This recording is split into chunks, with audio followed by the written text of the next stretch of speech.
That is a very good question. Without further ado, let's get into it.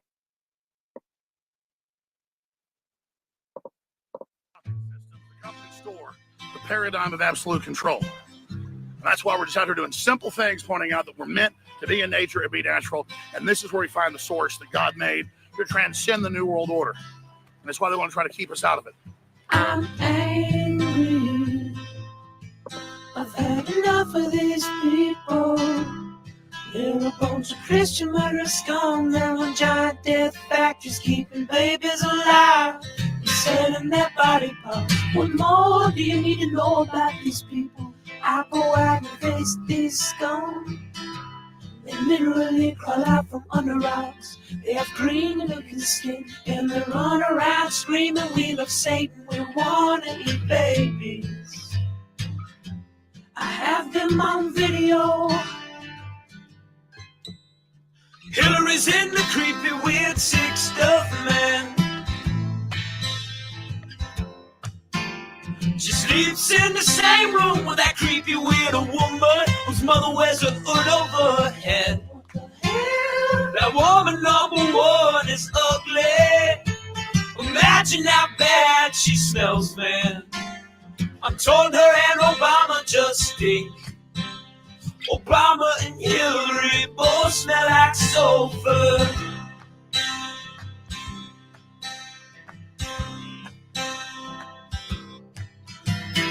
Literal vampire pot Daily problems hobbling round, coming after us. My spirit gets close to that evil and I feel it go.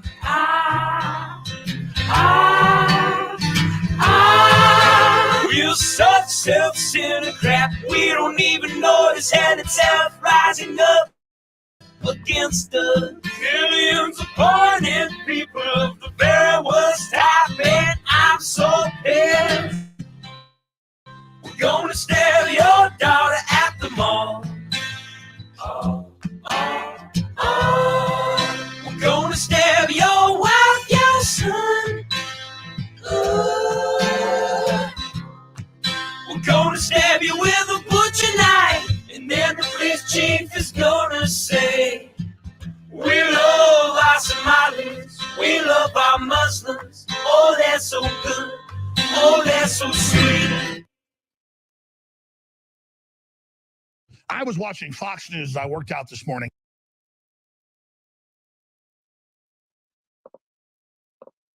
I am being viciously attacked with lies and smears. I think it's a disgrace, and I say that, and I say that. They're making me out to be a very mean, bad kind of a guy, and that's not me. What the hell is going on? They're sneaky, dirty rats. Really not a bad person, by the way. The American dream is dead. We're dying. We're dying. I never said I'm a perfect person, nor pretended to be someone that I'm not. Anyone who knows me knows these words don't reflect who I am. The media is so dishonest and so corrupt, and the pile-on is so amazing. The whole thing is one big fix. One big fix. It's one so big stupid, bro. ugly lie. It's one big fix. The press can't write the kind of things they write, which are lies, lies, lies. Stories of fabrications and false. They write lies, they write false stories. They know they're false, it makes no difference. And frankly, our country is going to hell. I've always been thin-skinned. The tone is such hatred. I've been thin-skinned from day one. The tone is such hatred. I don't have thin skin. I have very strong, very thick skin. And I don't call it thin-skinned. I'm angry. I'm very angry. What do you have to lose by trying, Trump? What do you have to lose? Your schools are no good. You have no jobs. 58% of your youth is unemployed. What the hell do you have to lose? Another banger. Another banger from the T-Man.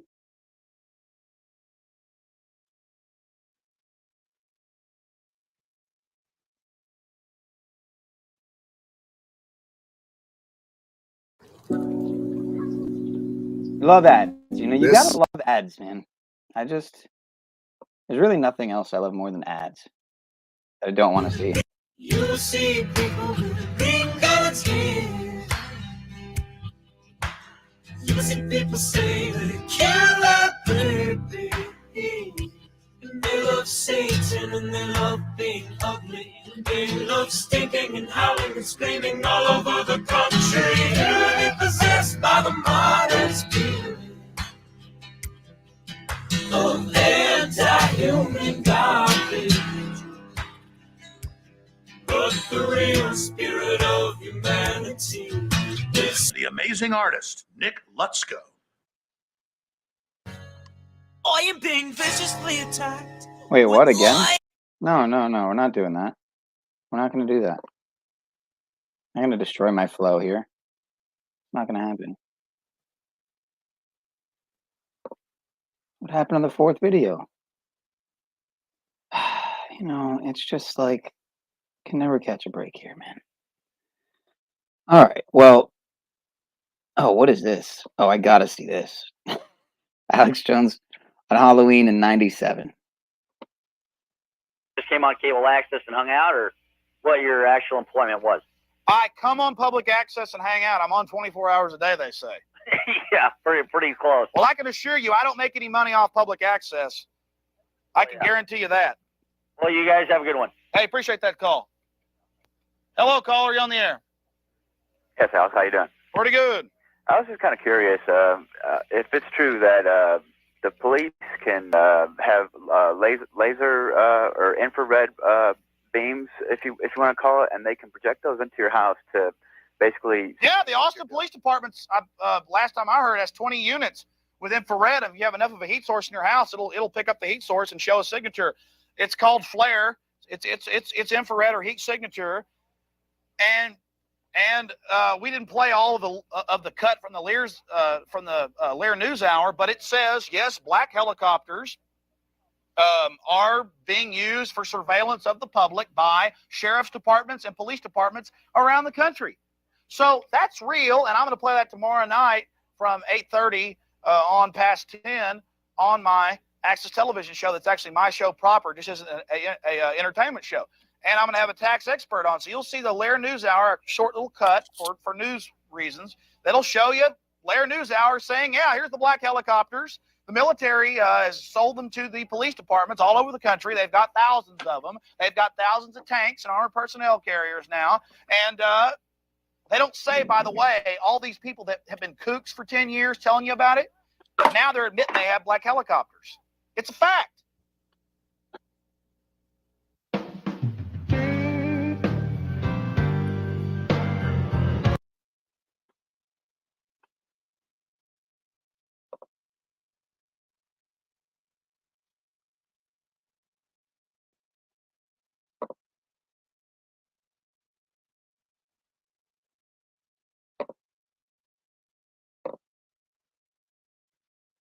I don't know if I've seen this one. How can you trust the reviews you're reading? You can't. Introducing FakeSpot You by can't Mozilla. do it. Whether Possible. And we're not getting what humans always thought was key: the bone broth, the bone broth, the bone broth, the bone broth, the bone broth, the bone broth. Well, now it's the next level of that. It's caveman. But hey, I need a glass of caveman. Caveman. Man, it's better than Ovaltine. Better than Ovaltine. It's just unbelievable. It's unbelievable. Oh, hell yeah. It's just over the top. What in the world? But now with the milk, I was like, whoa, this has milk in it. Whoa. It tastes like good. Damn, this tastes so good. Tastes like the best milkshake ever. It tastes like Ovaltine. It tastes like Ovaltine. It tastes like Ovaltine. Like good. It tastes like Ovaltine. It tastes like Ovaltine. It tastes like Ovaltine. Like good. Whoa. This is I can say without you're corny, a doubt, bro. at least in my experience, Hey, this is seriously, literally This is a super home run available at InfoWarsLife.com, and it supports the broadcast. All right, all the big news straight ahead. Thanks, Buckley. Whoa. Thank you for joining the Whatever the Fuck This Is podcast. A special thanks to Sunshine Time, Sherelle, Look Within, Shimmy, Jively, Jackie Fox 333, Major Facepalm, Awakened One, I3, Paul, Pat, Ramon Marquez, and so many others that I can't mention here. Christos, Benton, Verily, NJ Jeep Girl, Salty Siren, Mimi. The list goes on and on. But without further ado, oh yeah, don't judge me. How could I forget you? Oh man, now I'm going down a rabbit hole. Now I'm going down a rabbit hole of just Alex Jones remixes. Is this what my life has become on a Friday night? I guess so. Better than just being out. It's better than just being out belligerently drunk, right? Driving behind a wheel, possibly with multiple people in the car, just to go from club to club and drink, another 2 or 3 drinks for fucking $12 a piece. You know what I mean? Am I wrong? Am I off here? Anybody? All right. I don't think I'm alone. I think if you're here, you can probably relate. This virtual world, you'll be able to wire your head in and just get unlimited pleasure. It'll feel like 10 times the best orgasm for 3 days if you want straight. They're taking the DMT. Hitler took the DMT. Stalin took the DMT. Mao took the DMT. The DMT. Hitler took the DMT. Stalin took the DMT. Mao took the DMT. The DMT. Hitler took the DMT. Stalin took the DMT. Mao took the DMT. The DMT. Hitler took the DMT. Stalin took the DMT. Mao took the DMT. The DMT. There's the owners of Truth Frequency Radio. They believe they're communicating with entities they call them clockwork elves. I'm not going to get into what they're interfacing with. They believe they're in contact with off-world groups. Chris Geo, Truth Frequency Radio, he takes it. You see the elves, little green hats. We're in trouble, ladies and gentlemen. We're in trouble. The clockwork elves, all of it, I shouldn't even get into it. There's a reason they're all whacked out of their minds. They're taking DMT. And the point is that their whole science is way ahead. We don't even know what they've got. They're empowered because they're taking the DMT. Hitler took the DMT. Stalin took the DMT. Mao took the DMT. Chris Geo took the DMT. Hitler took the DMT. Stalin took the DMT. Mao took the DMT. Chris Geo took the DMT. You think they're all a bunch of old men? They're in power because they were into this stuff 70 years ago. The DMT. They were jacking DMT 70 years ago. They were injecting it. They're taking the DMT.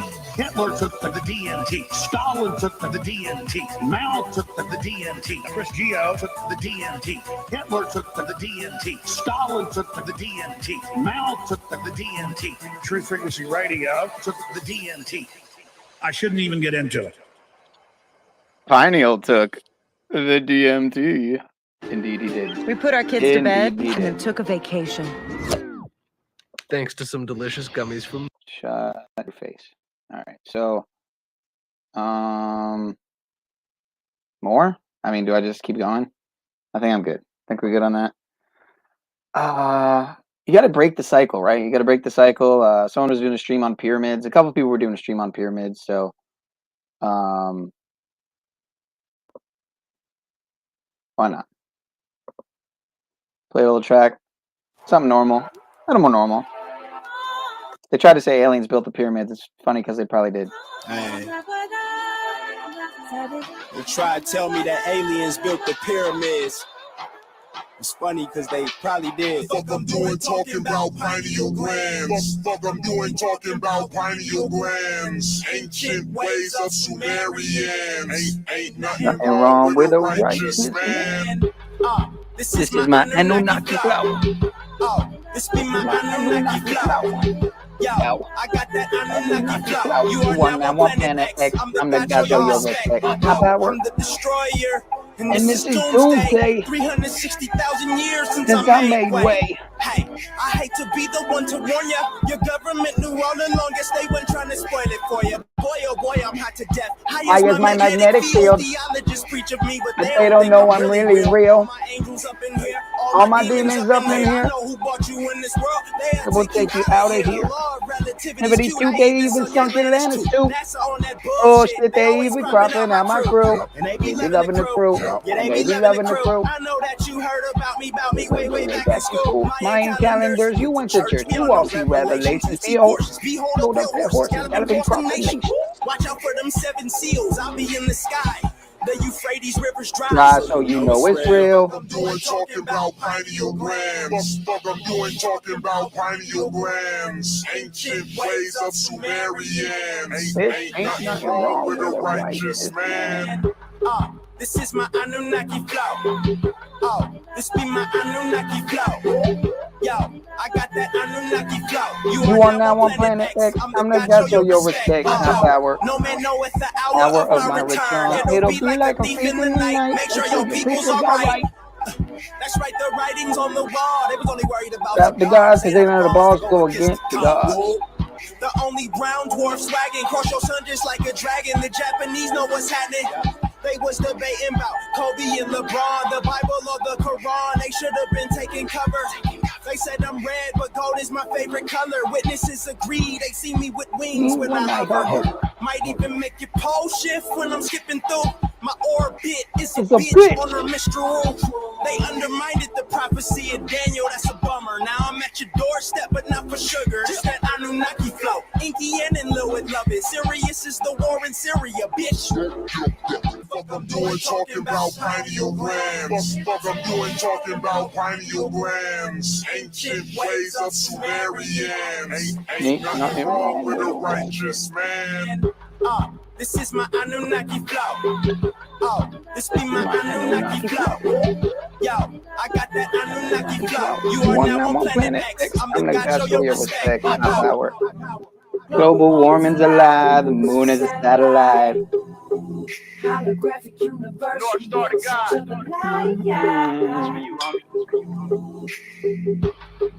Back in the 1950s, most people aren't aware of it, but there was a scientific storm in America all through the late 50s about this thing out there in space, because the astronomers were all watching it, and that was back when they weren't afraid to talk about it. It was in the science magazines. I mean, I had a subscription to like Popular Science and Health. It was on the front cover of the magazine one day in like 1961. Hey, yo, just in case I get killed for this shit. Because here's this giant red planet on the horizon of the California coast. Heads up. And a humongous tidal wave coming in towards the coast. And having tell them Jameson ain't had nothing to do with this shit. And this thing in the magazine, it said this tidal wave coming in. Hey, dumbass. 3 miles high. And I went and showed it to everybody in the house, and they laughed and they said, look, it's roughly here. There's nothing to worry about. It won't be here for another 50 years. Hey, guess what? That 50 years has came and gone. And this baby's out there in the sky. They've been watching it. I watched it. And I could tell you, this thing has got so much trash coming around it. You know how we live in a solar system? We've got 9 planets and a big sun. This thing has got 7 planets and its own sun. But Neuro Jack in the building. What is good, brother? How are you, sir? Hey, I'm good. Hold on 1 second. I'll be right back. All right, for sure. Good to see you, Mr. Corny, the corn god, as some might call him. Shout out to Druid. I don't know who you are. I don't know how you found me. I don't know if you're maybe somebody under a different name. Again, Druid kind of makes me think of someone who's into that kind of stuff. So let me just take this highlighted name off of here. I don't want to dox anybody. If you want to remain anonymous. Anyway, all the people who support and contribute, not just monetarily by any means, but with their time, energy, and attention as well, because that is the most Precious commodity, precious resource, if you will, is our time, energy, attention, love and care, etc., etc. But yeah, we got NeuroJack in the building. He might have a little bit of tech thing he's working out. Shout out to a dozen people hanging out. Yeah, it is a dozen o'clock. Yeah, I'm 36 here. minutes. I'm doing a little bit of family stuff, so if I'm distracted, that's why. But I want to jump in because you were on Machine Lives and you were talking about some very interesting stuff about how, and I saw the pictures you were flashing up of like different people, and these people are, I don't want to name names because I don't need to, but who, like, but I was just saying like Billy Boy or something. Well, like Talcott and Jesse. Oh, okay. And the other provos and people like this, right? Yeah, I got lots of memes. Got memes for days, man. And I was just wondering, because I ran into this crew and I thought they were I thought they were just normal people, but I definitely found that at least some of them are certainly not what they present to be. So I was just curious. Oh wow, if you could help me understand honestly, I wouldn't be surprised. I heard recently that a certain somebody, I won't say names, but possibly certain people may have gone to Loyola University, which is pretty much one of the most prestigious Jesuit universities there is. So if that is true, very interesting, very, very interesting optics indeed. Well, I mean, that's why I'm starting to put the pieces together, because all these seemingly diverse people who seemingly disagree with each other, but also seemingly unwilling to broach certain subjects, it is, I found it very interesting. Interesting is a good word for it. At the least, yeah, definitely. But yeah, man, I'll be honest. From what I have heard from you on multiple panels and channels and streams, I often feel very, man, I don't know, intellectually inferior at times in the way that you're able to articulate some very complex subjects and yeah, subject matters in general, just stuff that I wouldn't even. I appreciate that, because you seem to be in the minority, because it seems like most people either don't care or aren't interested in the subject matter. And that's what I think threw me off, is because I was under the impression that some of these people were very interested in the subject matter, but then it's like they do everything they can to obfuscate the subject matter rather than actually engage in the subject matter. And I just thought that was like, oh, maybe they're just not informed. Right. And then over time, I just found that it's like, okay, well, obviously there's something else going on here, because the people that they seem to be tangled up with are very articulate, more so than even I am, much more so than I am, actually. But it's like I said, it's like they do everything they can to dance around the giant 4,000 ton elephant in a phone booth that we're stuck in with. You know what I mean? It's like it just kind of gets to the point and you're like, what the fuck is going on here? Like, why Now, are there more than one? Is it more than one person that you'd say you have your radar on, so to speak? Well, yeah, that whole group that you listed, yeah, definitely are on my radar, because you mean kind of like the CBO crowd, you mean? Yeah, they're the main ones, but I think that I never was trying to get in with them. I got invited by Machine Lives, and then I was coming from like a different group. And then I realized that all these guys are basically connected together. Right. Yeah, anything's possible. I wouldn't I don't rule any possibilities out, you know what I mean? At the end of the day, I'm prepared to hear anything. Well, primarily what I noticed is like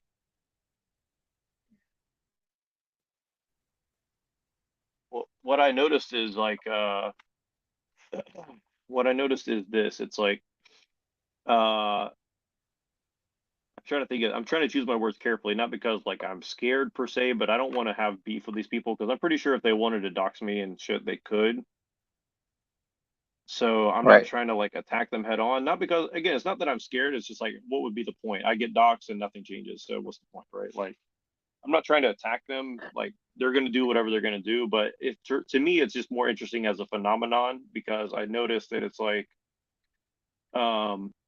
it's like this thing where it's like everybody says we don't like the Jays and stuff like this, and they say it's all the Jays, it's all the Jays, and it's like, I think that the Zionism thing is a problem, but I think it's a component in a much larger scheme of things, and that's why I'm saying it's like, to me, it's very interesting. All these people of seemingly different backgrounds and seemingly different opinions on very important issues seem to coalesce around this one issue, which is basically Zionism. But again, I think Zionism is a part of a much larger thing, which is tied into the occult belief systems. And I'm very new to this. Like, I always suspected it all, but now because new to what? New to like the panel verse? What definitely the panel verse, but also like this occultism. Like I never had like more like a direct knowledge of occultism. Like, I knew it's a problem, but I didn't realize how, A, ubiquitous, and B, how connected it all is. You know what I mean? And like how basically, like, it doesn't matter which school of thought they come from, they're all basically have the same goals as something like the Freemasons, right? Like, I never understood people like, oh, the Freemasons this and the Freemasons that's, like, and people like Alex Jones would say, oh, well, there's good Freemasons and bad Freemasons, but the point is, like, if they all basically have the same goal and they all have a secret oath to that goal, and then they're in positions of power or even in these little panels causing, people to get off the trail of actually affecting change for themselves in their real life, then that's a problem to me, right? Like, and I just never expected it would be like on such a minute level of like, I was doing streams with like 5 or 6 or 7 people watching, and half the people interested supposedly in my content were people like I'm talking about, who were like fed posting on my stream, and I'm like, this is exactly what I saw happen in the alt-right, where people were talking about obviously important issues, and then you have all these people just come in and basically make them look like they're dangerous T-words and shit like that, right? So it's like, and I'm talking about like very non-controversial stuff for the most part, like technology and politics, and which I guess you could say, well, that's controversial, but like, I'm choosing my words very, very carefully, and people think that's because I'm like hiding something. It's like, no, I'm trying to, I don't want to be the reason that somebody thinks that going and doing something stupid is a good idea. Do you get what I'm saying? Like, people got to make up their own mind what they think to do, whatever they think is the best to do for themselves, right? I'm not trying to give people a prescription as of right now. I'm happy to brainstorm, but I'm not going to sit here and say, okay, go do what, Yeah, I make sure to, like on my streams, for example, especially with the safety enforcers, of course, that are looking out for everybody's best interest. Obviously, at the end of the day, all good people at Silicon Valley. But yeah, I always try to remember to remind people not to take anything I say as medical advice or any advice, really. We're not giving advice here. Not leading anyone closer to vice. So not trying to anyway. If we are indirectly, then hopefully you have the discernment. Have the faith that you have the discernment to differentiate on your own. But yeah, man. So what stuff have you been getting into lately? I mean, any specific areas of research in particular, or are you kind of more I would say, yeah. I mean, my whole thing has been,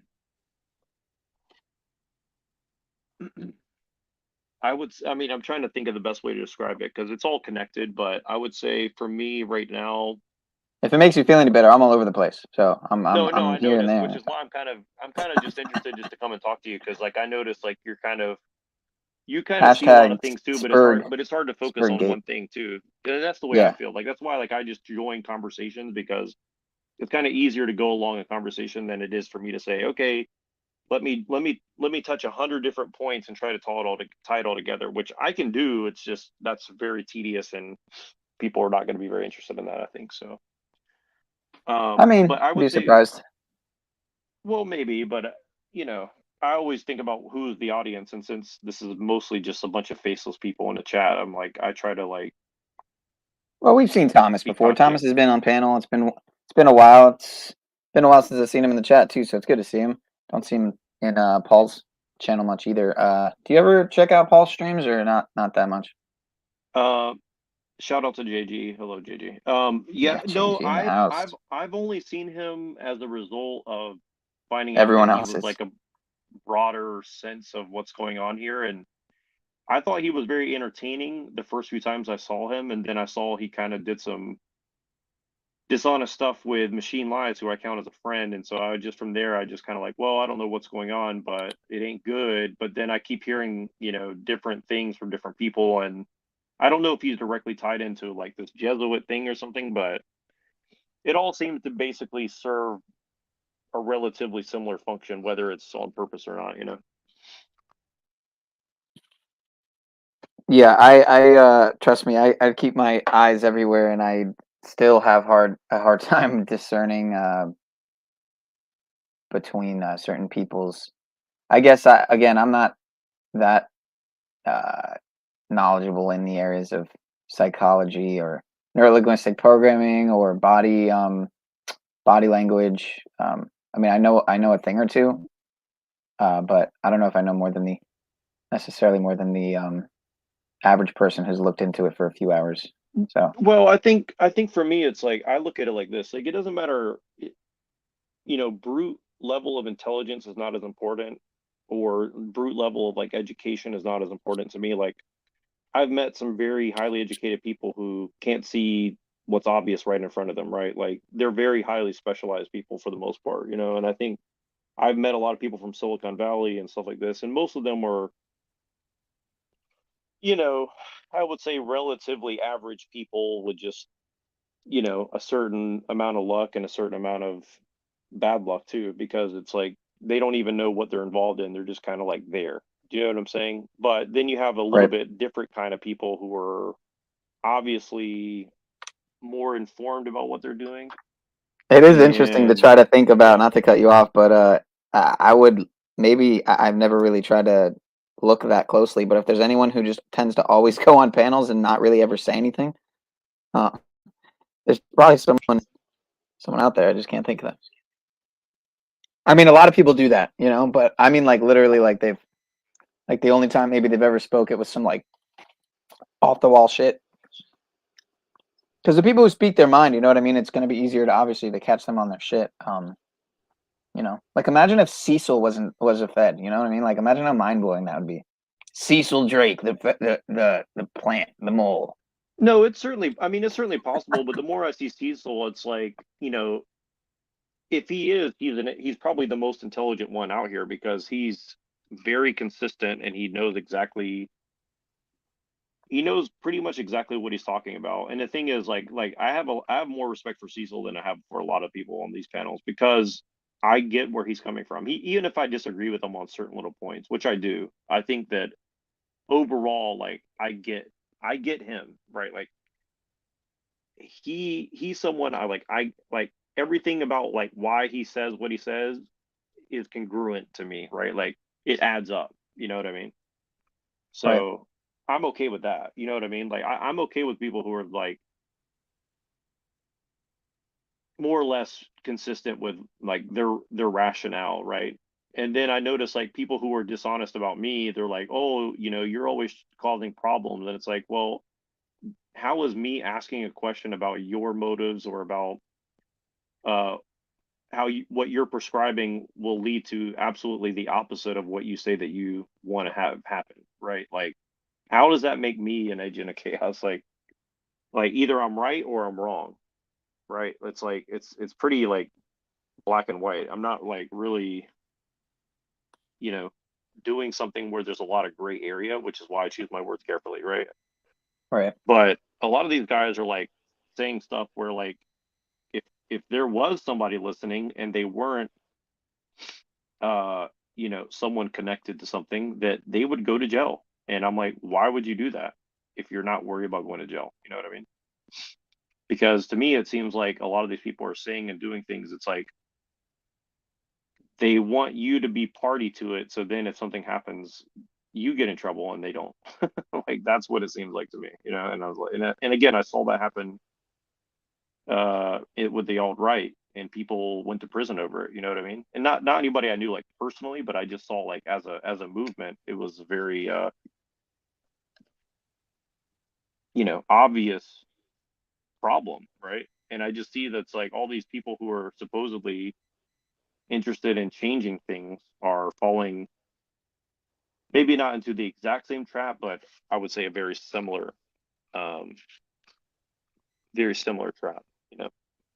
So would you say overall, in your view, from what you've gathered from your time witnessing and examining and et cetera, you know, the panelverse, so to speak, would you say it's provides more of a value for the what many would call truth community, if that is even if there even is anything such as that or anything close to that, which well, I mean, there definitely is a web of you know, uh, dozens or maybe even a couple hundred channels that are really seem to be, you know, sandboxed, if you will, and shadowed, obviously, in the algo, but if I may. By the way, I think that's NeuroJack is your name? Yeah, NeuroJack. Yeah. I don't know if we've met before on the tribe. I guess I've been on some of the panels, really just on the Paul and Slave panel. Yeah, I recognize your name from some of the chats. Like, I think you've been on Jim Bob too, right? Who? Jim Bob. You never been in Jim Bob's chat before? No. Just Pineal here, you know, and Paul and Slave. But I don't think I've been on the Jim Bob panel. No, sir. Okay. Well, he doesn't do panels anymore, but he used to. Right. No, I've never been on it.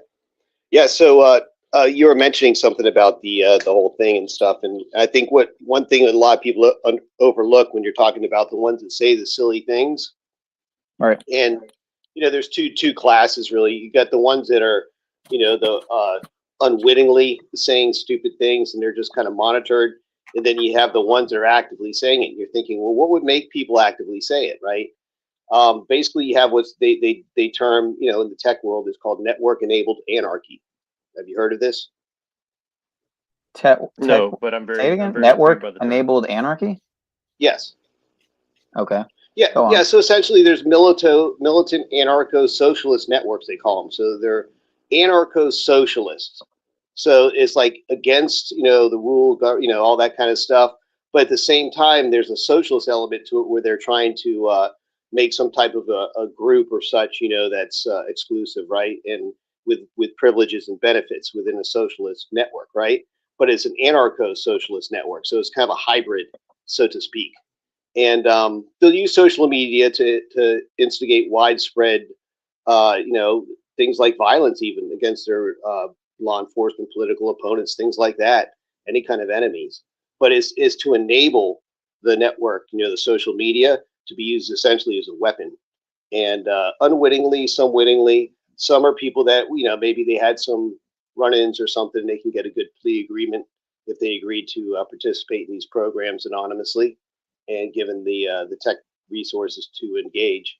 But yeah, that's what you're pretty much seeing more and more and more of, because when you really look at it, I mean, what other work are people doing? It seems like there's way too many people doing this and way too many people out there actually working. So the money's coming from somewhere, and it comes No, from that's exactly right. That like here's the thing is that, you know, people can say, oh, they're doing it for fun or they're not getting paid or whatever, but like some of these people, it seems that they spend so much time, effort, and just brain bandwidth, right? Like and you could say that about any of us, I guess, on the panels, but specifically when they're doing something that seems, it's so absurd. Well, it's so long form, long game planned. Like, you get what I'm saying? Like, they start off normal, they act like your friend, they get in with you for like a week or 2 weeks or 2 months, and then like suddenly they'll switch up on you. Like as soon as you touch on like a subject matter that seems totally unrelated to what you guys are talking about, right? So like for me, like when I started talking about how some Christians seem to be like employing philosophy of occultist, which I thought Christians would be interested in, it's like, well, wouldn't you want to know if Christians are basically using dubious philosophy to justify their Christian worldview? Suddenly, a lot of people seem to take offense to that. And I was just asking the question. I'm like, people are saying that this is what this person's doing. You guys will find that interesting as a topic. And I just noticed people kept trying to like change the subject. And then eventually these people were like, you know, in a very careful manner threatening me. And I'm like, okay, you're a Christian. Like how and you're exactly? not interested if occultists are subverting Christianity. But me, a fellow Christian who's interested in not having Christianity subverted, you have a problem with. Okay, what does that mean to me, right? Like, I don't know, but it's very you curious, know what right? it really comes down to is that they're looking at a system that you're using the same label for it, but they're two different systems. They're not operating in a Christian system, although they label it and they think they are. They're clearly not. And you're trying to illuminate the fact that they're not following the doctrine they think they're practicing, regardless if it's true or not. But they don't want to see that because they've put so much invested into it. It's like that sunken cost fallacy that they just can't be willing to admit that, somewhere along the line, they kind of got a little bit astray from where the intent was, and that the groups they associated with weren't quite what they seemed to be. And they've invested so much into it, your church, all your friends, all the things, your synagogue, whatever it may be. It becomes a bond, so to speak, a social bond and an obligation now. And it's no longer a freedom of religion, really, so to speak. And then when you step back and see that all of them are really creatures of the state because they are 501, they have their exemptions. So by an exemption, it means you're exempt from something you were supposed to pay in the first place, which means that they're really not true religious if they're a creature of the state. They're just a classification, so to speak, for particular financial purposes, Well, that's the curious part is like a lot of these people were like saying they're against all that and they're against Protestantism and they're like even against the Catholics and they're like, oh, we need to break away from all this. But really what I found is like they're just creating a new ghetto, a new gulag to catch all the people who see through those things, right? Hang on, you said it there because ghetto gets back to the term from the Vatican and such. But what it really comes down to is, it's not religion. It's really the commonality between all of the major religions is commerce. They all engage in commerce.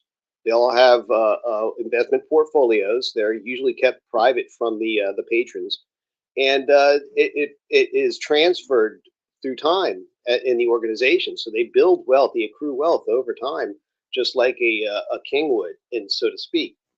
But it's not assigned to any particular individual. It's assigned to the organization. So it just becomes another entity of the state, really, when you look at it.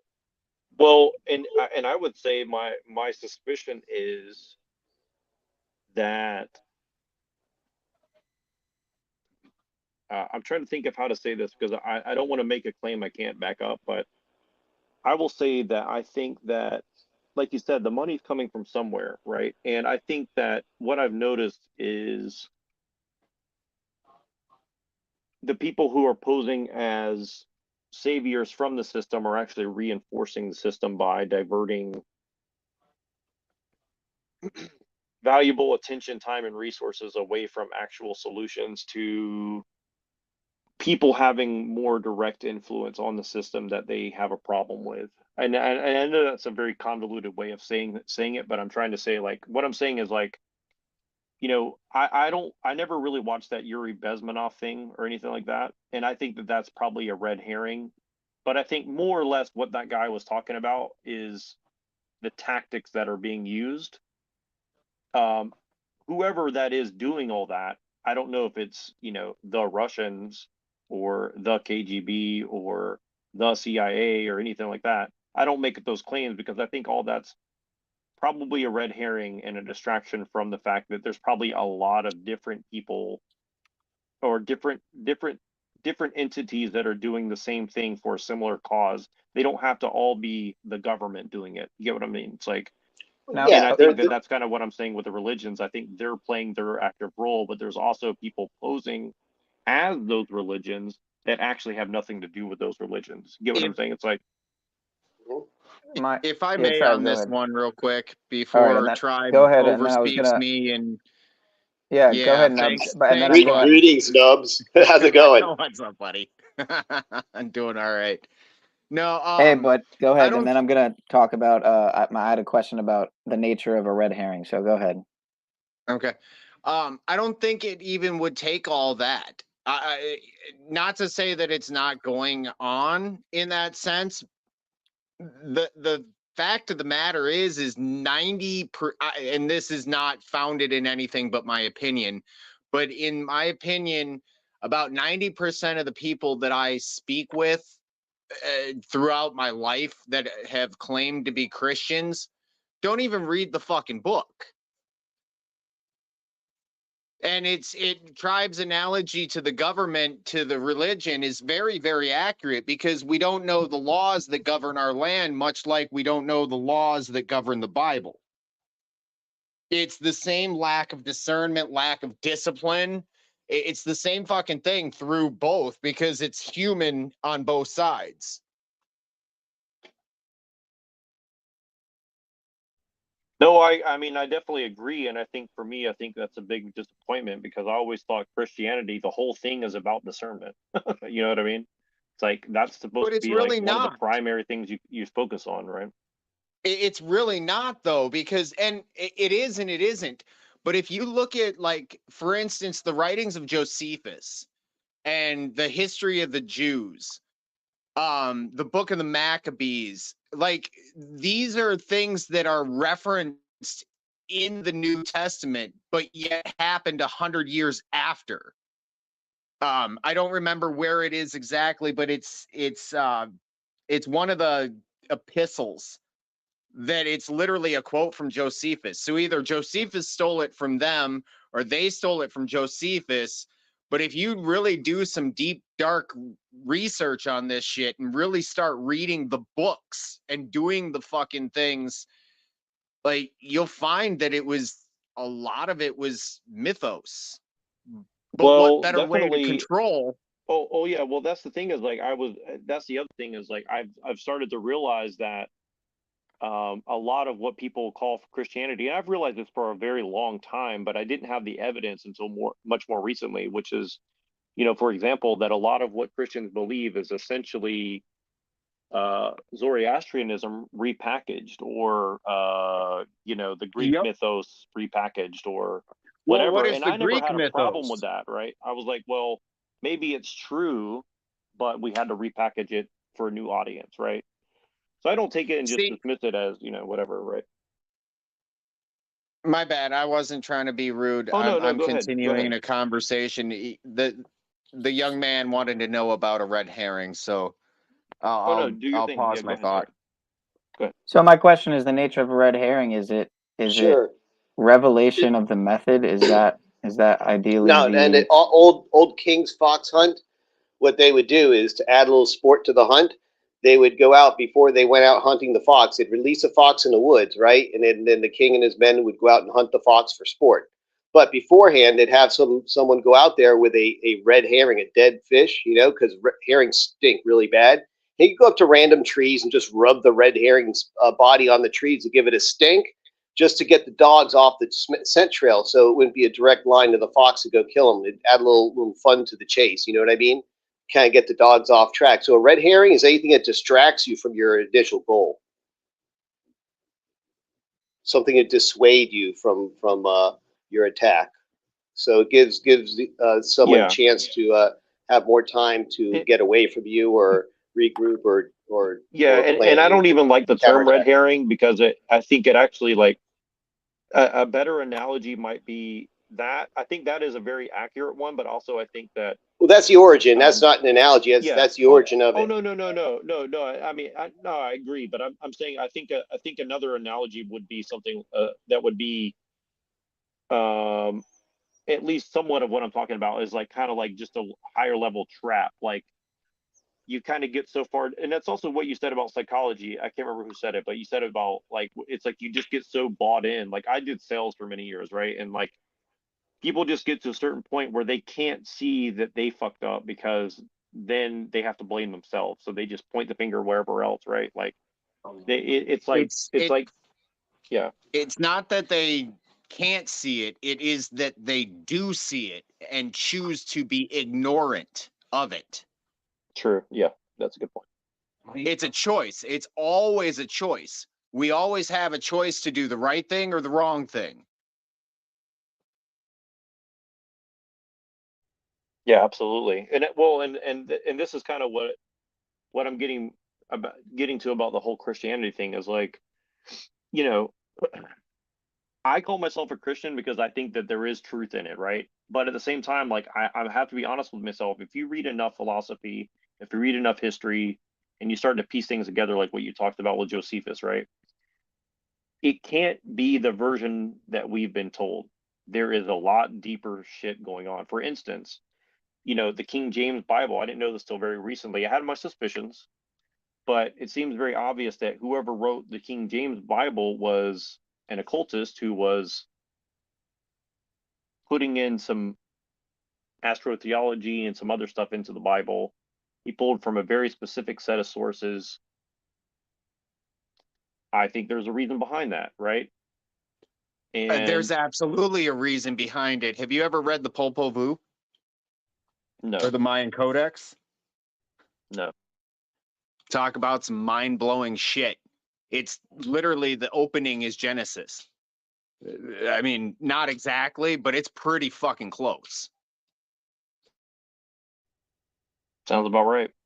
And that's the other thing is like I've looked into some Eastern religions like Buddhism and Hinduism and Brahmanism and all this, and it's like it's very, very similar to something like the Book of Enoch, right? Like, There's a reason. Something going on.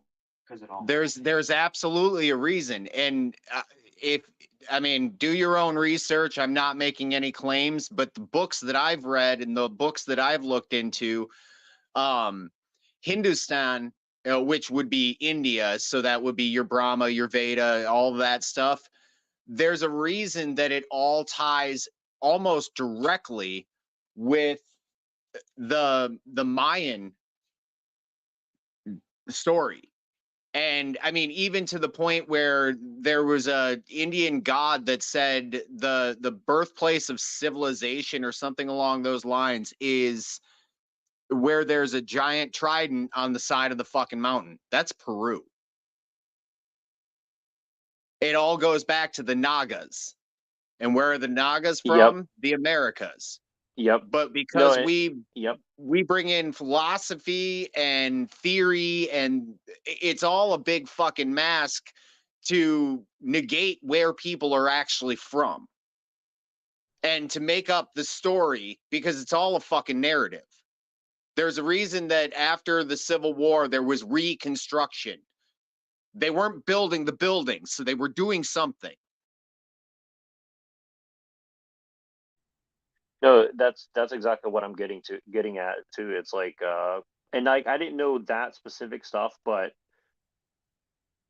you're definitely hitting on the theme of what I've been researching the most and like really getting at. And the thing is, like I said, like I always knew that there was something like this, but to see it actually confirmed 20 plus years of going from basic level history to basic level philosophy, then just going out and living my real life and meeting people in every walk of life, from very influential down to very normal street people. And it's like something is missing, right? There's something missing going on. And just to see it, it's not only here, like you said, it's in the East, it's in the West, it's in the South, it's in the North. It doesn't matter where you're from, we're being totally lied to about what's going on here on this planet.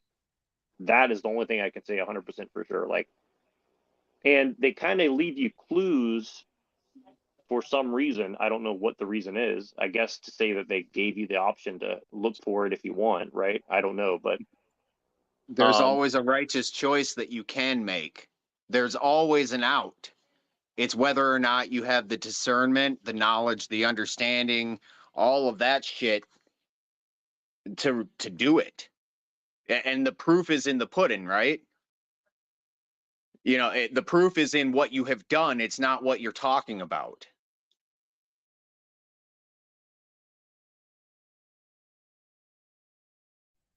yeah, absolutely. I don't want to, take over the panel. So anybody can bring up what they want because Well, you guys are obviously like on.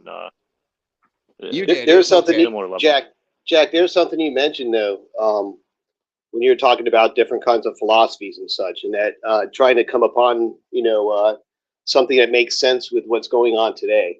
And when you kind of classify your different kinds of philosophies, you got some that are, like the ones from Kantian, that are inherent abilities given by a creator, and everything referencing a god or something like that. In other words, ex machina, or from of the deities, or the machine or whatever. But ultimately, what I'm trying to get at here is that other ones will have the ones that are strictly objective and numerical and positivist, that it's materialist and everything. Something has to come from something, so they become the atomist and such. And to some extent, you'd have to say both are wrong and both have some things right, but you could blow holes in both of their philosophies. So over time, post-Kantian, post-Enlightenist, and to get into the early 20th, late 19th century, you get some of the more the neo-Kantian, right, where they're starting to make a different type that addresses more of the the freedoms in America, the new concepts of this that have broken away from the deity and the divine right of kings and into the individual sovereignty of man. So how do you come about this, from the former, the more ancient philosophies which addressed gods, or they addressed positivism, atomists? So it came about, you have people like Cassier, right? Cassira, I guess you say it, is one of my favorites, and he's what you'd be considered a synthetic abstractionist, which I think is a type of philosophy that you're probably going more after, where you're taking the certain elements of these and being able to synthesize, one that actually aligns with the physical realities you're around, but can still be used to calculate and to better comprehend your environment and how to predict and control and deal with it. That being said, I'd like to just give you a brief wordings from Cassira. And it involves what he calls the Homo symbolicum, or the symbolic man, saying that we've actually evolved beyond the Homo sapien into a new species called the symbolic man, Homo symbolicum. So let me just give you a brief reading here. Man, as it were, discovered a new method of adapting himself to his environment. Between the receptor and the effector system, which is, our senses, which to be found in all animal species, we find in man a third link, which we may describe as the symbolic system.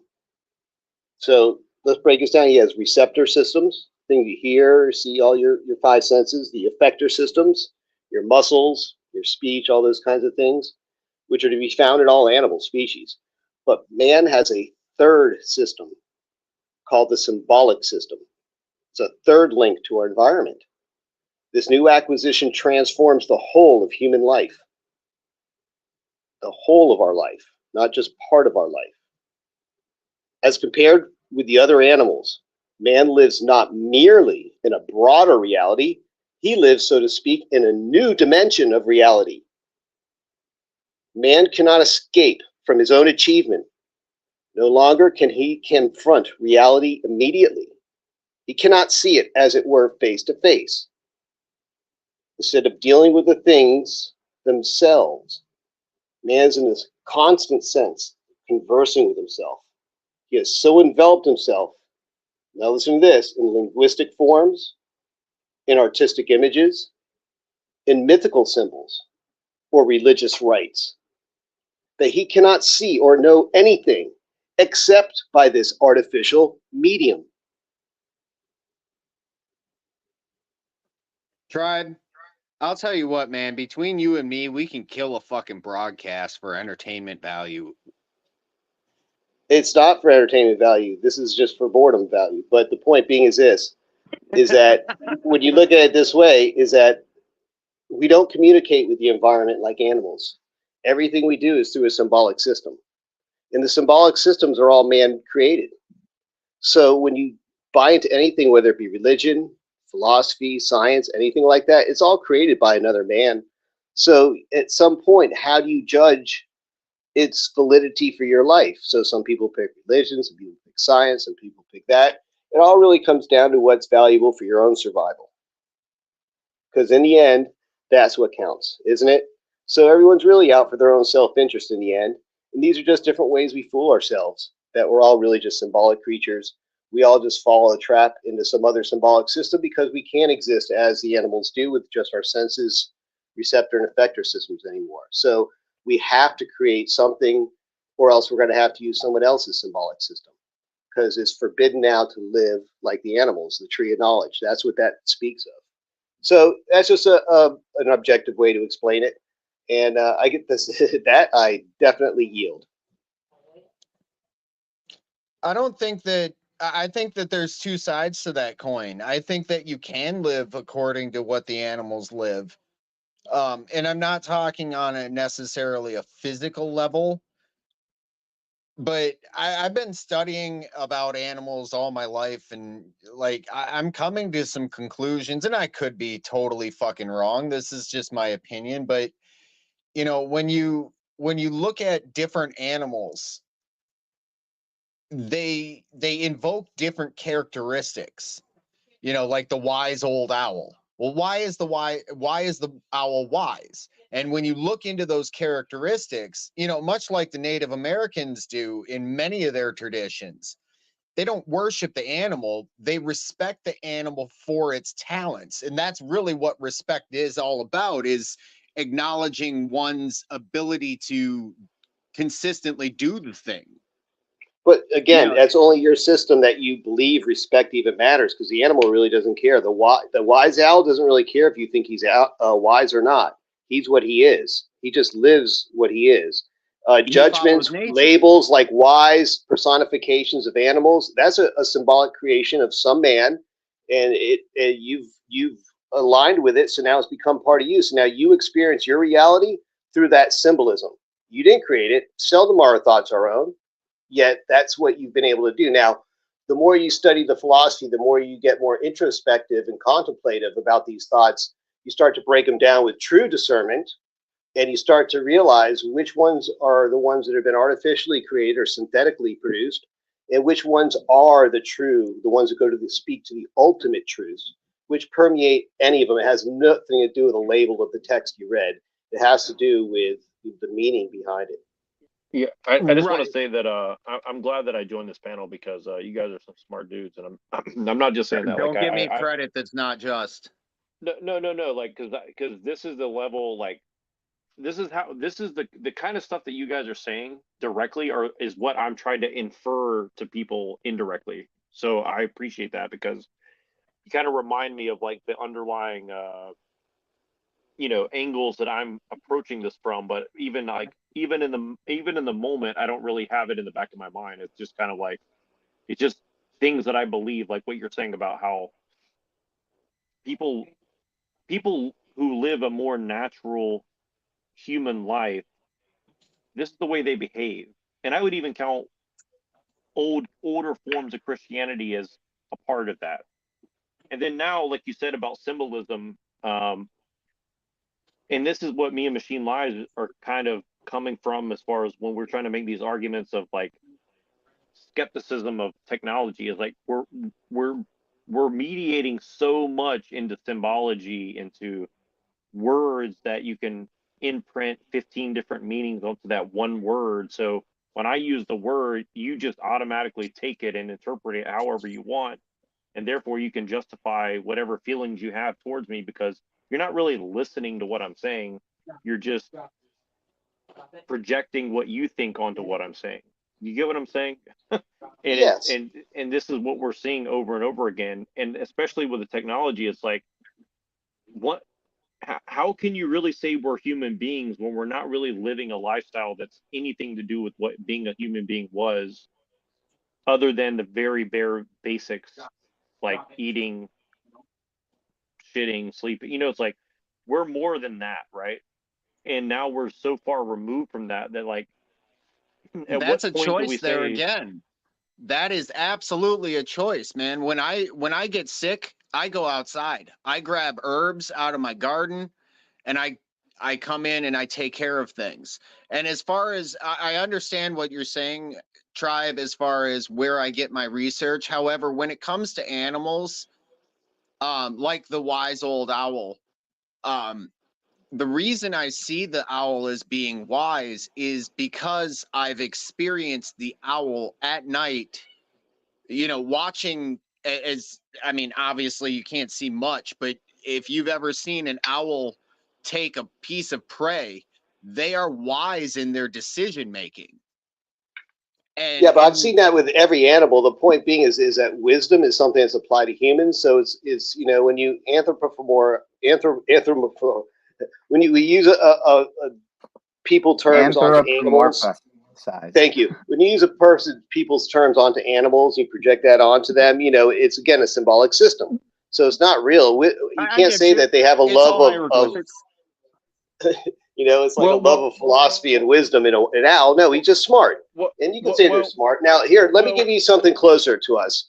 Here. Now, it depends on the context. And I just want to say this really quick. Like, humans had to hunt for their food for a long period of time. So I guess you could say that if you're living a more natural hunter-gatherer lifestyle, then it's a little bit more direct than what it is now. But go ahead, sorry. Okay, so if you want to kind of get a feel for what humans are without the symbolic system, you probably want to get to our closest primates, which would be the gorillas, and I'll give a quick little thing here. Deep in the lush forests of Central Africa, the magnificent silverback gorillas command attention with their sheer strength and commanding presence. You got the wrong icon on the screen there, Pineal, for the story here. We got to have the gorilla. Yeah, there you go. All right, beyond their impressive stature, these gentle giants are known for their extraordinary relationship with their offspring. We're talking about the male silverback gorillas, right? The intricate social structure of gorilla families, the silverback or dominant male, assumes the vital role of protector and leader.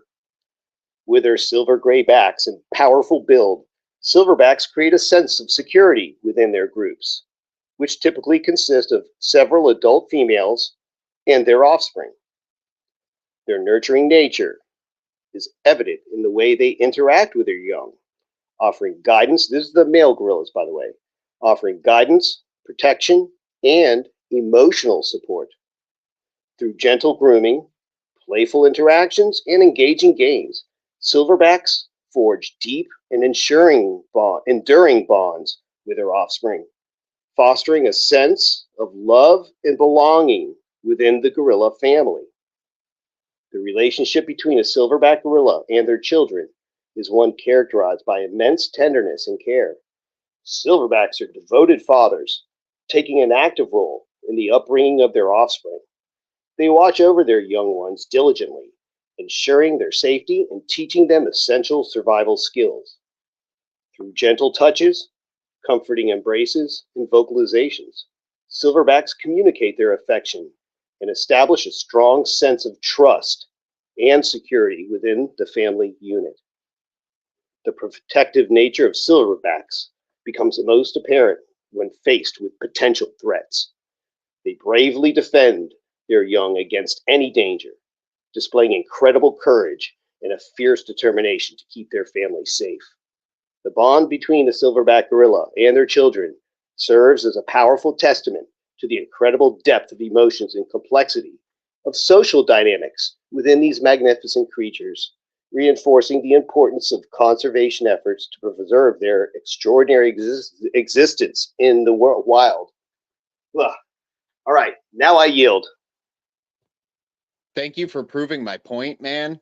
Yeah, I could not have said it better. If you look at the wisdom, and when I say wisdom, I mean the talents that we have, because wisdom comes from within. Yeah, but wisdom, it does not it's the wrong word, though. That's not what wisdom is. You know, wisdom is a love of philosophy and knowledge. You know, that's what wisdom is. But and that is philosophy, and that is knowledge. Well, Because now philosophy is a creation of man, though. Philosophy is a creation of man. They live in the truth of. Listen, this is the truth of nature, and it's ultimate truths. Philosophies can vary. Philosophies, you know, can be selected and changed. They can't choose what philosophy to live. They live one true life. They don't have a choice, or they die, or they can live, you know, peacefully like they have for a very long time, longer than people have. In fact, they've, you know, unless we crush them and destroy them, they will have longer standing civilizations, so to speak, than we have. But we want to ignore that. We want to think that everything is on this metaverse and stories told from Bronze Age tribesmen that barely understood the wheel, roaming in the desert and nomadic tribes. Or, you know, you could look to the natural places that we're destroying at an incredible rate. So there'll be no record of it. People will totally forget it, and everything will be synthesized and manufactured to the point where, you know, there'll be no essence of nature left, and everything will be purely in the symbolic realm. So yeah, I guess the books and the texts and the stories and the histories and the characters are all going to just suit us fine for the future, because there will be no more silverback gorillas to enjoy. I yield.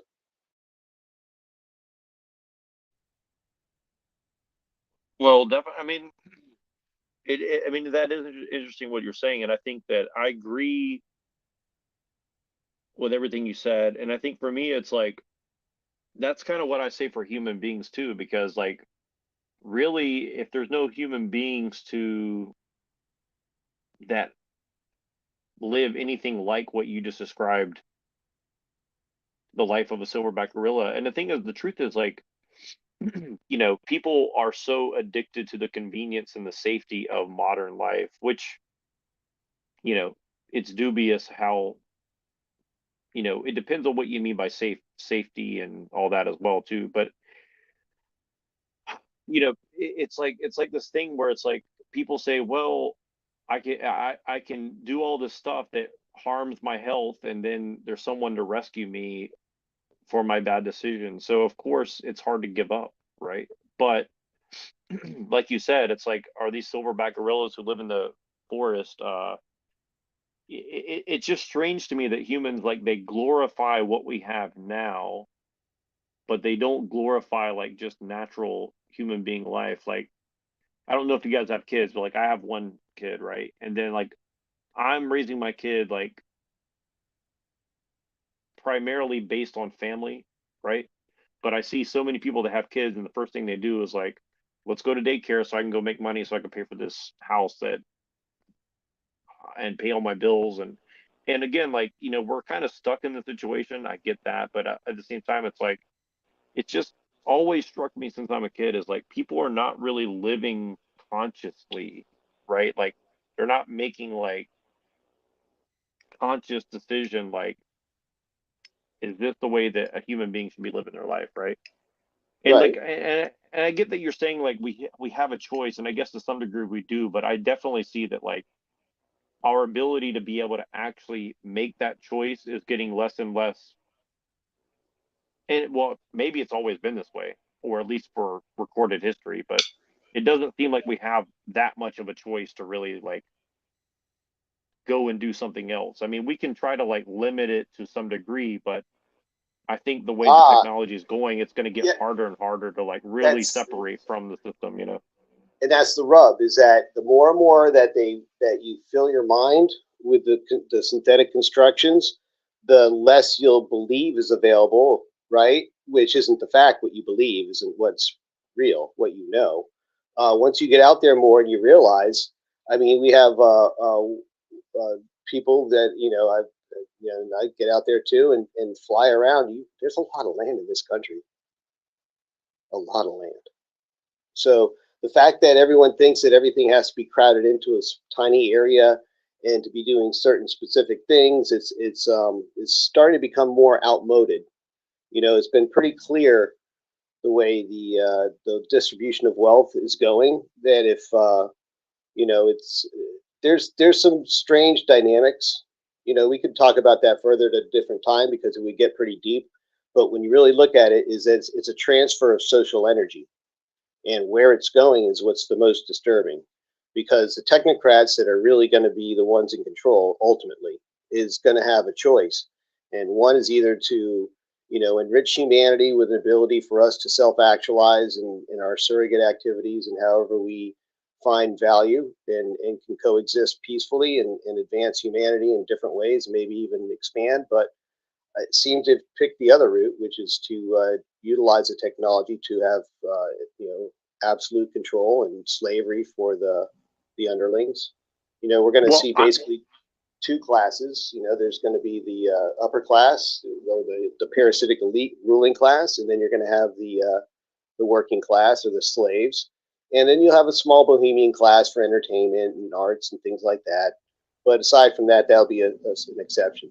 I yield. Well, no. Well, I definitely agree with you on that point. And the only caveat I would add at this point, just to kind of be a little, not really play devil's advocate, but just to put a little bit more of a urgency on the matter, is that's assuming that humans can control what is going on. And I think this is why, like, I looked into the occultism and all this stuff, is because that, you know, when I first jumped on here and Pineal's playing that video about the DMT elves and all this, like, it does seem that at least the narrative that we're given is the people who are, like you said, these technocrats and these people who are in the cult of progress, so to speak. I do think it's a 50-50 chance of which way they're going to go, and probably less on the side of they're going to try to do the human flourishing side. Having said that, maybe they don't really have a choice. Maybe they're in for a penny, in for a pound, and if they just destroy things, even inadvertently, and I guess that's what I'm getting at, is like, people don't even contemplate that the path that we're on, we don't really know where it's coming from, and we definitely don't know where it's headed to, and we definitely don't know for sure that we really are going to have any choice in the matter after a certain point, right? Like, we may just kind of like set things into motion that are irreversible, right? Well, with genetics, with all this stuff, you know. Yeah. Now, okay. Well, let's save that genetics one for the second part of this. So let me just address your first premises, though, is you could look at it as the transfer of the power structure. You know, the parasitic elite ruling classes. You know, before it used to be the divine right of kings, right? And then you had the what's it called? The Enlightenment. You know, the Renaissance.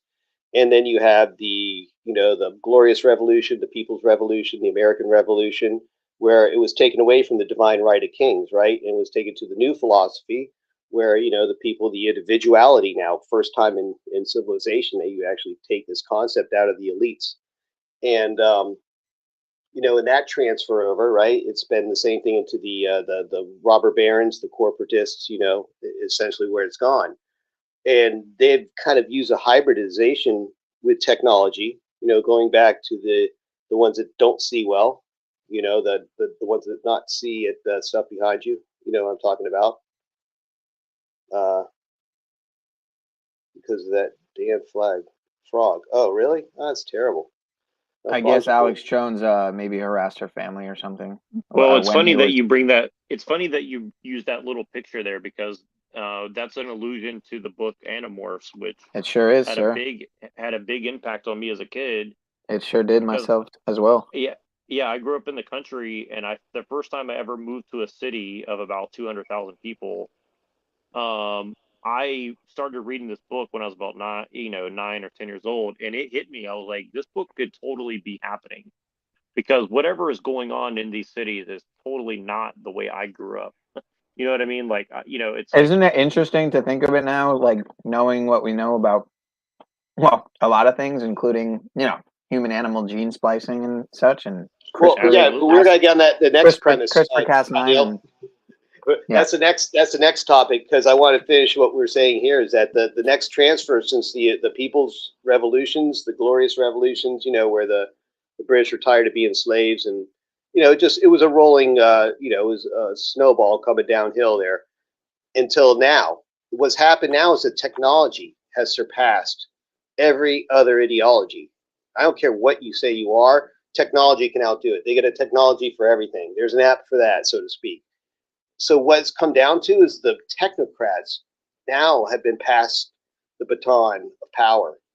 So for the next generation going forward, it's in the hands of people that are using technology. And the only way they can have their power is if we consent and comply by using these devices like we're using now. So there's going to be some benefit for us to make us get addicted and reliant upon them.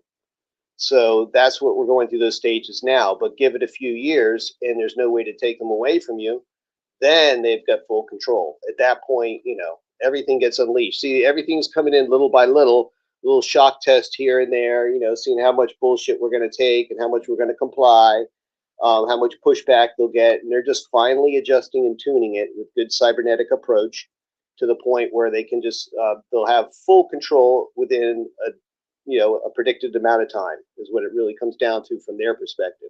So the technology is fine-tuned. Absolutely. At this point. I think that's what the last 4 years were about. I think the problem, reaction, solution, and then testing how it reacts, but also mandatorily basically giving you a genetic test, to have a job, right? Where they say, oh, there again, there's an out. So yes, we have the two I'll make this brief. The two factors we have here is what we just spoke about on the technological side, right? They've finally got to the point. It's so fine-tuned now where it's you can't turn back. And now we're going to talk about the second topic you mentioned, which is the genetic, which has only been, remember, the original geneticists were the monks. The Vatican's been in genetics for a very, very long time. Was it Mendeleev? I think it was originally. So genetics has been a long thing coming. CRISPR, I don't know if you guys remember CRISPR or not, right? CRISPR-Cas9, that's what I just said like 2 minutes ago. Yeah, but I mean your audience, but CRISPR has been very, there's been a conspicuous silence about it because it was one of those things that really we shouldn't have been hearing about, but don't think the Chinese haven't been using it for the last 20 years and have it used very well. And who knows, is it being used in their military? Is it being used on who knows what? In their prisons? It could be used anywhere. I mean, why wouldn't they use it? They can. They don't have regulations. No one's stopping them. What's stopping international countries from going to China and using it there? I yield. No. Well, and I think that's the thing is whoever is managing this system, either one, they're a complete psychopath because they would ever allow a country like China to even have access to that stuff, or B, they have some sort of leverage that gives them confidence to act as, for instance, releasing this AI technology into the general population, where the general population can fake footage of anything, of a person, of a voice, of whatever. I mean, that alone is completely able to wreak havoc on society, right? Fraud, just the fraud and the scams alone can totally destroy this society as we know it. I mean, you know what I'm saying? Not even the government, right? So well, that's why they had to have an active hand in it, and so we're constantly being scammed on just to keep the infiltrators out. It's a baseline of scam. So nothing is true, because if anything was true, then we could be subverted. If everything's false, then no one can outdo your false. It's a status quo of falsities, right?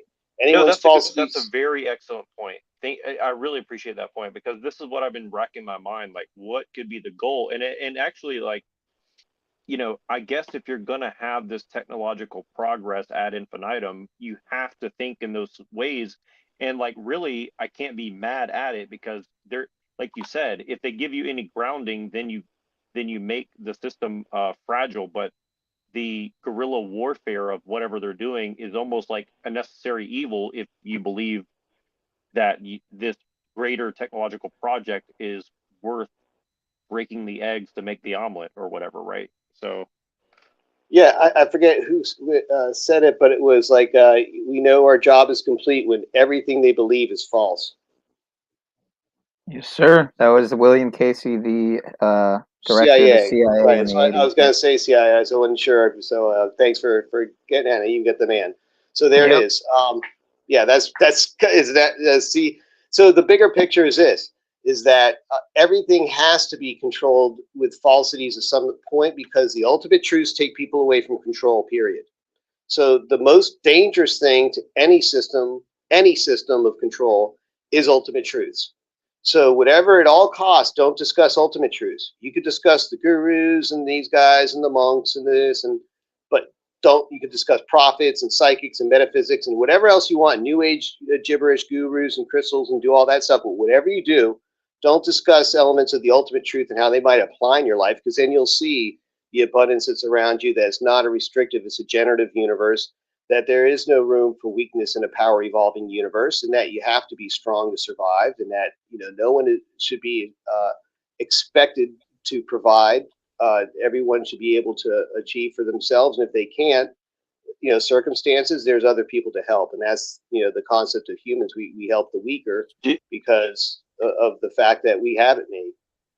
Do you think, if you had to guess, and I'm sorry for derailing what you're saying, because I think everything you said is very profound, and I think we could have a 3-hour conversation on all of it. But here's a question that comes to mind. Do you think that these people are knowingly headed towards a nihilistic end, or it's just that the means seem that way and they probably don't want to destroy humanity, whether they might actually do it or not? Or do you think it's and my second part of that question would be, do you think that they see people like us as a threat, or do you think they would respect people like us for having some ability to see through it, as long as we don't actually affect change on a larger scale? You get what I'm saying? Like, do you think they're going to let us go to some degree? Well, Or I think I think it's like this. All right, I'm just going to break away here and just give you kind of an opinion. I think these people are cold and calculating, just like writing a computer program. They're not thinking people, they think numbers, and they think of quality and qualitative analysis of countries in regards of resources, human resources, mineral resources, those kinds of things. They're basically tabulated on a spreadsheet, and there's a cost analysis, that will basically provide the results of what actions to take. It's all put through time and time tested algorithms that they have in their systems, right? So the AI has been used for quite a long time. It's so funny that it came out when it did, because I was having conversations about it, but this stuff's been around for quite a while, but behind paywalls. They just release it to the public because it's gotten to the, as things start to evolve in technology, they start to grow in magnitude, and it's grown in such a high magnitude that they really couldn't hold it back. So they had to release it in some way. So it's really a toy. The AI that you get access to, the real stuff is like mind blowing. You get back to Oracle and stuff, and they've actually been using this stuff since probably the 1960s, 1970s, really. yeah, that makes a lot of sense to me. And I'll just say, like, for me, I when it comes to technology on that level, as far as AI, like, I don't know if you guys ever heard of William Gibson and like Neuromancer and these kind of writers. Like, I take William Gibson as, because he's the only one that I've read that seems to have his finger on the pulse, but I take his work as essentially fact written as fiction. I think he has a deeper understanding of the metaphysical implications of what this AI is capable of, right? And so, yeah, I would agree with you, and I won't say who, but I've had people, my family members, who worked as a records keeper in the military, and they basically said something along the lines of what you said, which is they've had this stuff for a long time, and we have no fucking idea what they actually have behind the table, right? Like, it's basically like you can't really take anything off the table as far as what they're capable of doing. No, I know exactly what they got, and it's so funny because as when I was told about this stuff in 2012 about some of this stuff, I was like, no way, no way. And Anyways, it's been that way a lot. And regarding China, just to briefly say that you can't hide anything from them. Anything that's there, they're going to get. Period. Yeah, I mean, don't you agree? Me, I would say yes to some degree, but also I think at the other end, like I think that there is a synergistic relationship between these countries where I think that the West has enough leverage on China to where if they get out of line, they can pull the rug out from China. In my Yeah, opinion, no, right? you know what? Let me say this: is that I don't think so. I think they're totally in cooperation. I think that they're in a polite competition, but in a bigger sense, in a total cooperation of capitalism, of not capitalism, I should say, of what would you call it, oligarchy? You know, essentially, Oh yeah, kind oh of yeah, yeah. What yeah, and plutocracy, you're, technocracy.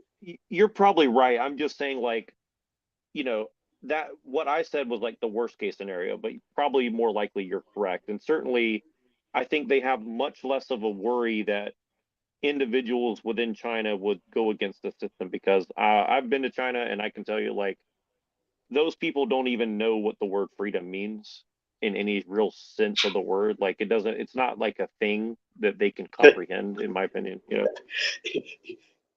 You're so right. I mean, it's to some extent. I mean, I can't. You can't make a blanket statement because I've heard it from some recent uh, people who came from China where they said, "I can't believe how the kids there actually believe that bullshit." So yeah, you're right. From what I've heard firsthand too, from people who've just recently come from over there, and they're like, "I can't believe it." Um, beyond that, the fact that I used to work with some engineers. There's one engineer. He was from Eastern Europe. He told me that because they're a communist country, they would have to do like little field trips, whatever, back and forth. Sometimes they have Chinese guests who would come to their plants or whatever, and they do. I guess I don't know if they ever go to China unless they're to set up stuff. Because back then we're talking like the '80s, right? But he said these Chinese people, they caught him. What they would do is they'd go walking through, let's say, a machine shop, right? And they'd be going through with soft rubber soles. So they would pick up all the little metal filings on the ground, right? Because maybe they're working with some special alloys and they don't know what the alloys are, right? Of the metal.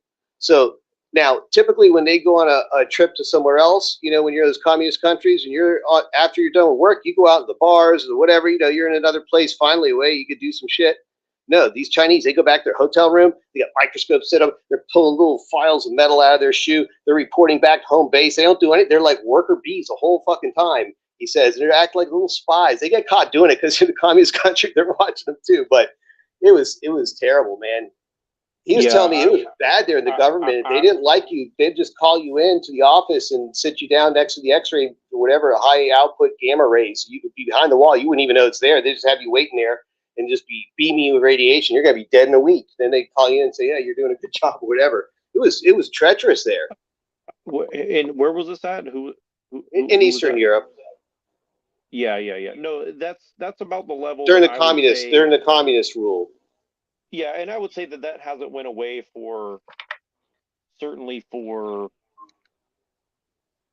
whatever groups are doing espionage, like, and yeah, I would say that that's a pretty accurate representation of what I would imagine is going on with places like China. And the thing is, like you said, though, that's why all this stuff where people, like, when you see all the conservatives are like, oh, China's gonna take over the United States, and China and Biden, and it obviously people like you and I, we know that's a distraction, but it's so frustrating because you can't get them to see. It's like they're obviously in cahoots with the same people who are managing the United States, right? Like, whoever is managing us is managing them, right? Like, there has to be an overarching plan, because at the same time, Chinese people who come from China and move to America are like, oh, America is great for me because they're just an individual person, right? But then certainly there's a lot of people from China who come over here, like you said, as spies, and they're basically,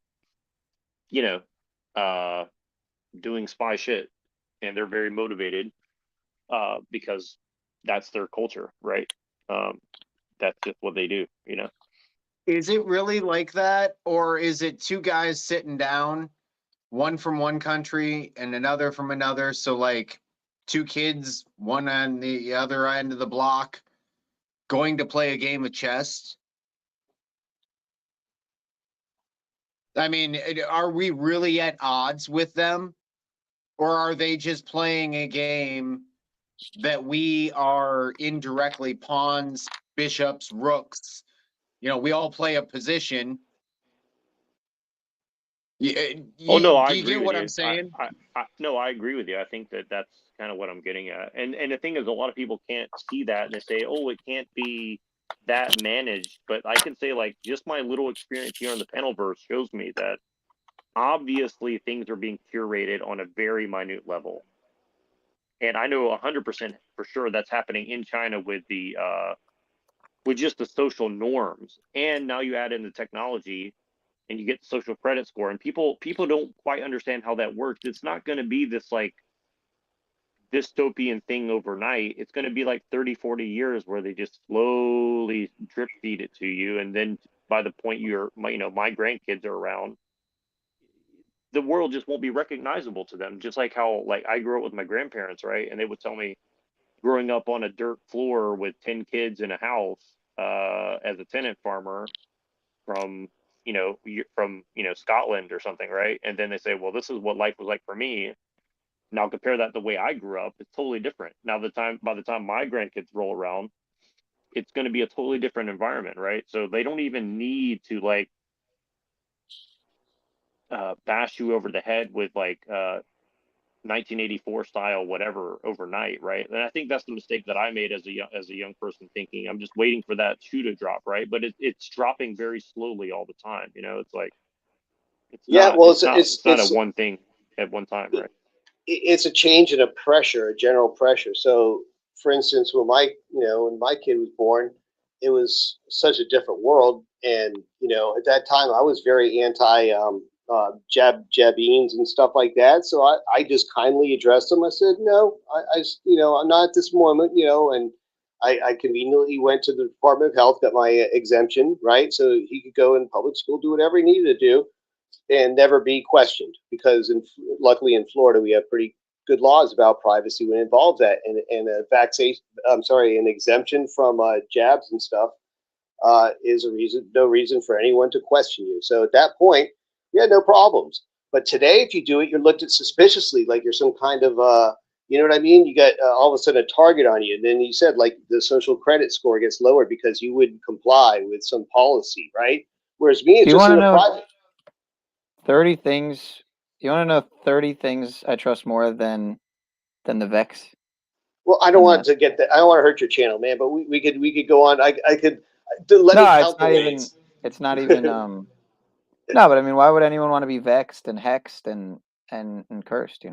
Well, I could get on about the whole thing about it. I mean, it's it'll only take me 1 minute and 19 seconds to tell you 30 things. Well, Vax is only for cowpox, but go on. Let's hear it. I yield.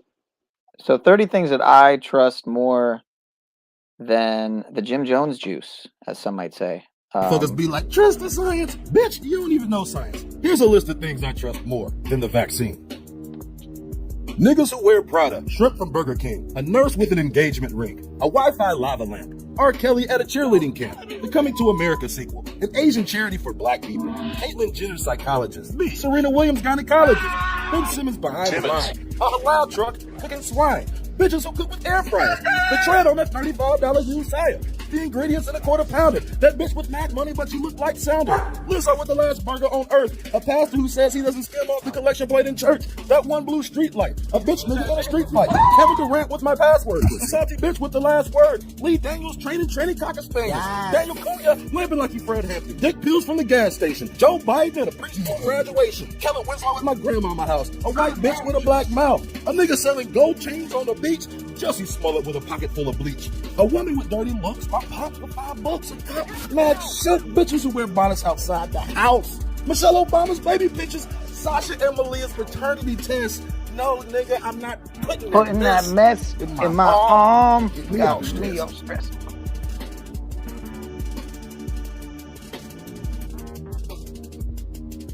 Trust the science, people. That was a good one.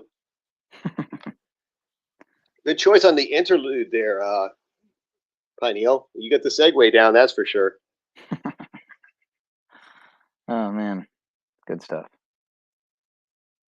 You ever seen this one? Man, I played it in my stream the other night. I tried to find the original video, but I fucking can't, man. It's hard to find it. Let me see. I can't let you leave. Like a tube. You raise your children like a tube. You even think like a tube. This is mess. Again, Network is another movie I really have to watch. Yeah. I've only seen like scenes and bits and pieces, but I mean, just from the amount of scenes I've seen, I've probably watched fucking a quarter of the movie. But you've lived it, because everyone that's worked in the industry through your entire life, this was like part of their curriculum to see this. So everyone's watched this in broadcasting. Everybody, they've studied it, they know it. This is basically a video tutorial to some extent. Okay. You know what I mean? Yeah, the points you got, the cliff notes and stuff. I mean, the basic scenes out of it are the only iconic thing you really need out of it. You can watch the whole thing like anything else, but at this day and age, it's already played out. You can just look around you to see it. It's almost like watching a magic trick. You already know how it's done. But yeah, there's the great soliloquies in here as well. Are really good in the movie. They have some great soliloquies.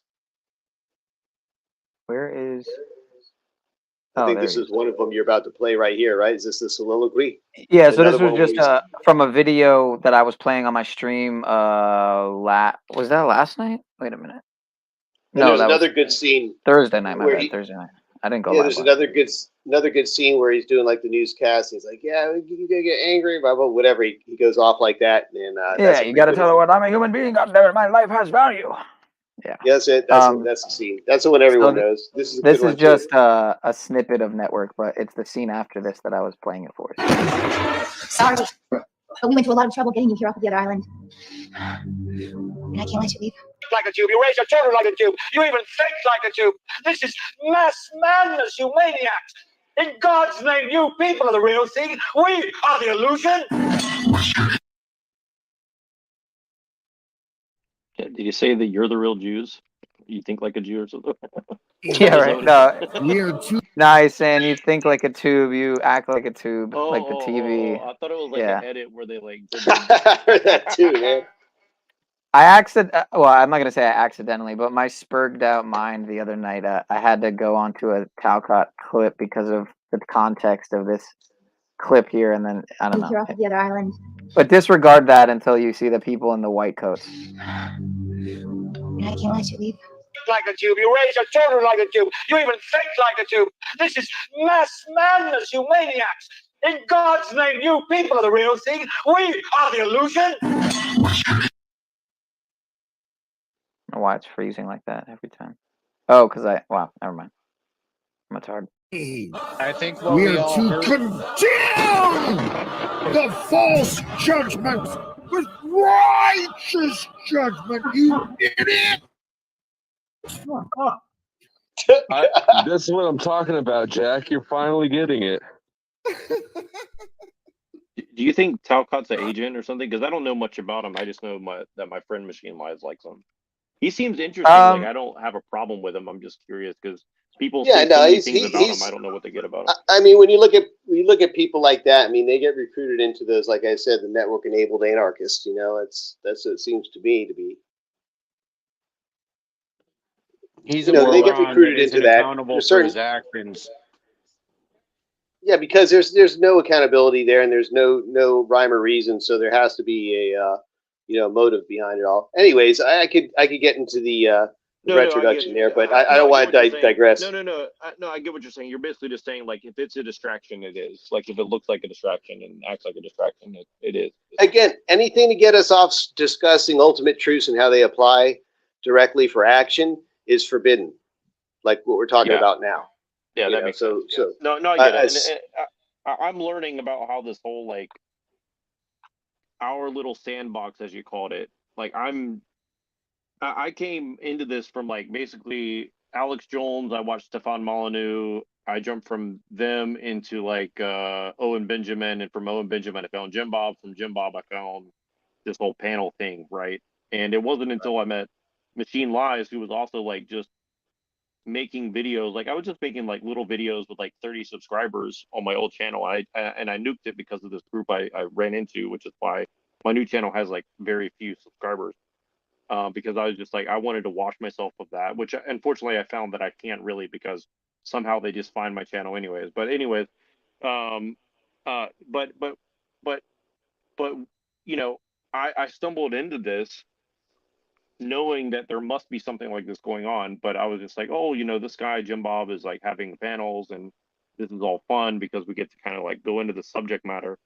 And I just realized over time, it's like I kept bringing stuff up, and then like if it was if it was in a certain arena, people would entertain it. But then when I came into like these harder, more hardcore, like I was talking about with like AI and, you know, religious hoaxes and stuff like this, suddenly people just kind of like shut down and lost interest. And I was like, that's weird, right? Like, why would that, you know, why can't we talk about like every other weird conspiracy shit out there that is even like far, you know, very kind of crazy shit, and it makes me look crazy to bring it up. But then when I talk about something that's like very tangible, that gets shut down.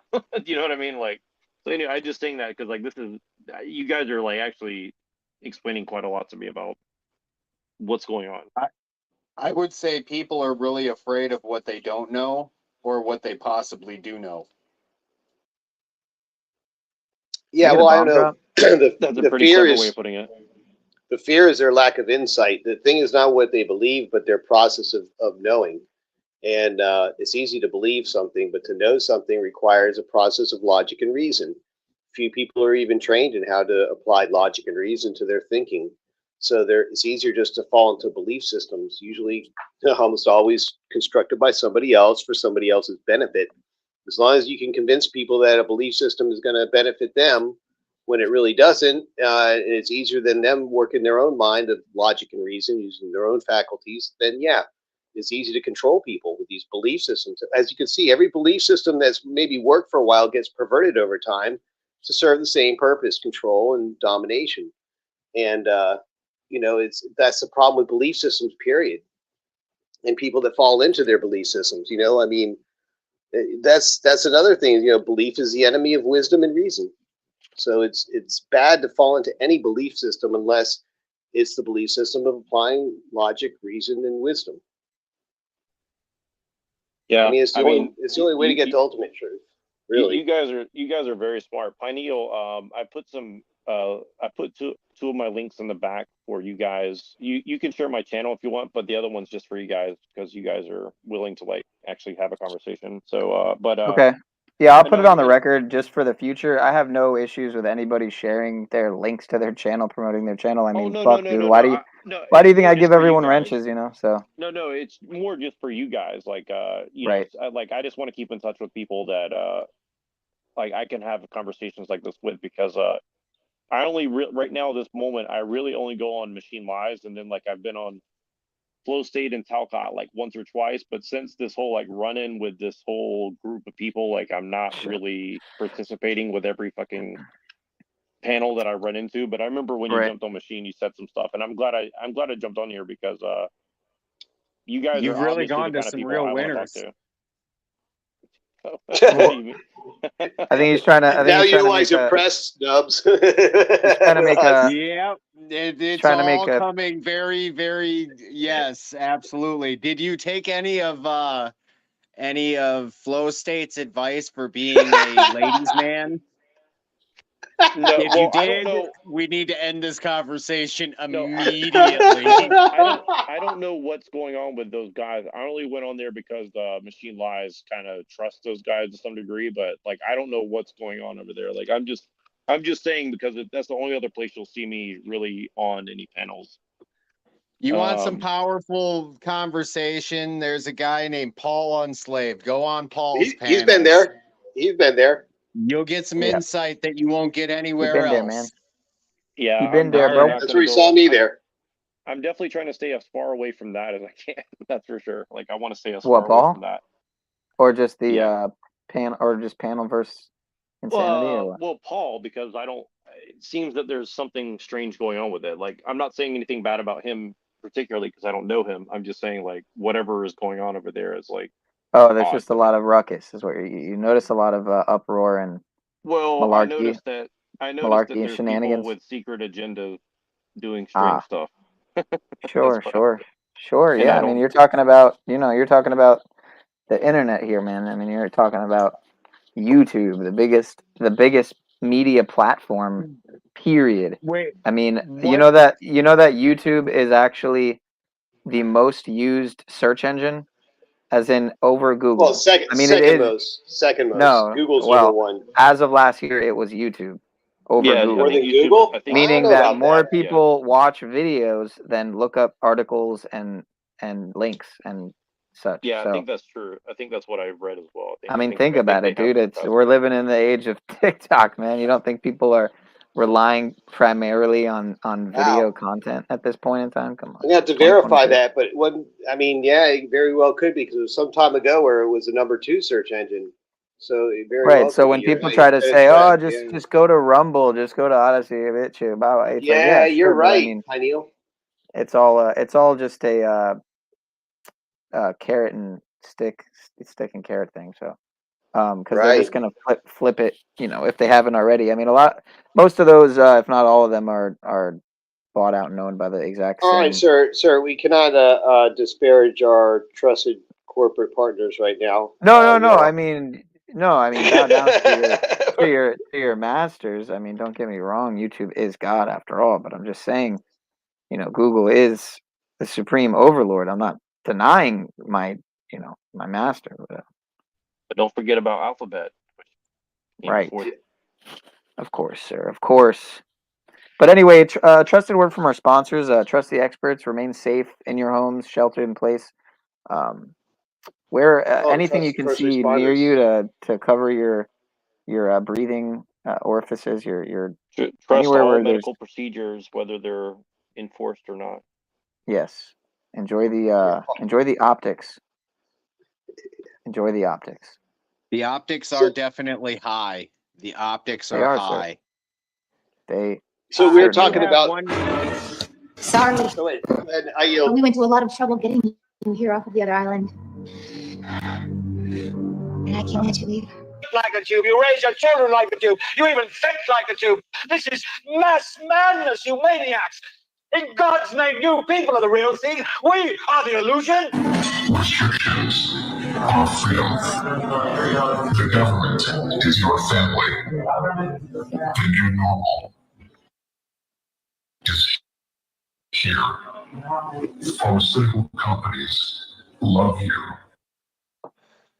Whoa, what's up with the red light there you got, man? Fucking red light special. The government is your family. Who made this video, by the way? I'm trying to figure that out.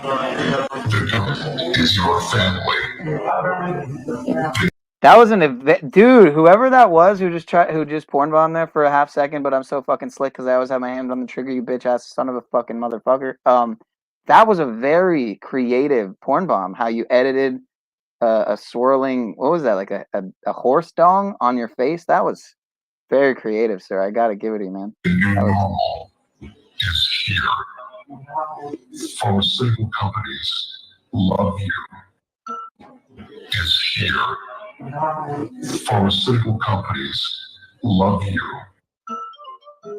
If we turn against each other based on divisions of race or religion,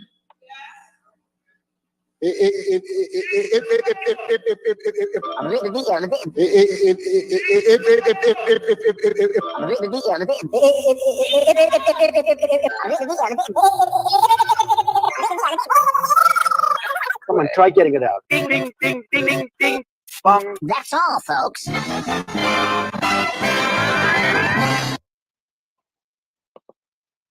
Yeah. So anyway, what were we talking about I there? like that. I like that video editor. That's like the style of stuff I do. Is like just like mash up a bunch of stuff that seems like it's a bunch of BS, but it's actually like relevant shit. I like that. That's cool. Yeah, well, I like shout out to Shaking My Head Productions. I like how some people can put together content and kind of paint a picture with it, you know what I mean? Tell a story. Yeah, that's Propose definitely what kind of construct a narrative. That's definitely what I do. I just like literally take all the stuff that I recorded that I was like, oh, I don't know what this is, but I want to record it because it fills in a gap in my knowledge, and then I just cut it all together, and it doesn't seem to make sense. Like actually, I only show 4 videos on my channel because I don't have any subscribers, but I made like 26 videos already, and I'm just like waiting for more subscribers so I can release them because it's like I realize one thing, like it is very dangerous, like you guys are saying, to like go and just say, hey, this is what's going on, even though I don't really know what it is that is going on. I know that like all I'm gonna do is just paint a target on my back if I start like really making any kind of impact. And I know that for sure now because that already happened to me. like like I said in that other community where I was talking about, you know, the Christian dude or whatever, and all, you know, that dude apparently has like, and like I said, like the people you had as you know, dressed up as clowns were definitely a part of that group, whatever that is, right? So yeah, it is very real. So like I'm like trying to straddle the line. It's like, how do I make stuff that, how do I do or make stuff that engages with people without just painting a target on my back, and I'm not effective anyway, so it That's doesn't the even thing. matter. You know? You can't put your fucking fire, or you can't put your iron in the fire without having the hammer ready to be pounded. It is only through the fire that the metal is purified.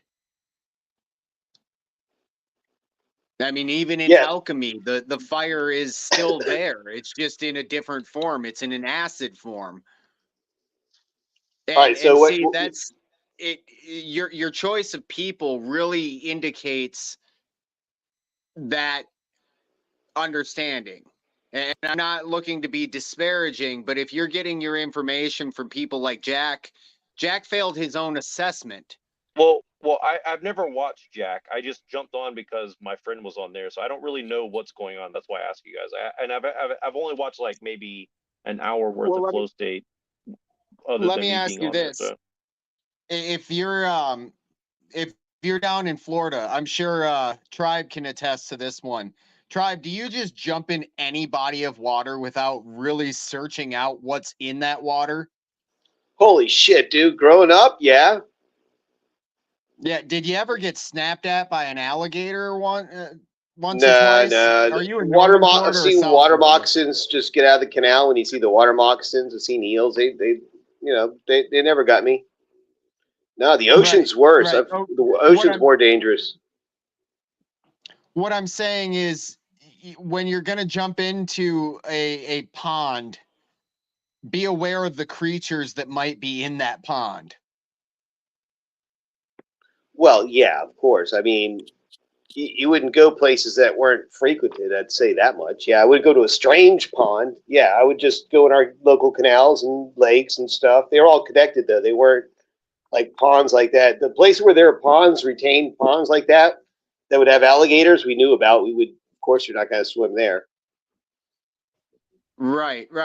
And the 4 individuals that he was talking about, to me, that would be those strange ponds. Very, very, very strange. Yeah, ponds. stagnant water. Exactly. Yes. See, the flowing water is safer. The stagnant water is where it's dangerous. That's where you get the alligators and the infectious worms. Who are you referring to? Like, I mean, I know Jack and Flo, but who's the other 2? Sorry. That's it. You had mentioned Jack 4 different names. Machine Lies is the guy that I know. Pretty much, he's the only one that I know that I more or less like trust in any capacity. Machine Lies has given. Yeah, if you've he never would have a little. No, I was just saying about Machine Lies is that he has. God damn it! I'll let you go. Go ahead. I'm just fucking with you. Go ahead. I was shutting up. God damn it, cat. I was mentioning about the Machine Lies is that he has a good show. It's just that it seems to go awry every time. It's like if he'd hold on the agenda, which is it speaks back to the first point you made, is that why is it every time when you bring up, a significant topic, it somehow gets derailed? And it's simple. They have an agenda, and that agenda is to make sure your topic doesn't get in on the meaningless red herrings that are the substance of most of these broadcasts.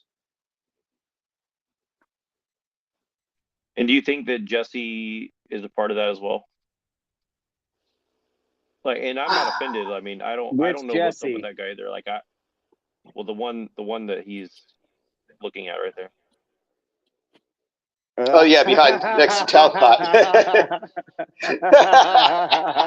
Well, because he invited me to do a podcast with him, and I was reluctant because of my previous experiences going on here. Peace and love, brothers. Peace and love. Well, Jesse is a go-getter, that's for sure. Team Light, guys. It's Team Light. Do it. 5 super high, guys. You're saying be careful, and like the thing is, if I was careful, I wouldn't have jumped on here. But you guys seem obviously much better than almost anywhere else I've been, so that's saying something. Have but yeah, discernment. Yeah, I definitely. We're just reckless. That's all. We don't care. Discernment. What's that? We're reckless. We're the opposite. We're crazy doing this. Hold it down. I got a phone call. I'll be right back. Yeah. Well, I definitely am if reckless. People are getting trolled to some degree, for sure. Yeah. Here's something that I've learned. If people are getting trolled hard, like for instance, Paul with Jack, take note, figure out why, and you might be on the troll side. If you have wisdom and discernment in that situation, yes, absolutely, hands down.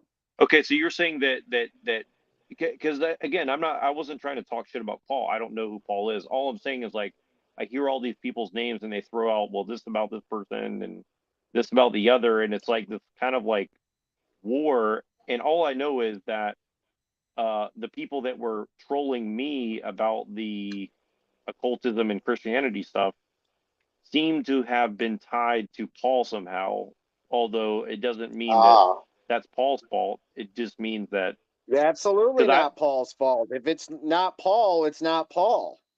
And if it's the people that associate themselves with Paul, and Paul is a real motherfucker. I don't care what anybody says. I've never heard him say anything that has been out of pocket, out of character. It has definitely been in character, but not necessarily out of character. No, I get He's what you're a real saying. motherfucker. And from my very limited interaction with him, I can say that what you just said there seems to be true. And if you're saying that he's aware of the things that I'm aware of and that you're aware of, and if that's kind of his motivation, aware of far more. Okay, got it. And that makes sense. And the thing is, like, people make fun of him for his approach to saying, well, this is how you exit the system.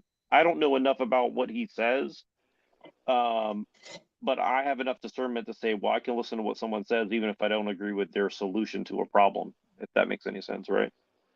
Just to be fair for Paul, just to be fair for Paul, it's kind of an emergency. He has an open invitation on his broadcast, which is very rare.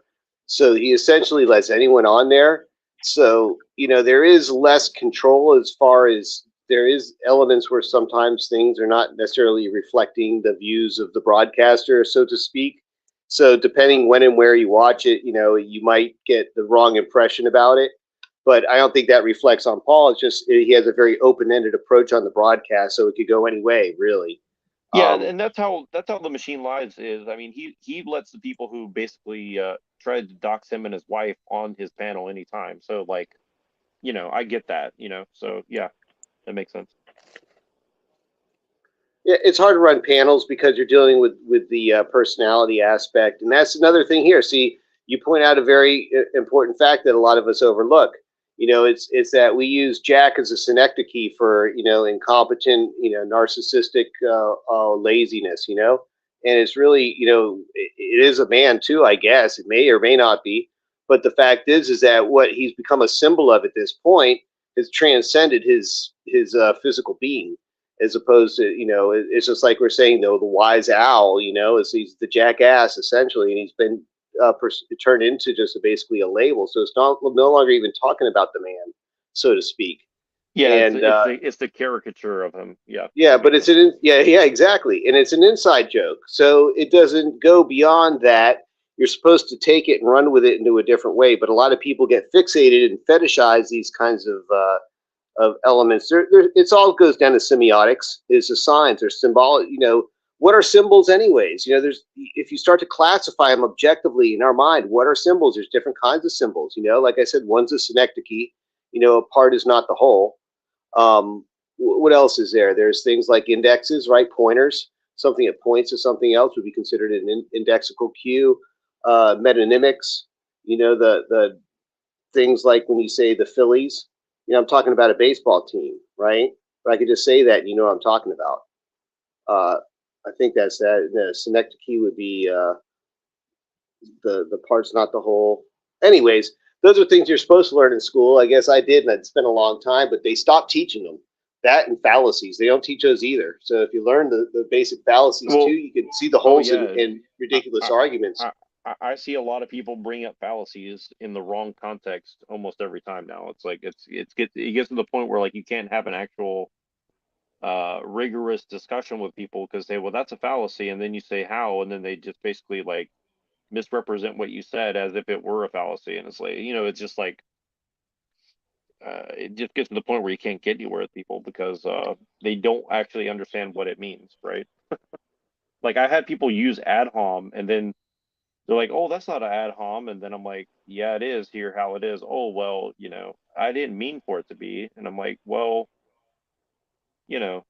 whether that's the intent or not, that's what it is, and I'm okay with it. I'm like, you can question people's motives, and that is against the person, but it's also true, right? So it's not necessarily a bad thing, Well, there's rules of the argument. You're not just there to restate your point, your premise over and over again. Is to back it up with objective reasoning and facts, and in a logical reasoning process, right? So you can't just, you have to have things like rules to argumentation that everybody follows, so that when you do come to a conclusion, everybody can agree. It's just the way things are done when you're dealing with more than yourself.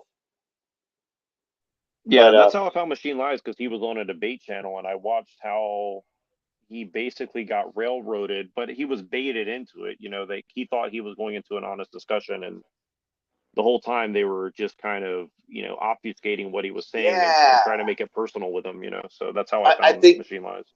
I think I found it at the same time, and maybe that's where I saw you. Maybe you came to Paul and Slave after that, because maybe you said go over there. Oh, or whatever. I don't think I've ever been on Paul and Slave. If I have, must have been very briefly. But I only know Paul and Slave through Machine Lies and through CBO and those guys, because I followed Machine Lies on the CBO and these guys, and Paul would show up and have an interaction, and I found it very entertaining. But then everybody, of course, says all kinds of stuff about the guy, and I don't know who to believe, right? So I just take it for one man's word against another, Believe Paul. If you want to get to know Paul, go talk to Paul. I'm not a good representative of Paul. In fact, I'm no representative of Paul. But I will say this: when truth is spoken, does it really matter if somebody else doesn't like them because of something they said that was probably true that they're not willing to accept themselves? Hey, Nubs, I think less is more here. The problem is that it's guilt by association. This guy knows more about Talcott than he does about Paul. So what he needs to do is to unlearn what he knows about Talcott, learn about Paul in the positive at this point, because I think that deficit is the issue. Yeah, I know very little about any of these people. The only person like I said, I really know anything about that I trust is Machine Lies, because he and I have talked privately quite a lot about technology and religion. So he and I think we come from a similar goal, right? So that's the only person I know what his motives are. You go ahead. Have you ever broken bread with the man? Not in person, because we live pretty far apart. Correct. Yeah. Okay. So while I've had conversations on the phone with people, I used to do telephone sales. Great example. I'd be their bestest friend to get them to buy my shit. Same thing on the fucking internet. Unless you're breaking bread with that motherfucker, you really don't know him. And that's the same with me and Paul. Yeah, sure, of course. I have never broken bread with that man. Nevertheless, when I hear and see what I hear and see, and I hear and see what I see with Jack, I see one is lacking and one has credibility. I think, Yeah, but look, do you the see antecedent is what we see is the question. Or better yet, do you see what we see that you don't see? You see? I Dude, always look Jack into, is a miscreation of Paul's. Listen, Jack Yes. was like his miscreation. You can't associate. You can't even compare the two. It's like if you made a botched project and people call that botched project you. That's what it's kind of at right now. It's like, yeah, it's like you left a bad turd in the toilet and now you're associated for it because you forgot to flush it. And that's where he's at right now with Jack. So in a way, you can't. I don't want to dwell on it, man. But it's just not right to talk about another person when they're not there, especially two of them, even if one is a caricature. Sure. You know. Yeah. And again, I don't know much about Talk. I mean, I think some of what he said, and I will just tell you like my impression of Talcott, just because I'm trying to be as charitable as possible. Some of what he says is secretly seems to be like he's being very nice, but it's actually kind of secretly based. Like I see a fascist tint to a lot of what Talcott says, right? Let me ask you this. Have you ever had a friend ask you to come over and do some, like, I don't know, drywall or some kind of help type thing? Yeah, many years ago, yes. Yeah. Okay.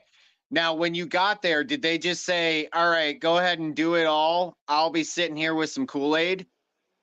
Tell me when you're done. No, and if they did, I would just turn around and leave, pretty much. Okay, that's my experience with Jack. That's many people's experiences with Jack. Just to give you an example. So basically, he's obviously on the metaverse, misrepresenting what his intentions are. Asking for help and then and then expecting you to do all the work. Well, that sounds like in line with fascism. I'm joking, but kind of. That's why I'm saying it, because you got to the fascism part. No, that makes sense. Yeah, and that's my personal firsthand experience, and I would love to have that conversation with me, but he won't even let me on the panel for the at least to my knowledge. Last time I tried to get up there, I was blocked completely. I did notice I was unblocked from the channel, but he won't even let me up on panel because I'll call him on his bullshit. Every single fucking time, just like I would do if I heard you call in some bullshit, this, that, and the other thing. I'd do the same thing to you. I do it to Tribe. Tribe is like, he's kind of like that damn gorilla. I love Dubs getting up there to debate, man, because he just he's actually the secret Mensa member. You know, he's got the super high IQ and he acts like he's stupid sometimes, and then he just comes around for the kill. So you gotta be careful with him. No, I like that. I mean, that's my method of debate. Secret Mensa. That's my method of debate as well. I mean, I because the truth is, I don't. No, that's not debate. It's dominance. Yeah, I don't know much about it's a lot called of stuff, pimping. But I used to be in sales, like when whoever said you're in sales, and I think that you start to catch on when people are trying to sell you some bullshit. So I like that. You know, I think that is pretty much the only way you can actually have a real debate, is just kind of get in and tease out where someone knows that they're selling you a bunch of shit. Well, here's the thing is, I don't know, but when I guess maybe a little bit older than most here, but you know, we used to do debate in school. You would have to take one side or another, whether you agree with it or not, and debate it to the best you can to win. And yeah, it's absolutely. a matter of, I love you that. know, Yeah. if you can't debate master debater. Yeah, okay. See what I'm talking about? This guy's on top of it. If you can't debate both sides of it, then you're not a master debater. You got to use both hands. I think that's why I pissed a lot of people off because I could argue from both sides, even with the Christianity and stuff. Like with a lot of these guys, like I pretty much could accept most of their premises, but as soon as I started poking holes in it, they took it personal. And I'm like, well, why would you take it personal, right? Like, this is not stuff that I would imagine you would be taking personal, because right? they're invested without the work. That's exactly why they think they're Christians, but they're not. They think they're water, but they're not taking the form of the vessel. Right. Again, the Christianity is a symbolic system. Again, getting back to the CiRCUS. It's so hard to say. It's got so many R's in it. It's like somewhere between French and Poland or whatever. CiRCUS. And he describes a symbolic system. So whether it's Judaism or Christianity or whatever it is, it's just another way of, you could say it's a liberation. Really, it's a liberation ontology, right? The meaning of the symbols in it relating to liberation. So all of these are just mere illuminations of ultimate truths. They're not the ultimate truths. So it's mediated form of truth.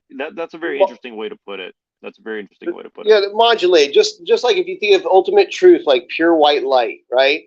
And then you have, Judaism is blue and Christianity is a red card. When you look at that card, you're not going to see the white light. You can only see the red. And that reflected light that comes off that red card is none of the white in it anymore. You can never get that white light back. But that makes a lot of sense. Definitely makes so sense. None of them are the complete ultimate truths. They're just mere illuminations of the truth, parts of it. And unless you can synthesize. And also they can be used as a weapon because it's compartmentalized as well, right? And that's kind of what you're also Since they have been constructed, they were constructed with intent. The intent was to predict and control, which is scientific, and that's why these are. I mean, science is another system, right? Another symbolic system that people use in order to engage with their environment. Just like religion is a way for us to engage with our environment. How we deal with life and death, we don't know, so we invent religion to deal with it. We can't see or feel or touch it or move it with our muscles. What do we do? What do we do with things we can't hold in our hand? What about numbers and math? Well, we create mathematics. It's really funny you say all that stuff, and I'm sorry because I know somebody. I think Nubs wanted to get in here, and so I want to say this on the last Machine Lies that he had a few days ago. His next one's tomorrow. If you guys do want to come by at any point, it was very interesting. He had a guy jump on who was a professor, a Jew, a Freemason, and basically a defense contractor, according to him. So he's all these things combined, and he said something very similar to what you're saying but from the other end, where he's like supporting all that, and he's saying, well, essentially, I've been deemed an expert, therefore I have the right to rule over you because you don't understand what I understand, and therefore you don't have the right to disagree.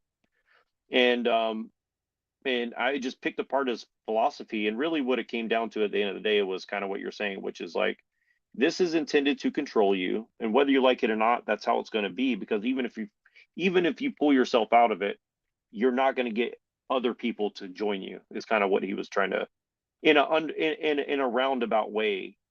He pretty much gave you his Luciferian philosophy, and I was just like, it was a very productive conversation in my opinion, but because it pretty much confirms all my suspicions, right? Like, this shows you, this is the kind of people that are running middle management for the system.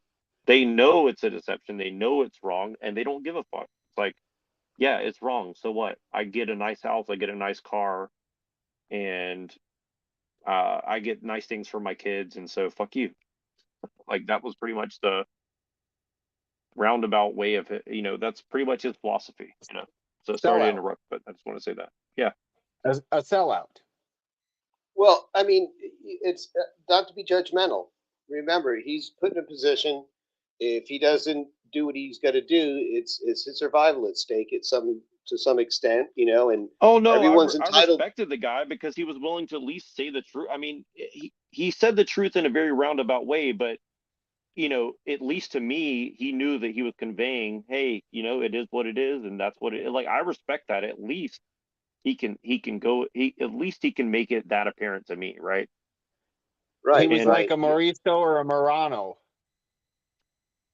the pig Well, eaters. yeah. So Nubs, look at. I know. Neuro Jack was talking about the Masonic stuff, and this guy was a Mason. One of the things, if you get back to, you know, one of the ones I like kind of from the Scottish Rite was what's his name, Pike, Albert Pike. Yep. And if I could just read just a brief paragraph from which one was it of his? Anyways, he kind of just explains this and how they think about this and how they approach it all. And when you look at it from this perspective, everything kind of just falls right into place, really. So let's try to interpret this because, you know, this is written in the 1800s, Are you saying right? you're a Mason? I'm reading something, man. These are words in the book. Are you a Buddha? You know, there are immense I am forces. Buddha. Okay, there are immense forces in the great caverns of evil beneath society. So remember, this is speaking in symbology, right? Immense forces. That's with a capital F. Forces in the great caverns of evil beneath society. So there's forces hiding under society of evil. In the hideous degradation, squalor, wretchedness, and destitution, vices and crimes that reek and simmer in the darkness in that populace below the people of great cities. Their disinterestedness vanishes. You know, disinterestedness is meaning that you don't have any interests. You're open to, you know, the open for the right, the truth, the ultimate truth, not your personal truths. You're not self-interested. You're disinterested. So the disinterestedness vanishes, though. Everyone howls, searches, gropes, and gnaws for himself. Ideas are ignored. And of progress, there is no thought. This populace has two mothers, both of them stepmothers, ignorance and misery. Want is their only guide. For their appetite alone, they crave satisfaction. See the self-satisfaction, the narcissistic craving, right? Yet even these may be employed.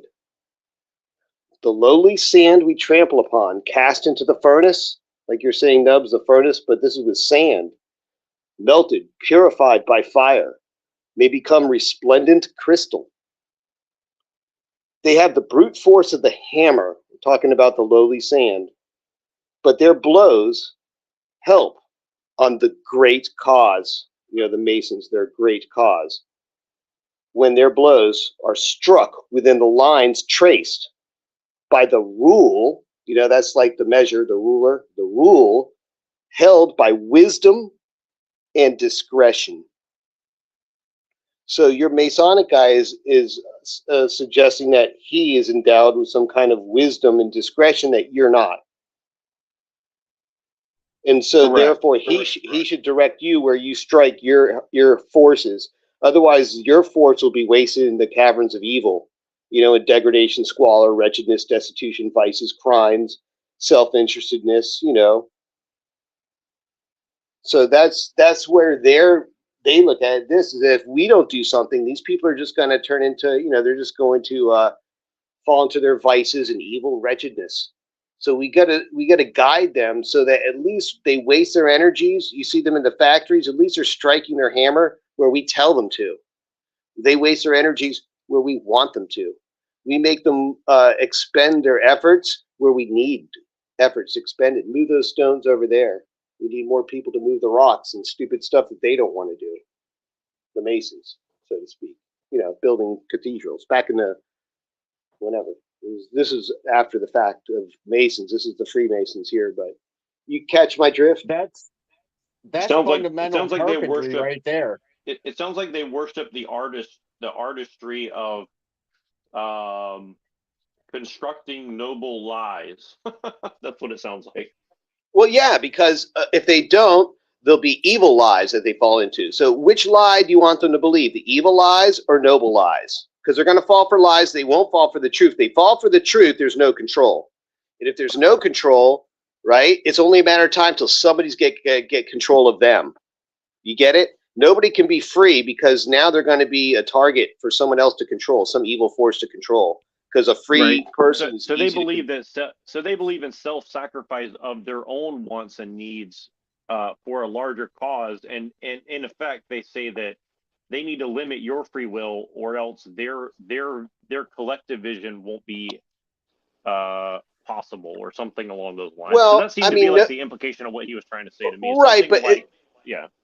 You don't want people to start to coalesce into evil wretchedness, right? Because that's become a symptom of civilization. So, a bad symptom of it. So they have to regulate that somehow, right? That's where government comes in. And by that.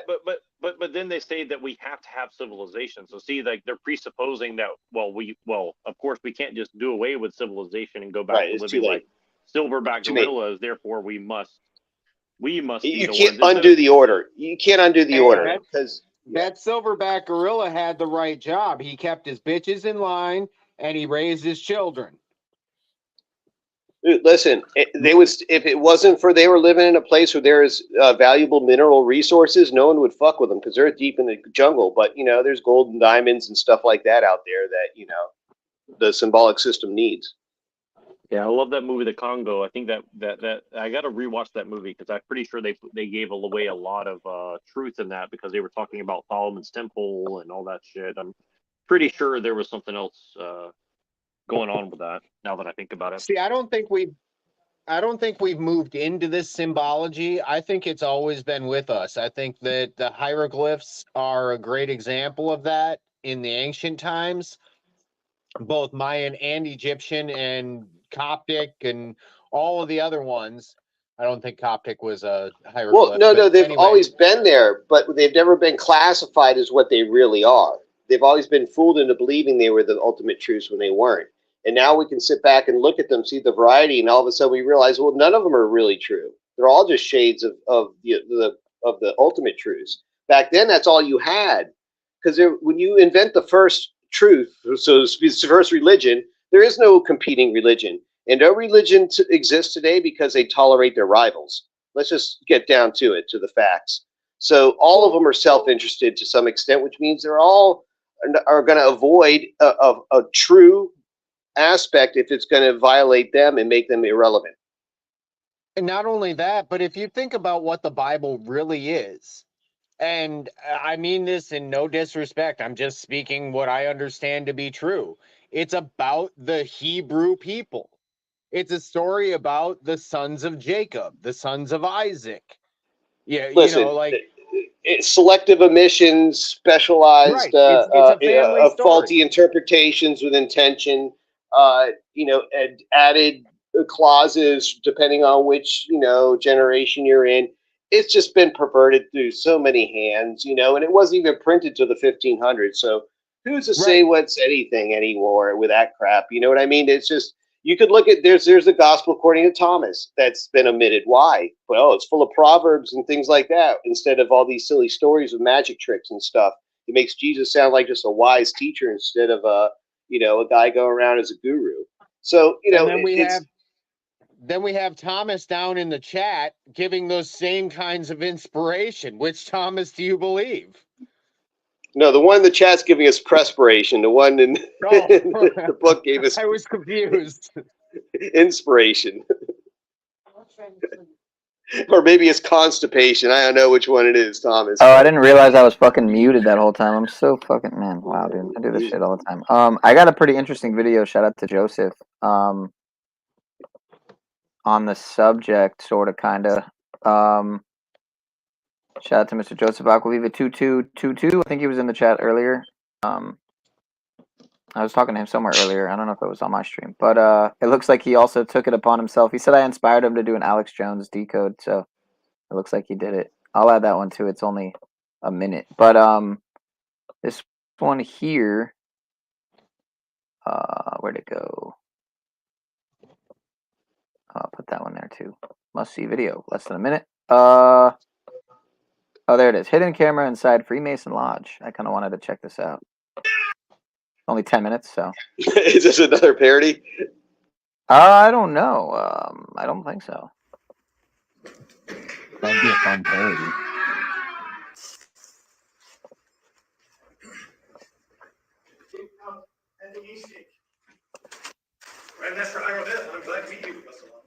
Looks like someone named Kyle Undercover, so maybe an undercover initiate of the Brotherhood, possibly.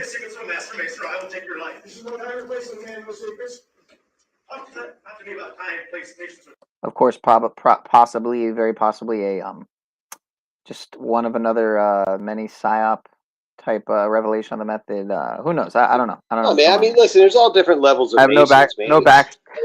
I have no backstory on this video, so I just think it's interesting because it's pretty rare to find footage like this. So. Give me the secrets of a master mason, or I will take your life. The Uku is rooted by the name of the man of secrets. And if that was complete yet found worthy, you'll then receive them lawfully as I am. You have passed Jubilo. Me you cannot pass. My name is Jubilo, well known for my determination of character. What I undertake, that I do. Give me the secrets of a master mason instantly, or I will take your life. I will not. What? Still persist? Then die. What?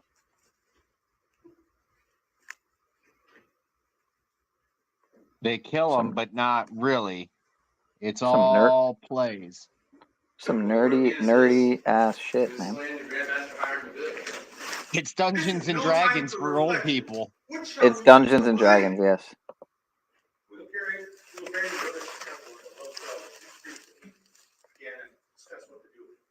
Agreed.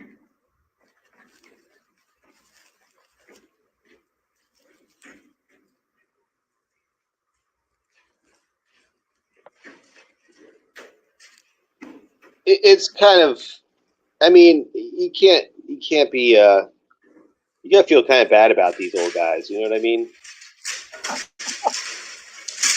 One of them's gonna break a hip lifting that guy up in the air like Aladdin. But you know what the real issue is? I mean, first of all, look at this Masonic Hall. You know what I mean? It's not the most impressive place, right?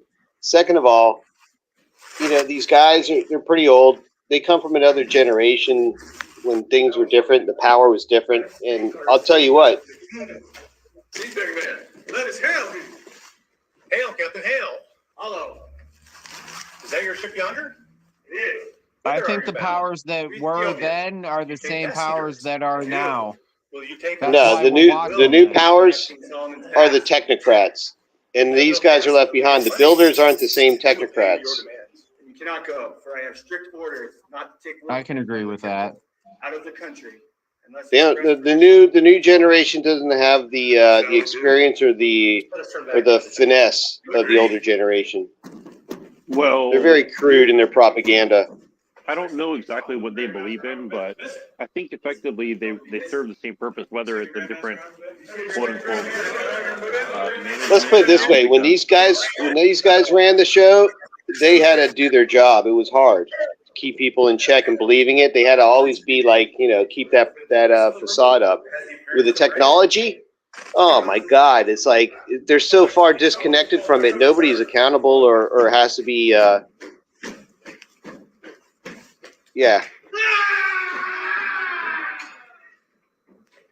Yeah, this is almost silly when you think about it. My point of what I was trying to say is, like, the Freemasons, from what I understand, believe something to do with the bloodline and with the Solomonic magic, which is what led to all this technology. So they see that basically there's some sort of entities that give them supernatural knowledge and power. Hey, can you mute that, Pineal? We get to read the subtitles there.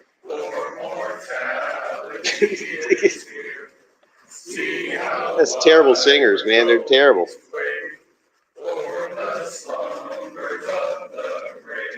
They're walking around the room like the Jews walked around, or the Hebrews walked around in the wilderness. You could probably kill this, Pineal. This is kind of boring. I'm getting dizzy. Well, I think I'm gonna that's kind speed of it on up. the target. Hey, pull one in for the Black Masons. You got a video of the Black Masons? No, I I think you're don't. on target This with the was whole Jew Joseph's thing, though, video, but because Oh no, dude! Have you ever seen the Black Masons? No, they're way groovier in this shit. They strut when they yeah, do this stuff. this is No, they're like this really. is terrible, man. No. I I mean, mean, they strut. I This grew is up, like I grew up going to Temple, and this is like this makes Temple seem exciting, man. at least Temple has a cantor. These guys can't hold a pitch. Yeah, this is pathetic, man. You can't watch it. This is worse than Altar Boys. what do you mean temple? What kind of temple? Can you imagine what their wives were cooking them? Poor bastards. You said you went to temple. Is that like a Mormon thing or something, or?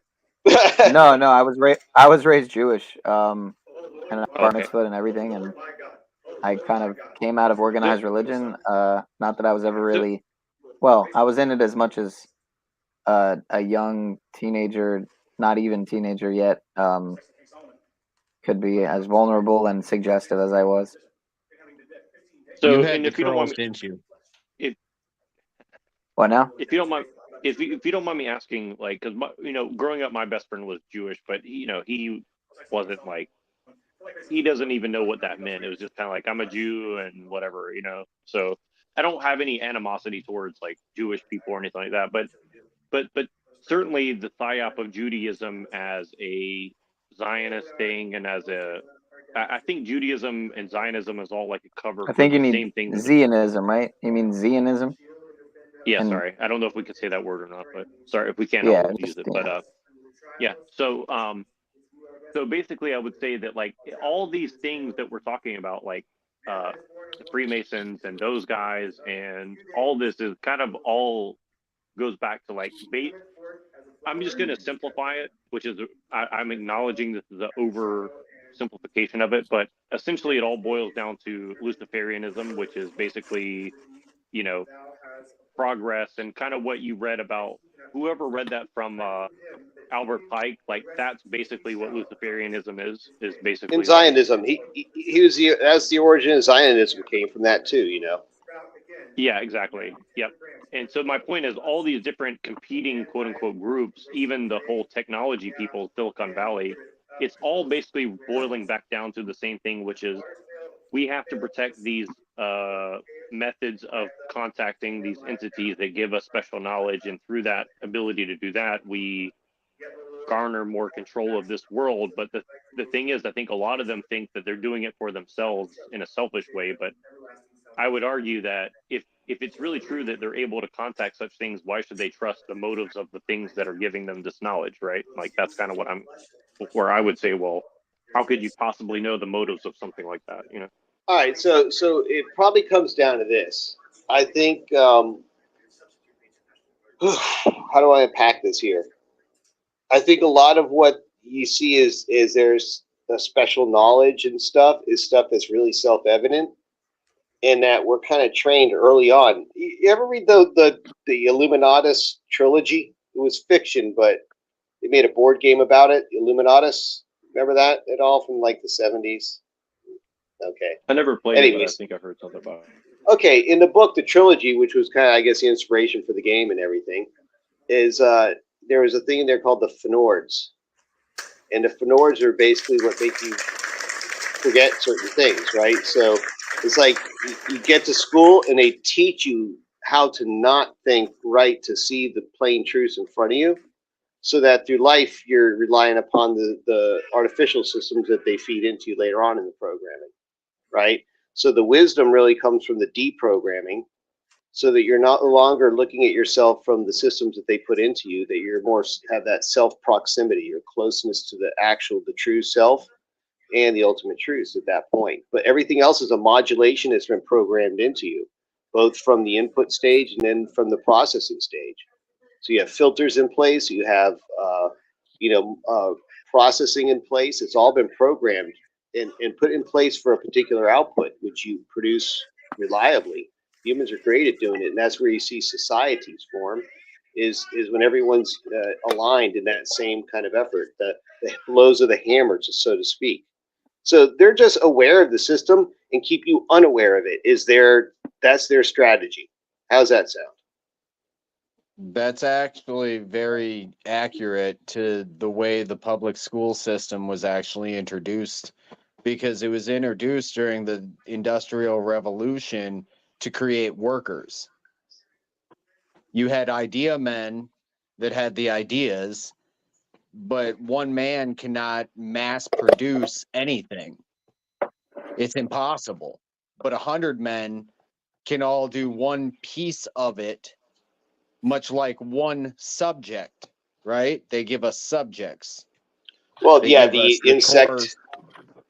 Yeah, the pigeonholed aspect. I'm sorry to interrupt you there, Nubs, but we had someone in the chat. They wanted us to analyze this ritual going on here, and I'm just going to give it a very brief analysis, and from a very general terms. And speaking back to what Nero Jack was saying about Judaism and such, is that when you look at religions like Judaism, which are really rather old, and why are they still practiced today and still the same?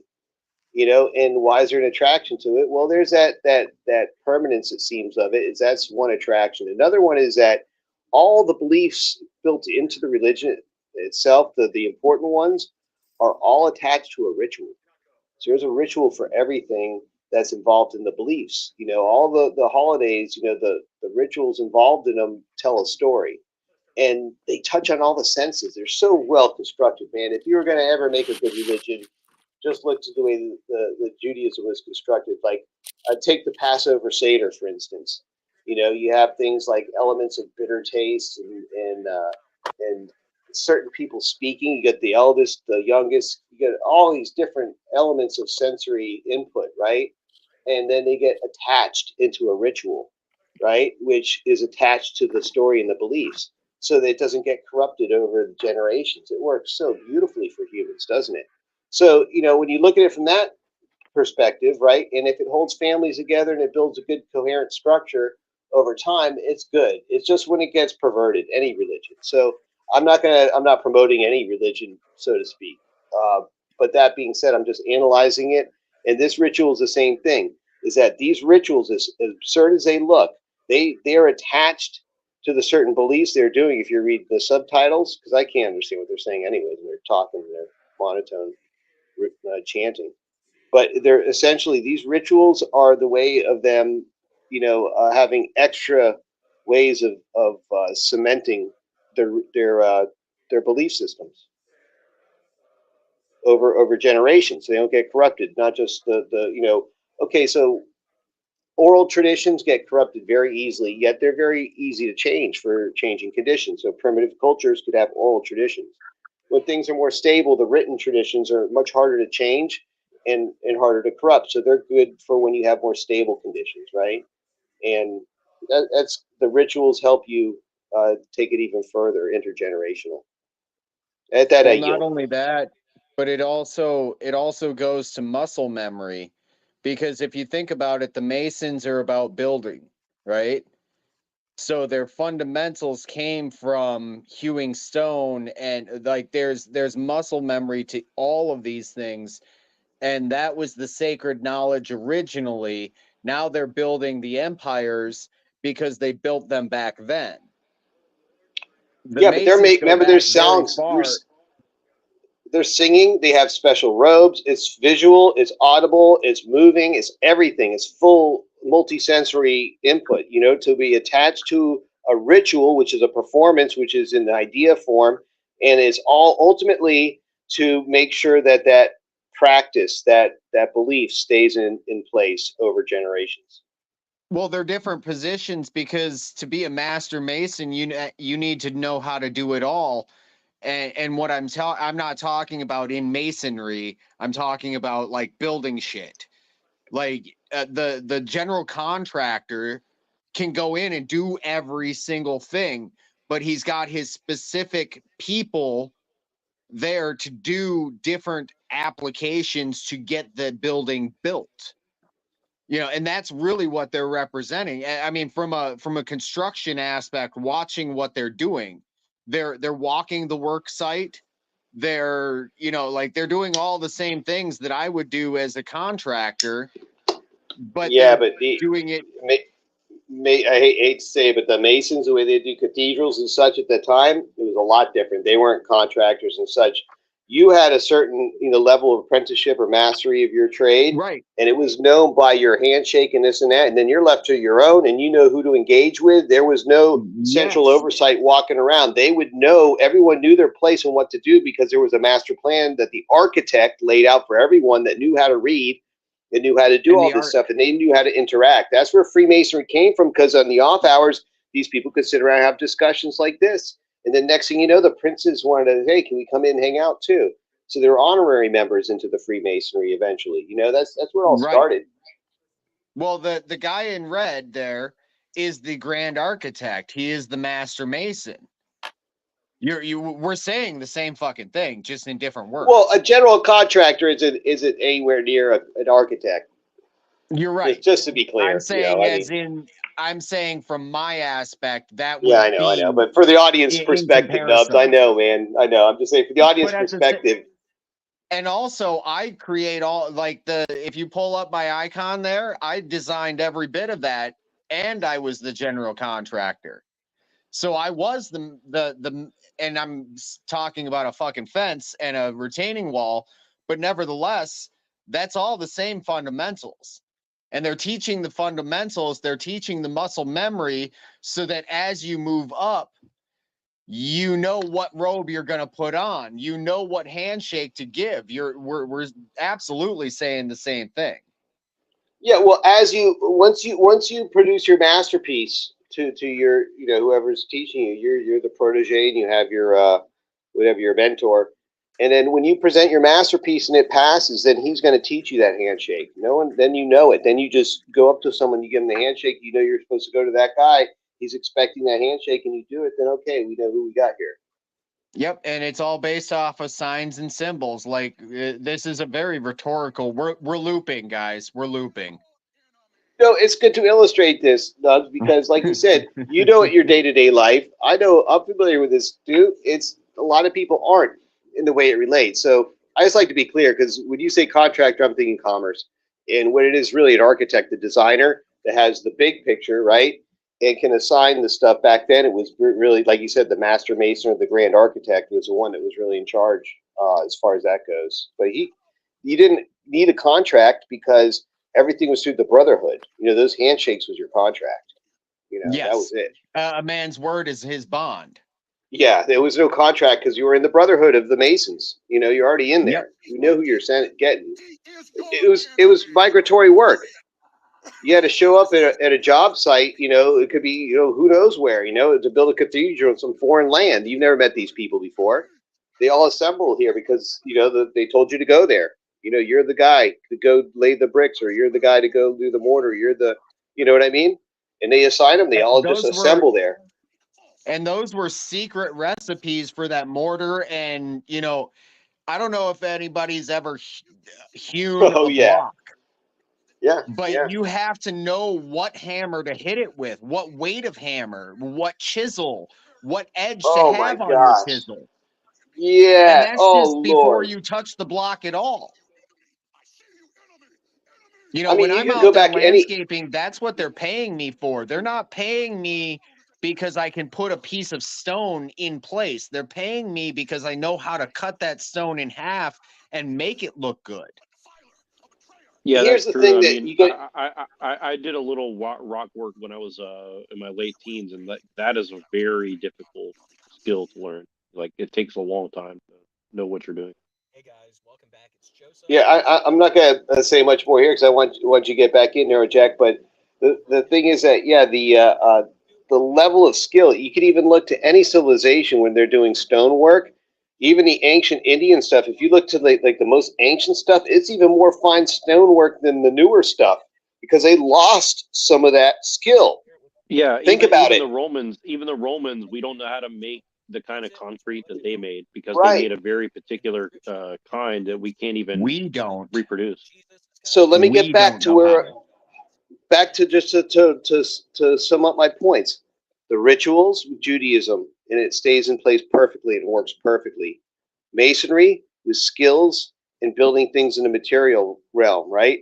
Works perfectly. That's why it goes on, because without masonry, you lose knowledge, you lose skill if you don't fetishize it and symbolize it and have these people that are just obsessed with it, right?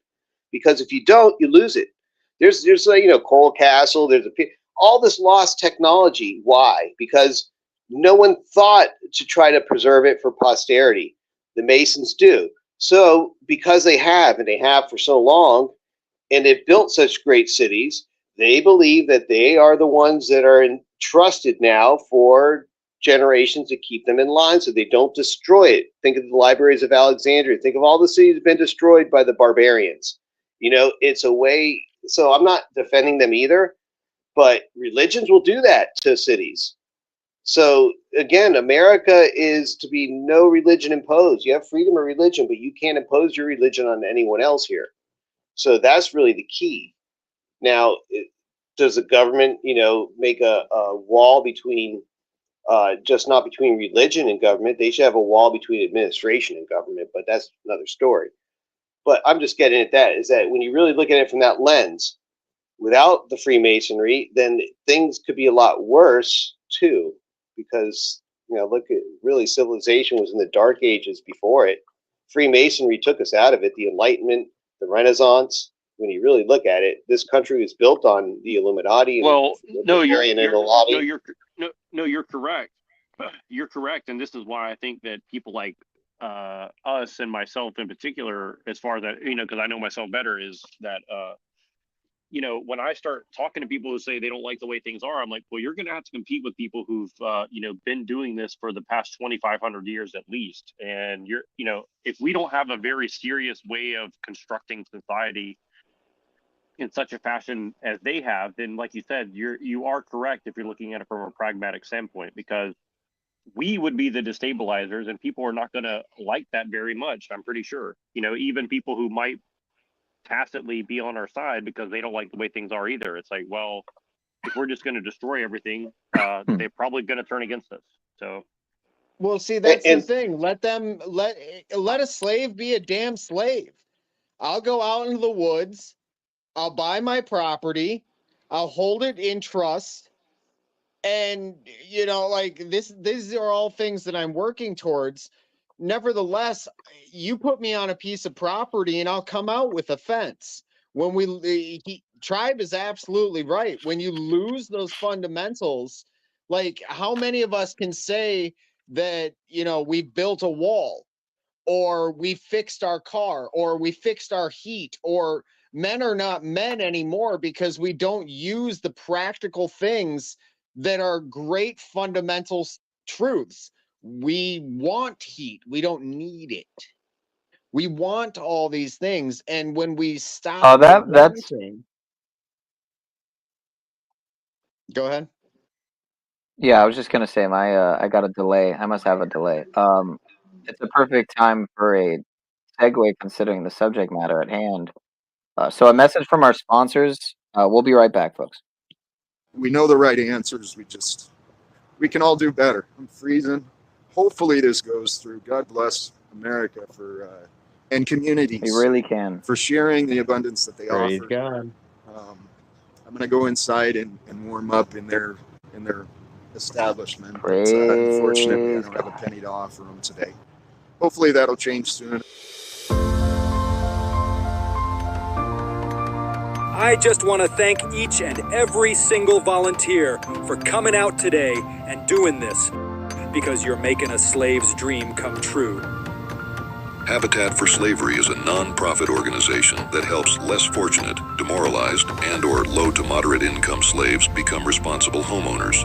Applicants are selected based on their level of need, their willingness to follow Habitat for Slavery's required criteria, and the ability to pay their mortgage or rent. Today, I'm a renter, although the rent is paid for the next year, so I don't have to worry about it. Shelter is secure for those who know of my situation. I was able to upgrade my living circumstances, so now I can proudly say, this is my home. Our organization really strives to find and vet the most suitable and appropriately skilled volunteers. Folks who have, a real desire to provide a home and a space for these helpless slaves. They're enthusiastic, they're go-getters, and really, they just love living life. Applicants are also required to help build their own home, as well as other habitat homes with what's called sweat equity. Sweat equity is a way for Habitat for Slavery partners to invest their time, which allows us the ability to make mortgages and rent more affordable, not only for looping slaves, but the generous volunteers who work as a team to build safe spaces for them. They're going to be doing some work, like some slave work. We here at Habitat for Slavery understand that not every slave has the ability to house themselves without the help of the government. Who is that guy? Dude, I grew up in the woods, in the wilderness, homesteading. I know how to survive. I know how to do shelters and all of this good stuff. I know how to thrive. But the best way to be strong and be confident in what we're building, the best way is to know that you've got a community with you. And I believe those will help people become a lot more self-reliant and less government dependent.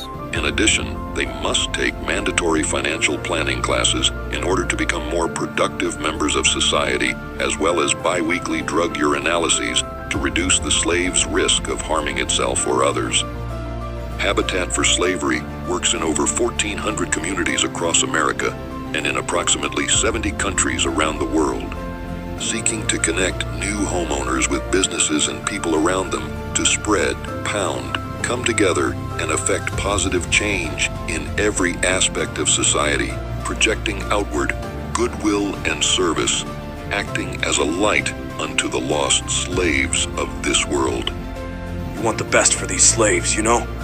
To give them a better life. This is what I'm doing. One of the most emotional moments in building habitat homes is the day the volunteers, the sponsors, and the neighbors come to raise the first wall. For many slaves, it's the day hope for a new life starts to become a reality. For the final stage, the key to the new house is handed to the slave applicant. This emotional ceremony marks the start of the slave's new journey as a homeowner. For most slaves, ownership is just a pipe dream. Habitat for Slavery's goal is to make it a reality. All right, I'm freezing. God bless us. Hopefully this goes out, and hopefully someone besides myself will hear my words. And I got good hopes for us all. Live without fear. Namaste. God bless us all. Gotta stop this. That one touches my heart. It's great stuff. How can it not? My cameo appearance I was really too. thinking about. Yeah. I was really thinking about. Go ahead, my bad. Hang on. Someone's asking for my link. Can I mention my my site there? It's on the channel. I already. Yeah. Yeah, I already dropped it, but go. I mean, you can. Oh, there you go. Never mind. Thanks. Because I can't. Absolutely worth interrupting me, Tribe. I had some powerful message. God, the audacity. Anyways. Yeah, NeuroJack had a dip set, but I appreciate you if you're still out there, man. I appreciate you coming on. Feel free to come back anytime, man. So. Jack, don't be a jack. Come over to the other places that we hang out, I guess. You're always welcome back, NeuroJack. Yeah, I sometimes I'm a little bit more what's the word? I don't even know the word. I'm like so at a loss of words right now. I'm so fucking the host sleep deprived. with the most. But yeah, the host with the least at the moment. No, but I wanted to get in on the conversation a little more, but maybe next time.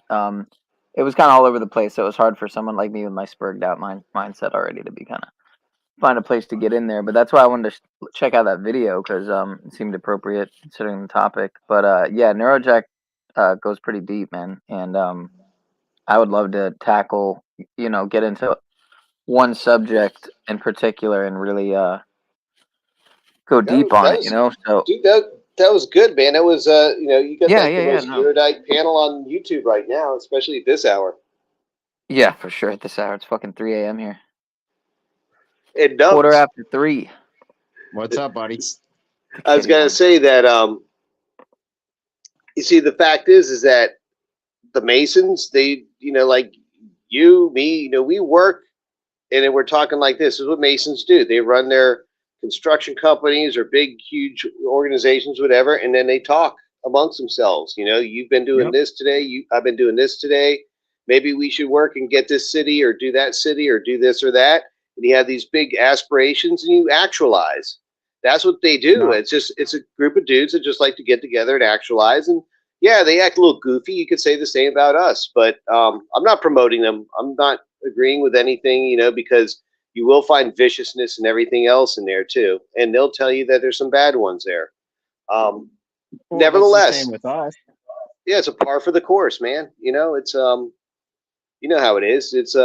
It's more likely you're a Mason than anyone else. You're a damn builder, man. All the builders I know are Masons. But optics high. Optics are high. But again, there's different degrees of Masons. Some of it's just like going to the synagogue, Pineal. You know, you go there and the rabbi says, hey, Nubstein here, he's got his new brick business. You know, I heard you need a new brick wall. Why don't you give him a call? And, you know, something like that. It's like kind of networking. And same thing, Catholic churches, they'll do the same thing. You know, if you join a Catholic church, that priest is going to make sure that everyone knows that this person just joined and he has this particular kind of business and that, you know, keep it in the family. So it's always the mafia. Getting a good name in a particular neighborhood, this fence that I have up has gotten me more work than you can shake a big stick at. It's all in that same neighborhood. I've done multiple neighbors. You know, it might be 3 blocks away, but they talk and they walk. And it's like, I'm not affiliated with any lodge or anything like that. I'm not a Mason like that, but I'm definitely a builder.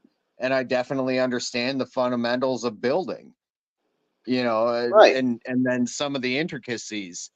I could build you a house from the foundation to the roof. You know, that's not a problem. Nevertheless.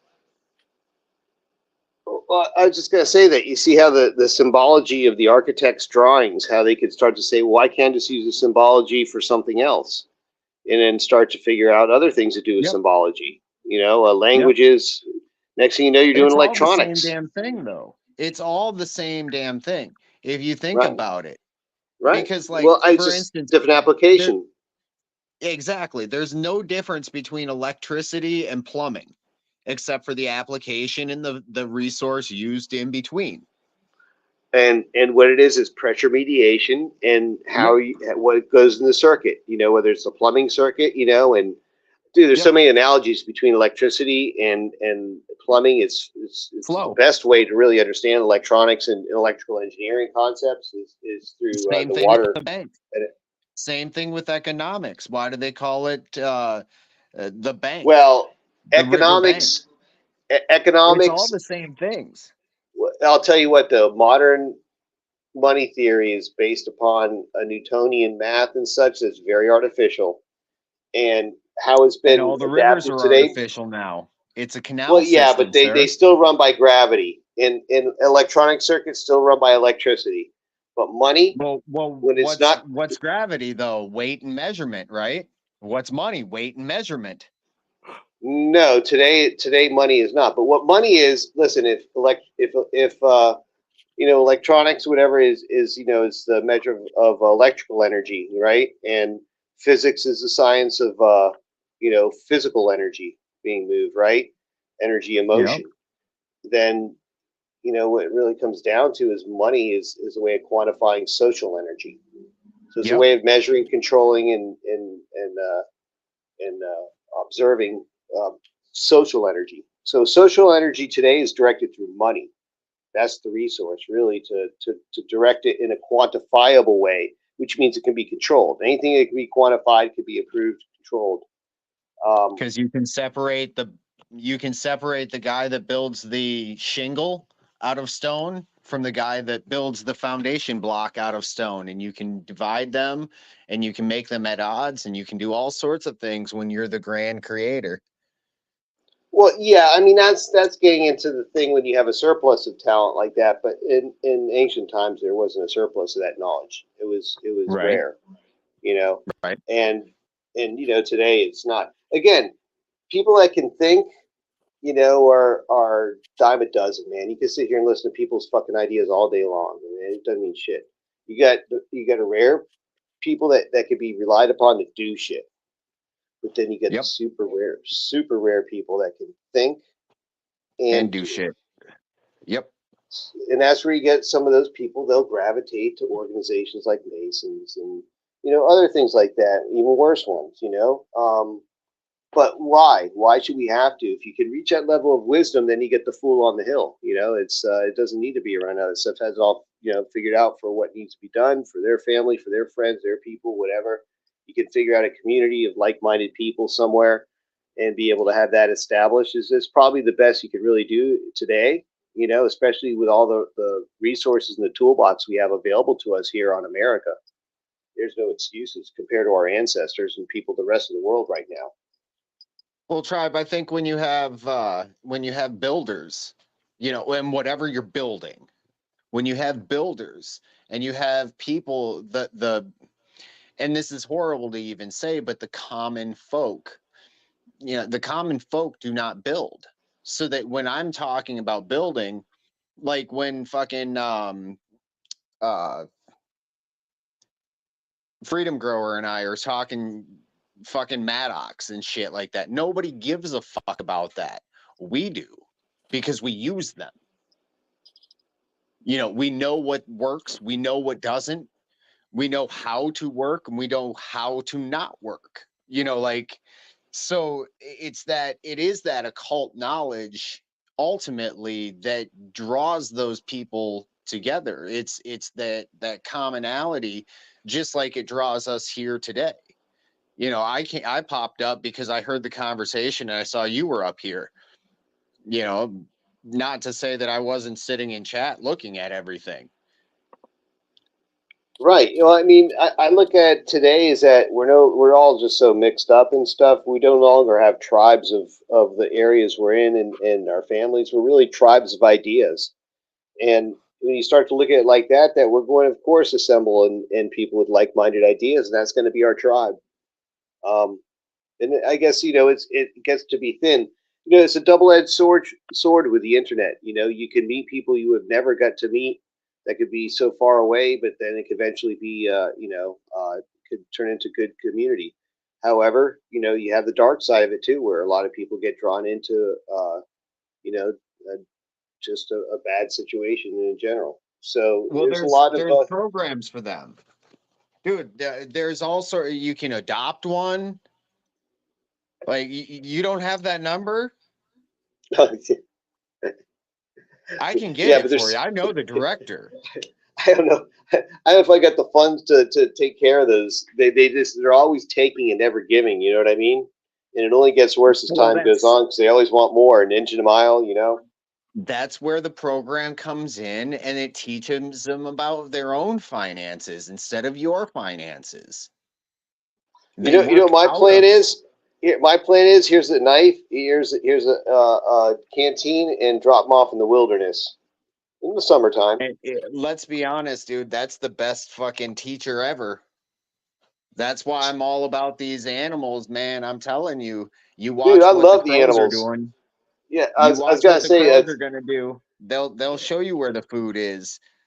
Brielle was putting in all the animal behavior chat. Mm-hmm. Yeah, but I go out camping a lot. I break away from everything and I head out a lot. Well, I've done a lot more in the past. I've been doing it lately too, but it's just so great when you get away from all that shit and you get to interact with the animals and stuff. And the squirrels come up to you and the deer and stuff. The deer, I love going. The deer in Florida are great. If you get down in the Keys, the key deer are freaking phenomenal. They're tiny, I've heard. Dude, they're so tiny. They're like dogs, and they come up to you. When my son was really young, I remember we went out there and we were coming back from camping down in the Keys. We stopped off at Big Pine Keys where they have tons of them. And we stopped off at a park there, and man, they're all over. And they came up, my son, they're like kissing them and stuff, and just you could pet them. They're like dogs, like big dogs. But they're really gentle and they're not skittish. Because they like people, they come around. They're not afraid of you like other deer. They're weird. They're not hunted. Yeah, and you're not allowed to have dogs in that park because if you brought a dog there, the dogs would just go shit nuts. Seeing small deer, they're like, oh, it's gonna be done. And one pit bull will take care of the whole herd. I know my dog would. My dog would demolish a herd and a half. Oh my God, they're so gentle. They would have nowhere to go. So I was at work like 2 or 3 years ago, and my girlfriend calls me and she says, your dog got out. And I'm like, oh, fuck. She's like, it attacked another dog. I'm like, oh, fuck. Well, I have a pit bull, right? And he's nobody's bitch by any means. He's a stocky motherfucker. You know, he's here to protect the house, and that's what he was doing because the dog was close enough to the property. Well, turns out this dog was like either a Malamute or a Husky. My dog didn't even do anything to the fucking dog, just bit fur. Oh I'm yeah, sitting here thinking I got this badass dog. He got his ass whooped. Like fucking A. Well, I get back. Malibus are badass though, man. Oh fuck yeah. When I got back, the police had been called, and I walked right up to the officer. I said, is there any damage? I need to make sure that I take care of that first and foremost. Well, this motherfucker writes me some fucking charges. What? Yeah. The people were like, no, our dog didn't even get anything. Like, there might be a tooth mark or something, but he probably gets more from a tree running through the woods type deal. You know, we know we have a badass dog, pretty much was what was said. You know, like, and Dude, I would have told the cop. I would have said, "Dude, listen, no harm, no foul. I'll see you later. Goodbye." That's what I did tell him. Well, then he Good. sent it out in Big the mail. deal. So, mail. That's not service. So I disregarded it. I did what I needed to do. They didn't like it, and then my city and I have been around and around, and I say my city because I'm the one that pays taxes here. Well, may I ask what state you're on? Minnesota. Minnesota. Oh, you gotta do the Jesse, man. Oh shit, Paul does the Jesse, man. That's gonna be great, huh? Oh God, this. The state, Minnesota, the country, the land itself is absolutely stunningly gorgeous, but you put that political aspect that comes out of really it's all across the state. Like those maps that we're showing, you know, red in the most part of the state, that's because there's like 3 people that live there.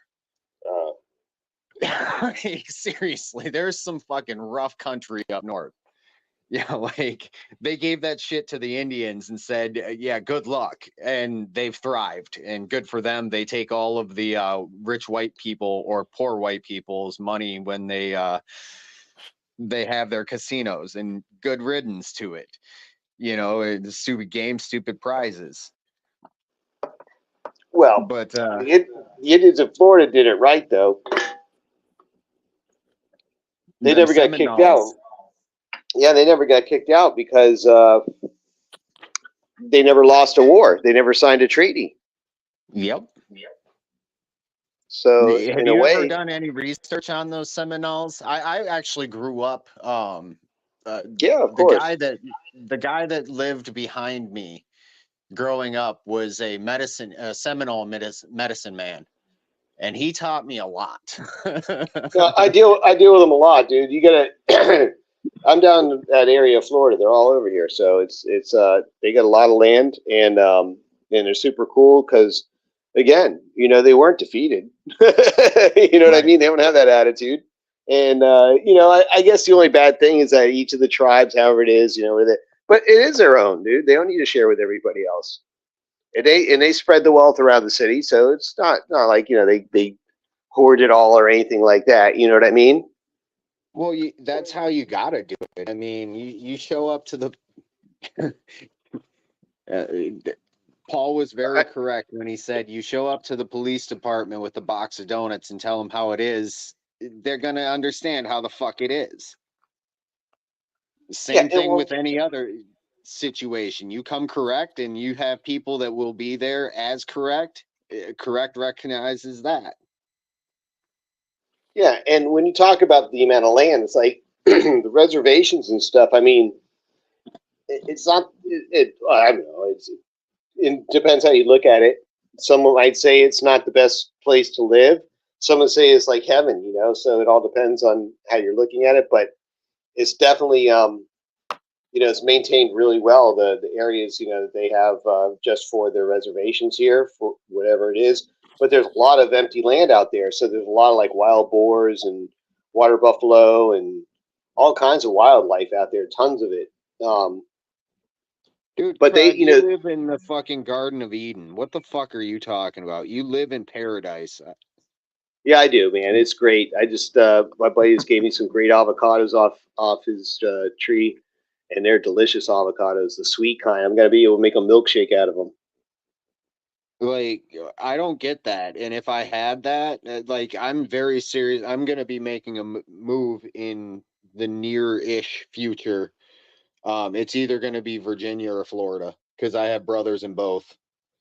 Okay, so I have family in both too, so I know a little bit. But in Virginia, the only good place is when you're close to West Virginia, just because it's like West Virginia, but the taxes are lower, I guess, and you know whatever. But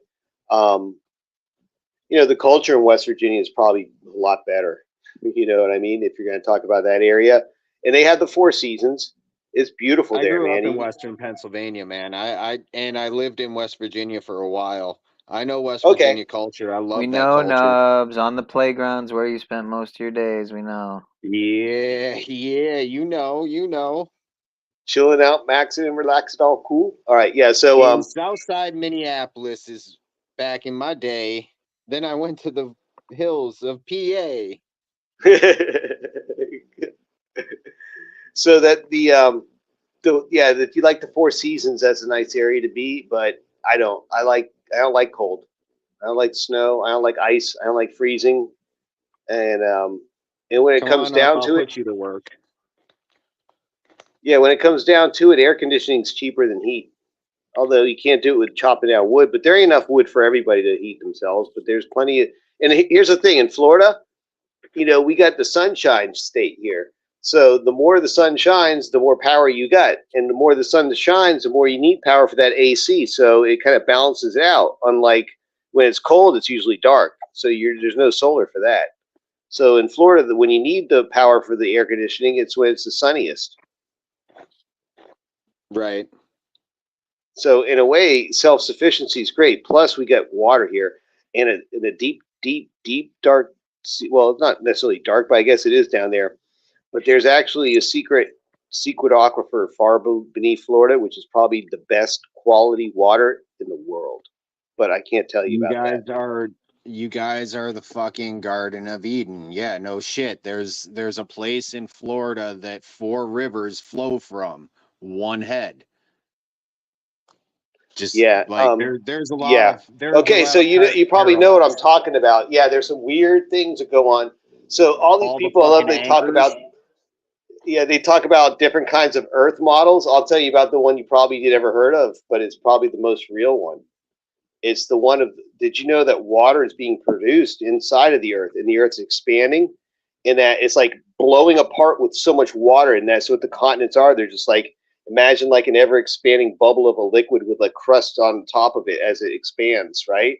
Dude, the Earth's actually aquaponics. You're talking the Earth's aquaponics. Actually, well, the Earth's actually expanding, a giant sphere expanding of more and more water from inside. It's breaking through the Earth, pushing the continents around very slowly, but that's basically where it's coming from. Where's all that water coming from? It's being made somehow inside the Earth. And where we see it is where there's punctures in the Earth from meteorites and such, is where it breaks open the Earth and then the water flows. That's where you get the aquifers in Florida from. They can't tell you this stuff, man. You know why?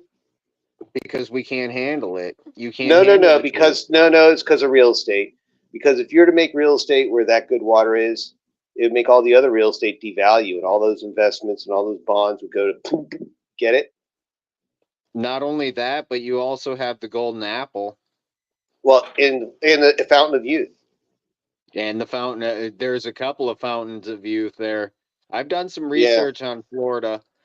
I enjoy Florida. I've never lived there, The closest I ever lived was I lived outside of Atlanta, so Cobb County. I just want to Yeah. mention though. I just want to mention that everything we're saying here is just a fake story. None of it's true. We're just making all this crap up. And it's all fiction and entertainment. I'm making it all up because I'm working for the Board of Florida Tourism. I'm trying to get you guys to come here. Yeah, just kidding. Disney ops. Yeah, it was psyops. Disney None of that was Pisney. true. Nothing's true what I said. Yeah. Yeah. We don't I believe can't you get the anyway. details, Glenn from Boston, but yeah, it's come to Florida and see for yourself. You'll enjoy it. There's lots to do here. We got beaches. Yeah, it's a great. I mean, it's a great place. Like they say, come on vacation, leave on probation, and who wouldn't want to leave on probation? There used to be better ones about the retirement. I can't remember them offhand, but Me either. no, it was great growing up here in the 70s and 80s. It was a different world. Nowadays, it's nowhere near the way it was, and it was so free. It's like, yeah, no one can even. No, it's just can't even compare. I can't believe how it's almost like a militant world that kids have to grow up in now. It's scary. Try living in a blue state. Ben's we're both- down there telling me it's a blue state in Virginia. I'm very aware of that. Oh, it is. But if you get to the borders of West Virginia, it's not. In the mountains, once you get into the Appalachian, it's a different culture. Man. You know what I'm talking about? Like in West Virginia, where it breaks down to Virginia and Kentucky, Tennessee, into North Carolina. Where I grew up in Pennsylvania was the northern part of the Appalachians. Right. It's like probably about 25 minutes from West Virginia, Maryland borders, down by the Cumberland Gap. Okay, yeah. So you're kind of like by the Blue Ridge Parkway. Is that where you're near? Exit 10 on the Turnpike is where I grew up. Exit 10. Okay, I get you. Someone down in the chat was mentioning Coral Castle. Coral Castle is like the weakest castle on Earth. It shouldn't even be called a castle. I mean, it's so weak. They actually moved it because the real estate was more valuable where it was. They moved it somewhere else in Homestead, and it's probably the least impressive architectural work you'll ever see. Just Not ratchet. fun.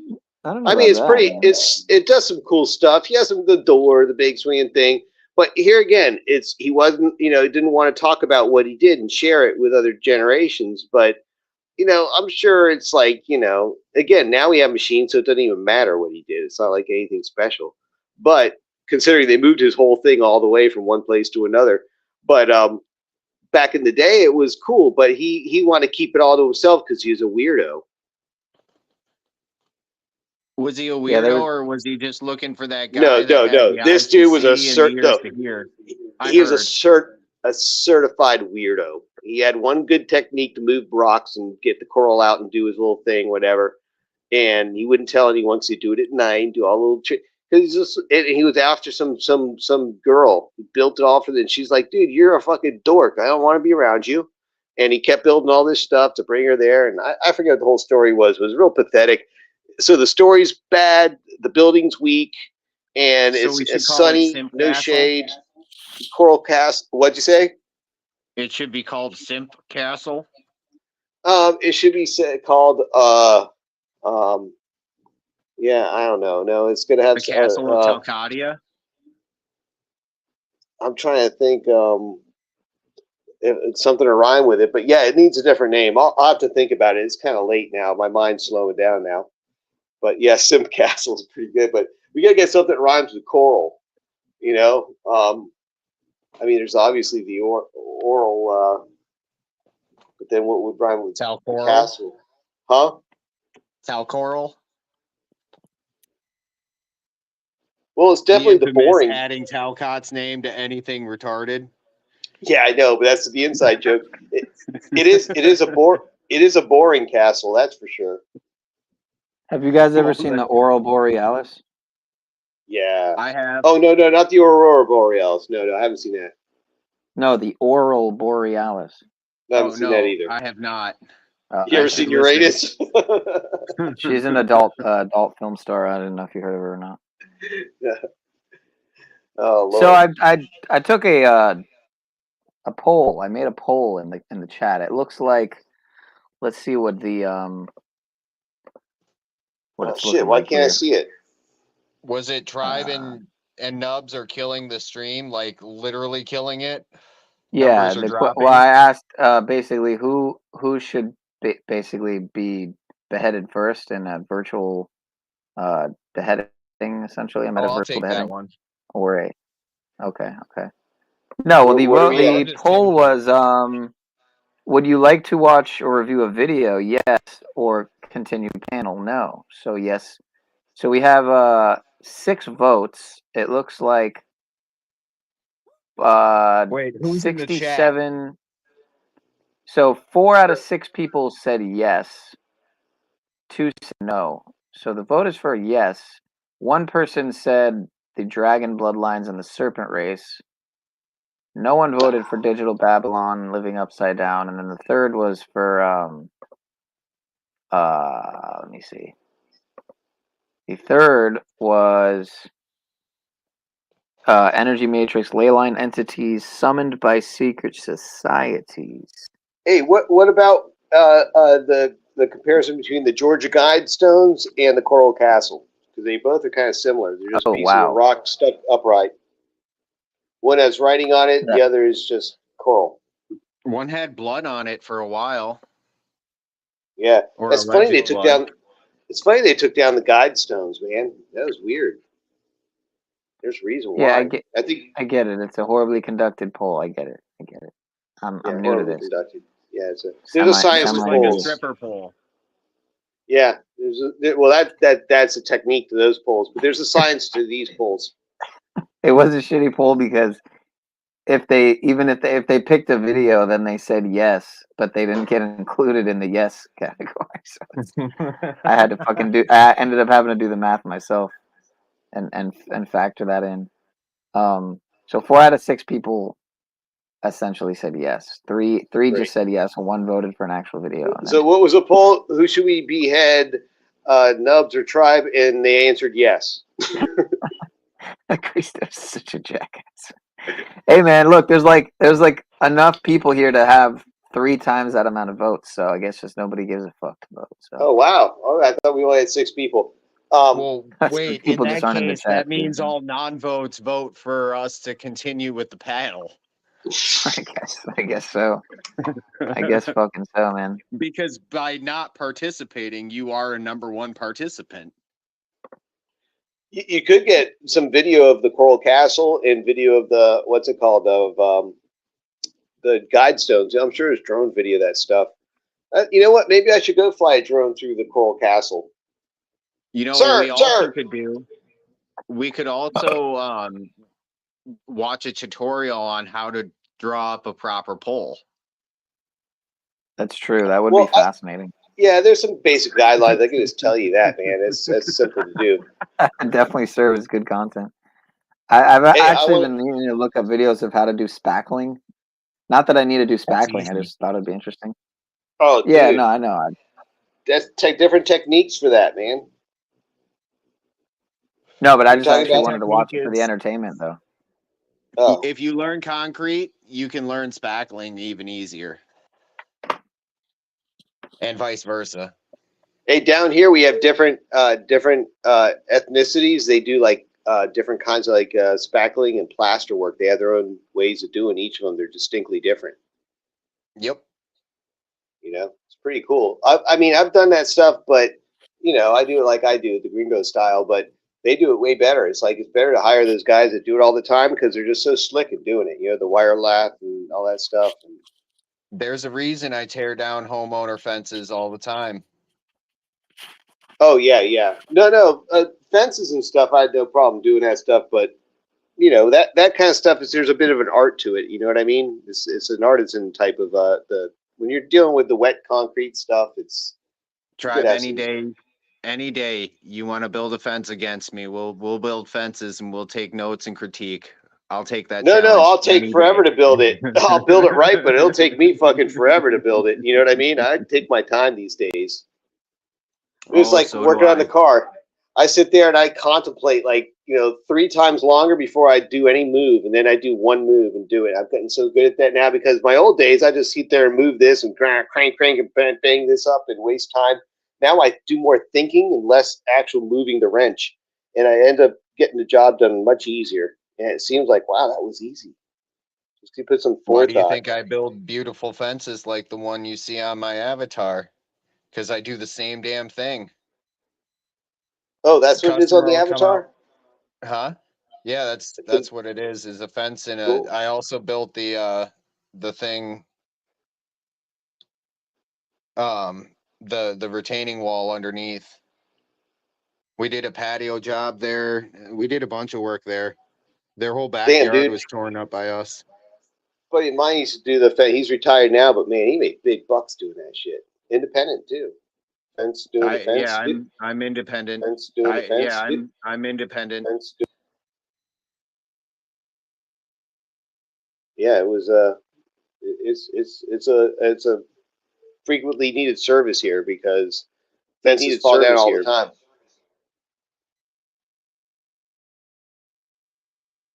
Hey, why am I echoing? Hey. He's going through all the different clicking on shit. He's enjoying himself. He's having fun. I get you. Drive, next time you build a fence, if you or replace a fence post, burn the fucking bottom, brush it out, and treat it with linseed oil. You'll thank me. Not creosote. We do creosote here. Nope. Linseed, huh? What about coconut oil? Probably work, but linseed oil would be better. I just want to say that this audience fucking sucks. None of you guys are voting. You guys suck balls. But no, I love your anyway. polls are. It's a terribly made poll, man. Come on. Hey, I want to say one thing. Over here. Hey, in case things get a little hectic, I want to just give some important words. I guess it could even be final words. But Pineal, we get in contact sometime when you're ready in the private, so I can set you up with your stream so you can do your karaoke. I got a solution for you. We'll have no latency at all and be able to do karaoke. But what medium does it involve? We'll use OBS. What? But okay. We're not gonna bore your audience even more. I definitely want to get. No, I definitely do want to get familiar with OBS. So I kind of was starting to at a point, and then I gave up on it. So you can't. There's tutorials you can watch on YouTube for it. I can even tell you some great guys to watch. There's some great guys to watch on fucking YouTube. There's some are like unknown. They're great. So I'm sure a lot of known ones are super great too for OBS. Anyhow, you'll be able to do a great karaoke panel, dude, because you'll have no latency. You know how cool it would be to be able to bring people on, and you got a good. See, the good thing is that you can carry it when no one's on there and just do your shit. And then when people come on, you've set the standard. They got to be good. Right. And they can come on. You'll build up a broadcast that way. It'd be great because nobody's doing that shit. Because you know why? Everyone wants to use like StreamYard or Streamlabs and all that. It has too much latency, dude. So I'm gonna hook you up with the technology so you won't have to worry about that. Screw that shit. Go with that Clay. Sounds good. I like the sound of that. Clay is better. I like Clay though. Clay is better. You get a stick, you can write cuneiform.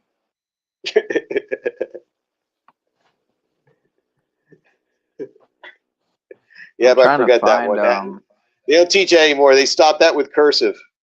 That's real time, buddy. That's real time. Do they even teach cursive anymore? No, I don't think my son's learned it. Whoa, no, you gotta teach your kid cursive. It's funny, when my kid was in school, they had like someone come in. I think it was someone's parent, and she did like a special class just for cursive. It wasn't like part of the normal curriculum, but they all learned cursive in that school. She had like a mission. She was like on a cursive mission, a recursive mission, because she had to come back every week to do her cursive class. But it was good though, because all the kids learned cursive. When my son was learning his ABCs, I used to get like curriculum books and stuff, and I was a single dad, so I was doing everything I could to make, you know, my son better in the time I had. And we would go through and we would write the alphabet out, and we would do it together, and that's the books that I use. So he knows cursive, but he was never taught cursive. Oh, wow. Yeah, cursive is mostly for writing because it's, you know, connected. Everything is, you know, it keeps that flow going. It's hard to keep picking up the pen when you write.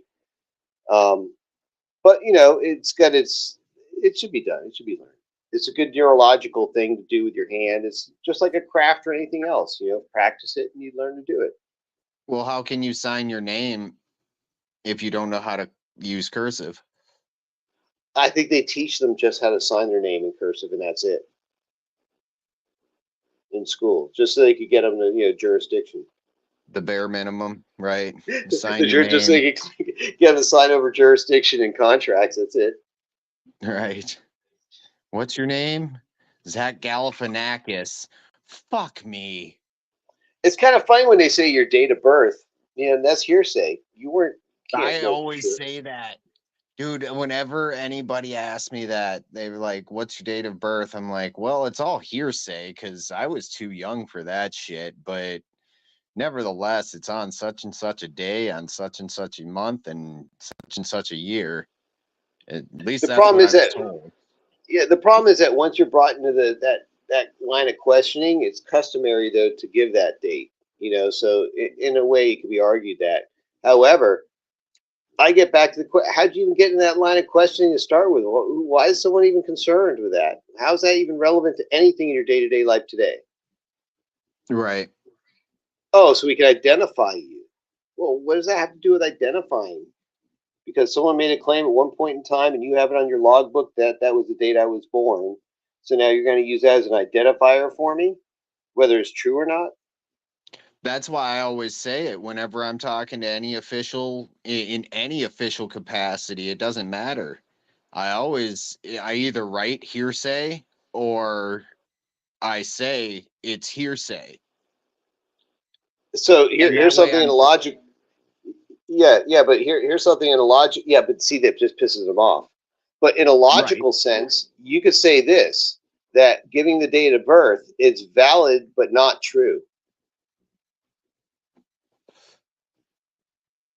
That's interesting. Because it has value. They can identify you with it, but it's not true. It's not your real birth date. You don't know. Right. Right. You don't True is something remember. that's in fact been substantiated with evidence, right? And you can't present that evidence. So it's not true. You know, there's things that could be true but not valid, right? A lot of things are true. Not only that, Like there's 3.5 average 3.5 number of people in that car, but where's a 0.5 person, right? You know, per car, whatever. If you have a fleet, so it's true but not valid. You know, this is valid but not true. There's all these interesting logical things. You're supposed to learn these. You know, there's only so many combinations you do. This and that, that or that. If this, then that. The tautologies too. P implies Q. Oh gosh, I forget all this stuff, man. There's a whole slew of it. You had to not memorize it. You had to know them so you could be tested on them. You know what I mean? Right.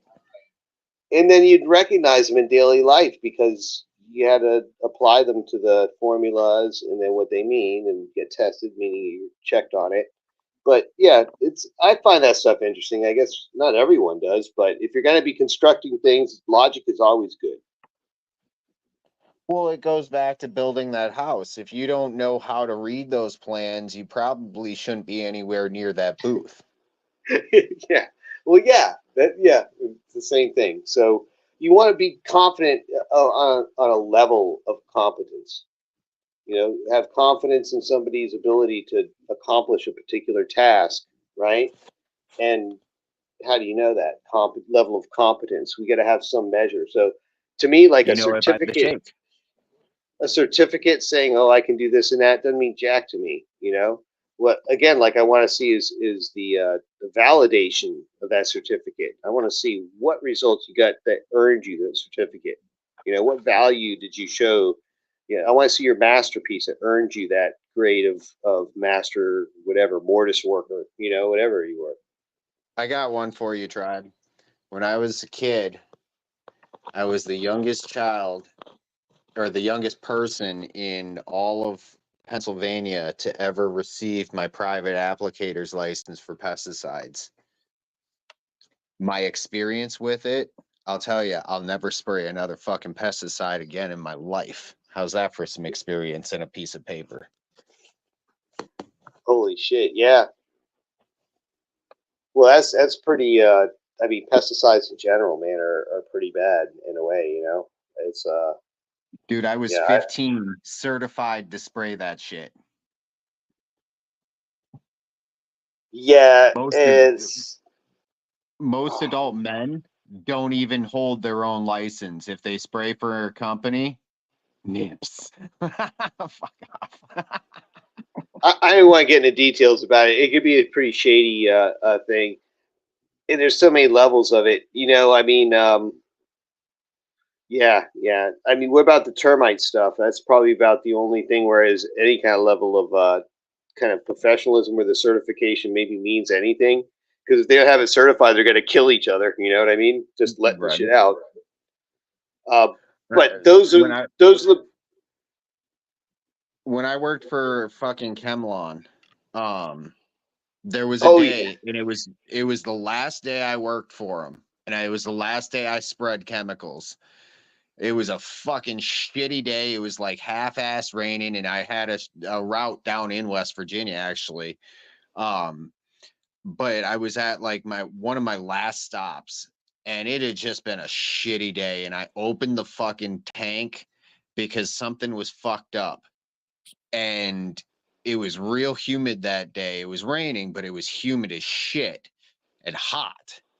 And the fucking vapors hit me. I forgot to put my fucking respirator on. Dude, I almost passed out into the fucking vat. It was bad. It burned my fucking lungs out. Oh, dude, that was one hell of a ride back to the shop. And obviously, we're not supposed to open that shit, so I'm not saying anything because I didn't want to get fired. Because I of all people, was the only person in the shop with my own fucking license, so it would have affected that. Everybody else sprayed off of the main guy's license as an apprentice, and I had my shit. So like, I wasn't gonna say anything, but I just walked in. I was like, I'm done. Fuck you guys. Find somebody else. You know, fence building is definitely a safer option there. I did get my nub from fence building. Oh yeah, what'd you do? Swing a nail too hard? No, I decided that I did some YouTube research on cosmetic surgery, and I did the DIY thing. I would not suggest using a circular saw if you're going to do DIY cosmetic surgery. It hurts really bad. Oh shit. Shout out to our sponsors. Shout out to our sponsors. Sorry. Black & Decker and DeWalt. South Florida Center for Cosmetic Surgery. Yes, DIY cosmetic surgery. Yeah, Home Depot. Home Depot cosmetic surgery. Don't do this at home. Center for Cosmetic Surgery. Oh man, that commercial jingle, man. Just you can't replicate that, you know. That's the man. marketing. I miss jingles. Jingles were great because it was an industry of you know, it was a craft in and of itself to create something memorable in such a short amount of time. Right. All I know is you're not fully clean until you're zestfully clean. Yeah, yeah. Hey, do you remember the Carpenters, the Karen and Richard Carpenter, the singing pair in the 70s? Dude, you're old as fuck, aren't you? Yeah. No, you don't remember the Carpenters? I know who they are, but I don't remember them because I was like I'm definitely not that old, man. Pineal, do you know who the Carpenters are? I thought you were way rings a younger bell. than What is you that, are. 60s or something? The 70s, I mean, 70s. You ever heard the song, We've Only Just Begun? We've only just begun. Okay, good, because I wasn't going to sing it. You got it. Good. All right. Yeah. Did you know Richard Carpenter heard that song on TV on a bank commercial, where they give out toasters, and it was about We've Only Just Begun, and it was a jingle, and it was like, showing like a newlywed couple, and they're getting their bank account because back then there was like family banks, and it was for some stupid bank in California, I know, and he said, man, this is a great fucking tune, and he got in touch with whatever, found out who did the jingle, got in touch with his producer, and got the guy on the phone. And back then, Richard Carpenter, the Carpenters were big back then. They're right, mainstream. And this jingle writer gets this call. It's fucking Richard Carpenter. And he's like, "Oh, what?" He's like, "Yeah, that song. We've only just begun that for that bank commercial." He's like, "Yeah." It says, "Do you have the whole song? With the bridge and everything with it?" And the interview with the guy's like, at the time this jingle was done, he was like, "That was a gig from whatever." And he's like, "Yes, of course I do. I got the whole song." Yeah, like, "Hey, do you think you could send it? We'd like to buy it from you and this and that." He's like, "Yeah, great." So he hung up the phone. He got to writing the rest of the song, and then and sold it off. It ended up being a hit. That's fucking crazy. It's not what you know; it's who you know and what you can apply.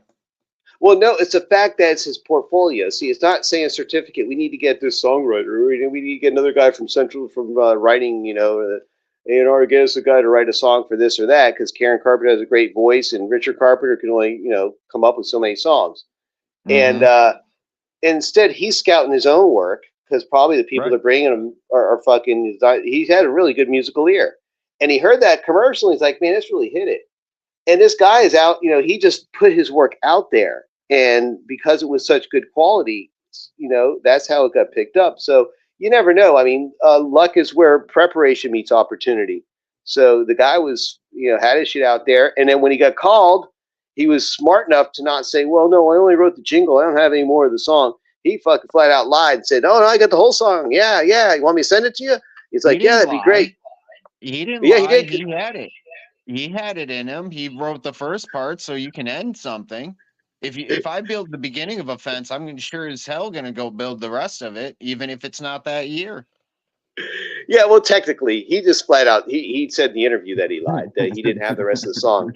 He was like done with that project. He's on other, how many other projects have gone on? The thing was already on TV. He's already moved on to other shit he's doing. He's doing regular work, spitting out jingles, I guess. We need to start jingles for Paul's products.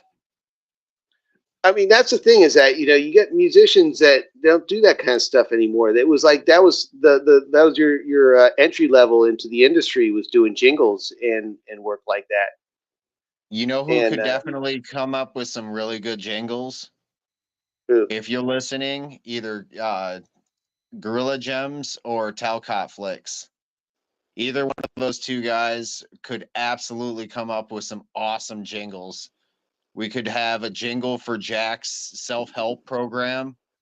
Dude, that would be a great jingle. Well, they got good stuff there. I think we need jingles for the products on Paul's channel, really. Pineal needs to be singing that shit, because he's got the golden pipes, so he's got to be singing that shit.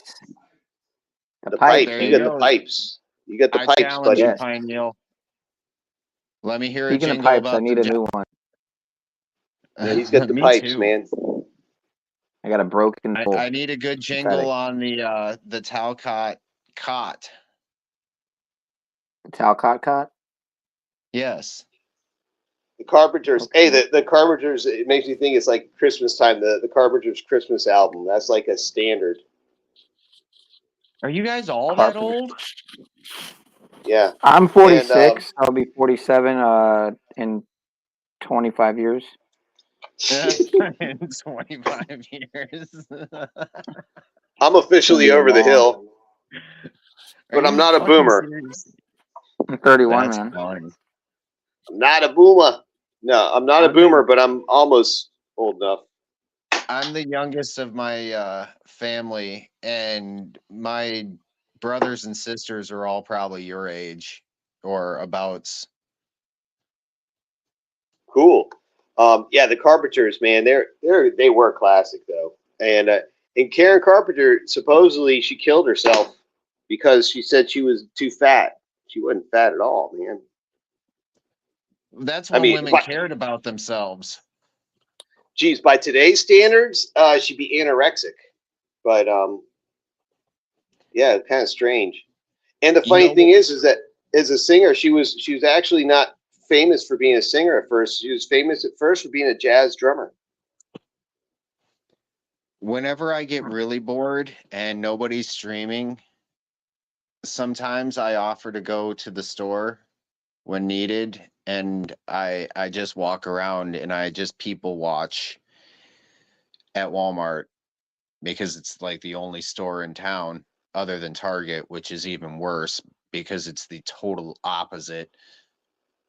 But people are fascinating here. I don't know how it is in Florida. I would hope that it would be a little bit different, but up here, people prepare for the winter in very interesting ways, hoarding things like fat on their body. No,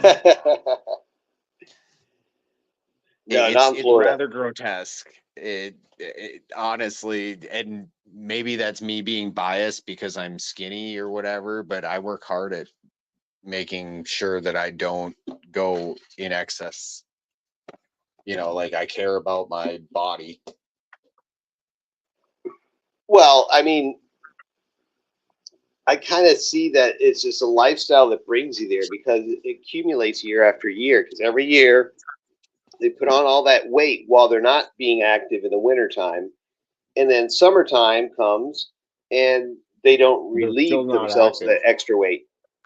They're not active during the summer either. Not active enough to compensate for all that extra weight they had in the winter. And then next winter comes and it accumulates year after year, you know, and it never goes the other way unless you make an active effort to do it. Well, that's just it. It's what they've done, not what they talk about. It's the same thing with everything. That's why we talk about all this shit. What can you show me that you have accomplished? Well, that's the thing. I don't know if you've noticed.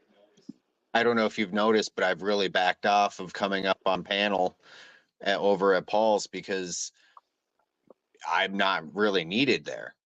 Like he's got that shit so locked down, like anything that I add would not add to. Yeah, like it, you know, I sit in the chat, I'll talk and, you know, whatever, but it's just not my role. I like when you recognize what people are for who they are and shit, I don't know. I could be wrong, but he's 75% of a phenomenal sandwich. Once he gets his little thing that he's working on now with his physical thing going on, he's going to be the full fucking sandwich, and he really will be unstoppable, and he'll blow up.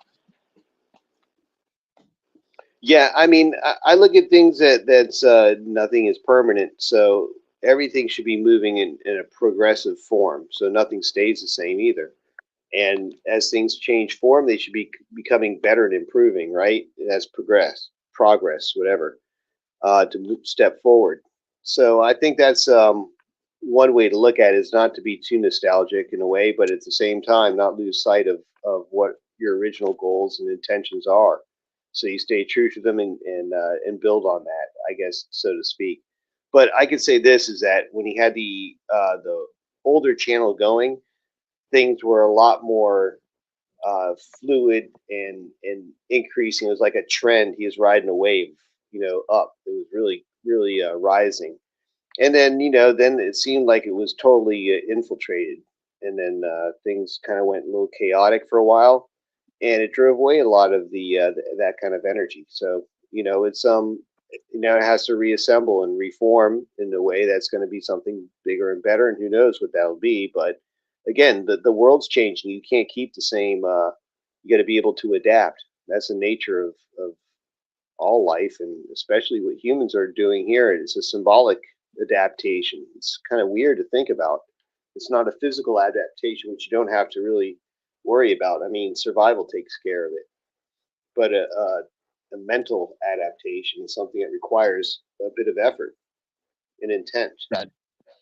That's why the jingles are going to work, because it's that adaptation to something that was already great.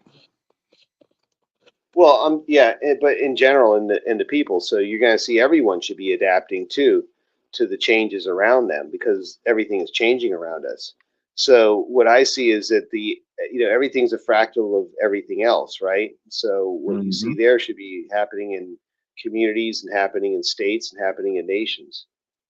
So perhaps it's again, I'm not going to say I can predict what the future holds and where anything is going, because everything is, uncertain now. Things are in such flux and volatile that it's hard to make accurate predictions unless you're in control of the levers. That being said, I guess what I was going to get at is you're saying, show me what you got and the results, because everyone has a little story, but the results don't lie. And what we've kind of seen now a lot of in society is being accepted, that authority, like there is no authority in science, right? And there should be no authorities in anything when you're talking about something that's already written down. As I was saying before, oral rules are too easy to change. Written ones are more indelible. They take more effort to change, so they don't get perverted as easily. So if there's written rules, there's no reason for someone to restate them orally or to try to interpret them to be perverted, right, by their will. And so that being said, certificates, grades, numbers, degrees, diplomas and such don't really mean shit unless you could back it up with a validation. What's the validation? It's what everyone should be graded on in schools, I believe, and things like conservatories, they are. But instead of being graded on your scores and your grades and attendance, you're graded on your things like your performances and your portfolio, and your projects. Those are the only things you really need to be graded on. Again, it's like the apprentice to the master or whatever. He presents his best work to move up, journeyman and whatever to master, depending on the quality of the work, right? Yep. And your jobs increase as your knowledge increases. So projects and your portfolio, say if you're an artist or an architect, you have a portfolio of drawings, right? And your performances, if you're a dancer, a musician, or an art, something where you're doing those kind of performances, you'd have projects when you're doing things like, it could be programming, it could be, projects like, building a house or something like that, right?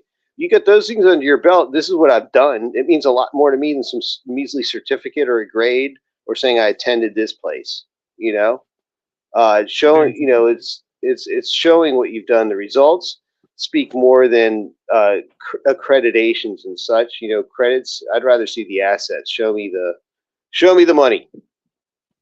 There's a big difference between putting things on paper, saying that you can do things, and putting them in stone, saying that you did them. It's not even stone. It's the difference is one is quantified, saying I have this one from this degree of a university, or I have this diploma from this grade of a PhD or a master's or whatever it is, right?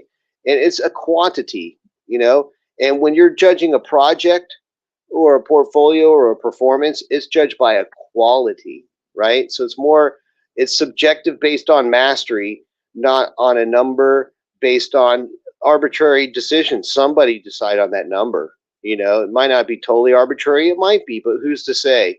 The subjectivity, when it's kept within the context of the trade or the, whatever the endeavor is the best judgment of what your future abilities, skills, and expertise are going to be. Right. So anyways, yeah, I'm talking a little bit too much. I mean, I'll stay on the broadcast 4:20, and then I'm probably gonna have to sign off because I'm running out of steam. Yeah, it's getting a little late here. Thank you for the 4:20 reminder. I do appreciate it, sir. I really do, because I just realized I haven't smoked a bowl in hours. So you guys are fucking time travelers. What better time? Maybe that's why the why the broadcast is a little bumpy. But have you heard the new song by Klaus by DJ Schwabi? If it was the one you played the other night, yeah, it was pretty good. He's got some pipes. Yeah, I don't want to. but I don't like the thought of overkilling a video because you play it too many times, it loses its Yeah, spunk, don't do it but because you play it last night. You got to give it a little bit of time. There's going to be something give else it a you little can play time. that's going to be good. Yeah, there's got. What else is there? I'm trying to help you with the ideas. I'm sure someone in the chat will pipe up. You can put on some Carpenters. I mean, I did have some clips. Carpenters. Yeah, that's Man, you can put on Sleigh Ride. Sleigh Ride's a good Christmassy song, man. That's a great one. You don't think I'll put anybody to sleep? No. No, Sleigh Ride won't. Sleigh Ride's a sleigh ride, man. You're on a sleigh. It's upbeat, very upbeat. It's actually, don't even have faster than most fucking rap snow. music. What's that? You don't even have fucking snow. What do you know of a sleigh ride? Dude, this is the closest I got to wintry snow. This song it encapsulates, and I've been to snow since, but growing up I didn't. And this one, it feels like, it makes you feel like winter, even though in Florida we don't get snow. Come on a vacation to Minnesota. You can stay on my couch, and I'll take you snow shoveling when we have a blizzard. No, my And folks retired guarantee up you the will snow. never- No, I guarantee you I've will been there. never want to have a sleigh ride again. No, I've been there. I've been up in the snow. My folks retired up in the snow, man. I don't like the snow.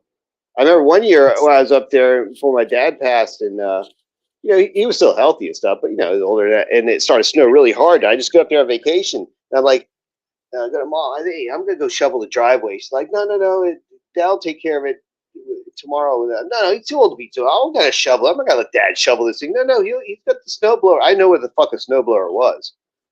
And I'm like, there's no way I'm letting Dad. There's way too much snow here. And I go out and I'm shoveling it. I'm smoking my joint out there, whatever, and everything. And I'm shoveling that snow. And as fast as I'm shoveling it, it's falling down right behind me and stuff. And finally, I'm just out of steam. My mom's like, don't worry, Dad, I'll take care of it tomorrow. And sure enough, I hear that thing crack. I think it's like a lawnmower. No, man, that thing just cleared the driveway like that. Man, it was. I guess if you're ready for the snow, it's good. Preparation, man. It's always about preparation. Yeah, and I've done contract work up in this place called Kalamazoo, and they have like a really harsh winter there and stuff. But I came there one time in winter. I was flying in, but they have like a fleet of snow clearing snow plows that's like way more for their city. They go out like and help other cities too. I guess they get paid and stuff, but it's like they're really big on moving snow. It's like a big thing. They practice it in the summertime. Practice driving, I guess, and training new people. It's an industry. Their snow program up there is very intense. Yeah, snow is kind of an annoyance, I think. I mean, it's fun to look at in the first, playing as a kid and stuff, but in all practicality, after the first hour or two, there's really no point in it. Sledding is about the only thing that's worth anything, and the only reason that that's worth anything is because I'm doing it with my son. Right. You're right. That's the only time I like sledding was with my son, and tubing and sledding and all that kind of stuff, and boarding, whatever. I didn't do the boarding, but yeah, that was it though. Skiing, that's a different story because that means that you're on that mountain for a fucking reason. So I can't disregard the skiing, but 90% of that snow is fake snow, so it's a different kind of snow. And when the real stuff comes in, we didn't have that nice powder like they do out in the Rockies and shit. We had homemade snow. So yeah, it's so again, looking out the window, it's nice to see snow. I guess if you're a skier, it's nice to see snow, but only on the mountain. Right, and when you're done skiing, it'd be nice if all that snow is gone. You could just drive back in your short sleeves, and Yes. But yes, never had that, but that would have been phenomenal. I would agree 100%. Snow fucking sucks. At any way you look at it, snow fucking sucks. Unless you're a child, snow sucks. It sucks to drive in. It sucks to watch. It sucks to know that you've got more responsibilities because of that snow. The only reason that I enjoy snow now as an adult is, like I said, with my son, and it also is a quite lucrative part of my winter business. Right. But nevertheless, it's the responsibility of getting all of that work done in a specific amount of time. And if we get more snow, it's a little bit heavier, or that doesn't matter. The job needs done. Most of my jobs take about 20 minutes, but if it takes 40, now you're fucked. Oh shit. Yeah, yeah. See now, someone in here mentioned in Florida how they had the freeze in the 80s. But you see, in Gainesville, it's above the freeze line in Florida. Sometimes it does freeze up there, but it never freezes down here. I mean, it'll freeze for a short amount of time at the worst, but not too bad. I mean, we did have one year not too long ago the iguanas were falling out of the trees and the fish died and they would wash up on shore. But that was only once. That was like about 10 years ago or so, maybe more. You guys have that wonderful wind. Yeah, we got great wind, great air, because we get the ocean. I'm talking about the wind that takes your house away. Nah, I get it figured out. You just can't live in those kind of houses. I've already dealt with that. We're not talking about weather. We're talking about storms here, Mr. Ice Grills. Yeah, the wind is the windstorm protection that you have to design right down here. And the good thing in South Florida is because it got devastated back in '92 with Hurricane Andrew, we got some of the best building code probably in the world. And it's terrible for builders, but it's great for if you're a homeowner because everything is built to a really good tight standard, the roofs and stuff. So now when the hurricanes come, there's very little damage. Of course, the insurance doesn't reflect that. They want everyone to pay more as if things are getting worse, and they're just not. But they get the best racket going. Regardless, the quality of the homes, if you get to northern Florida, they're not the same, man. I just look at them and I'm like, man, that roof ain't gonna handle it. That shit's going in the first freaking hurricane. But the further south, that storm got me interested in outside of the box thinking building. Because there was that one house on the whole entire thing, that dome house. Everything else was flattened, and that dome house had a broken fucking window. Yeah, the hip roofs. I love Ice Girl. See, I'm supporting policy. Yeah, I mean, it's not that I'm supporting policy. Is that anywhere you go, there's going to be some kind of policy if there's going to be a policy. But if you're going to follow a policy, they're going to bust your balls one way or another. But the policy here, the code is so good that, I mean, come on, man. I mean, if you're the worker, you're going to charge them for it. Oh fuck yeah! You know? If I have to jump through hoops, I'm fucking charging that homeowner Materials, yeah, exactly. I mean, and they go to you and say, sorry, but this is the code. You got to do it. And then as a homeowner, you're thinking, well, it's not a stupid thing. It is my house. You know, I would like my roof to stay on. And if these guys want this because of this, and believe me, this is probably the only good part of any of their code, anyways. Maybe that and some of the electrical stuff. But you know, as a builder, man, if you don't have standards, this all gets back to the guilds and the masons. You have to have professional standards, or else people's lives are at risk. You know, you don't want columns falling down on people and roofs caving in at randomly and shit because some shoddy builder didn't know what the fuck they're doing, like Country Walk when Hurricane Andrew devastated that place. But you know what I'm saying. If you don't know the fucking handshake, you shouldn't be doing the fucking work that requires that handshake. Exactly. So it's but there's been a lowering of those standards now. You know, the unions corrupted it because the unions kind of imitated that feature of the guilds to some extent. But even the guilds were abused. You know, back in like in Britain, they'd tell you to do some stupid, fancy mortise work, or else you wouldn't have been part of the guild. And it's just to make sure that limit the number of people in the guild so they could charge more. I think there's a little bit more to it, because if you don't know how to do certain things, and that's what that, like, for instance, like taking it outside of a guild to a company in bringing it up to modern days. If you're known for, let's say you're a concrete company and your company is known for a specific type of stamp that's hand done. that changes the parameter. It also changes the fucking price. And Right, if right. you But can't look, hang, you can't hang.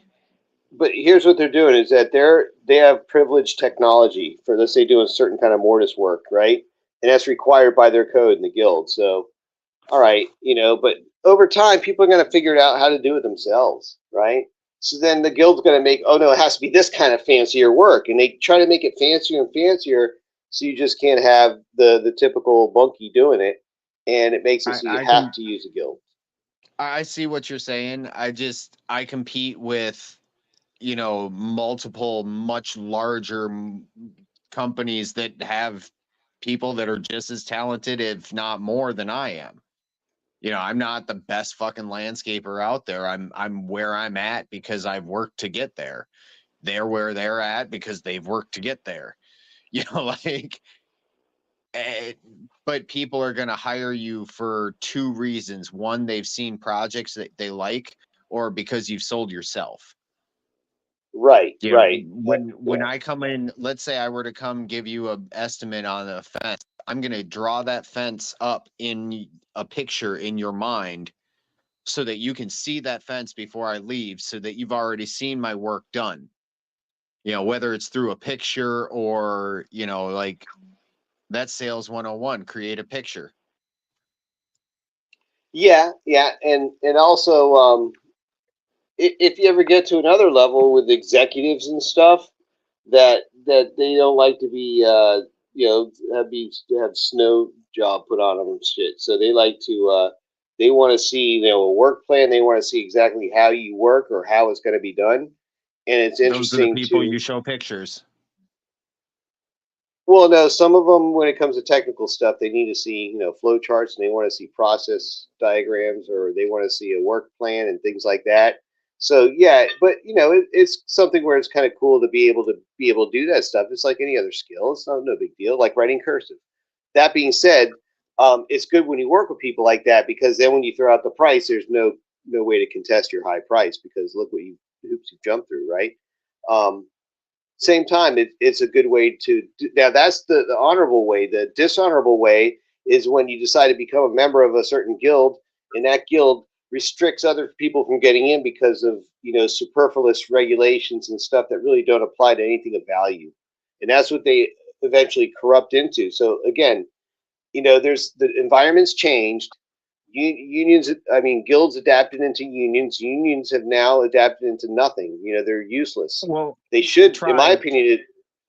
Let's be honest. Is your dollar really worth a tribe emoji to be in that guild? I don't think so.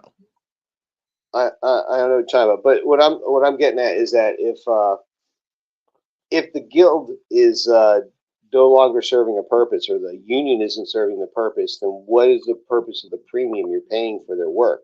And that's where you get, Florida's what's called a right to work state, where the unions can't say, no, you can't do you can't do fence work unless you're in the union, right? No, Florida, you could do it. You have a right to work here, and it's a commerce thing. You have a right to work, period. But you start practicing medicine without a license and that kind of stuff, you're on different ground here now, right? But when you're talking about something like tree trimming, you don't need to be in the tree surgeons union.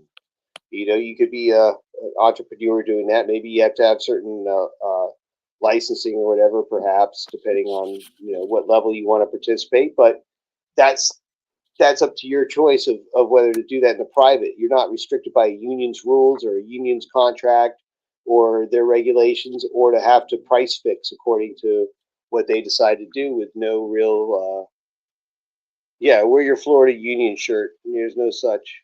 Well, there are Florida unions here, but they're pretty much pointless. A few of them, but they don't do much.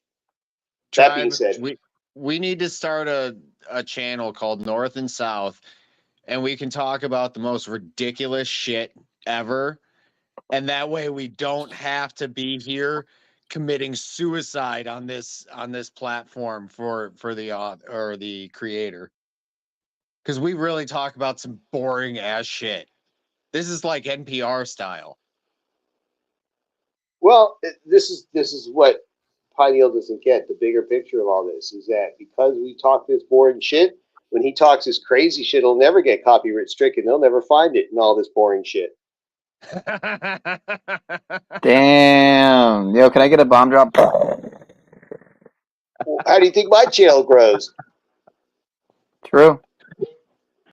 Yeah, I What is know this that guy, the reading more... books? What's he doing? Reading books? Right. Well, that's the thing is that some of those books that you are reading are, well, they're not banned books. Then again, what even is a banned book? I mean, it's like, No, is they're that just even really very difficult to get if you can. They've been right? It's de facto out of print. Some are just difficult to get to. Some you probably don't even know about.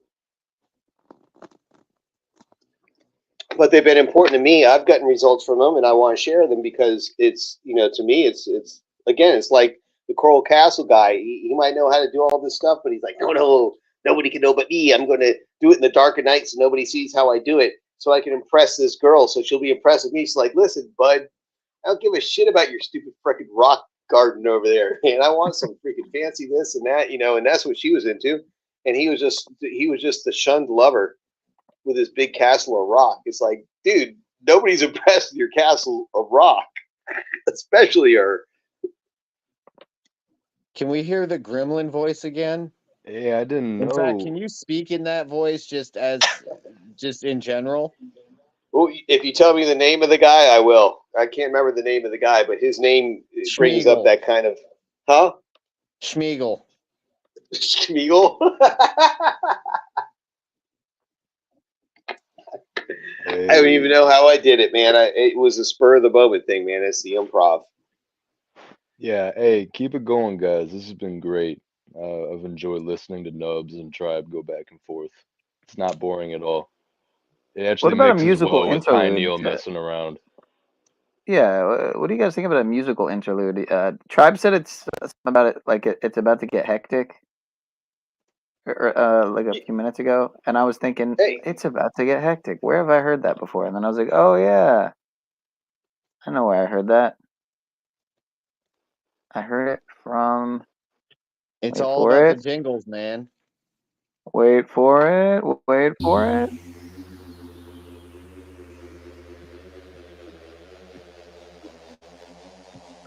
Hectic, folks.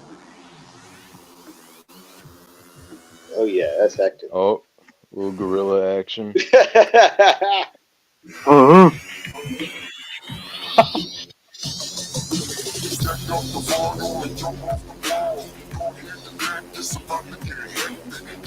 Yeah, this is some Pineal power stuff right here.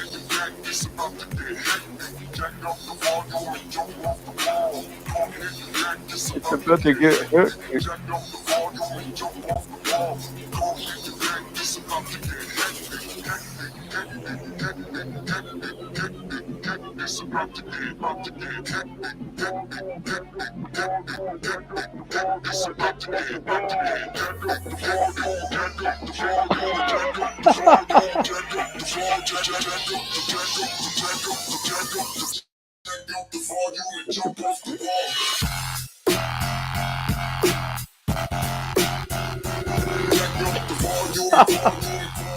Florida Union.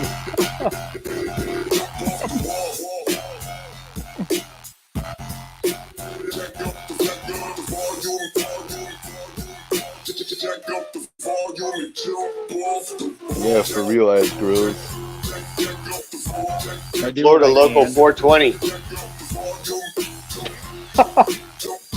Is there a weed growers union? And if it ain't, but no, they can't have a union.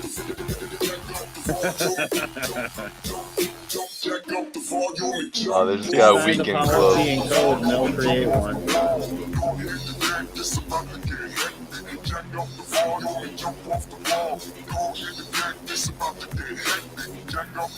How did the gorilla get to China? In a boat. Yeah, that is a pretty Asian looking boat. It's a junk. Some dope golden Well, they have T-Rexes there. They have orangutans over there. Yeah, but that was clearly a gorilla. Paul was floating on that boat by himself. Are those pineapple dinosaurs? Shit.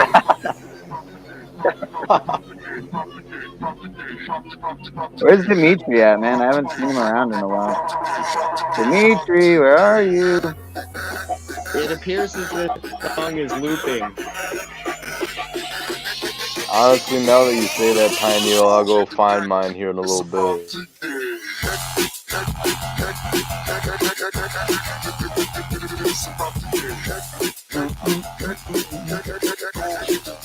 You could watch this video instead of watching one of Jack's streams and get the same amount of content. Yeah, but this one kind of keeps you awake. Watching Jack gives you the urge to defecate. This is true. Yeah, yep. Good point. I feel like I'm on a stimulant right now watching this.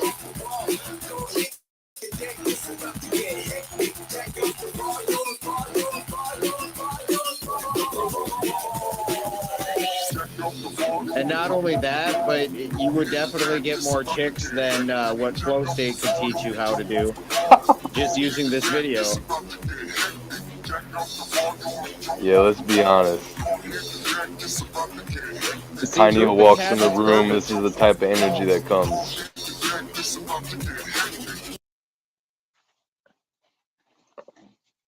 Create a professional logo. Whoa, what that happened? best reflects your brand. Create a professional logo. Just go to Wix Logo Maker. Nah. Yep, you gotta get in touch with Tribe so he can get you on point for the karaoke, bro. Yeah, for real. You're not lying. You're not wrong, sir. I want to sing that song on karaoke. What's the, oh, that one? It's about to get hectic. Something like that, yeah. Can't be that hard. Is this a turtle parachute? Say what now? I don't know what the fuck that is. Looks like a dang snake turtle parachute. Shout out to Cuts. Imagine all the sheep. Oh man, you know who he's referencing? Boiling Pineal? green. Turtle parachute that looked like. They're all checking it out. Say that again, sir. Hey, so when you do your karaoke night, what you got to do before you do the karaoke, you'd have to put a community post with your poll, or select some songs, or put what songs you want to come up and sing, and so you can have them at the ready when they come in, and that way you'll get a bunch of people to show up too, because they'll be planning on it. Even better, scratch that poll and just put a stripper pole out front. You'll get everybody coming in. Well, then we just skip the karaoke and just call it the stripper poll. Yo, I'm liking this animation, bro. Why call it a karaoke poll? It's called a stripper poll. Get to the point. Oh, real quick, Pineal. I didn't want to interrupt them. I was just saying that Mark Basket saying, "Imagine." It's that's I don't. Have you ever heard what's his face? Big Dog Philly OGs? John Lennon? No, any of the John Aboriginal community. I mean, I've been the big dog. I've been the big dog. Mark Basket saying, before. "Imagine." He's referencing someone on these streams and channels. I don't know if you ever heard him. You don't know what he's talking about with that? Nah, it doesn't ring a bell. It doesn't strike a chord. Oh, okay. It doesn't ring a bell. Copper Tone. Doesn't ring a bell. You ever heard Copper Tone? Talk with the Aboriginals. Copper Tone people, Aboriginal, yeah. Nah, he goes by Copper Tone. Don't worry about it. Yeah. Hey, Christos. Okay, got you. Christos, I mean, I know Braun. Yeah. Hey, you got that crackle going in the mic. Check your mic, Christos. You got a little crackle going there. I don't want to scare the audience. I think the music probably do that. No, he had the crackle. It was because you weren't crackling. Maybe it's a plug. Just gotta loosen the plug. Or tight, shove it in harder. That's what she said. I'm curious to know if like everyone can hear us and the music like fairly clearly. I think they can because I'm. Well, if they're not complaining, I'm sure they can. Yeah. Well, there's They'd one way be to find complaining out. either about not hearing the music or just hearing us talking, but there'd be more complaints. So the fact that there's not as many complaints means that they hear the music, I think. It's one way to find out. Florida.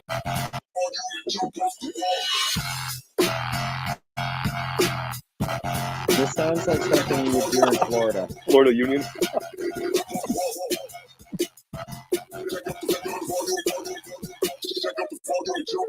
You have to realize, bro. Who's ready for a loop? Is there a wheat growers union? Yeah, if it ain't, but no, they can't have a union. Oh, this guy we can close. Hey, giraffe. Hey, in the chat, someone was mentioning about Yeah, that is a pretty Asian looking boat. Hey, what's going on, man? Some dope golden indexes there. Oh my goodness. We're looping. Oh, dude, you're looping it. You gotta be in somewhat of a loop in the Panelverse, man. I mean, it's all a loop. It's just this is just actually kind of like what you would call a conscious reminder, I guess, of what we're actually all doing. No, we're not in a loop, man. We're talking real shit.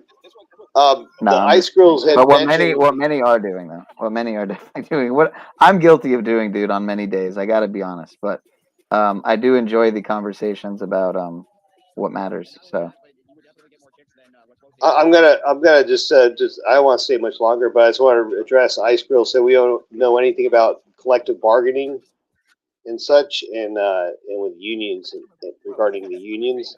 But I think that what the problem isn't necessarily the collective bargaining. Unions don't really do collective bargaining the way they should, because they always have they're always pitting basically management against labor instead of dealing with the executives or dealing with the trade issues like tariffs. The union should be there to increase trade tariffs from foreign countries so that they don't get outbidded for labor with cheap plastic crap from China and such. But they don't. They let that shit slide. In the meantime, they pit management against labor to keep those guys fighting so that the executives can keep walking away with more and more profit. You know, consolidations, new guys come in, take over. You know, the profits are, always put to the top, and then all the losses are excuses why nobody can get a raise. So it just goes on and on with the deceit from the unions. And then they always collect their dues, and they always get to impose themselves upon a captive audience of a labor force, and et cetera, et cetera. So they serve their purpose. They can't adapt to the work environment the way it is, and they've been corrupted from within to the point where people didn't take the progression they should have. They took a step back with unions.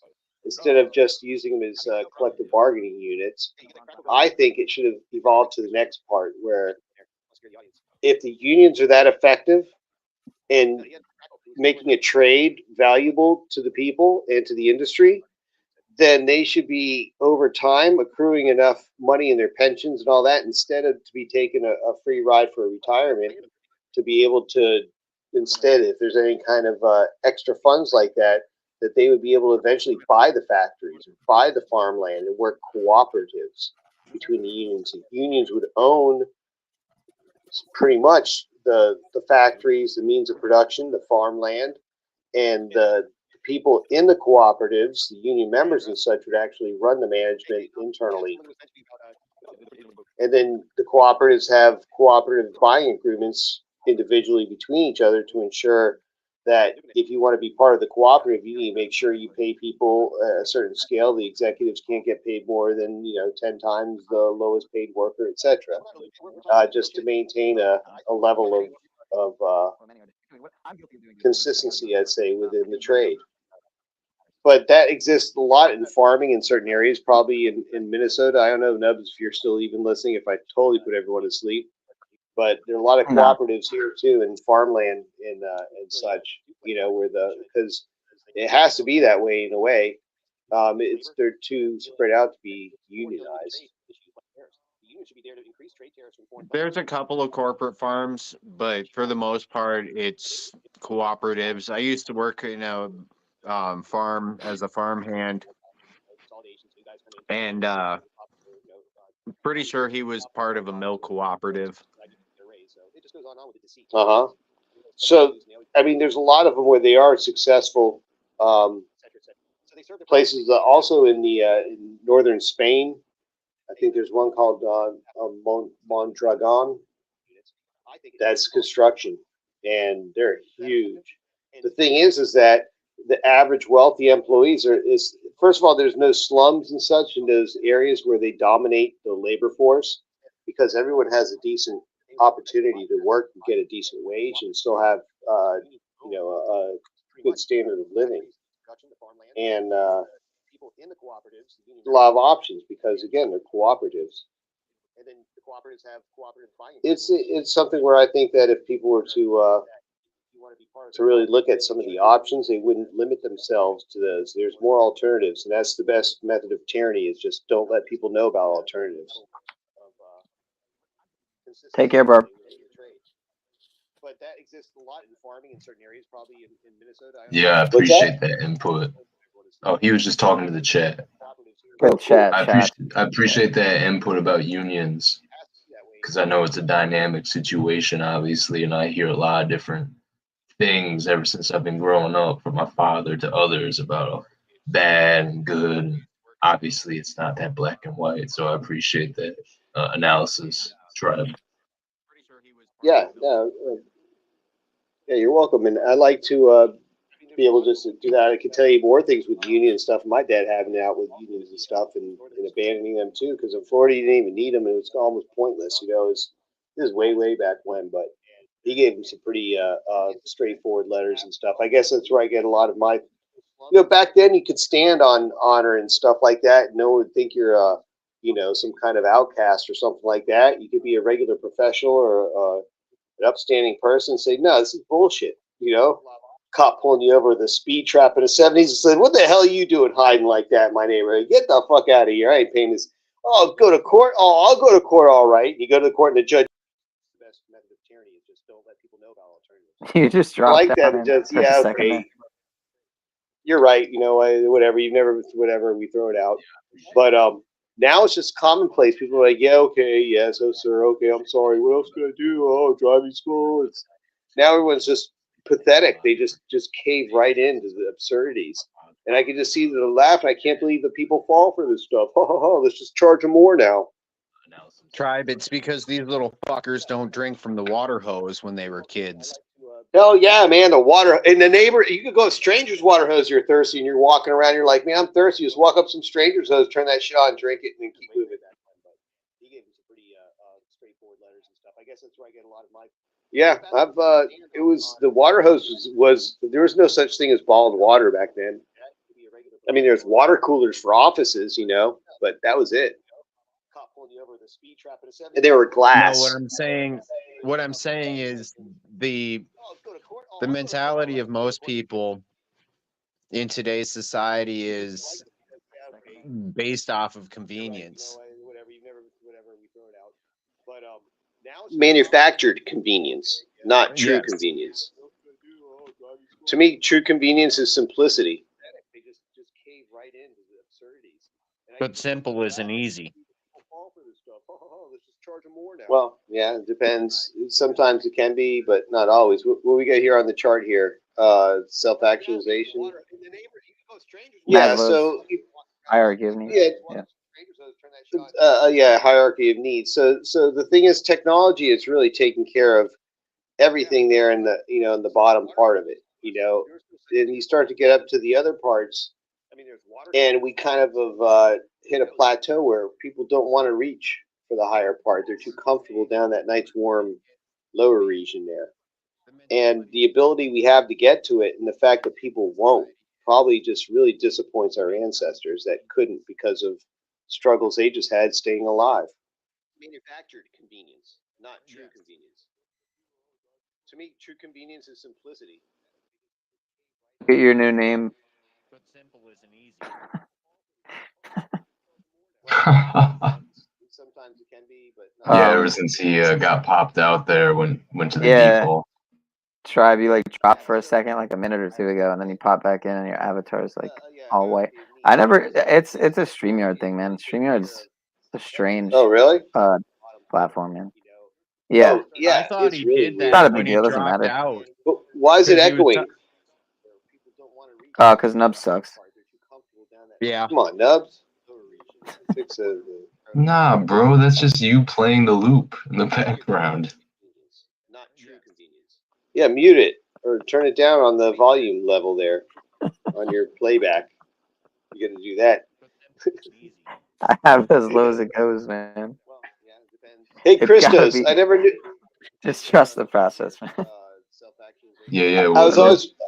Hey, I don't even know what land you're on. If you're even in this great land of America, or what state you're on, or I am. I'm out here in the Midwest, Missouri.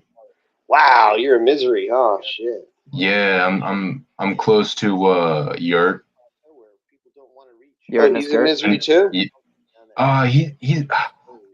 I don't think he is currently. He was in the Ozarks for a while. When he was traveling. I think he's based out of somewhere that's adjacent to Missouri. I can't remember where exactly, but I'm almost certain that Yurt is in the Midwest as well.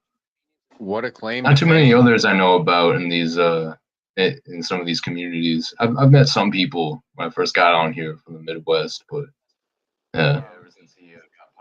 Right. Well, you know, it's what it is. I guess you got it made out there. It looks like you got the best charisma of most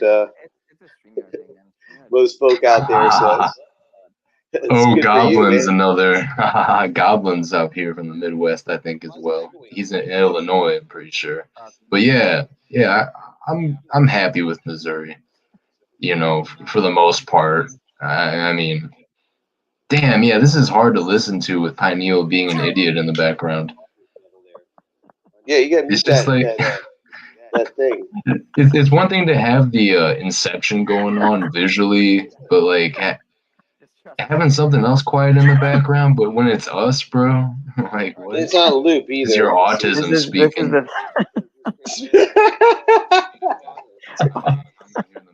Just like doing things in 2x speed. Autism speed. It's not at 2x speed. It's at 1.1x speed, man. Well, no, I'm just saying in general. Yeah, go We're ahead. almost caught up. We're almost caught up. I need background. It needs, you know.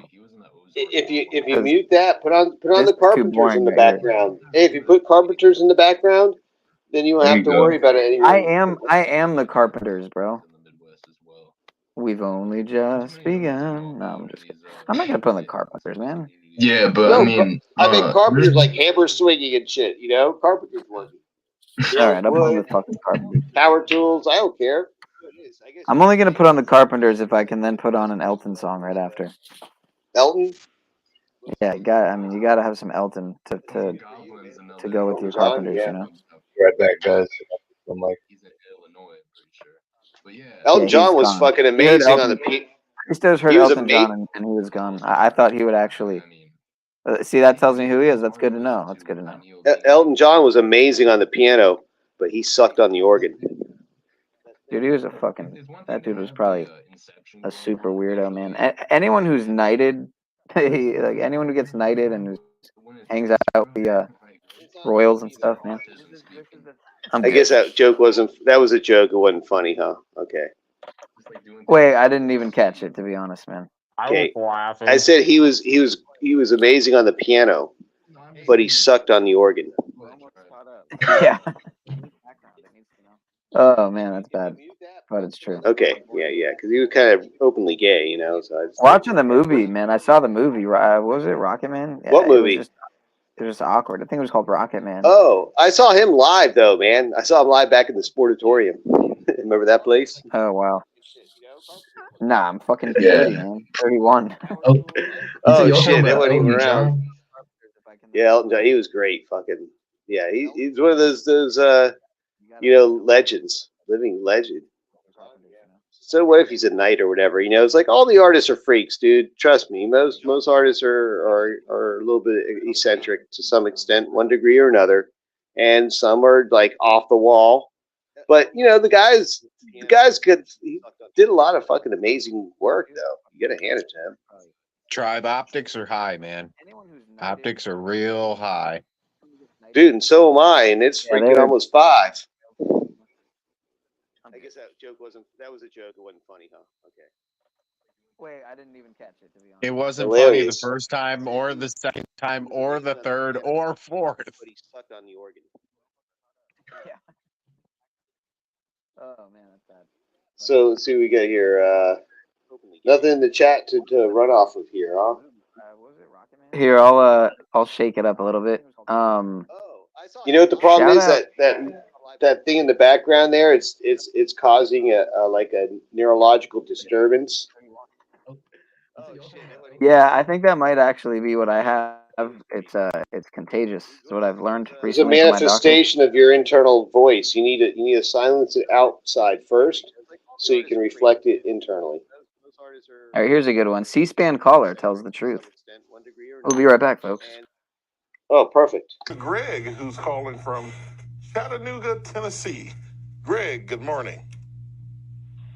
Hi, I think that our country is exceptional probably because of our way of life and the fact that our government is so good to us and they really care about us. They wouldn't use propaganda on us. I mean, we can think back as far as Sandy Hook or the Boston bombing or the nightclub in Florida or Columbine or Aurora. The list just goes on and on and on and on. And there is one thing in common in all of these. They never show any blood or guts or nothing. It's all drills. They run drills that day, and they put it up just like it really happened. Okay, Greg, let me stop you right there. Are you saying that you don't think that those mass shootings that you named were real? I'd say 95% of them are not real. Well, Greg, you know you're completely wrong on that. That people are losing their children, their mothers, their fathers, their brothers and sisters. You know, the Sandy Hook kids, they sang at the football Super Bowl one year. The kids that they showed the pictures being shot. Numbers dropping. Showed up at the Super Bowl and got to sing one year. Well, Greg, Numbers you're tanking. completely wrong. These people are really Right, because people rather hear us than your videos. by guns. So I think you're I know you're completely wrong. So let's go to Kenny, who's calling from Watertown, New So York. I mean, listen, dude. God bless Greg. Yes. Yes. God bless Greg. You know, that dude sounded like Phil. Who's that? I can't see that. Christos Can you make knows that what I'm bigger? talking about. Oh. Can you make it bigger so we can see what that is? Oh, cool. Oh shit! What is that about? What is that? Oh, I know what that is. That's nice. What brotherhood are It's a you little in, man? lion. Yeah, it's from my grandma or great grandma. I'll have to ask my mom. Yeah, it's Were just they in the from brotherhood of the my lion or lineage. something? Oh, so you're like It's just a American. lion, but Are you it's an just agent? fitting because I like that Leo lion energy, solar type stuff. It's very fitting with a lot of little trinkets I have and whatnot. But yeah, go ahead. Is there a lion above your lodge? So you're saying you're related to Trump? Exactly. The OTW meme lodge. You know, you're right. There is a lion in our symbolism. I totally forgot. Wink, wink. Usually they have the lions at the entrance. Two lions. Yeah. True. A lot of nice houses that I've seen will have the two lion statues. You know. Uh-oh. Yeah. Pineal's almost out, man. It's almost bedtime, man. I really got to get sleep soon. Almost but it's been great. bedtime. Fucking 5 a.m. It's not almost bedtime. Yeah, well, whatever, man. I'm just, I've just been doing this new thing where I like, what do you call it? Don't sleep things. I guess a good way to put it. Basically, I don't. You're doing the Bex method. Yeah. Exit. Is that what she's into? It's just like, dude, I mean, I'm going to sleep one day and I'm probably not going to wake up. So it's like, why don't I just be up for now? You know? So do you remember your dreams? You know, my recall's not that great. I know there's things I can do to definitely help that. I've always wanted to get this stuff. It's called, African dream herb, I think. Shit. What about lucid dreams? Do you ever have lucid dreams? Yeah, I mean, yeah, I've had all of that. Astral travel. I mean, Well, no, lucid dreams where you're dreaming, but you realize you're in the dream, so now you can control the dream. sure, of course. Yeah, I mean, I You know, I sometimes do like lucid dream induction meditations too. I haven't done one in a while, but it'll it'll make it a lot more likely to happen, obviously, and well, I make you mean, more first have of better all, stay away from control. the chemicals, man. You don't need the chemicals to do it. You're staying up late, is all you need to do. And you're up this late when you finally do get tired to go to sleep, at that point, Mhm. as you're going off, there's no way you can help but fall asleep, right? So you just have to kind of keep looping your state of awareness, so to speak, and it kind of somehow makes it through into that sleep world. And it's so cool because you could do anything. And it gets to be like the good thing about it, I think, is that it opens up your creativity to realize that you shouldn't limit your daily thoughts either.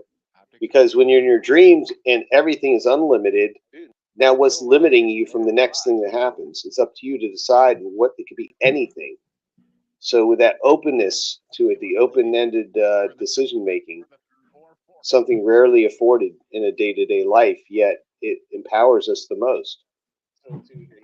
And when we can empower ourselves in our dreams, it bleeds over into the waking life and vice versa. So if we're practicing being more conscious with our living and our experiences in real life, that can add to the probability of lucidity within dreams or dream recall. It's totally intertwined. Yeah, I wouldn't know how to really address it because I know there's a whole chemical thing that goes on in dreaming and such, but there's a few important things that happen during sleep you should consider too. Is that most of the water we get is very impure, so to speak, and not really structured well. But going through your body structures the water anyways, and yeah, it takes a little toll on its way doing it, but it does. And when you're sleeping, it can do that more. There's certain kind of processes that once you go to sleep, your body says, "Okay, he's asleep," and then goes into housekeeping, so to speak. Then you can, it's just a way of healing to really focus on. So then it comes down to, well, you want to limit the number of hours sleeping. So you want to make the hours you do sleep the most productive, right? So you got to quickly get into the right state of sleep, right? And then come out of it in the most graceful way too. And Right. there's techniques for doing that, but you got to learn those techniques. You can't take a chemical to do that because Yeah, I usually don't. I mean, I might take some valerian root, like in tincture form, or oh, that shit's strong, man. No, that valerian, dude, that shit'll give you nightmares if you're thinking the wrong thing. what I actually did, I mean, like, whatever it might be, whether it's tincture or supplements or whatever doses usually are, I usually tend to take half of whatever, like if it ever says take 2 a day or take 2 at a time or whatever, I'll take one, and even with capsules, sometimes I make my own pineal powder, so I get my supplements and I empty them out, and then I put them in one container and shake it up and make caps of them all. So I'm essentially microdosing all of them, like about 10 to 20 different supplements that go together. Like things that go together: ginseng, ashwagandha, ginkgo. Things that there's nothing really that I think wouldn't be synergistic in the formula in the mix. But anyway, so I don't put anything anything that would be a downer or a comment. Well, maybe ashwagandha, something like that, maybe. But I won't put like nothing valerian or melatonin or anything like that in there. But anyway, so yeah, I don't use any. I'm super picky, man. I'm super picky. So And I guess it would depend on also cannabis. Some cannabis strains, man, they give you like amnesia, so I can see that being an issue. And others give you vivid dreams. So and like mushrooms, boy, I get some good dreams on mushrooms. oh yeah. But that's a whole different ball game there. That's an exception. There's a holiday from yourself for that. That doesn't count. But for day-to-day sleep, you know, for the recharging and rebuilding and all that kind of thing is I think it's essential to try to get to that. So like the Air Force and you know, some of the special forces and such, they use specific techniques for getting into that REM state as quickly as possible because, you know, they're on missions and they can't have bad sleep. They have to be fully aware when they're doing their stuff.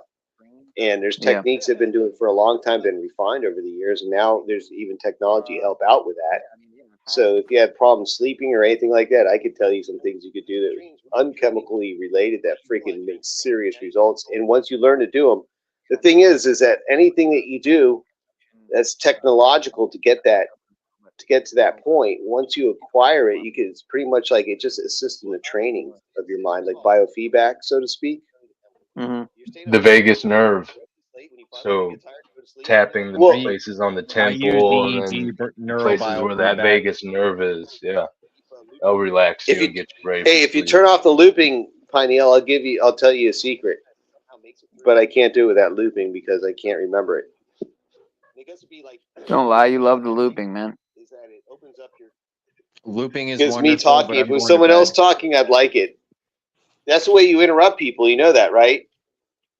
What? There's a specific time delay of their same voice being projected back at them that fucks up their thought process big time. If the echo is just right, it's a pretty good long echo, you know, and if it's hit back at the right volume, you'll discombobulate your thought process and you won't be able to keep talking. Huh. Like some type of NLP or something? No, it's not. It's one of those biological. I mean, not NLP. Sorry, that would have not NLP, but it's just a neurological anomaly, whatever, that can be triggered with delayed sound of your same voice. You know, it's a feedback that confuses the mind in some way because of the way it's wired. You know, right? There are devices that do it, but you know, I mean, it's not like you could do it anonymously. It's like, dude, what the fuck are you doing with that shit? That's loud. And I can't think straight when it's playing. Yeah. Well, we're still in the loop, but without the audio, so it's all good. Right. That's fine. It's like with that audio, it's kind of the same thing. It's like I'm trying to think and I can't think. All right, so I'm back just saying, like, yeah. Go ahead. Yeah, back in college, I had a psychology course, and the professor, he was in some experimental projects, whatever, his little side gigs, and he'd give us extra credit if you go and do this little experiment stuff. You register in his experiment. They needed bodies for the experiment. And it was this thing where it wasn't invasive, it wasn't chemicals or anything. And I well, all right, yeah, it's good to have extra credit and whatever. And it's rare to get that shit in college anyway. So went in, and it was this thing with flashing lights in the goggles. You know, you've seen that stuff where it gives you different frequencies, and then you go to different states, right? But these guys were all like serious. They were just in the cutting edge of inventing this stuff, you know, to mass produce, I guess. And it was based on a lot of these studies I was telling you about. And the shit was like, you know, it works so well, man. And they had them all mapped out, different brainwave things, and ramp them up like this for different kinds of patterns. And the trick was not to fall asleep, you know, just to maintain those brainwave patterns. And sometimes, you know, I mean, you know, you're in college studying a lot, sometimes you're tired, and you know, people would snooze off and they'd have to like nod you or something because you know, they'd notice you're falling asleep. But in general, you know, you get in these states of mind so quickly. And the good thing about it is that after doing that, is that you memorize how to do it. You've like learned now, and it's like you get the ability to be able to just as quickly get in a different state of sleep. And it's you can buy those things now; they're cheap. I have one of those, and they work quite proficiently. I'm gonna go use it. Oh man, yeah, you could, but depending on the different ways, you got to know what you're doing for the right thing, and then you know there's a schedule. It has to ramp up at a certain time, or for you, you know, you can program it. I'm sure there are ones now you can program them all with an app, right? And ramp it up the right way, and you read the studies on them and what they do, because this is tons of people they've monitored. It's all like biologically hardwired, so it's the same for everyone. It's just time is the only thing that would do different. You're on the EEG neural biofeedback is what you're talking about. It's called something else. I can't. The name just evades me right now. But it's a type of biofeedback. You know, what the concept I'm telling you, the way it works is it inserted. It's called something else. But the learning that you do of it is the result of a biofeedback. You know, you start to pay attention to these things and learn the mechanisms internally and be able to replicate them by will later on instead of a device, which is how I kind of look at psychedelics too. It's like, you know, it's passing through a threshold to a new room. You don't take the door and the threshold with you when you pass into the new room. You're in the new room. So it's like you have to keep taking it with you again and again. Is once you have the right psychedelic experience, you should be able to be elevated to that new level now, and then, you know, take it from there. Other than that, you know, you can always enjoy a holiday from yourself, but that's for a different purpose. I'll catch you guys later. All right, man. Sounds great. Well, yeah, peace out to you. And yeah, I'm going to sign off too. Pineal, Chris, are you guys still there? Yes, sir. Who just signed out? Nubs? Oh, peace, Nubs. I mean, That's Nips. Nubs, My man. bad, Nips. My fault, sir. Nibs. Dude, Yeah, that was Nips, great. Nips. Great conversations here. Pineal, you had like the best panel I've been on in quite a while. So it's been invigorating. Well, thank you you, know, man. intellectually. If I could, yeah, you know, since you're up here, I was gonna ask and then I forgot. A little off topic, but I guess you'd be a good person to ask. Say in a hypothetical situation, right? You're gonna you know somebody who, or let's just say even you are that person, whatever the situation is. I Someone had a friend. Yeah, I get it. Go on. Someone is gonna pass away, or someone did pass away, or whatever, right? And you think that you are, you found out that you or your friend found out that they is going to be the beneficiary, you know, essentially a part of the trust, a part of right? the Family trust. After the person passes away, because they're family or whatever, right? Right. How would someone go about being able to putting themselves in the beneficiary position without dipping their toes in slave territory, so to speak, without renewing a expired license, or without whatever the situation might be, right?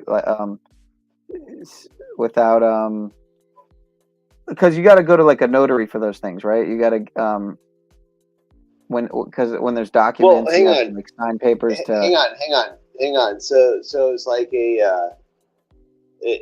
was some type of trust to convey an inheritance, right? Right. So essentially, the question, I guess, in simple terms, is can a non-slave, a non-citizen slave, be beneficiary to a trust Yeah, it that wouldn't has matter, to get dude. notarized through notary? Well, hang on a second. Hang on.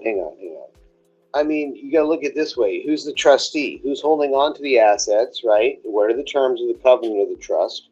What does it prescribe? And the trustee's going to I can't read that. Let me read that. Turn this way. Hang on a second. It said, what did it say? I lost it. All right. Nevertheless, yeah, it would all depend on those things. Now, if the person's from another country and doesn't have a citizenship in the U.S. and the trust is held in the U.S., then it shouldn't matter anyways, because as long as that's that person that the trust has this is beneficiary, the government's not going to interfere with that. I don't think there's no requirement someone has to be a citizen to receive the benefits of a trust. So yeah, I don't think So that how would would matter at all. So how would it in Are this they- situation? And are they what? Well, look, is it property? I guess is it would matter money? if they were a non-citizen, or yeah, obviously it would depend on. What I'm saying is, how would, let's say in a situation with a non-citizen, say someone who's never. All right, hang on, wait. When you say non-citizen, is someone that's trying to occlude the fact that they're not a citizen? That's why they don't want to approach a notary, or is it just because they're not a citizen? They think the notary's not. Or going to let's sign even for just them? say a citizen, a citizen who's no longer trying to be one. Okay, man, so that's here's You're my corny, bro. perspective. Yeah, here's my perspective on all this. Chris has just summed it up, so let me just put it into detail for you. You are a man, first and foremost, okay? However, you're functioning in this civilization, this society, whether you know it or not, and whether you like it or not. So what I try to approach it is the fact that in certain situations, it's going to be to my benefit to know that I'm, an Article 4 citizen of the United States. In other situations, I might want to enforce my 14th Amendment rights and say I'm a 14th Amendment citizen. In other situations, if I want to say, no, I'm totally in the private, I'm the man. I'm working through the private general law merchant or some extent or whatever through trust.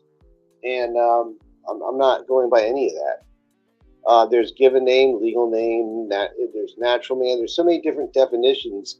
And then people like chameleons can play some or many of them.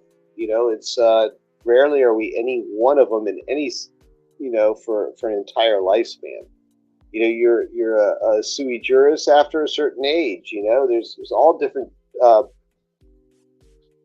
guess you'd say. I don't know what do you even call it. It's just depending on the situation is how you would present yourself. How's that? Right, obviously. So obviously it depends on the individual situation, I guess, obviously. In other words, a trust requires some type of verification of identity to transfer the funds, right? To transfer the assets of the trust to the beneficiary. It's required. The trustee has that burden to do. If not, then there's some other prescribed to do something else with the assets. So here comes your friend, and whatever the reason is, there's probably documentation saying he's this or that. And you can go and present that to a notary, a passport, something, so the notary can say, yeah, this is this guy here, and under my oath, I'm a notary, and this is him. Okay, so then get your let's say money, this, and then who gives a shit after that? Now you're whatever beach okay, bum. so I let's don't say know. in this hypothetical scenario, right? Yeah, they go to a bank or whatever to get the document notarized, to get the will document notarized, the what do you call it? The warrant to what is it called? I'm trying to remember the name of the form. But basically, let's say that you go to the bank to get the form notarized, and they ask them for their ID, and their ID's expired. Let's say their license is expired, and they say, sorry, you have to have a valid license. It's not valid. It's expired. It has to be renewed. It has to be valid. So in this scenario, what would their options be? To renew the license, or would that be their only option? No, I wouldn't. I mean, what about a passport? What's wrong with a passport? Okay, let's say they don't have a passport. Get a passport. If I get money coming, I'm gonna pay the $20 for a passport. True. Or you'll just renew the license now. At that point. Passport, dude. Why don't you have a passport? Who's gonna fucking have a passport? If you get a license, why wouldn't you have a passport? Right. So are you trying to infer that you would feel more comfortable and less infringed on with a passport versus a license? Okay. Does your passport have your No, because I've heard it? that many times. A lot of people feel that way, and I've kind of felt your that driver's way. license says all kinds of nonsense. In some states, you have your freaking social security number on your driver's license. Yeah, It's part of your number. I mean, your driver's license has way too much information on it for identity. For sure. Of course. Government issue picture ID, passport. Plus, shit's a fan, dude. You want that passport. Right. Especially I do want to travel. close. Yeah. I gotta go to Greece to see Marika, man, and I gotta go to Australia to see ethereal light Fuck being. Greece, dude. What if you just want to go to the Bahamas, dude? The Bahamas is closer than the nearest city. You can't go there without a passport now. You used to be able to go with your birth certificate, or just word of mouth sometimes, depending on how you played it. I used to go through Canada without a passport. So things are so ridiculous now. I mean, it used to be like just like, to Canada from Michigan.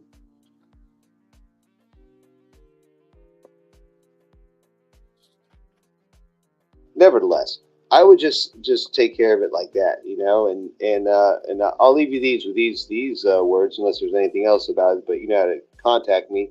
Is that if you are hitting a nice little stash of cash here, Pineal, get some good equipment, man, so we can sound better on these streams. Sure. Oh yeah. Well, I would never say the words, well, I wish that was me, because that would mean that I wish someone, a friend or family is gone, and that I would come into, you know, there. But I mean, in my own life, I do have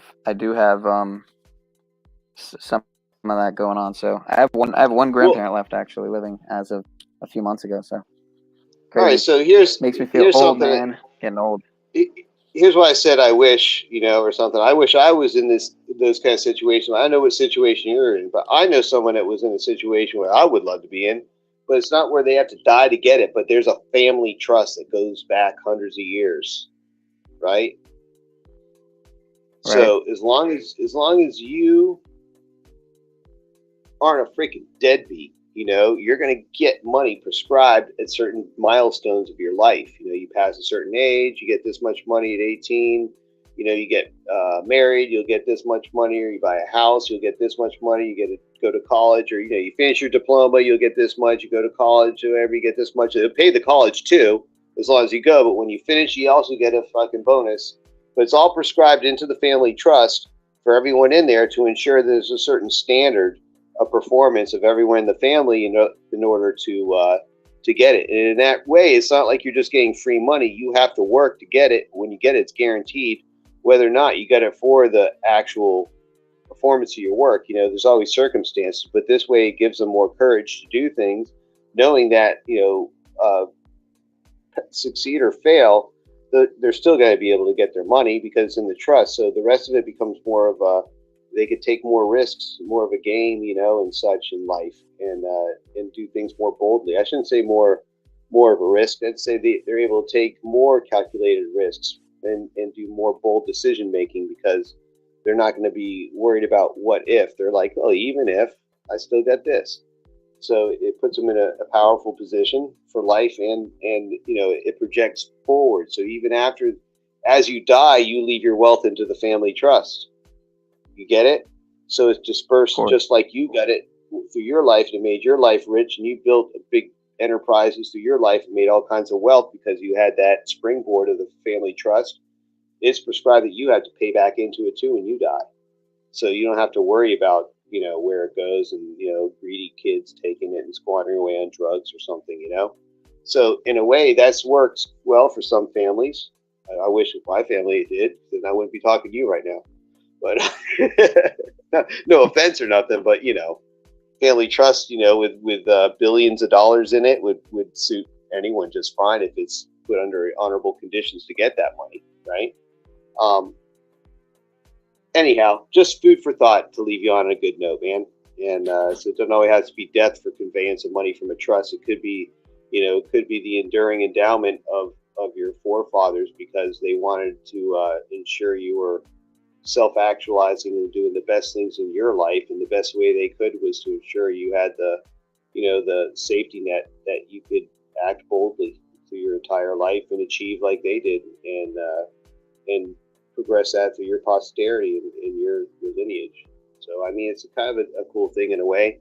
It'd be nice if more people thought that way and be less reliant on the system, because obviously they ain't going to a bank for a loan. Your house is paid for out of the trust, and you want to buy it. You know, you pass that milestone. You know, you got married, or you're ready to have a kid. You buy the house, whatever. You know, just the money's there. It's waiting for you. You just pick the house. So, anyhow, I guess another question would be, last question would be, in a summer, I guess if you could summarize it, since you're trying to go, what would be the one reason you would tell someone not to pay off a mortgage, if there was one reason? Because they have a super duper low interest rate, and they can make more money having that, you know, that capital that they have that they would pay it off with. They could put that to work for them, doing better things than paying off a very low interest home. I know one guy has ridiculously low fucking home. I asked him the same thing. He's like, dude, my interest rate is da da da da. The only problem is though, in Florida though, you see, here's the rub in Florida. So I'll give you this caveat. I'm not giving financial advice. Nothing is legal, financial, professional information for your personal private transactions. So don't do any of this at home. But insurance rates are going up year after year at an incredible rate here in Florida. Well, I don't need to tell you, you know. And not only that, but there's less and less companies that you have to choose from, which it means that it's sooner or later going to be, you know, a prohibitive event, you know. And if you have a mortgage, it's required that you have an A-rated company, right, for both your protection and the bank's protection, right? Which seems reasonable, except the fact that to be an A-rated company in Florida, you know, it's ridiculous. They put them through ridiculous standards. So there's no companies here that are A-rated. The very few that are they have like monopolies, and they can pick and choose what to do. And it's all because the cities are permitted building in the wrong places. So if you could deal with the insurance debacle that's going on right now in the state, if they're in Florida, then if you got a very low interest rate and you have that available capital and you could put it to better use, then put it to better use. I mean, it's all numbers in the end is how I would see it. And if you see that there's issues with the insurance costs getting high or taxes getting high or whatever else getting high that you don't like, then or the rates are too high or it's a variable rate or what have you, then yeah, that's another thing to do.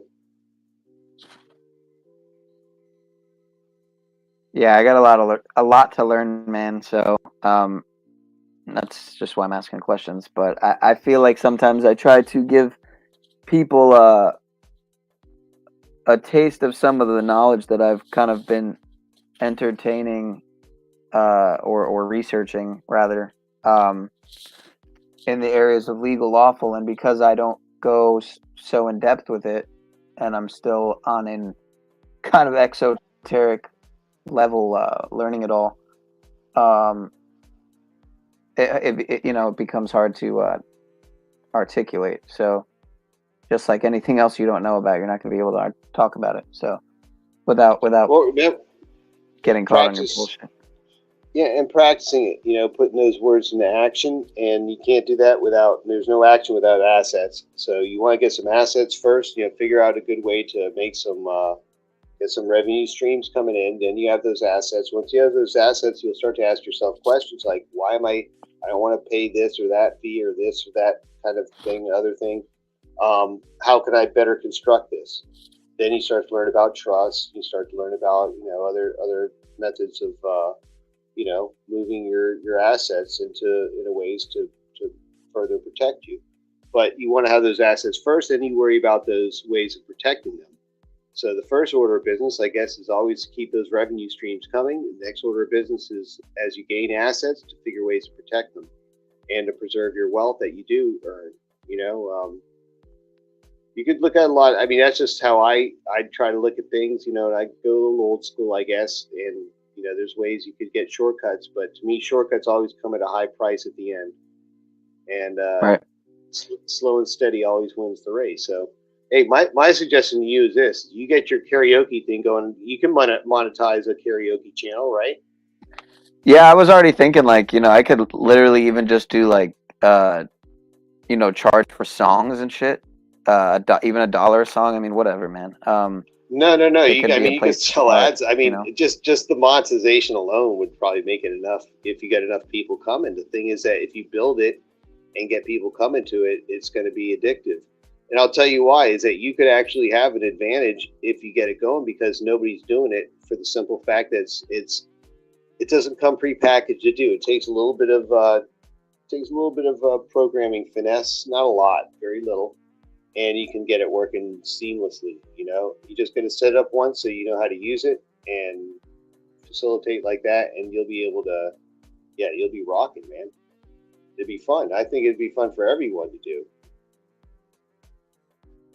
Yeah, no, that would be fun. It is fun. I miss doing the karaoke streams. It's been a few weeks now, but yeah. So that would, the way you're talking about though is OBS, right? that would be the You could medium use that an OBS. I mean, the ultimate way is you bring in one guest at a time, or you could bring in a bunch and keep them in a green room in the back, but then you probably need a producer, and it gets harder that way. Not a big deal, but a producer you for what? Well, someone to manage the green room and bring them up when they're ready for their next song. You could still do it yourself, but you got to be really organized. Have 2 computers going, probably. Right. Definitely. Yeah, I mean, you I gotta could be do it like all in Benton. one. Yeah, I'm not Benton out here. I'm not flexing that hard. So you got to be like me when I do mine. You'd be surprised. I'm sitting there with 2 computers and a phone to make it all work. But that's just me. And OBS is great. So it's that's one thing you definitely need to get. Watch some tutorials in OBS. So there's your homework. Get your tutorials on OBS so you're a little bit familiar with it. So next thing is you reach out to me, and then I'll get you going with the secret sauce to get the non-latency going with your guests. And for the starters, just do one at a time. You can do it yourself one at a time, and as it grows, then you can think about building it up to get someone to help out, so you could bring in people in the back to keep the flow moving fast.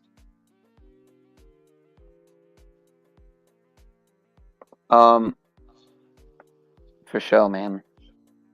Sounds like a plan, man. Anyway. Stan. Yeah, I'll be producer Chris if need be for Pineal on certain nights like this.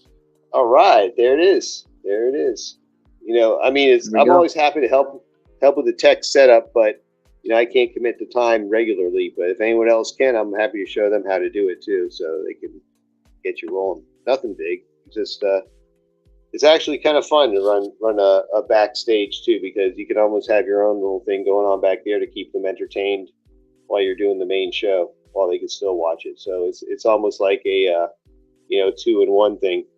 So it makes it exciting. I think if people get the experience, they tell other people, they make it a habit to come, that you'll build a big audience. And once you build a big audience, then you can monetize and get some money for it without doing anything else.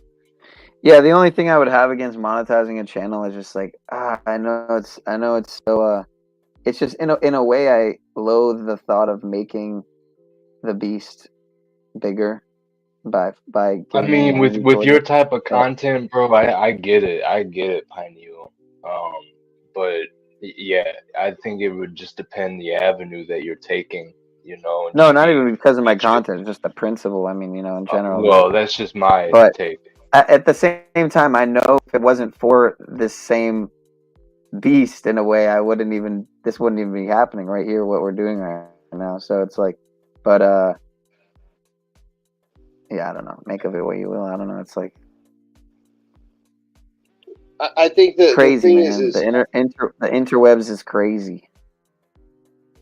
I'll tell you, here's something that'll probably help you with that wrestling you're doing in your mind, is that the problem with the beast system is there's the double bind that always tries to get you in. If you can avoid that, then you can still use it, and it pisses it off, but you just have to be vigilant, that it pisses it off. Just like we were talking earlier, it's like when you bring in conversations like we're having here all night. That's why I've been stuck here, man. I shouldn't be up this late, but you keep it stimulating. But these things usually get interrupted with nonsense and personalities and gossip and such, where Right. It's pretty rare where there's just like a conversation like tonight. Yeah, for sure. Yeah, so for sure, man. You get what I'm saying? Yeah, so it's all it all sums up. But yeah, that's neither here nor there. I think the best line of course for you is to think that you need a revenue stream. It's not going to hurt anybody if they have to watch an ad or two to get onto your channel to see the stream that night, or whatever. And they're going to see ads one way or another. People see them anyways. It's like, if they're seeing it to get onto your thing, I don't think it even makes that much of an impact. It's not going to be a big deal to them. I think it's better that than to have to require them to pay their money. I think, skipping an ad is probably easier for most people than paying money. Yeah, it's just like, just think about it though. Anything you make is like 30% is donated to the. No, the ad revenue is the ad revenue. You get whatever percentage you're going to throw at you, whatever crumbs they throw at you. You know what I mean? I'm not saying you're going to make a living off it. It's just another income stream. And from that, you're going to build. It's just like we were talking about the guy that did the jingle. You know, he's just doing jingles. And someone noticed, you know, a prominent song, you know, the producer, whatever, Richard Carpenter. It's like, man, that's a fucking great jingle. Yeah, that's a great song. I got to meet this dude and find out who he is. And, you know, he used his channel to find out that freaking jingle writer. The guy gets a call from Richard Carpenter, you know, back in the line, you know, landline days, right? Your phone rings, you know who the fuck's calling.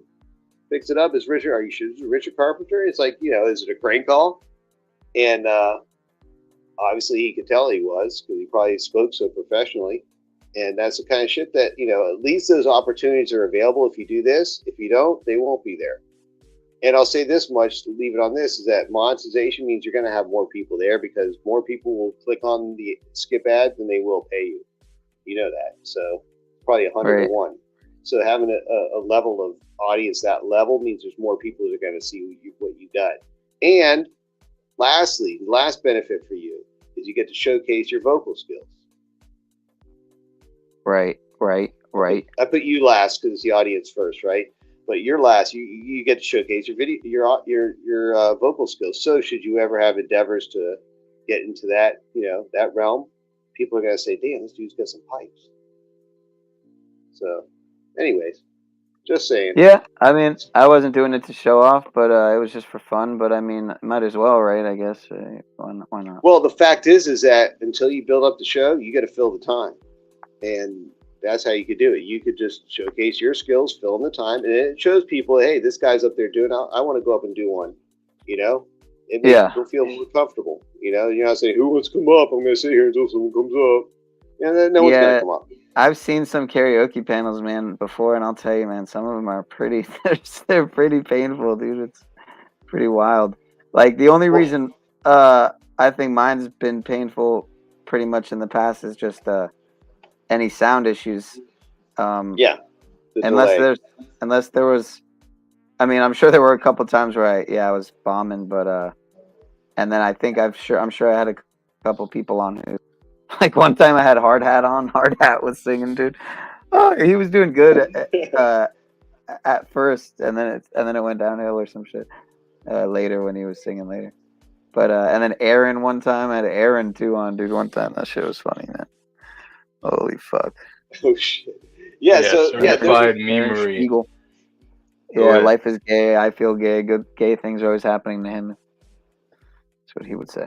But I was gonna say the best thing you could do for your show, though. I mean, here, okay, so I would just get a little bit of structure to it, meaning that I would you have a scheduled date for doing it in time, but leading up to it, you'd have to do some kind of like maybe even short videos or live videos, community posts, polls, to curate a list of people with ideas of songs they want to come up and perform. So you have at least like kind of a working list of people that are going to come up that, you know, when you have it scheduled for, and, you know, not just like hope for people to show up, that people be expecting to show up, and you'll be expecting people there, and that will help build up a good show. And then as time goes on, you know, you might find you have 10 people in the back room waiting to come on as soon as you start the show. Right. So, yeah, I'm just trying to think future thinking, you know, towards you're doing this stuff to get an end result. And, right. No, I like the idea, man. It's what you were talking about before, and I haven't stepped up to it. So I got to step up to the plate is all it is. Well, OBS, get a little familiar with OBS in your computer. The good thing about OBS, it works on old computers. So I think I still, let me see if it's, yeah, I have it on here. I got OBS on here. Just clean up your computer. Don't run any other apps while it's going on. You know what I honestly need, man? I need a new battery for one, and I need my computer runs so fucking hot that I keep it in a position where it can vent because it runs so hot. And you must have all kinds of malware on your computer. Probably, I wouldn't be surprised. Sounds like malware, man. Yeah. Well, I would, you know, if I were you, if I were going to start over, I'd just get one of those with those small form factor computers. Now they're pretty damn cheap, powerful. You could live stream that shit easy and run Linux on it. I think Benton's doing something like that. Run Linux so it'll be clean, unlike what you're doing now with that Windows. And it would be, yeah, it'd be cheap. You just get a monitor, use an old monitor, you know, a TV, anything. That's not a big deal. You don't need a laptop, do you?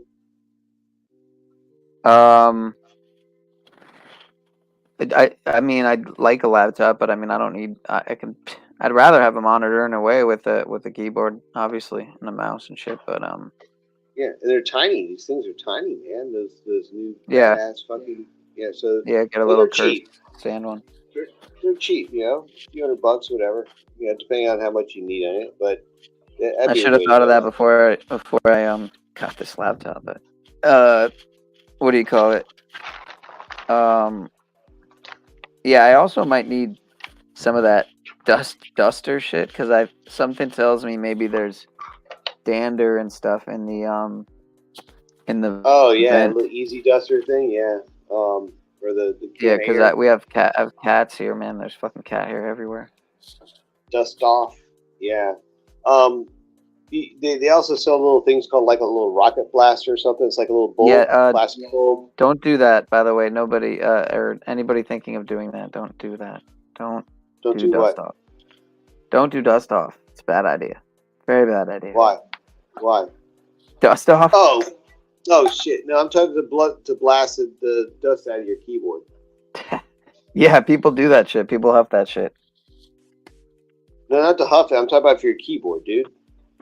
And all right, if the safer way is get a little rocket blaster. You know, it's like a little bulb, a plastic bulb, and you squeeze it. And it has a little a nozzle on it, and you can blow off all the air out of it too. Yeah. The dust out of it too with the air, and that's just air. It's nothing to get. You know, you ain't gonna get nothing with that.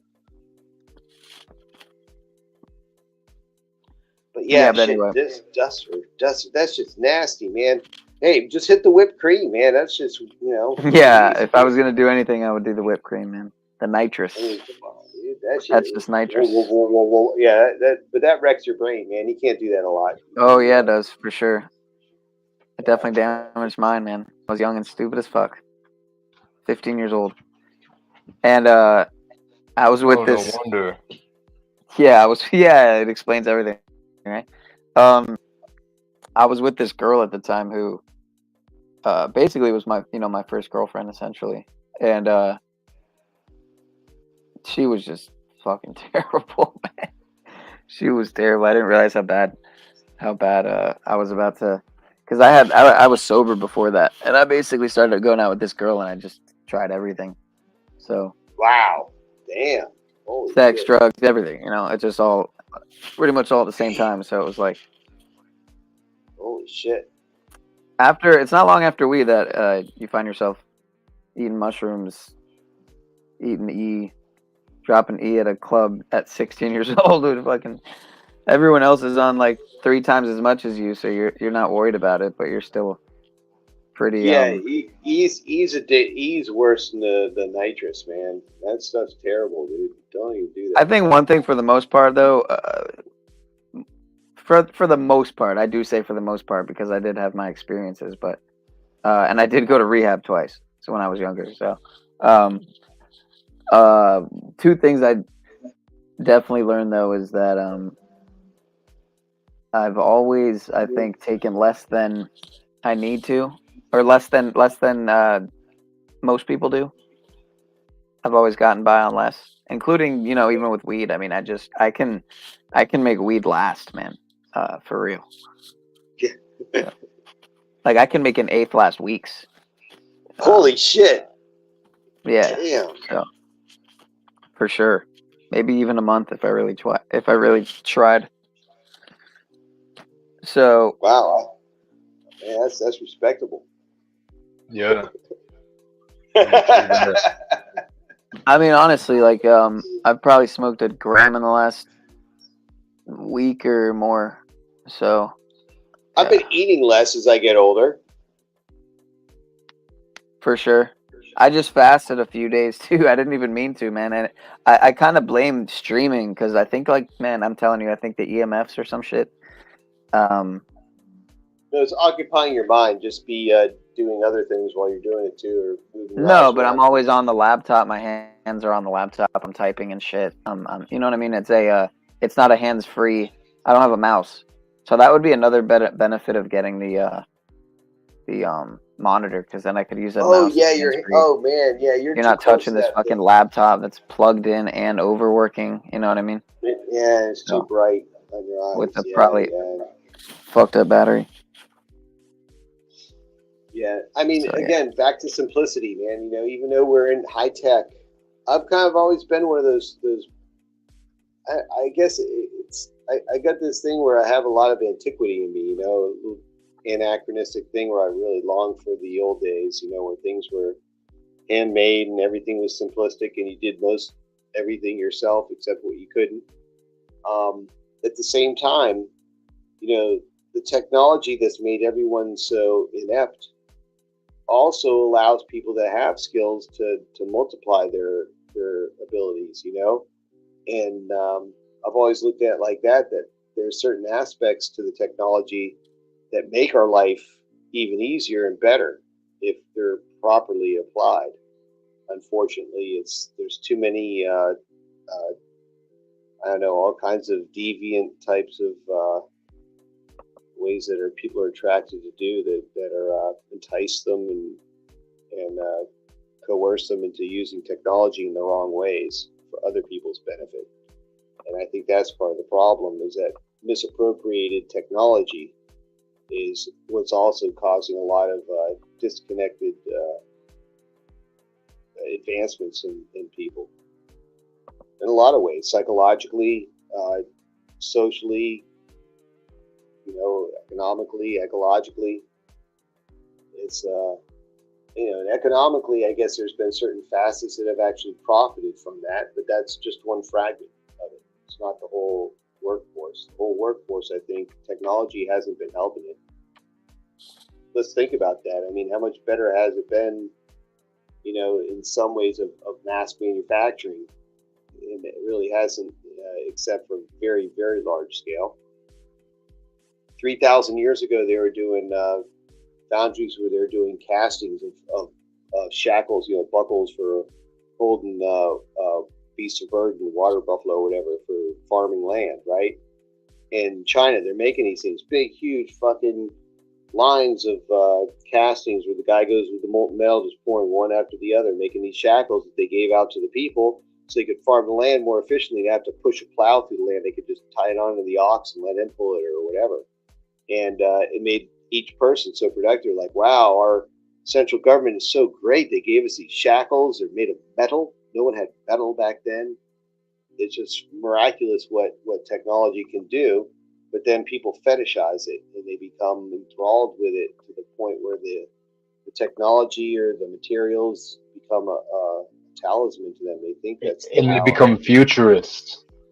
They start taking on these monikers of being a futurist, like Ray Kurzweil and these other people. So yeah, I just want to throw that in there with your train of thought.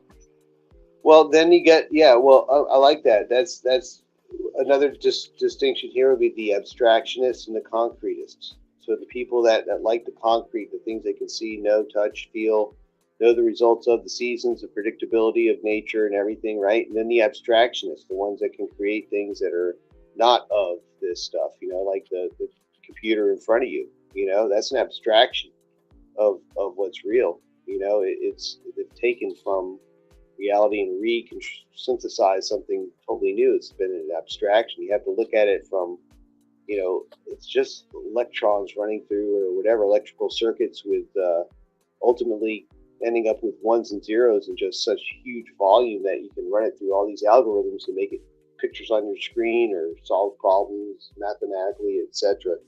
ad nauseum. How many people could actually get copper from a rock to make the wire that's in that computer? There's the concrete. You know, it's like, how are you going to make, you know, forge it, that metal, you know, to make it in the wire, pull it, you know, the ductileness of the copper is enough so you could pull it through a die and draw wire. You know, how many people know how to do that? But the abstractionist just says, oh, we need this, this, this, and that, and can assemble them, synthesize it, modular, and everything other people are doing it. Doesn't know how it was made, just knows what it does, is able to work in just those abstractions, right?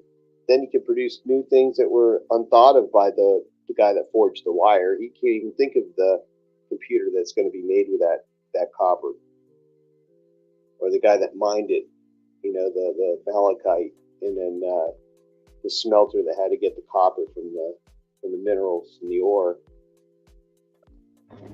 Yeah, the chain effect further down the road, butterfly effect type. Not butterfly effect, but you know, the rippling, you know, chain reaction, what comes after. Well, I like what you're saying there. Yeah, I'm following. It's a process. So to get the metal, there's a process, but now to use it and what it's used at, they're now abstractions. So, in other words, the guy that's using the wire doesn't necessarily know how it was made. He just knows what it does. He knows where to get it and how to use it, right? But he probably couldn't make it from scratch if he had to. You know, like how many people know how to make soap, right? And so it's something where you know what soap is, and you could buy this brand or that brand, or you know, made from this or that, but you've never made soap, so how do you really know? It's an abstraction. You know that in the end it's going to be something like this because they said this and that.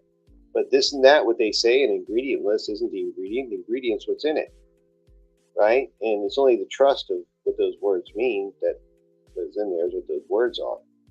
So again, I'm drifting here a bit, but I guess it's to make that distinction between abstractions and reality, you know, the concreteness of things and where they're applicable. Because you can't just, you know, this gets back like to the Lord of the Rings, right? With the hobbits and stuff, you know, the concreteness. They hated the abstractions. The abstractions are the ones that think of the power they do with that ring, you know, and all those things that are detached from nature.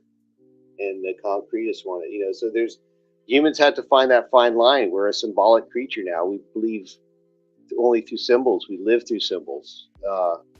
Nothing in the real world is really how we directly involve ourselves anymore. Therefore, those symbols are what are giving us our meaning. What symbols are we choosing to follow and to place for us to make our decisions in life? I guess is the question now before us, because the symbology you see is changing around you. You can call it the Mandela effect or whatever, but it's just flat out amnesia. You know, whether it's the amnesia weed, the phenords, the amnesia scripts, and the hypnotic commercials you hear and such. You know, I mean, there's all kinds of ways of inducing amnesia to one degree or another. It's long been known, so it's nothing new. Anyhow, so before we forget everything we're talking about with another amnesia script, I'm gonna have to sign off, Chris says, because we're hitting the. That was good. Good way to wrap it up there. The ribbon on top. Yep. Yeah, man. Dude, I've been having you up on panel and stuff. You're always always add that concise the terse comments and keep everything moving, and the good charisma, man. I enjoy you, man. Yeah. And thank you. Dude, I was muted, for having. man. Yeah, thanks for contributing on Pineals. Yeah, man, and Pineal, it's I appreciate you entertaining me up here all this time too, because it's been a long. You heard my long rants. I haven't been able to talk this much at Liberty for a while, so it's been nice. Yeah, no, it's been chill. I've been holding about 20 strong, so it's been a good run. Well, you know, wife and kids don't like to listen to this stuff too much. You know, it gets old, so it's nice to have an audience once in a while to get some stuff off my chest. Yeah, well, I'm sure I have a lot more questions I could ask about both hypothetical scenarios, just to kind of pick your brain and maybe learn something, but also obviously real life stuff. So yeah, you know, again, I'm still in the beginning phases of learning into those areas, you know, legal, lawful in general. So I'll say this. I mean, I have a lot of videos. They go pretty in depth, but one you probably should watch is the Express Trust in Common Law, Part 1 at least, because it really gets to the meat of it. And you don't need to watch it. There's 7 parts. I think people are clamoring for Part 8 already, but it's probably the one that'll give you the best rounded look at what it's all about. It'll give you a better understanding of why and where they apply, because I think that's the biggest misunderstanding, I think, when it comes to that. And if you kind of look at it from that. This is only one kind of trust. This is only about written express trust, but it's a major type of trust, and one everyone should be familiar with, I believe, and I wasn't familiar enough with. Is why I want to share that with everyone, because it's something that I think is actionable, and it takes, unless you have a really good, very high dollar to the trust attorney or whatever, it takes a lot of knowledge to do right, and that knowledge you should have yourself, just like making soap or being able to get copper from a rock, etc. So yeah, but check that one out. It's not too long. It's not too bad. You could leave it in the background, and you'll get the gist of what it's all about and why we do it. And you said express laws under express trust under what was it again? Common law. Yeah, under common law. That one, part 5. Well, part 1 is good. Part 1 is all you need to watch. If you want to watch them all, it'd be great. I think there's up to 7 maybe. Should be in a playlist for trust. A lot on there, but yeah, the part 1 should be good for the one in common law, because that's what we talk about a lot. I think that's what you're kind of alluding to, and it might give you a better, overall just kind of perspective of why we do it, and the why is the what. So this will help you get more to the where the rubber meets the road, so to speak. Okay, here it is. Okay, it's in the playlist. You have to go. It seems like you have to go to the playlist to. I don't know, man. Find it. Seriously. I don't know if I probably go to your. I had something to pull up. If not that, I got something to pull up. Oh no, you want to pull this up? You'll really drive the audience if you pull this up. This is for his homework, man. Yeah. No, I wasn't gonna play. I'm not gonna. I wasn't even looking at this, man. Yeah. Don't do this. You're really got to kill the audience, man. Please. For sure. This is where you don't want to collide the universes, because they'll enjoy that. I know. I'd like to start touching back on Legal Lawful on my channel. It's been a while, honestly. So there's no reason not to include it. You can pick any. These maxims of law are freaking gold. There's a lot of them there, but they're not. There's probably 1,000 or so. But boy, there's so many. So you started off first video ever with the remedy of replevin, which is what, just a subtext of American jurisprudence, or? Oh, these are all different volumes of American jurisprudence. What is remedy of replevin? That's just a specific. Well, you know what replevin is? No. Not at all. That's like if property is taken from you and it's being held for a trial, but you need it, and it's not necessarily needed, and it's not going to be harmed or anything, as long as you don't get rid of it before the trial. And then you could post a bond to get your property back before the trial, and then when you bring it back for the trial, and if you win the trial, it's yours. You get your bond back. If not, you got to surrender the property and get your bond back. But it's just a way for you to retrieve your property until trial by posting a bond. That's one way. And there's other. That's just generally where you probably use it. Oh wow. Okay. Well, it's your most viewed video, so. It is? Oh, well, there you go. Then maybe that's why you watch it. I don't look at numbers, man. Dude, this is me looking straight ahead. I just keep moving, man. Listen, I'm just glad that people are getting the value out of it, and that's what keeps me moving. So, but that's wow, that's good to know. Through the front. So I guess part 8 is coming.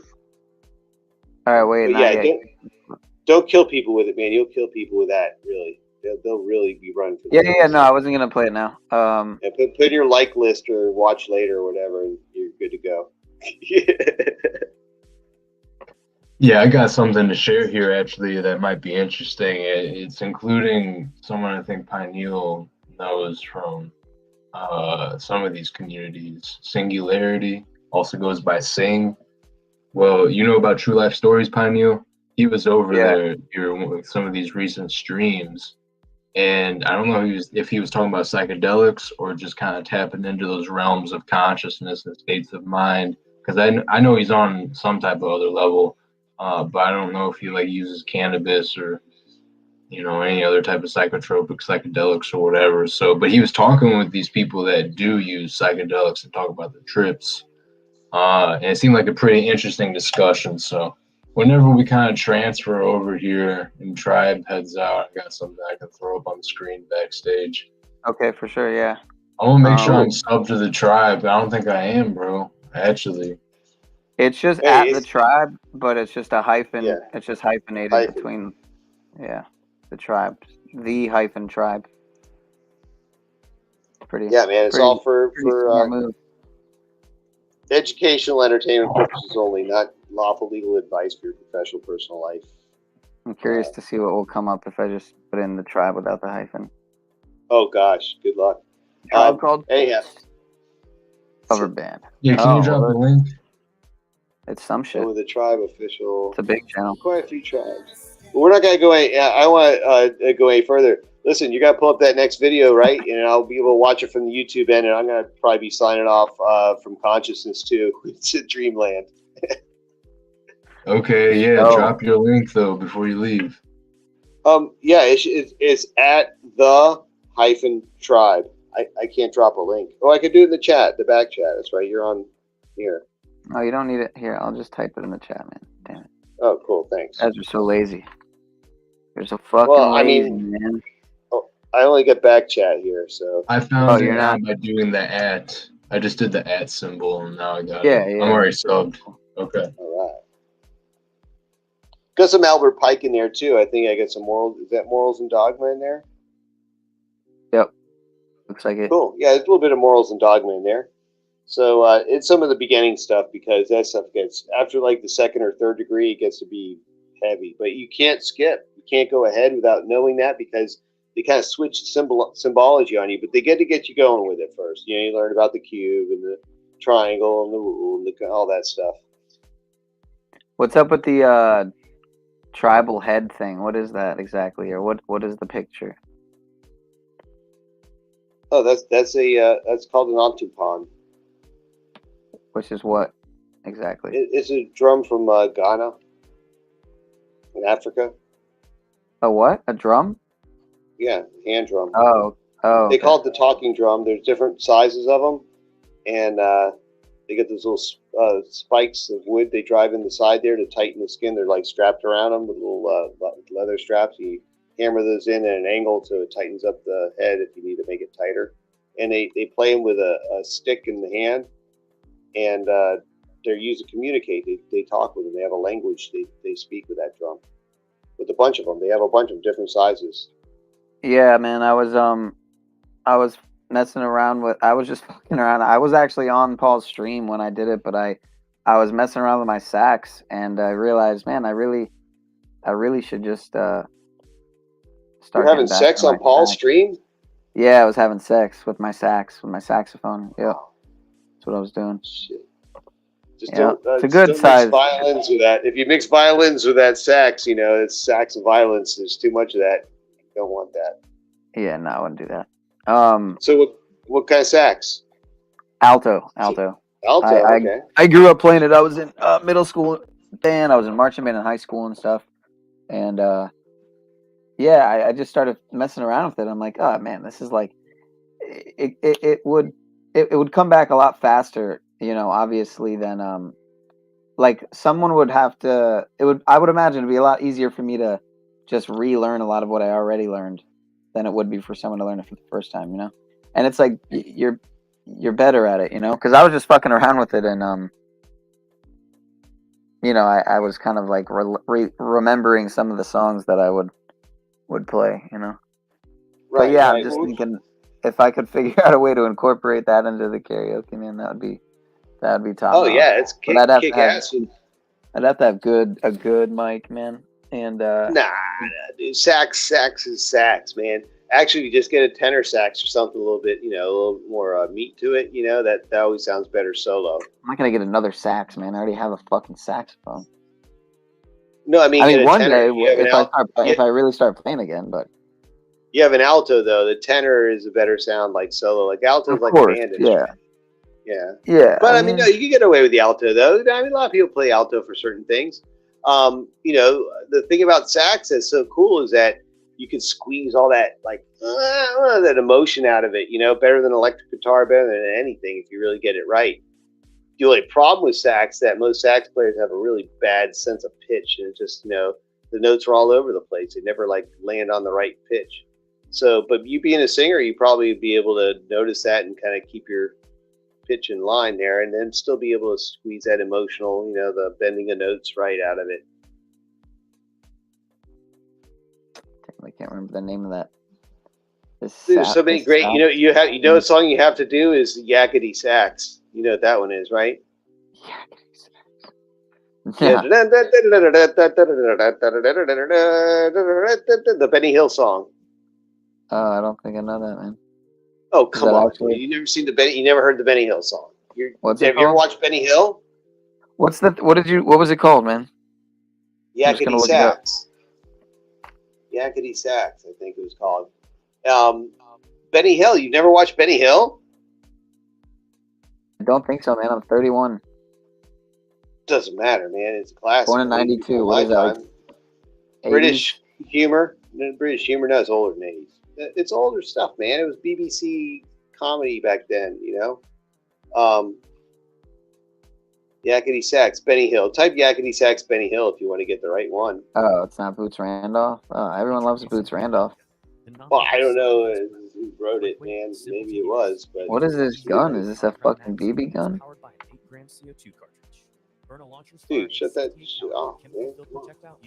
You're gonna get us in trouble.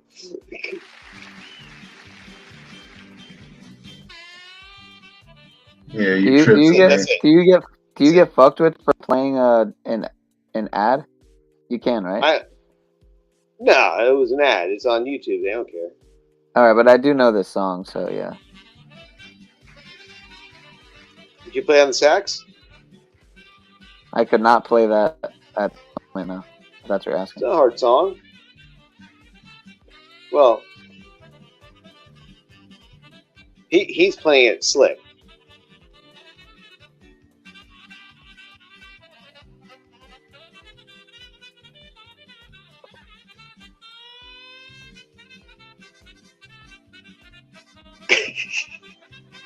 How can you not laugh and hear this song?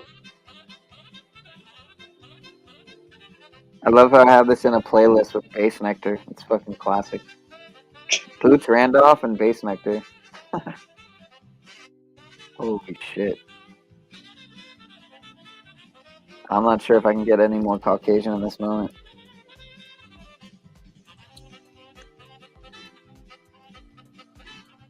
Yeah, this guy's great.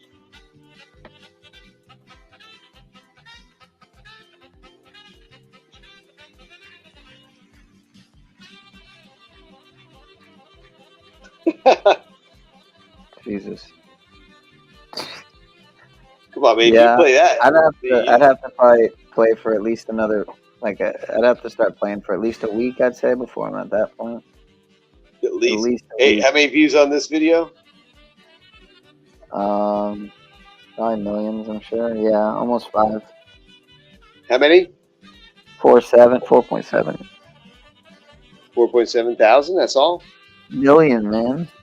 Oh, million. Okay, there you go. So I see. If you could play this, you'd have a share of that.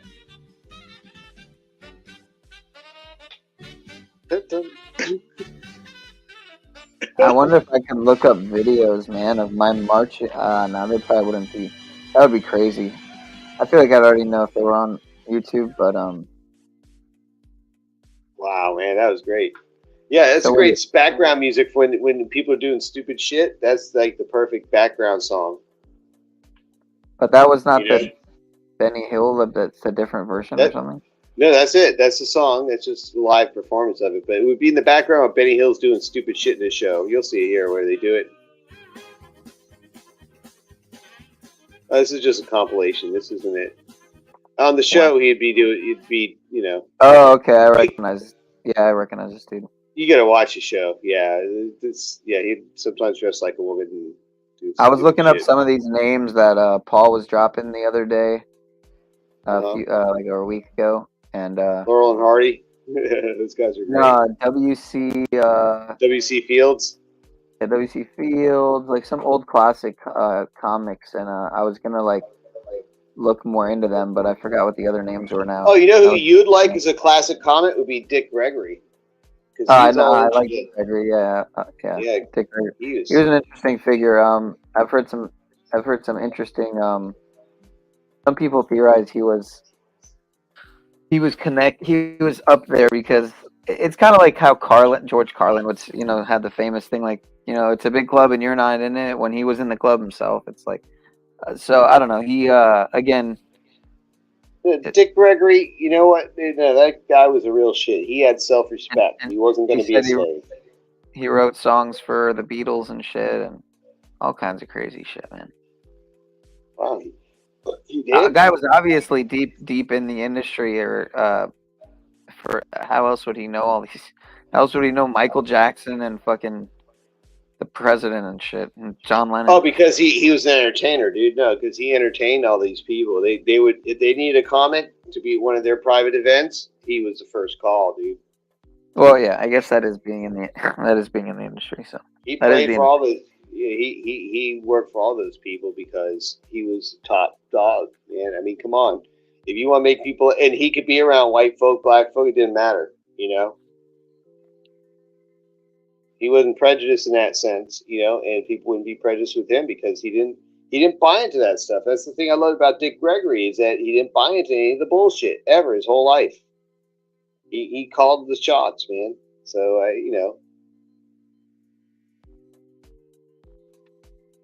Yeah, I'm down to look up some. Wait, there was this one Dick Gregory and wasn't Alex Jones. Well, hey, listen, man, I'm gonna sign off. I'm gonna watch it from YouTube end. But yeah, I gotta kind of crash out soon. So you're good, man. It's fucking 6 a.m. Fall asleep. Yeah, man. Hey, listen, we'll be in touch. You know how to contact me, right? So we can be in touch. Yeah, and when you're ready, just get brushed up on OBS. And when you're ready to start doing it, we're ready. I'm ready to get you going, man. So yeah, let's get it going. It'll be fun. Sure, my friend. Thank you for chilling for so long.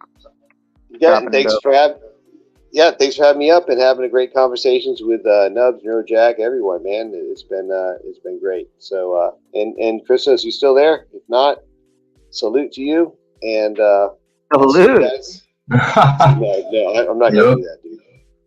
Yeah, that guy ruined it. Ruined a good salute. No, I'm never gonna pervert it. And that guy's too weak to pervert something so good. So at that, I'm gonna give you the real salute as a man, and I'll say, you guys, peace out to you, and I'll see you on the next one. All right, thanks, G. I'm just kidding. Sorry, I gotta get that out of my head. It's terrible. Shout out to 15 at 5:55:55. Oh no, it's back up to 16 at 6:11. All right, we got two synchronicities going on at the same time. I like that. Bam. I'm on it today, folks. I'm on the money, folks. Ancient information in the flesh. Here, I have that clip. I'm going to play it. Oh, I'm sorry, sir. I didn't see you back there. Or did he drop down and then... I don't know. I don't know what you did back there, Tribe, but if you had something else to say, then... You talking about me? There, I think. No, I think it was the Tribe in the back studio, but maybe he dropped down and then... Oh, okay. I don't know. Let me see if I have this shit. Oh, yeah. What happened to your share screen? Dropped it? What is this? Is it a file? I can bring it back. What is this? I just figured... It's not playing anything. He was staying and y'all were still talking, so it just kept flowing, so I figured I'd just bring it up later.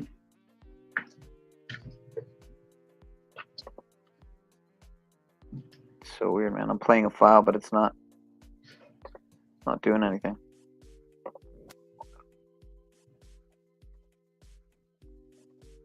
Can you hear that music or not? No, I don't hear anything.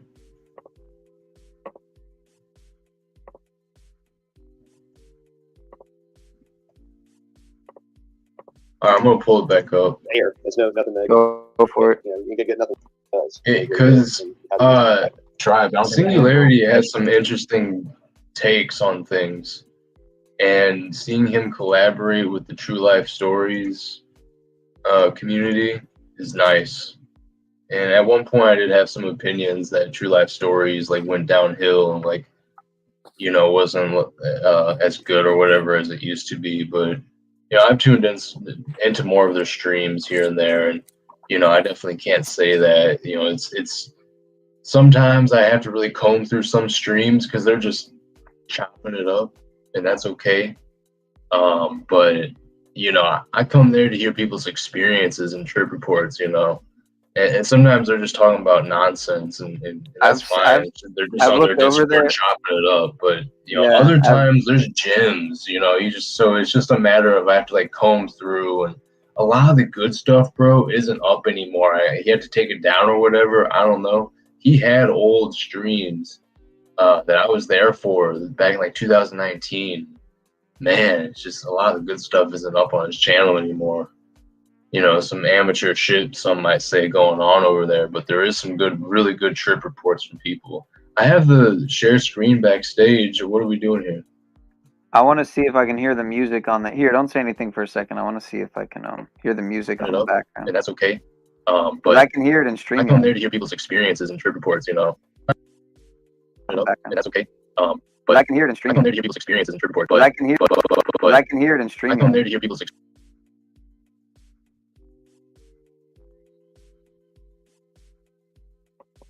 I come there to hear people's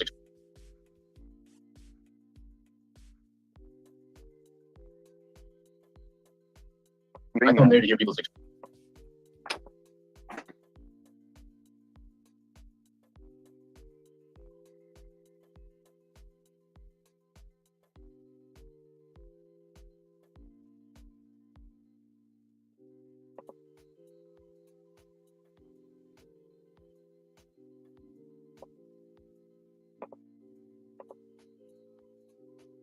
Okay, yeah, I can hear it.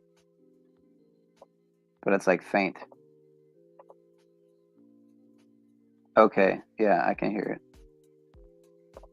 But it's like faint. Alright, sorry, sir. Okay, yeah, I can hear it.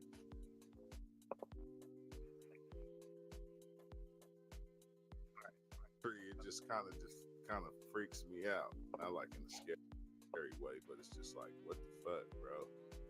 Yeah, it is like basically almost like becoming like animated CGI, and they also could carry messages. I'll tell you this, I still remember. Oh man, not Singularity. The upper level of this house, and through the front window. That's what I just brought up a second ago. Do you not want to listen to him? No, I'm just kidding. He's alright. I just sometimes I can't keep up with him. I don't know, man. He's an interesting cat. Is that who's on there? Singularity and True Life, and who else was on the panel? I don't know. I just know it was Singularity on True Life Stories. All right, you can share it for a minute. Listen to it. Nah. It's You're good. not feeling it either, bro. You're sharing it, but you weren't. No, it's just I'm not sure what direction you want to go with this. You've been here a while, and I mean, I haven't listened all the way through on it, so I can't be exactly sure if it's like fire or not. But someone shared the Cuts dropped this a minute ago in my chat. So let's see what. Oh, this is on his page. So.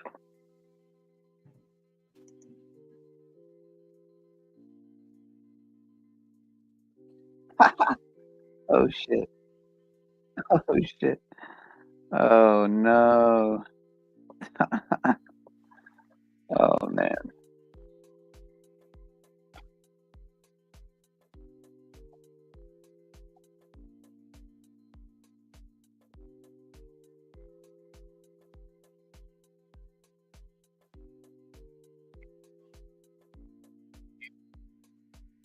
Buy the flying sky car. That's what Cuts would say. Buy it, sell it, buy the sky car. You want the sky car? You need the sky car? Buy the sky car.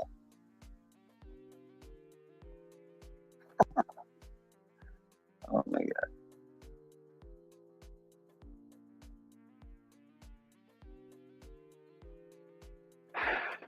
It's just something else, dude. This is some spurgtastic spurgage, bro.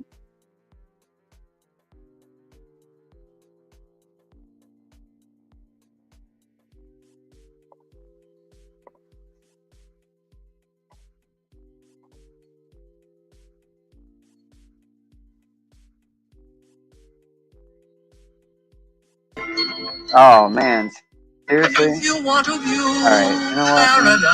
It's paradise, fucking unreal. simply look. I'm so sorry for being inept at times. Just wow. Unfucking real.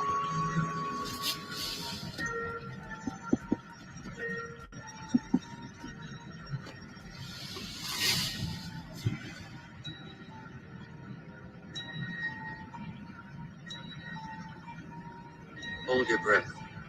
Make a wish. Count to 3. Come with me, and you'll be in a world of pure imagination.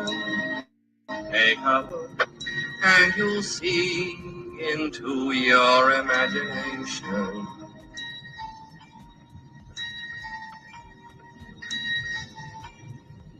We'll begin with a spin, traveling in the world of my creation.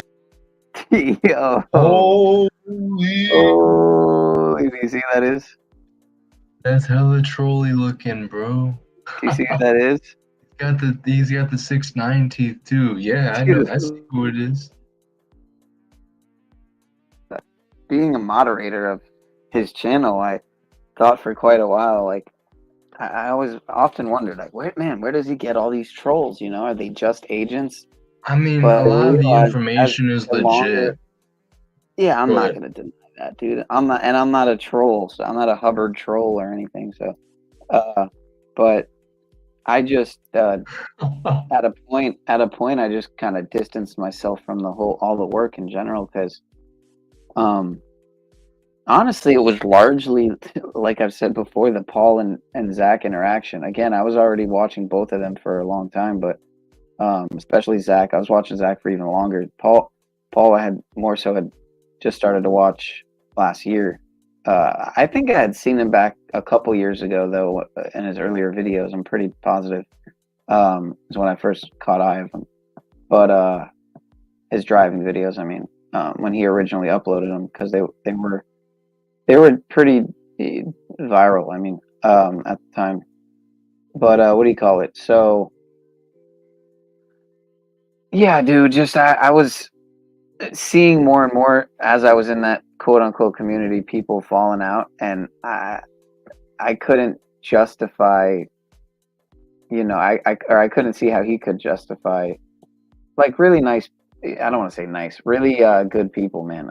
Sunny Reeds, like, again, I don't know possible backstories and shit that went on, but just all these people who like just her, for example. This was a girl who put together a whole video for him to everyone chipped in by like making a little video or whatever of them wishing Zach a happy birthday, and they put together this whole video. And I wonder if I could find this shit. Here, I'm gonna play this and then try to find We'll the video. see, we'll define explanation. So he's so could we call him Zachary Wonka now? Cuts or Willie Hubbard or Wonka Hubbard?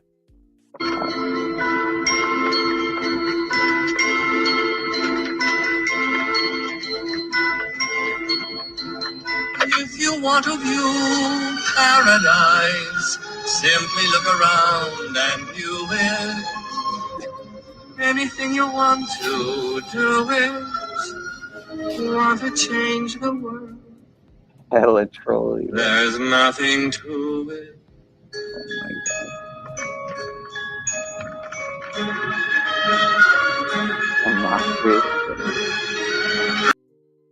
Nah, wait. This way, Grandpa. I'm trying to fucking.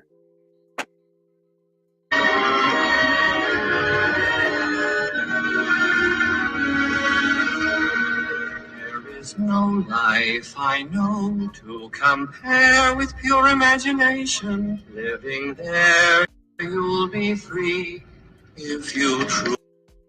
There it is. Yo, I actually saved that thumbnail. I actually have that in my library because I saw it on Shout Oh out to shit, this is on Instagram. I didn't even realize. Wait, shout out wait, to hold Greg. on.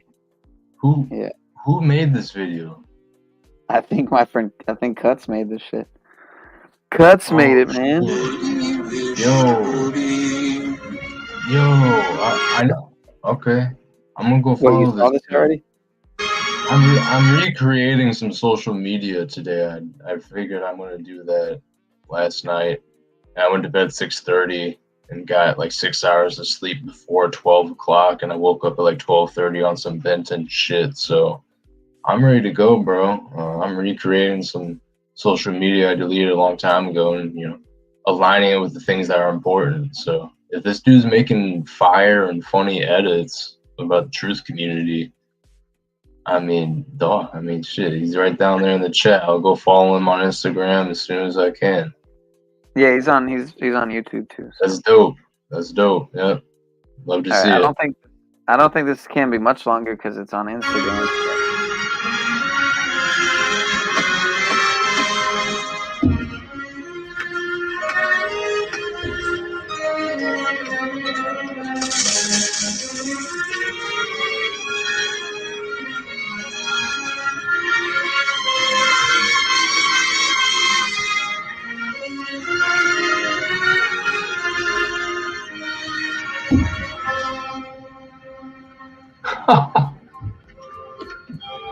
Whoa.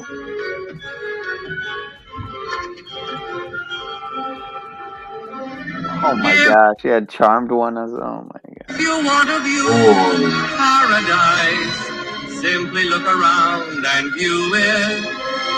Anything you want to do it. Want to change the world? There's nothing. It's just so random. Oh, I remember that. Well, you were actually there, Cuts. See, I was gonna make it out there, man. I was. I really wanted to go, bro. Honestly, and I was upset I didn't make it out there, but.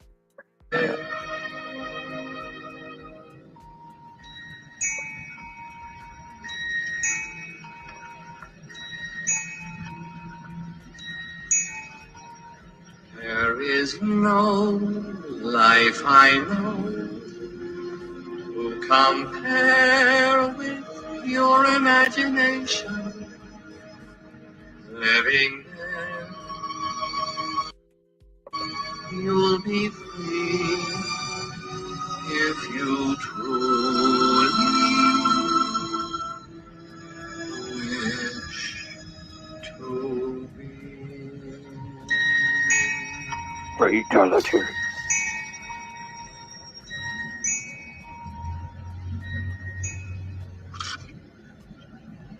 What?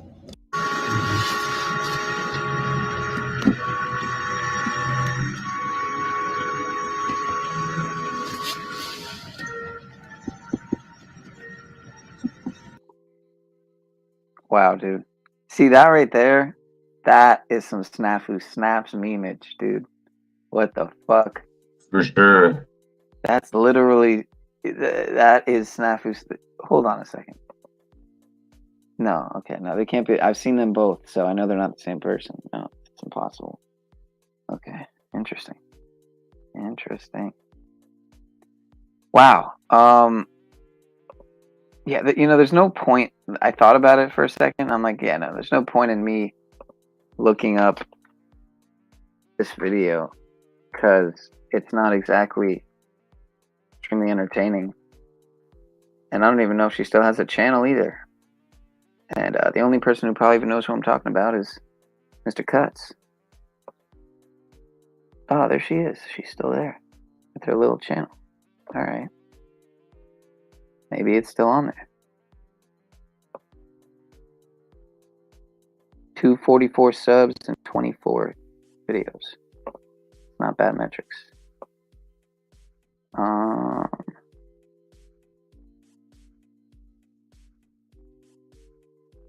If she kept it. It looks like she might have taken it down anyway.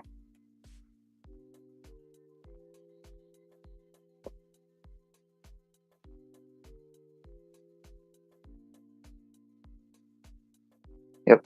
Guess she took it down anyway. Anyway, Yeah, it doesn't matter. Anyway, it's fucking... Doesn't matter. That shit is glitchy as hell.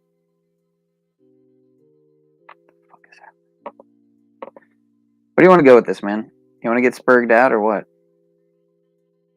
You want to watch a funky Buddha? Funky Buddha. I'm thinking of the fucking brewery. Mouthy Buddha documentary.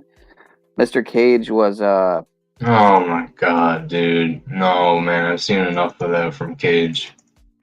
It's good stuff, man. I like Mouthy Buddha. I used to watch him. That shit is heavy, man. Shit is a little heavy. Just a little. Yeah, honestly, I wonder how good or bad of an idea it is to even play that, to be honest. Yeah, I wonder if OTW is going to go live later this morning. On Saturday? Oh, look at that. Speak of the fucking... That's funny as hell. Why the fuck would you summon me like that? He was listening the whole fucking time. This whole stream. The whole 6 hours. I was in the back. Yeah, of course he was. Yeah. I was in the back before you mentioned my name. Honestly, the majority of, I think, the people here are lurkers because... Well, no. Actually, the amount of people in the chat... Yeah, let me see. 1, 2, 3, 4... at least half the audience lurks and doesn't type, so... At most times. So if there's 20, there may be 10 people typing, you know, but anyway, what's good, Cage? Yeah, that's good. What's up, everyone? Yeah, I agree with Christos. It's heavy shit. It's again, I'm surprised they even time will tell if the video stays up, but I actually on another channel, somebody who looks exactly like me and who has like the same name and body and etc. Got a strike for, or no, they didn't get a strike. They got a video removed, which ironically was just a mirror of Days of Noah's fucking content. Really stupid, really dumb. You know what? I'm glad Cage hopped up here. We did need another addition to the panel, I think. Even though I was saying no to Mouthy Buddha. Yeah, it is important information, you know, but a little, I'm down for whatever y'all want to do, man. Yeah, how you been, Christos? I haven't seen you for a while. I feel like you have seen me, but maybe I've probably been like in the past couple times you've been like soft trolling OTW, possibly. I haven't hopped on your panels if you've been doing them. Soft trolling? Yeah, you already know. What the fuck does that even mean? Man, oh come on, like you don't know. Did you watch any of my Swissconsin stream? Nah, I just woke up like not too long ago. What about you, Christos? You didn't catch any of that? Yeah, I did. I mean, it was just a mirror of. I hopped in for a little bit, saying hi. Yeah. That's right. I'm tripping. Yeah, no doubt. Yeah, man, that information's wild. So those video. I mean, I'm gonna do another. I think I'm gonna do a part 2 because he's got he's got several parts, and I saw one that was. It might have not been from that same series. It might have been a different one, but it was like 10 hours long. So just that one alone could be a whole fucking stream. But yeah, I'm surprised his stuff's on YouTube still. A lot of it anyway. I'm looking at my video files to see it. I think I might have deleted it because I had played it.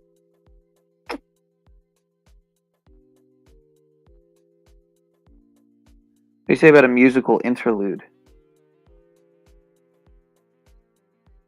A different one, not the same one from last night. Promise. Yeah, this is good combo right here. It's you know, the younger crowd coming together, collaborating. Collaborate and listen. All right, this is a really short one. When I can feel it, yo, they're having sex. And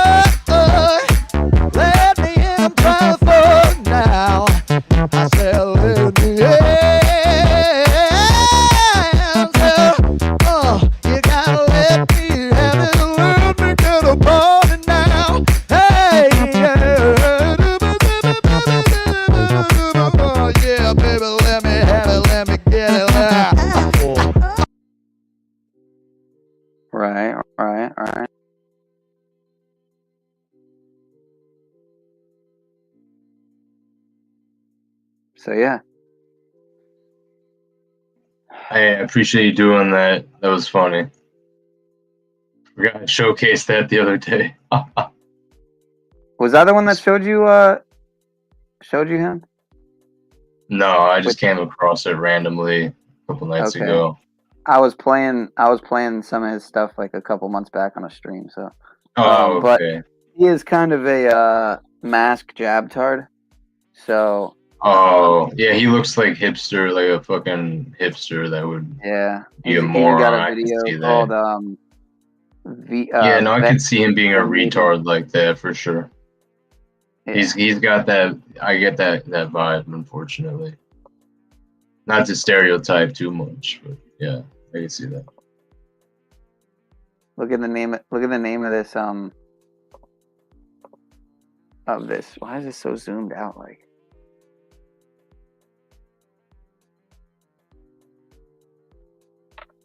the name of this fucking song.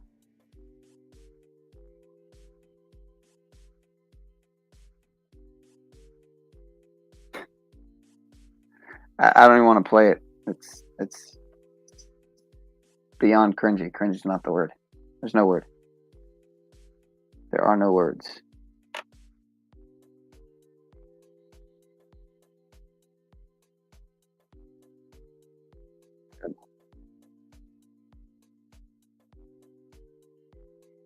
Where's that music coming from? What's happening right now? Am I tripping?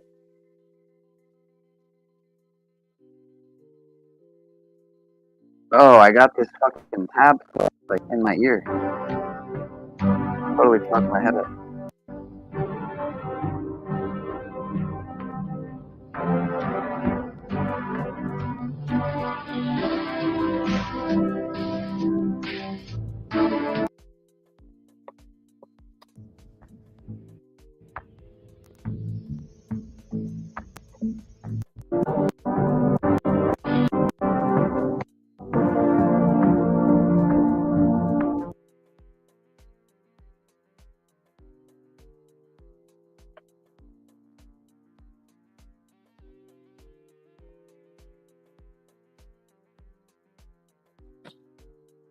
Oh, I'm not even sharing the screen, am I? Of course not.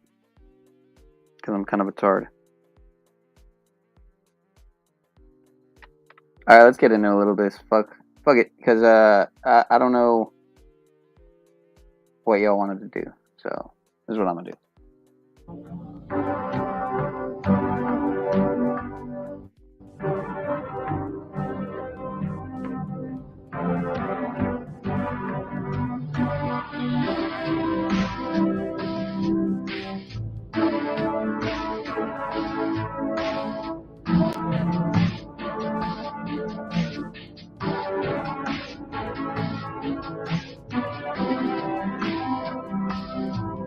Yo, what up? It's Donut, and you tuning into all your Illuminati news.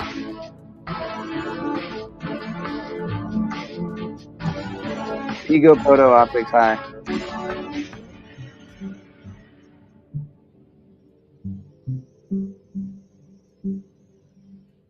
And there's just so many things that people have never heard and do not know that are so important to understand. That's pretty good. But try it like this.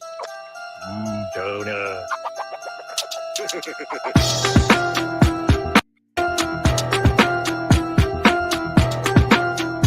Whoa.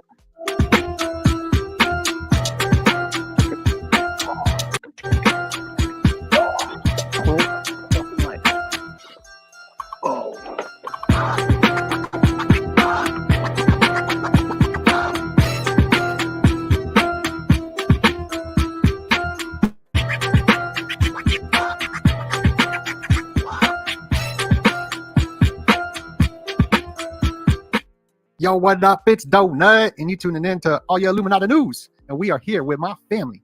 Thinks I'm cuckoo. What's up, Mark? My family thinks I'm crazy. Hello. We got a great presentation for you today. I just got some of these stickers in, the Illuminati worms, which is going into the VHS donut box. So shout out to everybody who grabbed their copy. And if you grab yours, we still got some more left. You grab it, I'm going to give you a shout out live while we're streaming. But Mark, you got an amazing Substack right now on the portals, the powers, what I like to call it, with Skull and Bones. It's something I've been looking into, this Octothorpe. You know, you got the Octothorpe with the 3, the 33. We see this in a lot of symbolism of tic-tac-toe. It's just a very magical thing in society. Yeah. You see it in The Office. Yeah, I noticed that. And you have the question, why was New Haven divided into 9 squares? I think There's one thing that that just it strikes me so weird with Donut is why he does this thing with papers. Why he can't just do it on slides on the computer. He always prints out these papers, and then like, what does he just throw out all this paper afterwards? It's just a very strange. I mean, I will say I don't see anyone else do it, but it's almost like something you'd think someone would do at. I don't know. It's just a weird. Yeah, that is strange. A weird presentation. It's fucking strange, but nonetheless, they're usually cool. Fucking slides he's got. But we'll try to answer that question, and then that might, shed some light on why you see waste this of ink, tic-tac-toe board, chessboard, checkerboard Serious symbolism in a lot of places. Yes, with The Office, a show that was a favorite of mine when I was younger, and much like Assassin's Creed, the video game probably had some hidden symbolism that filtered into my subconscious, and now I'm in the process of deprogramming myself and sort of understanding all the things that we were raised with and things that we probably took for granted. Now, on that note, when I was about 17, 18, going to college, I went to a community college in New Haven, Connecticut, not too far from where I grew up. And within the first few months of being on my own, being independent and kind of making my own class schedule, I just realized, like, wow, I'm learning so much more wandering around this city than I am sitting in this stupid community college. And I eventually dropped out, and I started working in New Haven because I liked it there. And didn't really realize what I was getting myself into until a couple years later. Now it's been about 10 years of doing this research and just putting myself in the place, keeping my eyes open and seeing what comes to me. And once I had enough observations, so the list was very long, I started to try to see what this all meant and what the pattern was. And yeah, so we're going to start with the architecture and the geography and the geomancy, because right, the geomancy, the in genus Yale, loci. Yeah, so like Yale, New Haven, where you're talking about, this is where Skull and Bones is a powerful secret society. Just before we jump into it, just some more, just to give people kind of how powerful this group is of 322 Skull and Bones, that Al Roker most recently just talked to the president with this 322 timestamp, 223. We're in the year 2023 in Yale University, which has been here longer than America is celebrating its 322 year. And right there's that 9 district square. But the geomancy, the ley lines that it was selected, seems to be very important. We can see right here that Elon launched the rocket on November 18th, the 322 day of the year. Oprah stayed home for 322 days. Hillary, there's this March 22nd connection, 322. There's all this 322 stuff all over New Haven. And even in this book, which is like my favorite book, it goes into at one of the Starbucks, you can see their hidden secret garden and just learning about secret societies and initiations. Well. Hold on a second. From the Starbucks, you can't see the secret garden, but lied. But there, no. You're thinking of the art museum. You could see the Skull and Bones from the Starbucks, but their secret garden behind Skull and Bones' tomb. No, you can't see that from Starbucks. I know that. Okay. I mean, I go to that exact spot in New Haven every time I go to New Haven, so I know it front and back. But if you want, we could go here, pull up Google Maps, and I'll show you why you can't see it, because of what's been built. If you go on Google Earth or Google Maps, you should be able to find Starbucks pretty easily, and Skull and Bones is right across the street. And Skull and Bones, the people who owned the property that was sold to the men who built the tomb, well, that person is connected to the Skull and Bones fraternity, and they also sold the property that the art museums were built on. And the construction of the art museums was synergistic with the construction of the secret societies, in the sense that whoever was planning it was involved in both. Because what you notice with the art museum is that it actually obstructs the average person from seeing Skull and Bones' tomb, because it's situated on this one-way street, and the art museum is so big that when you're going on the adjacent one-way street, unless you, for whatever reason, we're going down High Street, which ends on the next block, so there's not much traffic on that street to begin with. See this bridge going over the road where it says Nolan Center, Yale, right? So that bridge, when you're sitting in the Starbucks, which is on the adjacent opposite corner, nope, it's down on the corner where the 2 roads are. No, zoom out. That's the bridge. Now see where it says Chapel Street? Oh, right, yeah, there's Starbucks. There's Starbucks. So So when you're sitting in Starbucks, the bridge is obscuring your view of the Skull and Bones tomb. I think they did that on purpose because they connected this older art museum with this newer art museum, or the new addition to this art museum. And then they built on top of both, just creating this huge wall of art building. And yeah, here's the sculpture garden, but in between the sculpture garden and the Skull and Bones tomb, that's the secret garden you're talking about. And if you change to satellite view instead of map view, we'll be able to see some more details. If you go down to the left corner of the map screen here, it'll give you the option, bottom left corner, to change to satellite image view. Yeah, there you go. So when you're on satellite image view, you'll notice that there are a bunch of trees in front of Skull and Bones, and I am almost certain that Google put a few of those trees in there artificially, like image, because when you're on the Google Maps 3D view, all those trees are blocking the view of the tomb. Meanwhile, when you look at the image of the tomb, there's 1, 2, 3 trees in front of it, just 3. There's only 1 in front of it, 2 on the side, and those are not sufficient cover to block the whole facade. So yeah, I think there was a little bit of image manipulation going on the part of Google Earth, that only, makes you wonder how powerful Skull and Bones is. But yeah, here you go. This is the secret courtyard or secret garden, and those 2 towers that overlook the courtyard, those were a part of Yale's original school building. So when Yale was built, these 2 towers were called the Weir Towers. They were part of one of the earlier buildings, and when that building was taken down, the men of Skull and Bones were basically given the towers. So imagine that, 2 iconic towers on this campus are given to a fraternity. Ask yourself, anyone who's been to college, when that kind of thing has ever happened at your school, when a fraternity is given a gift that's that sentimental. It really, I think, just points to how powerful Skull and Bones is, and how they, in some ways, their power supersedes the president and the people in charge at Yale. So yeah, here's the Nathan Hale statue, which is only in 3 places in the world. It's in Yale University, it's at the base, Nathan Hale's base, and it's at Langley, CIA headquarters. So yeah, that should give you some clues as to who Skull and Bones is connected to. Obviously, the CIA was born out of Skull and Bones because the OSS was a creation of people who had graduated from Skull and Bones Yale, right? They were members of Skull and Bones Order, a very exclusive order at Yale University, one of 8 ancient secret societies at Yale University. And when I say ancient, I mean that's just their title. They're not actually ancient in the true sense of the word. But as you pointed out in your awesome intro, Yale University is older than the country itself. Their 322nd anniversary is, I think it's coming up. I think they founded the school towards the end of the year, October in 1701. Yeah. Oh, okay, so it's already passed. So curiously enough, that was also my birthday week, October 11th. So maybe that just shows how I'm kind of inextricably connected to this in a way that I don't even understand. But yeah, this is some of the slides that I've put together, and I think I gave this presentation the last time I was here, and that's what these slides were created for. But just to reiterate, for people who may have missed that past stream, or I guess they can't see it now since all your videos were deleted unless they're a supporter. But yeah, we have the green here, which is at the center of the 9-square configuration that makes up New Haven. New Haven's the first planned city in America. That's why this is important, folks, because colonists, they were just kind of the pilgrims. They were coming by boat, and at first places like Boston and Cambridge and these other like early towns along the Massachusetts coast up there in Cape Cod, they were just open all comers. But New Haven was kind of like a city of elites from the get-go. These were people who left Boston, left Hartford, and said, we're going to create our own special little place here on the shore of Long Island Sound, right? And this is on the north shore of Long Island Sound in Connecticut, in between 2 mountains where the Quinnipiac River meets the Long Island Sound. So it's a geographically auspicious place, fertile. It's a good place to settle down. But they built this 9-square grid, and yeah, as you're pointing out here, as time went on, the country seemed to have formed around New Haven in this really weird arrangement.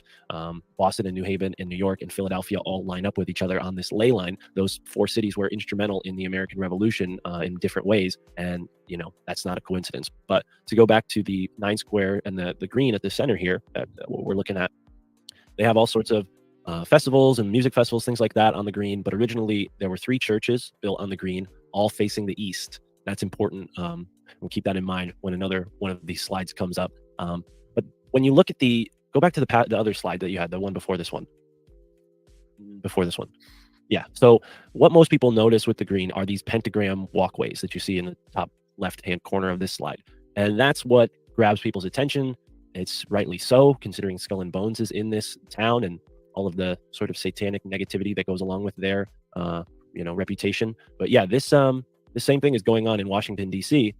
And I point out in my article that New Haven was planned and built before Washington, D.C. So maybe there's a sort of, stages of development that we can look at here where we see how maybe the first iteration of a planned city looked, and then we compare that to, the more advanced level planned city, Washington, D.C. So New Haven is really kind of not the origin of planned cities. There were planned cities in the old world, but it's the first in America. And it's significant because in my mind, I think it points to who's actually in control of this country. And it's not the federal government, or at least maybe not anymore, or maybe, that's a whole nother conversation with who the federal government really is. But I think Yale, with its obvious connections to England, helps us understand who control of America. I'll say that again, obvious connections to England. There are some other obvious connections to Germany, the Vatican, to France. So Yale is this sort of elitist, European, sort of loyalist, I guess, nexus point, as much as I overuse that word, throughout American history. And I think that's why we have this brotherhood of death, these men who engage in war, they're controlling the banks.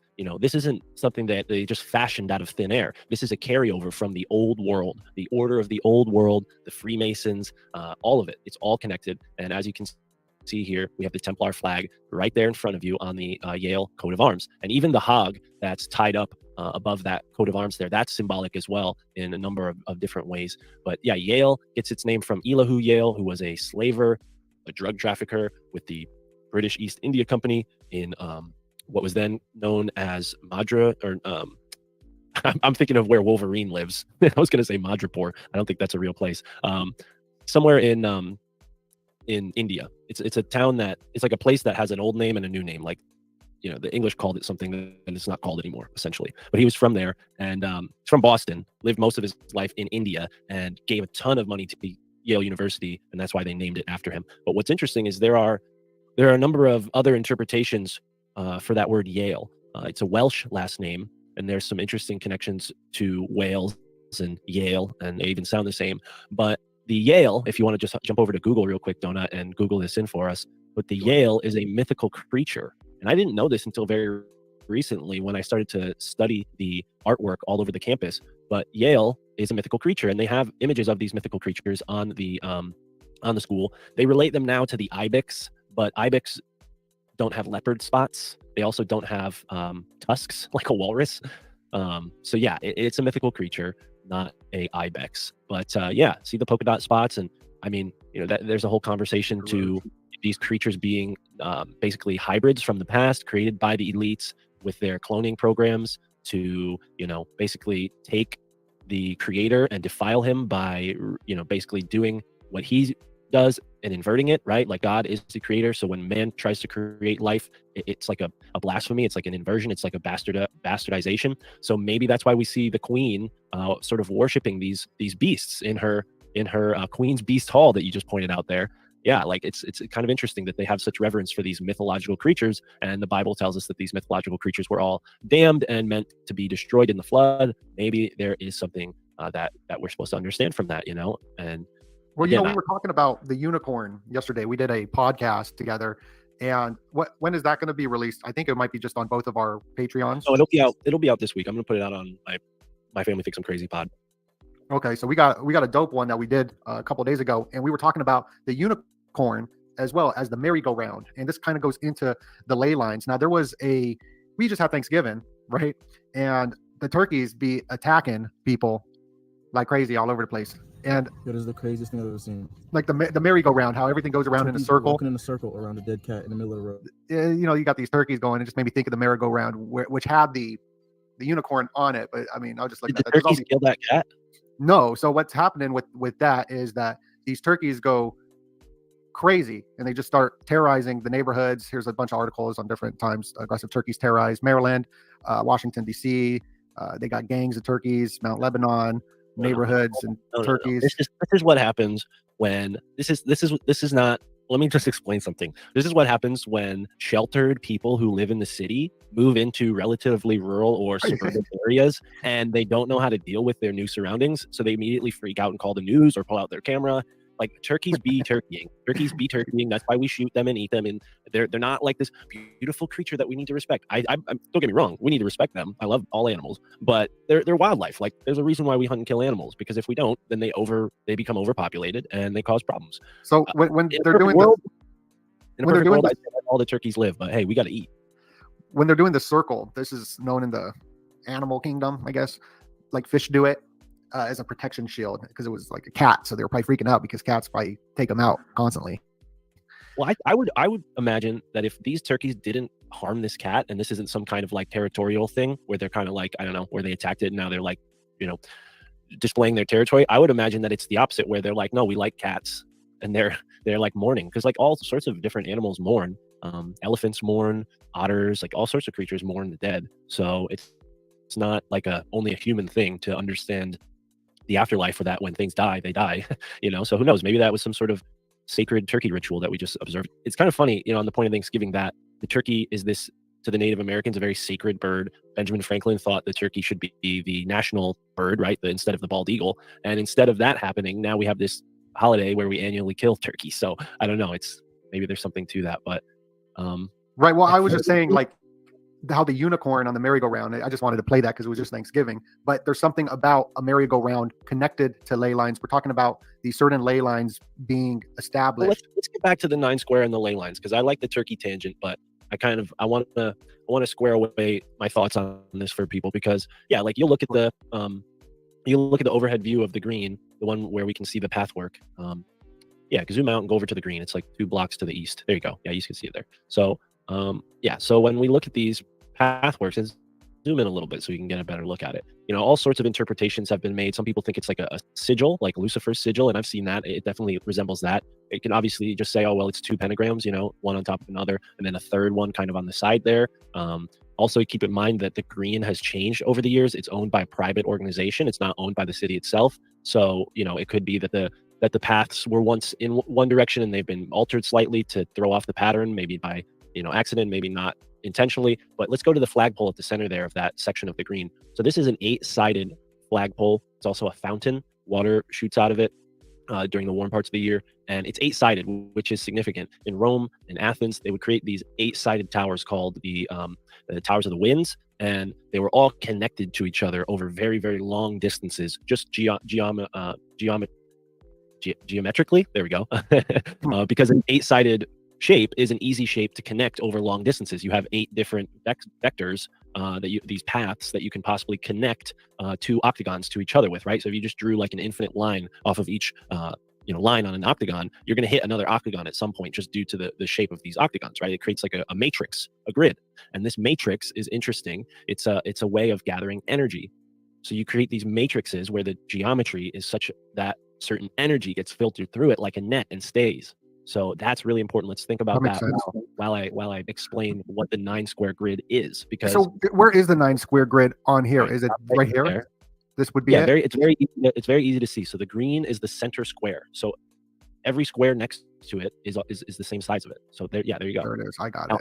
As time went on, more streets have been built, more buildings have been built, so the square is not as easily discernible as it once was when they originally built the town. But you can go back, you look up 1638 map of New Haven, and it'll show you that original 9 square plot with little houses all around it. And these 3 churches have always been there, facing the east, oriented to the east. That's very important. On Temple Street, of course, which Temple Street wasn't there when they first built the town. That was something that came in after. You can also see remnants of spray paint where they wrote Black Lives Matter very large on Temple Street. That was symbolic for sure, especially considering that what we're looking at is a giant cube, the cube of Saturn. And in the Kabbalah, this shape, this 9 square shape, is a sigil, a symbolic representation or a magical square for the planet Saturn. So this is very important because Skull and Bones is a Death's Head secret society. Saturn is the Death's Head. It's the Grim Reaper. It's the skeleton.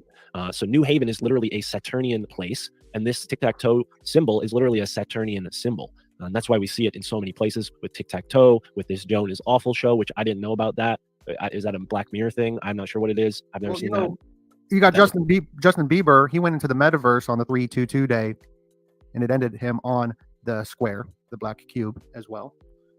Well, and this is all fine and dandy, the symbolism. Ooh, the symbols. But when you look at what New Haven's actually created, that's where I think the symbolic Saturnian aspects really start to make sense. So if you want to go to my article, the one that has the blue photo at the top, and then we can scroll down. Yeah, this one. Scroll down to the bottom of this article. It's not an image that we're going to be looking for. Yeah, go all the way to the bottom. So what I did was I compiled, and it's easy. They have it on Wikipedia. Keep going. I found the list of firsts, New Haven firsts. And I think this is really important because it connects us to tons and tons of Saturnian aspects of our modern world. So obviously New Haven, first planned city, 1638. Fast forward to the Revolutionary period, and the submarine was invented in Connecticut. So, you know, huge development in naval warfare. The submarine completely changed naval warfare. But we're not going to spend too much time on that. Let's just gloss over that because people could spend days learning about submarines and all the weirdness. Steamboats. The steamboat also revolutionized America. You know, America originally, everything was transported by water. Okay, so that's why we had 13 colonies all on the coast, so that we can all trade with each other very easily using the ocean. Once the steamboat was invented, people were able to rapidly expand across America. We're talking about the Midwest. We're talking about the Wild West. We're talking about California and the West Coast. All of it within reach thanks to the steamboat. Okay, and that was invented in New Haven. So, I mean, this is. But I mean, just even the idea of, you know, the Cilician pirates, the Skull and Bones. Right. Knights Templar, these people who were ocean faring, you know, these naval experts who were able to defeat, you know, armies that were so much larger than them, but they had a stronger navy, and that's what kept them in power and kept these secret societies alive, stretching all the way back to, the time of Jesus, really. But we're going to keep pushing through here and not get too caught up on the submarine and steamboat because there's so many connections that we can find there. Now, next, the West was won with Samuel Colt's revolver and the Winchester rifle, both of which were invented in New Haven. The tire, which changed the world and paved the way for the automobile and the network of roads that we now have. The first corkscrew for all you winos. The telephone, which completely changed the world because the internet is a byproduct technically of the telephone in a way. So if it wasn't for telephones, we wouldn't have the internet. We wouldn't be teleconferencing right now, de-occulting and exposing all of these very unsettling truths. I gotta share another symbol though of the telephone, because you know, I just love looking at all the different symbols, and I had it here. Let me see where it is. Oh, maybe I don't got it. All right, I'll keep looking. Continue. We'll go back to my list, please, and I'll continue. So yeah, we got the telephone, and then a slight diversion. The Knights of Columbus, which is a Catholic secret society, was founded in New Haven. I think the third tallest building in New Haven is their headquarters, and it has a very interesting shape. It actually kind of resembles the shape of their logo, but curved. Yeah, there you go. So when you look at that looks wild. When you look at this building from a bird's eye view, it makes a very specific shape that I don't remember the name of, but it's a sort of Celtic symbol, and definitely significant, especially considering where it is in New Haven too. It's in the 9 square, but it's kind of in the bottom corner of the 9 square, and I think that's significant. Also, next door to the Knights of Columbus headquarters used to be the Coliseum, New Haven's Coliseum. So, I mean, it's since been demolished, but the New Haven Coliseum was legendary for, everybody came through there. Van Halen, Elvis Presley, I don't know why I said Van Halen first. Elvis Presley, all the biggest rock acts of the past 100 years came through the Coliseum at New Haven. So that's significant as well, because music, energy, culture, these are all ways that humanity has changed. Now, let's continue down the I know I'm speeding through this really quickly, but there's so much here, and I'm going to be diving into it more and more as time goes on. So if people like this, just stay with me, support the Substack. The lollipop, a weird spiral confection, invented in New Haven. Candy. Yeah, I bet you there's something with Lil Wayne there. Well, we don't need to talk about that on YouTube, but yeah, the lollipop, weird. There's probably a ton of candy weirdness that has to connect with alchemy. I wouldn't be surprised if the candy world grew out of alchemy, and that's why there's so much symbolism with that movie Willy Wonka and the Chocolate Factory. But anyways, James Hill House tree thing, that's not really that interesting. But what is interesting about the trees in New Haven is that New Haven is known as the Elm City because of all the elm trees planted. Now think about Elm Tree, Nightmare on Elm Street. JFK was shot on Elm Street. The elm tree is the tree that was dedicated to Saturn by the Druids. Okay, back to Saturn. New Haven is a Saturnian 9 square, and the elm tree, Nightmare on Elm Street, is here, right? Think about that, folks. Nightmare on Elm Street. How iconic is that movie? And this is what's going on in New Haven. So yeah, a lot of weirdness. Wow. And then it just keeps going on. The Frisbee was invented in New Haven, the erector set, and then the first memorial to victims of the Big HC was built in New Haven, which is interesting considering Skull and Bones and Yale helped fund World War I and II. They also helped fund, you know who hit the man Hitler. So yeah, And I mean, like weird connections. You even got, the Black Hand who launched off World War I with the assassinations of Franz Ferdinand, and it's the same symbolism. Exactly. Wow, great! I got this link down below. Everybody, you could go check out this. And it goes deeper. The road that Skull and Bones' tomb is on is a corpse road. The entire green has over 6,000 bodies buried under it. So I mean, yeah, there's this sort of death symbolism going on with New Haven in a major way, and this is kind of, I think, in many ways, affected our modern world. World Wars, Cold War. I mean, this is the one of the engines that drove that. Now, going back to the symbolic characters and whatnot, New Haven and the 9 Square, you can interpret that as geometrically invoking the Temple of Solomon. And the Temple of Solomon was built by Hiram Abiff, who the Egyptians showed us was a green man. And Juan and I went down this rabbit hole recently where we looked into the green man symbolism, and the green man shows up at Yale University as well in the form of a Pan relief. There's this face of Pan that's on one of the flagpoles in one of the courtyards. But what are we looking at here, Donut? I'm trying to bring up right there. Oh, wow. Green man. Exactly. But like this symbol reminded me of the ritual, speaking of Hiram Abiff and whatnot. Right here, it says Hiram Abiff right at the bottom. It's like very important in Freemasonry. And he's kneeling down. And there's 8 people. And that symbol right here, he's kneeling down, but there's the 8 people. So I don't know, I was just trying to connect something there. You got the 3 steps there. Yeah. Yeah. Yeah, I don't know. I just put out this video on the predictive programming. This song that they were playing, they were given an anonymous warning that the corn is going to start dying. And it was just really creepy. They said, we don't need a mourn in heaven if we have corn paving the streets. That was at the Thanksgiving Day parade. Yeah. Corn. It was weird. Was this funded by like Corn Farmers of America or something? Like corn is a very sacred vegetable, and it's something that only grew in the Americas. And there's a whole path to go down there about how corn is this kind of sacred plant, and it's been symbolized in different like government symbols, like what do you call it? The logos. Well, no, like the logos that different states use and whatnot. I forget the official seals, the state seals. You'll see corn very often, and even I think the Rennes-le-Château church in France has like corn depicted inside of it, which people have pointed at that and said, well, that's evidence that they went to America before Columbus, because how else would you know about corn? But yeah, it's a deep symbol. Connects to the sun and all this stuff. It makes me think of Cornell, like how all these ley lines are. It's so interesting. Well, yeah, Yale being an Ivy League school and all these other Ivy League schools for the most part are kind of in the same line with each other, that New York City, Boston, Philadelphia, New Haven line. And it goes all the way down, like we've talked about on previous shows, all the way down to Teotihuacan in Mexico and all the way up to Stonehenge in England. So, and talking about The Office and its Skull and Bones connection with the 9 seasons, there's even the Dwight Street right here. Yeah, Dwight is the name of one of the founders of Skull and Bones. So I feel like that's just paying homage. The Dwight. Isn't that funny? Maybe not one of the founding members, but one of the like important members of Skull and Bones. But yeah. Timothy Dwight, that's one of the professors. It's in so many TV shows. Like I'm just paying homage. It's Always Sunny in Philadelphia. Even Doja Cat in front of the 1776. Yikes. She has her new song called Skull and Bones. Yeah. And, It's Always Sunny in Philadelphia. They have the Taft family. Tiberius Kirk. Batman. There's just so much references of 322 Skull and Bones all over the place. And then being pirates or whatever. You got Johnny Depp, the Pirates of the Caribbean. He's taking these pictures on the checkerboard floor. Bitcoin. BTC. I mean, there's just like so much with this like New Haven path of research.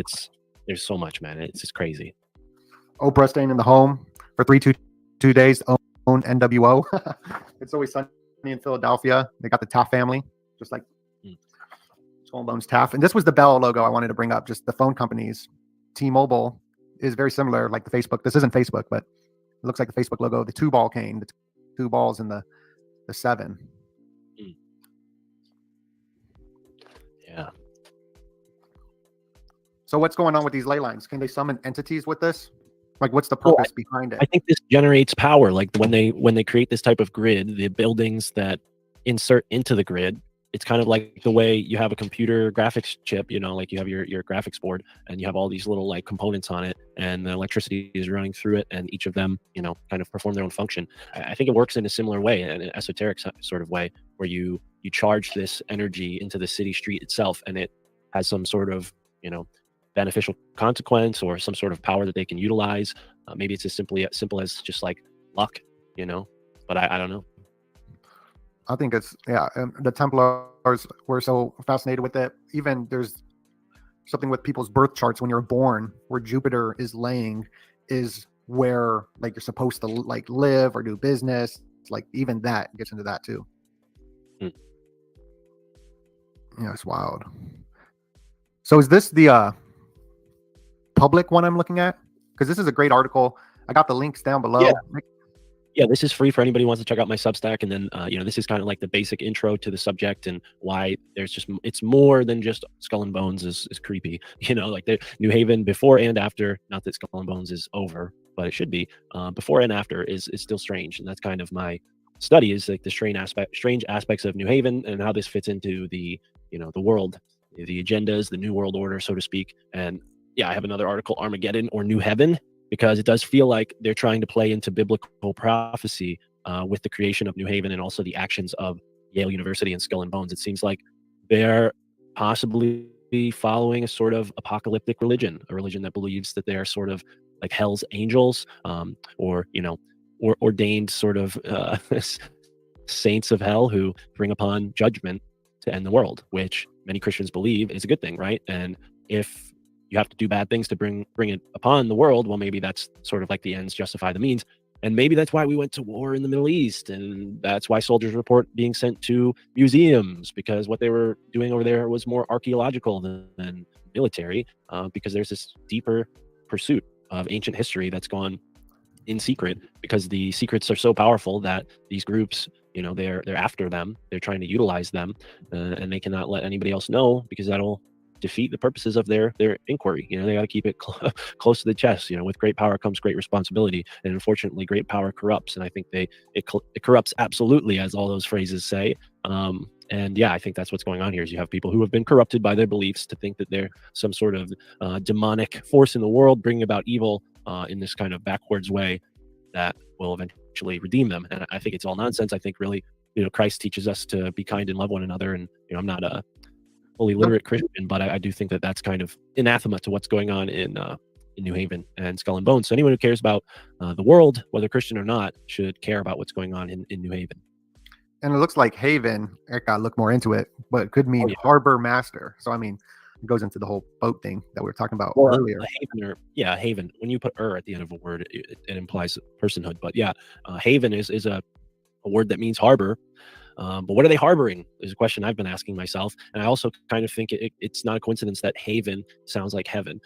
But there's a New Haven in Scotland. I think there's a New Haven in England somewhere too. So it's not like the first city ever named New Haven, but it's the first American city named New Haven. And it's played a big role in culture through Yale, and not just Yale, but in other ways too. It's been a huge community for Italian immigrants. Frank Sinatra was a big part of the New Haven community. I don't think he was from New Haven, but he loved New Haven. He would come here a lot. And pizza, of course, Beats as we call it, arguably we make some of the best in the country, and that's because tons of Italian immigrants moved here before World War I and II. But yeah, there's tons of weirdness going on. And, you know, not that I'm an expert on Italy or anything, but there's a whole, like, again, with the Knights of Columbus and even Columbus himself, there's a whole world of secret societies that are specifically Italian and unique, and maybe even connected to the German societies. Because remember, folks, Italy and Germany are younger countries than America. Germany was formed after the United States, and so was Italy, I believe, because they were, you know, before that underneath the Roman Empire, the Holy Roman Empire, and then they had various, you know, vassal states and all kinds of long, complex history that I'm not an expert in at all. But, you know, we often think like America's the newest place on earth, and it isn't. And these secret societies at this crucial point in history created the countries that we know today and the governments that we know today. And they formed out of secret societies. There's no other way about it. And people in groups like Yale or Harvard or Princeton or Colombia, wherever the hell these stiffs go, they write that all off and say like, no, well, these men, they were in secret societies because the church was big and bad. And I'm not doubting that, but these people became what they were an enemy of. They were corrupted by power because power corrupts, absolutely. And it's just a different animal, same behavior. And that's what we're examining here is the secret society and their various forms. I really believe that it's more like a class structure where you have to be a part of a secret society to engage in this class of people. And that's really how these Ivy League schools filter in and out certain people into these power structures through the family ties, through the secret society ties, through corporation, career ties. It's all a incestual network of corruption. And New Haven and Yale University is pretty much, high on the hill with all this stuff. I mean, they are part and parcel to the American paradigm. So this is so interesting. So like we all grew up playing tic-tac-toe, not knowing about how occult the symbol is. And here is the 9-district square. And right here in the middle, the green would be the middle of the square, correct? Yeah. And then it zooms out, and then it's the square. It's the tick. Go back to that other map. Yeah. So this is oriented with the west on the top of the map. Okay, so this would be the east? No, that's the north. This is the east. Yes. Duh. I don't know why. This No, would be it's the, right. and so this would be the 3 churches right here. No, on the green would be the 3 churches in the center. Because they're right here. And because they're facing. Okay. Where that center square is? Yeah, I got you. Little square? Yeah. That would be right here. Where is it? Oh, right here. Yeah, you just had it right. Mm-hmm. And underneath the church furthest to the south, there's a bunch of tombs. You could tour them on Halloween. Have you seen the Flowers of the Killer Moon? No, my girlfriend did. She wasn't very happy about it. It's a really good movie. Yeah. They're the lodge, the Masonic Lodge is on Elm Street. In the movie? Yeah, and in real life. What Masonic Lodge is in the movie? It's connected to a bank. I'll pull it up here. The New Haven Freemason Lodge is one of the first in the country. It's one of the oldest. Killers of the Flower Moon Masonic. All right. I gotta find it's pretty easy to find.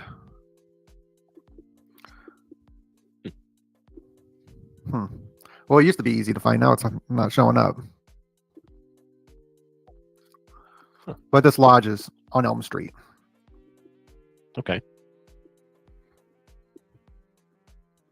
I'm looking for my one of my PDFs that I put together for New Haven. It's available. People could buy it. I'm probably gonna make it cheaper because I don't know. It's like $8. It's great research. But this PDF that I'm looking for right now on my computer, it's available. People can pick it up if they want. And it goes into the architectural symbolism. So I break down all the buildings that I think fit into this sort of matrix, if you will. And one of them is the Freemason building. That's why I'm looking for it right now, because I don't have all of it remembered off the top of my head. And I also have like 4 different folders with all this information on my computer. So it's very hard to find it when I need it. I got to organize it. So, well, I mean, it's incredible. So everybody, I got My Family Thinks I'm Crazy YouTube channel. Go subscribe. We got podcasts up on there. You interviewed me a couple times. Yep. I haven't posted any free videos on the YouTube in a bit. I'm going to get back into doing that. I try not to post all my videos on YouTube because a lot of times we get into topics that I know I'm going to get a strike for. So if you want all the good stuff, you got to subscribe and listen on the audio feed or support on Rockfin. But I'll be putting more stuff up there. Like I just did a great interview with Chris Knowles. I'm going to put that on there. We'll see. There'll be a bunch of new stuff up there soon. So yeah, thank you, Donut. And yeah, I feel like I lost a bunch of steam. I was going at like hyperspeed before, and then it got really dark in my apartment, and I'm like, gotta turn the lights on in here. Maybe that'll wake me up a little bit if the sun's going down. Oh, for sure. Well, that's what I'm doing. I'm getting back into that zone, getting focused on research and putting out some good content. Got my VHS box out. It's coming together pretty nicely. Yeah, I really like how this Illuminati worms came out with that holographic Illuminati worms. Yeah, I got the link down below for that as well. Is there anything else to add on top of all of this? Oh, we Yeah, I lost. mean, there's so much, man, and like the reason why I connect Hiram Biff, Pan, the Trickster. Oh, I'm with you again. Yeah, we lost There's you so for a much to this research. I mean, I'm only just getting into it all now and trying to put it all out there in a way that, you know, I'm not totally like just giving it all out for free, because I got to get something in return for all the hard work I've put out. But eventually it will be out there for free. But for the kind and generous folks who can support my work, there's more. If you can support on Substack, Patreon, yada yada, pick up a PDF as well if you really want to go deep. If you like to read, I have tons of stuff on the Substack. And again, yeah, it's not all there for free yet, but it will be one day. And hey, eventually it'll go into a book, and I'm not just going to give that out for free. So, so if you're really cheap, just wait till the $20 book comes out and get it all on paperback. For sure. When are you expecting to do that?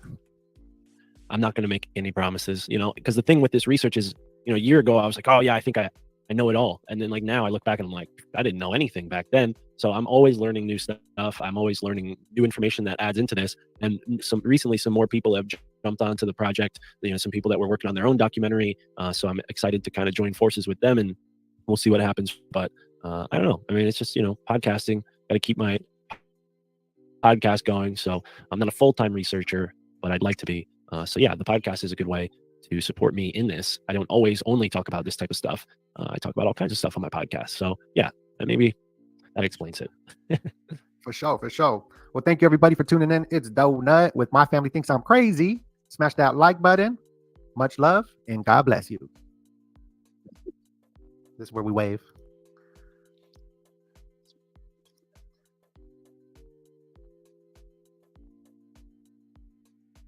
Arrived in the region, and this influx of newcomers had a profound effect, transforming the emerging culture. What's more,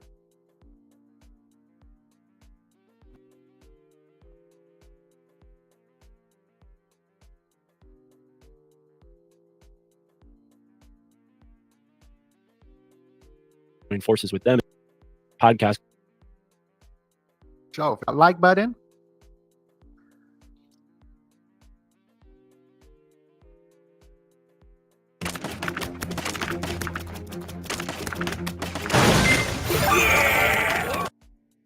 the article goes on to say that, quote,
All right, y'all. There's a poll up in the chat.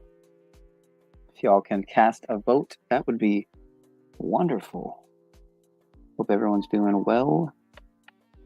Grand Rising. I wish that I was just rising as opposed to skipping another night of sleep for the third time in a week, probably. It's getting a little out of hand. The internet stuff is getting out of hand. Not okay. I should have made one of the options. I was going to make one of the options go to bed, you know. And if everyone voted, you know, go to bed, I'd probably go to bed. Let me see what we got here. Got tons of comments I'm missing out on.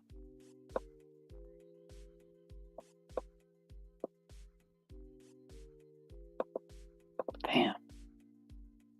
How the fuck did I... Y'all went crazy in the chat. Oh, no, wait, I saw these already. Okay, I'm tripping. I am tripping. So this video here is a Robert Zephyr video. That was actually, I included it in there. But yeah, so shout out to Donut and Mr. Mark at My Family Thinks I'm Crazy podcast. The My Family Thinks I'm Crazy podcast. Or I guess it's literally called the My Family Thinks I'm Crazy podcast. Kind of strange. Instead of just My Family Thinks I'm Crazy podcast, whatever. I don't know. I'm retarded. I'm glad he thinks it's a dope stream, sir. Means a lot. Means a lot. Yeah. People casting their votes. What's going on? Am I gonna go back to the window and no one's gonna vote in? All right, we got some votes. We got some votes. I wish that I was just rising as opposed to skipping another night of sleep for the third time in a week, probably. It's getting a lot of hand. Internet stuff is getting out of hand. Not okay. I should have made one of the options. I was gonna make one of the options. Go to bed. 3 votes. And if everyone voted, come on, man. There's 20 people here. 3 votes. Got tons of comments on this. Like, let's get a little like active here, man. Damn. How the fuck did y'all went crazy in the chat? Oh no, wait, I saw these already. Okay, I'm tripping. Why am I even still awake? So this video here's a Robert Zephyr video. That was actually I included it in there. But yeah, so shout out to Donut and Mr. Mark at My Family Thinks I'm Crazy podcast. The My Family Thinks I'm Crazy podcast. Or I guess it's literally called the My Family Thinks I'm Crazy podcast. Kind of strange. Instead of just My Family Thinks I'm Crazy podcast. Make a vote. Make a vote. Make a vote. Come on, make a vote. Means a lot. Means a lot. Y'all are enabling my spur. People casting their votes. What's going on? Am I gonna go back to the not right the window and no one's gonna not all right. I wish that I was just see a train right.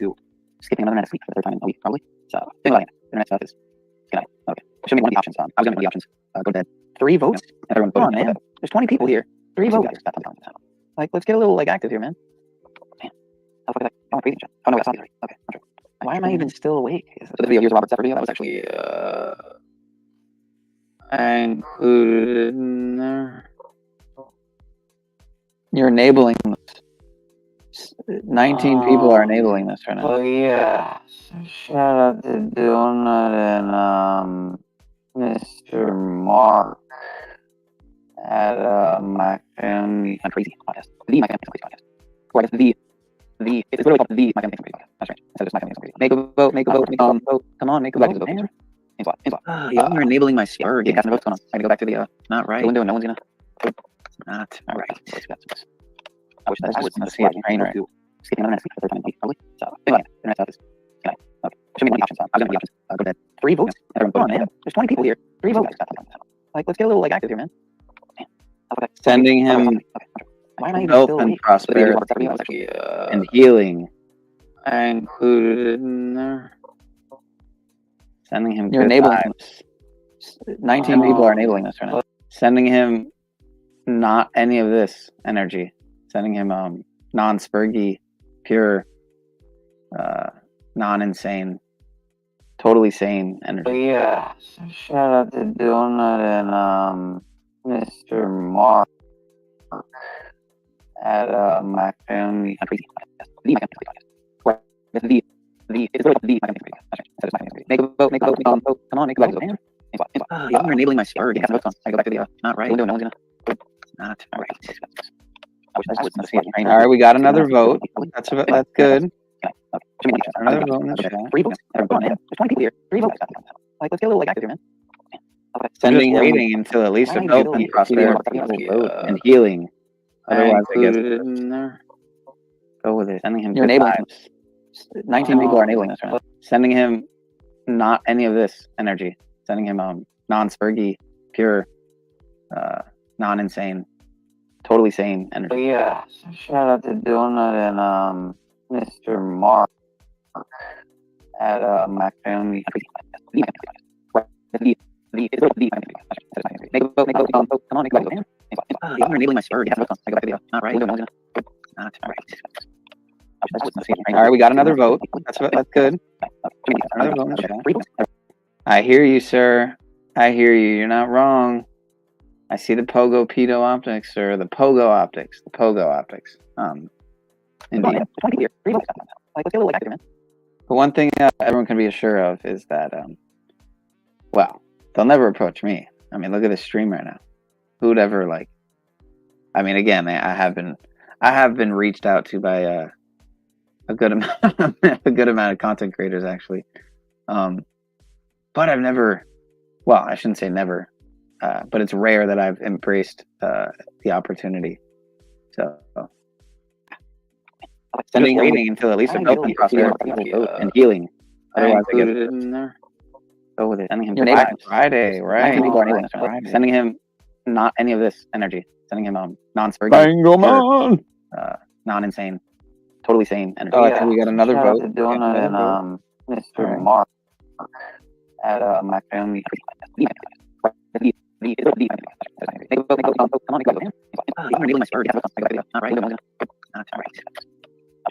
right, we got another vote.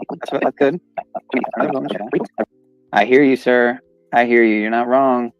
I see the pogo pedo optics, or the pogo optics. The pogo optics. Indeed. But one thing everyone can be assured of is that, well, they'll never approach me. I mean, look at the stream right now. Who'd ever like? I mean, again, I have been reached out to by a good amount of content creators actually, but I've never. Well, I shouldn't say never, but it's rare that I've embraced the opportunity. So it's really interesting, like listening to yourself. It's fascinating. It reminds me of when I see something that makes me want to throw up, but I just can't. It's like stuck there in my throat. It's on the horizon of coming out. It's very interesting. It's a psychological test right now. Sending waiting until at least a health and prosperity and healing. Otherwise, get it in there. Go with it. Sending him FRiDAY, right? Sending him not any of this energy. Sending him non-spurgy, non-insane, totally sane energy. Oh, I think we got another vote. And Mr. Mark at my family. We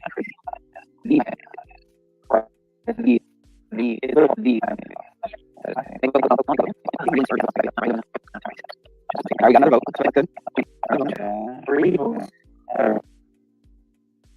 I hear you, sir. I hear you. You're not wrong. I see the pogo pedo optics, or the pogo optics.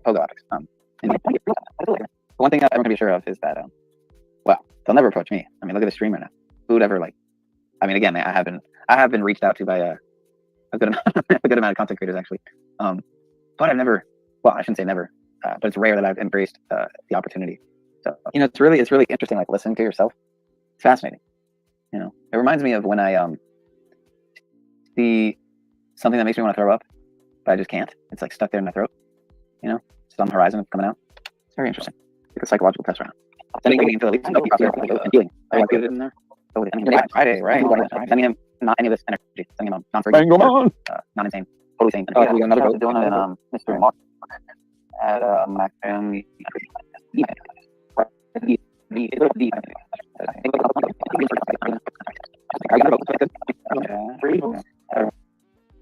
I hear you, sir. I hear you. You're not wrong. I see pogo optics, or pogo optics. It's getting out of control. One thing I'm pretty sure of is that it's getting out of hand, man.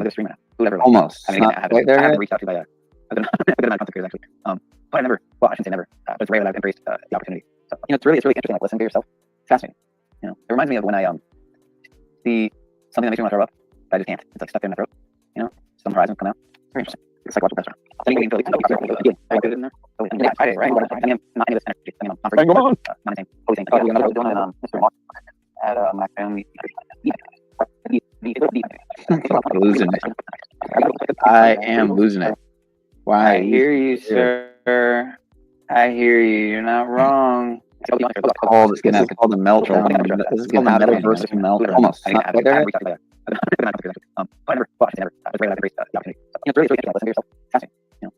right, I think we got a good vote. Pull up.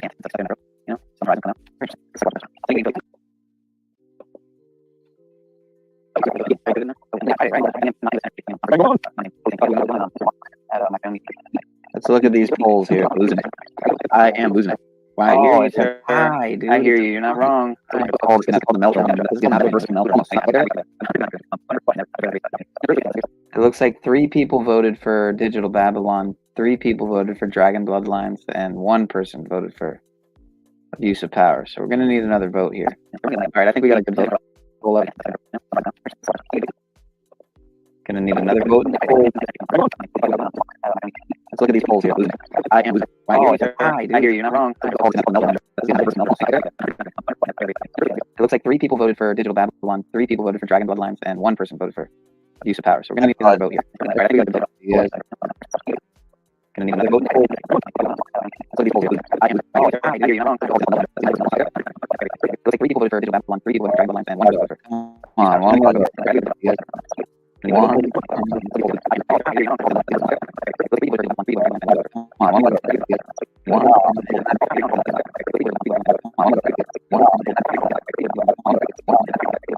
That did not help. Someone just voted for the third option. That did not help. Someone just voted for the third option.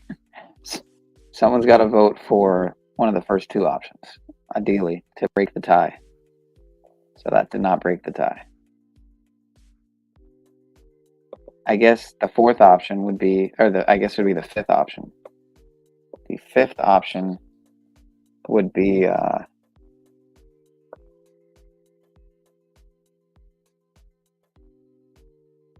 this is option 5 here.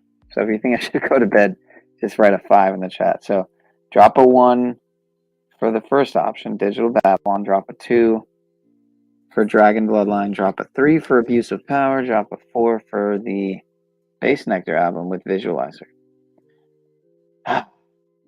This will be my last video review of the night. Of the night. That's hilarious. I just said of the night. That is funny. 7:36 here at 7:36 a.m. Grand Rising. You're on the PIN-EAL XM radio station with your host, Shaun of Source. Coming at ya. Coming at ya.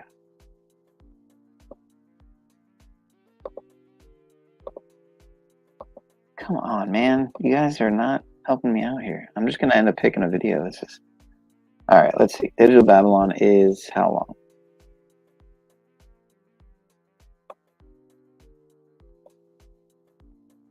All right, we're going with Digital Babylon. That's it. I decided you guys aren't helping out.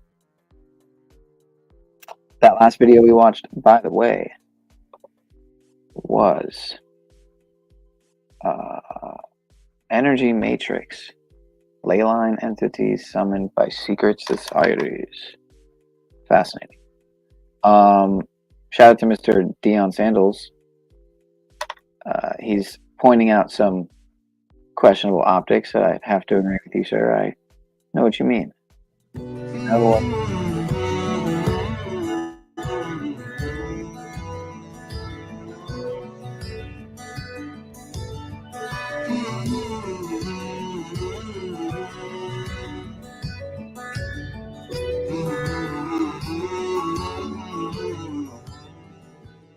This is the world you are graduating into.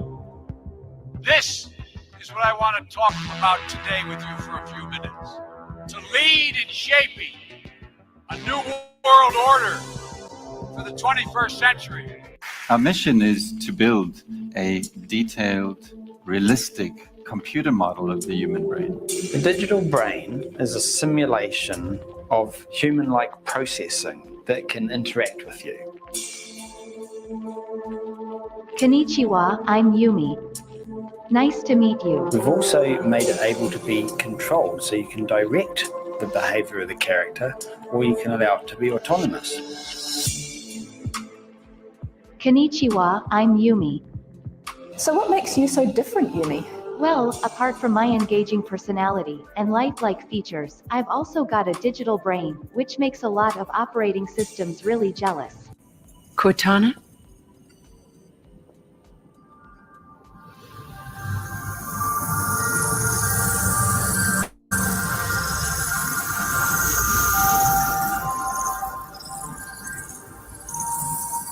When the game is over, the king and the pawn go back into the same box. When the game is over, the king and the pawn go back into the same box.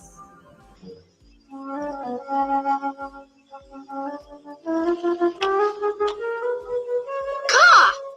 It's you! Yes, man cub. So nice to see you again. Oh, go away. Leave me alone. Let me look at you. You don't want me to look at you? Then you look at me. Can you put your hands in your head? Oh no, I said dreamer. You say you are a dreamer. Well, can you put your hands in your head? Oh no, I said what? Wanna take the you and lady this. Oh no, well you know you're coming to. I miss you so much.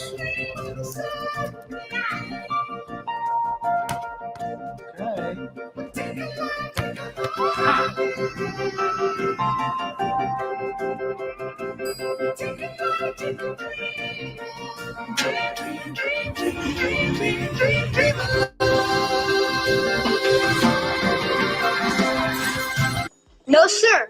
I know what you're trying to do, Ka. You do? I mean, you don't trust me. No.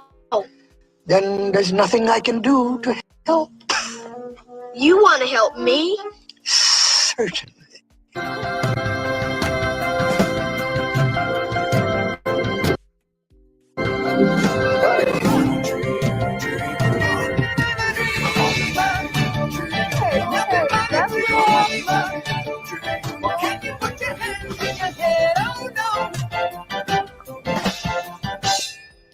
Toast. Now things are starting to make a little sense. Sorry,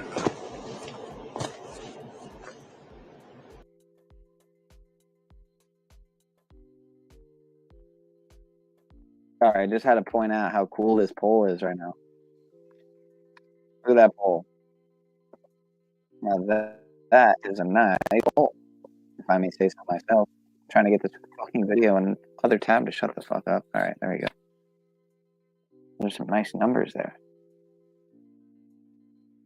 Doesn't get much better than that. Doesn't get much more. Masonic, jeez.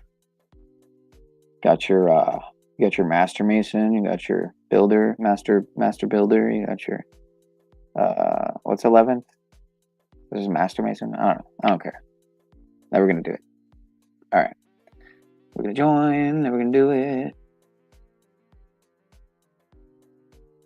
Back to the phone. My apologies. A moment in Spurred. John of Spurred. Switch over to nano communication so nobody can listen in. Yes, sir. Do you read me, sir? Yes. Mr. President, it's my understanding that the terrorists have managed to input the code sequence necessary for launching a nuclear strike. That's correct. I punched the sequence in myself. You're working for them? If you asked me 2 hours ago, my answer would have been yes. Right now, they're keeping me alive until my vital signs are reconfirmed. They betrayed you? I wouldn't quite put it that way. I wanted power. They sought destruction. But why stoop to terrorism? I wanted absolute power. But you're the president. You have power. No, I'm just a figurehead. Huh? I don't have any control. The real power is in the Patriots' hands.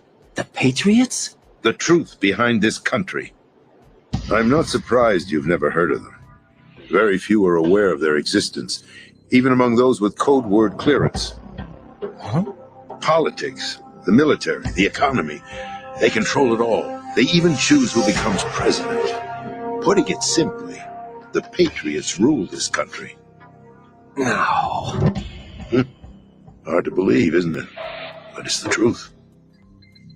The space defense, income tax reduction, and national missile defense programs. Every policy that's been credited to me was actually done according to their instructions.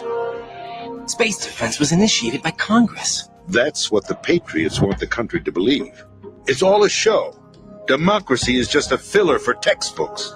Think about it. Do you actually believe that public opinion influences the government? No. This country is shaped and controlled as the patriots see fit. The people are shown. I honestly feel like it's stuff like this that's been played before that tends to cause issues. It's just like things that are such truth in plain sight type shit that's been in media, video games, whatever it might be, that in actually, to be even more specific, this particular uploader. So I don't know if it's like that Al Gore's rhythm has their like fucking target right on this dude, and like they have his video sequencing, like they know when other people are uploading stuff. I don't know what it is, but he's been taken down a lot. So anyway, I'll shut the fuck up. What they want to believe. What you call government is actually a well-staged production aimed at satisfying the public. I mean, I'm purposely stopping it to try to thwart that. But. Huh? Don't look at me like that. I'm legally sane, you know. It's not your sanity that worries me.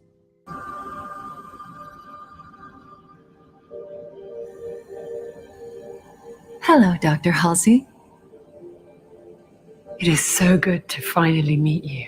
So it seems like OpenAI wants us to brace for impact. What we are currently looking at is the page where OpenAI talk about frontier risk and preparedness. To support the safety of highly capable AI systems, we are developing our approach to catastrophic risk preparedness, including building a preparedness team and launching a challenge. Now, I do believe that honestly, this means that AGI is literally just around the corner, because in another video, we did talk about how AGI is literally going to be released very soon based on OpenAI updating their core values. And although this isn't the focus for the video, OpenAI previously had core values in September of 2023 that were audacious, thoughtful, unpretentious, impact-driven, collaborative, and growth-oriented. But now their career values as of October the 28th are AGI focused, meaning that anything that doesn't help with that is out of scope.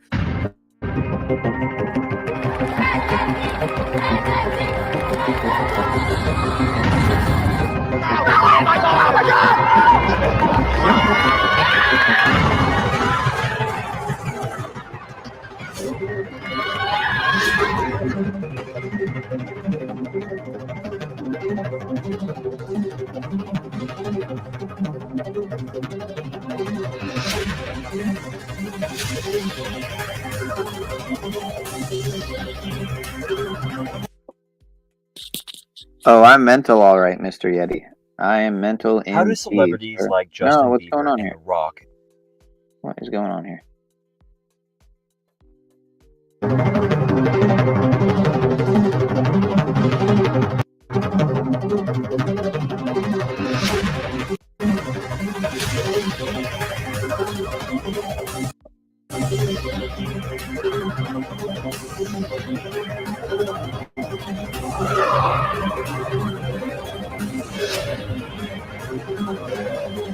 So it seems like, okay, that this. Wait, I'm confused. Is that like from the trailer? There's Stranger Things? Or what is this? So it seems like, okay, that this is a curveball, because everybody knows that large language models and AI systems are being built by OpenAI. But what this could mean, okay, and what I do believe this means, is that AGI is around the corner, and OpenAI are thinking, okay, we may have built an AGI system, or we may be in the final steps before we release the AGI system, and they've decided to build this challenge. Now, you might be thinking, okay, what is this challenge? What are they talking about? So it says, as part of our mission of building safe AGI, we've taken seriously the full spectrum of safety risks related to AI in the form of systems we have today to the furthest reaches of superintelligence. I wanted to thank you for leading me to them, by the way. The humans in the cell, that is. I killed most of them. Of course, sooner or later, they'd be whistling my tune just like everybody else. But meantime, there was that little cracker program they dreamed up that got my attention. That was a genuine nuisance, no doubt about it. One thing even they didn't know, though, I'm wired too. I replaced 98% of my own noodle with nanotissue years ago. Mine's different. It's built to send, transmit, whereas every other nanocell that I put out there, including the ones in your head cable, designed to receive. I think it, you do it.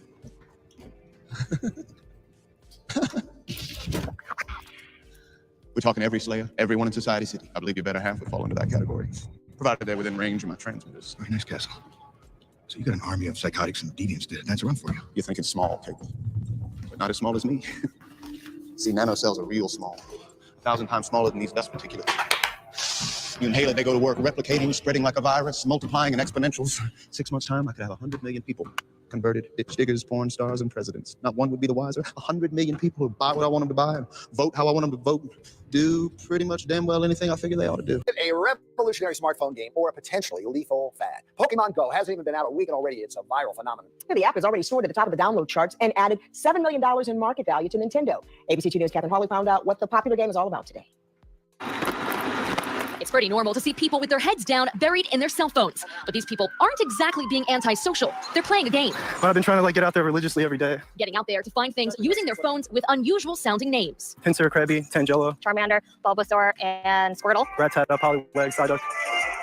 Welcome to the world of Pokemon Go. Patterson Park was packed today with people on a smartphone scavenger hunt. Users wander the neighborhood in search of Pokemon characters who pop up. That's honestly the best part because gamers are notoriously lazy. The game pushes players to explore their outdoor surroundings as well as walk a lot. The app uses your Yeah, my sign-in name is bitch-ass motherfucker. Oh, really? Mine's stupid slave. Oh, wow. phone's GPS and camera to bring you to real locations to collect items and spot Pokemon. One of the reasons this game is so popular is because it's so interactive and you can actually capture Pokemon right in front of you. Finally, to go catch Pokemon, and at least our world version of it is pretty awesome. I think all of us have always wanted to be a Pokemon master. Yeah, it's just really immersive. Like I said, it gets you out here doing stuff. I just talked to a bunch of people in the past doing it. Players say it's also forced them to be more social outside of the game. This group had characters. So we started talking, and then they showed up, and then we started talking, and we were just like, hey, we all play Pokemon Go. It's Pokemon right there. And that's how we became friends, Pokemon Go friends. That's just how it is. It's a fun game to try, but if that's not your style, guaranteed you will see plenty of others walking around, gathering and battling Pokemon. Pokemon means pocket monster, or having pocket-sized demons as friends. There seems to be more than one of these types of games that have a theme of calling up or communicating with demons. The show is full of witches and demons and even a gender-bending character.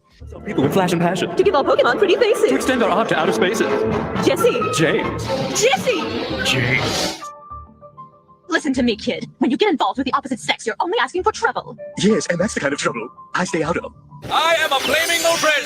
I think that costume came right out of his closet. When Pokemon Go was released in the US and became an instant hit, fans were running all over the towns and cities trying to collect as many pocket demons as possible. This anime nudged its fandom one step closer to inviting demons into their physical space. Not something you ever want to do if you're a true believer in the spiritual realm.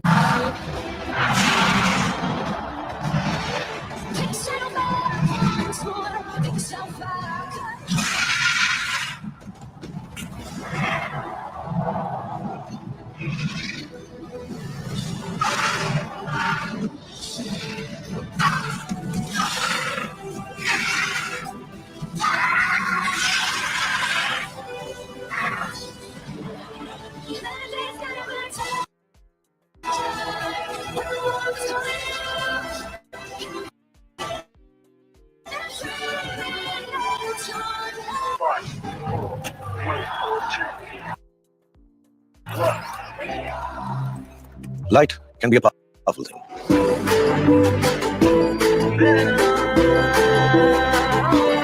It's the shiny stage and the glitter of success.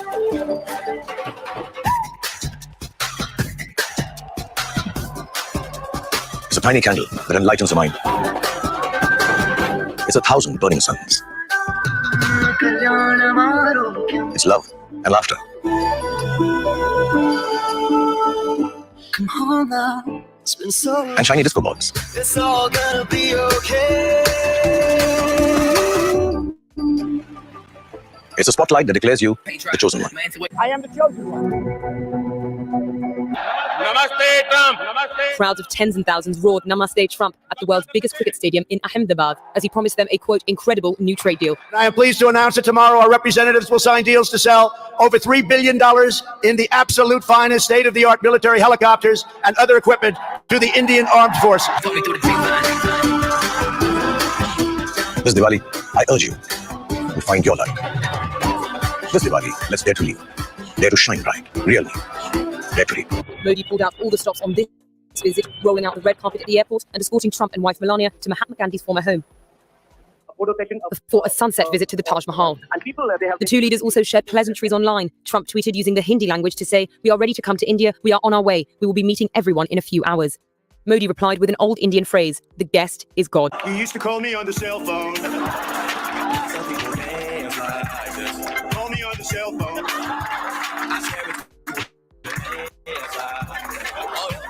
Oh remember that? The Associated Press says President Trump is asking world leaders to call him on his cell phone. Mr. Trump has reportedly shared his number with several heads of state, including the leaders of France, Canada, and Mexico. But Canadian Prime Minister Justin Trudeau is the only one to take advantage so far. Such an invitation would break diplomatic protocol, where any call between world leaders is highly orchestrated and conducted on secure lines. Mr. Trump's invitation raises questions about the security of communications between world leaders. It turned out a new scam using artificial intelligence to clone voices. One Arizona mother shared her story of a kidnapping hoax. It sounded all too real. Ariel Rushes here with the details. Good morning, Ariel. Good morning to you, George. We've reported on these kidnapping scams where a perpetrator falsely claims they're holding a loved one hostage and demands ransom. But this case is the latest eerie example of how criminals can use technology to manipulate your own voice or someone you love's to prey on your worst fears.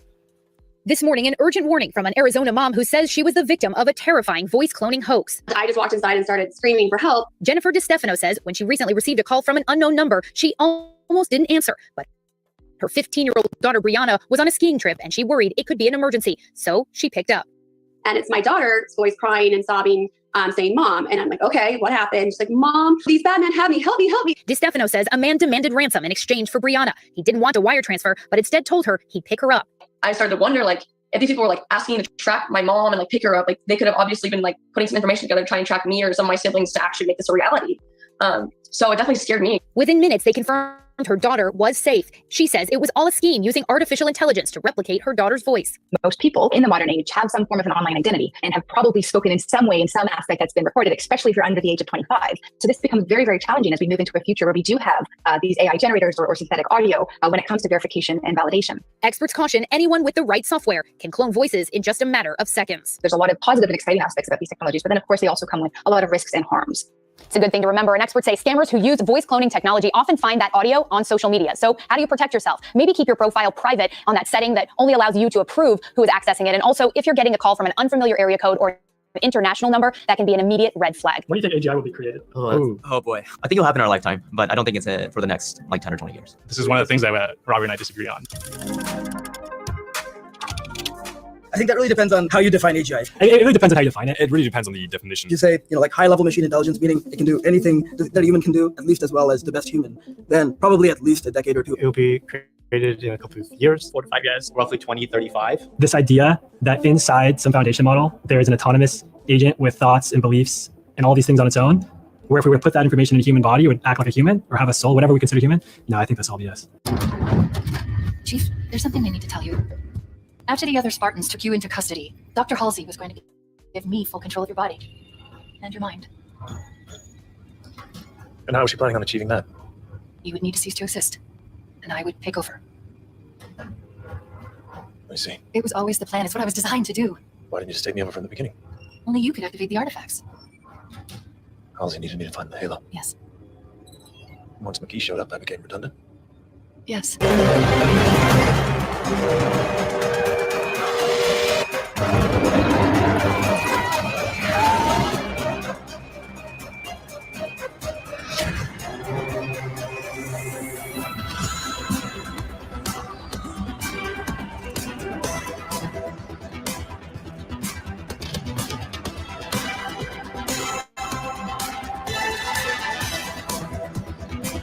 It's already happening. AI devices are being used to deceive people. Deepfakes use AI-generated audio and video to smear reputations, speak for spreads fake news, and commit fraud. With AI, fraudsters can take 3 second, and you all know this, 3 second recording of your voice. I watched one of me on a couple of times. I said, when the hell did I say that? But all kidding aside, 3 seconds recording your voice and generate an impersonation good enough to fool, I was going to say your family, fool you. I swear to God, take a look at it. It's mind-blowing.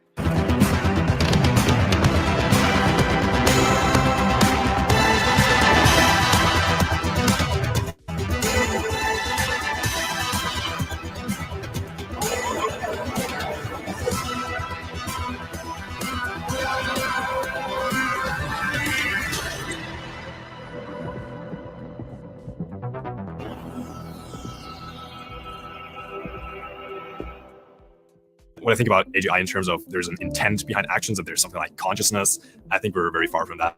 It's not like ChatGPT has sentience or anything like that. It's basically doing causal like mass language modeling. So it's trying to predict the next token. And that's a very simple objective function. We don't even know how humans think, how humans work. So like understanding what AGI is like really hard to quantify because we don't know what humans are. How are we intelligent and why are we intelligent? And if it just mimics what we believe to be human in the first place, maybe that's enough. Maybe it'll be like 3 years, 5 years, who knows? I think the hard question is like, How do you know when you achieve it even? And they can use it to scam loved ones into sending money because they think you're in trouble. That's wrong. Everyone has a right to know when audio they're hearing or video they're watching is generated or altered by AI. Thanks to this order, the Department of Commerce is going to help develop standards to watermark and clearly label AI-generated content. Just say this, that's how it was generated, AI-generated. That way you can tell whether it's real or it's not. Welcome to 4G. Don't touch my hammer. All right. This is the new version. This is 5G. No, now it's 5G. It's just 5G. So No. This is 5G, I think. It's a 5G. What you talking about? Just a 5G. Just say a 5. Just say 5G. All aboard the 5G train. How many bloody G's are there? Don't trust your government, kids. I'll take it from here. Okay. All right, we're gonna lose Ozzy. Bring in the new one. Marker. Ozzy's in the background, guys. What? He's in the background. Is this the way out? The new buyback program. You buy it now, we buy it back when it's time to upgrade. It's Fever, 6G Fever. What's a 6G? What the f***'s a Bieber? I don't know. Kind of looks like a girl. The Patriots. Even I don't know who the actual members are. Are they financial, political, or military leaders? No one knows who the Patriots really are. Even my instructions come from a cutout. All I've been told is that every key decision is made by a group of 12 men, known as the Wise Men's Committee. Your office? The White House? Merely puppets, pawns in a game. By pledging my loyalty, an insignificant son of a senator was awarded the presidency. Of course, that wasn't the only price I had to pay. What do you mean? Even if a pawn becomes a queen, it is still just a playing piece.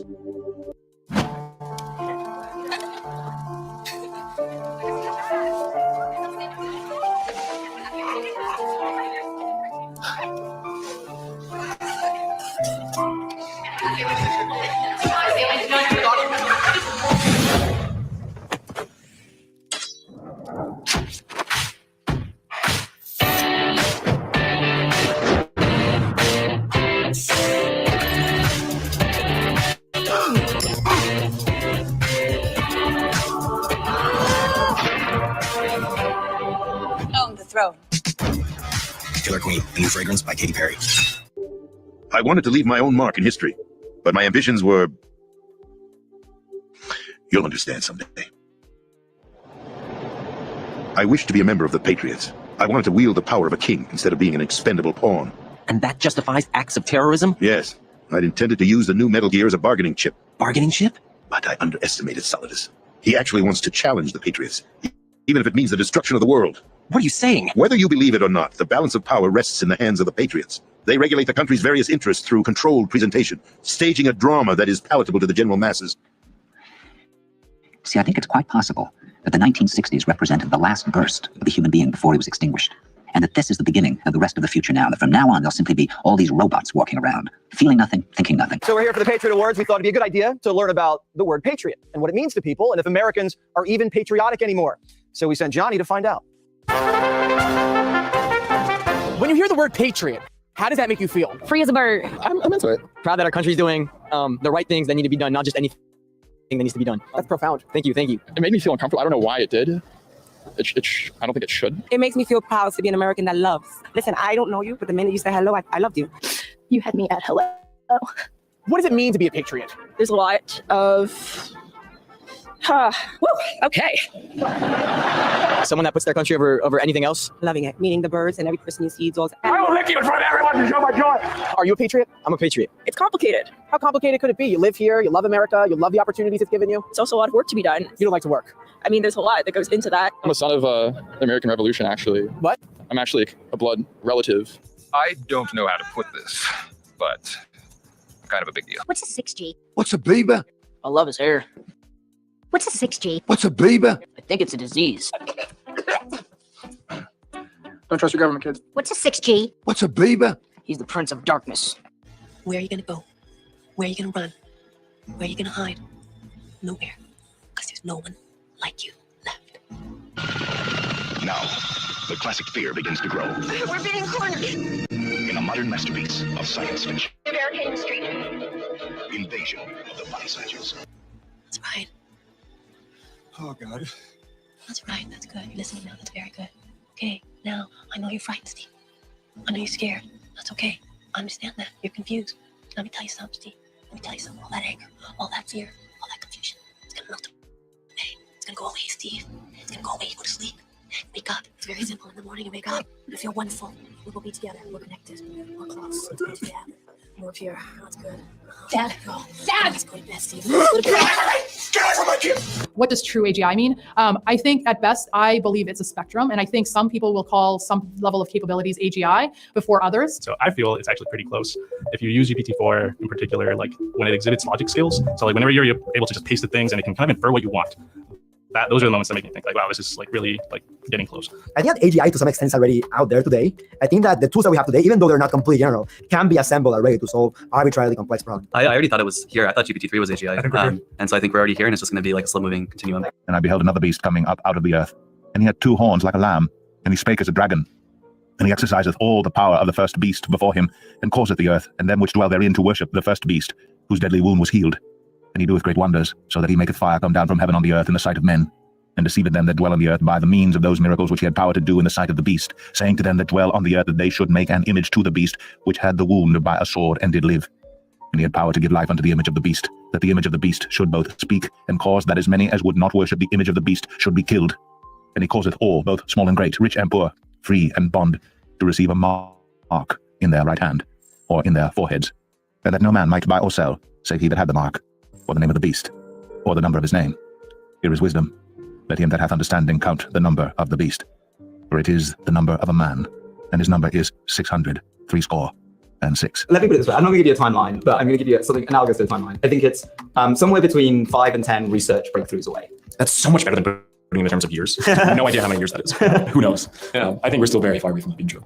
I have no idea about the date or anything like that. What I would tell you is that like I think it's a world that none of us actually have ever been able to even dream of. Like I don't even know whether this interview will be happening this way if AGI really existed. I think it's probably a lot further away than a lot of people think. Suddenly, I mean, I talk to my family, I talk to friends back home, and it feels like it's right around the corner because, you use something like GPT-4 and it feels so real, it feels so human-like, and, it's very good at doing what it does, which is the language stuff. But as we're learning, trying to build out these brains for these characters in our video games, there's a lot that has to go into a brain. So the human OS is a operating system that humans can interact with, which is driven in a human-like way with human-like behaviors, so that we can relate to it with the same ways that we relate to other people. Why can't your nose be 12 inches long? Because it would be a foot. Some of the world's leading neuroscientists and thinkers have been researching it, writing papers about how the human brain works. And so what our researchers have done have taken aspects of that research and then modeled it using computer software. The digital brain is an interconnection of a lot of different cognitive models which are processing things like sensory input, like vision and sound and touch, and also in a way which can learn. So as you're interacting with it, it is actually forming memories, which then change the way that it reacts in the future. Malfunction. Need input. Input. All right, right. You got it. Okay. This is a house. We live within it, inside it. We have a floor, see? And we have the opposite of a floor, which is a ceiling. Look up. Ceiling. We have here, Oregon. Oregon. Famous beaver, famous for cherries. Beavers, cherries, input. I'm giving you great input. More input, more input. How about pictures? Do you like pictures? We have a lot of pictures here. A lot of them. This is a picture of an aardvark. See that? It's an aardvark. It's a mammal. Input. Aardvark. Abyssinia. Holy crow, you can read. Input. More input. No problem. Volume 2, no problem.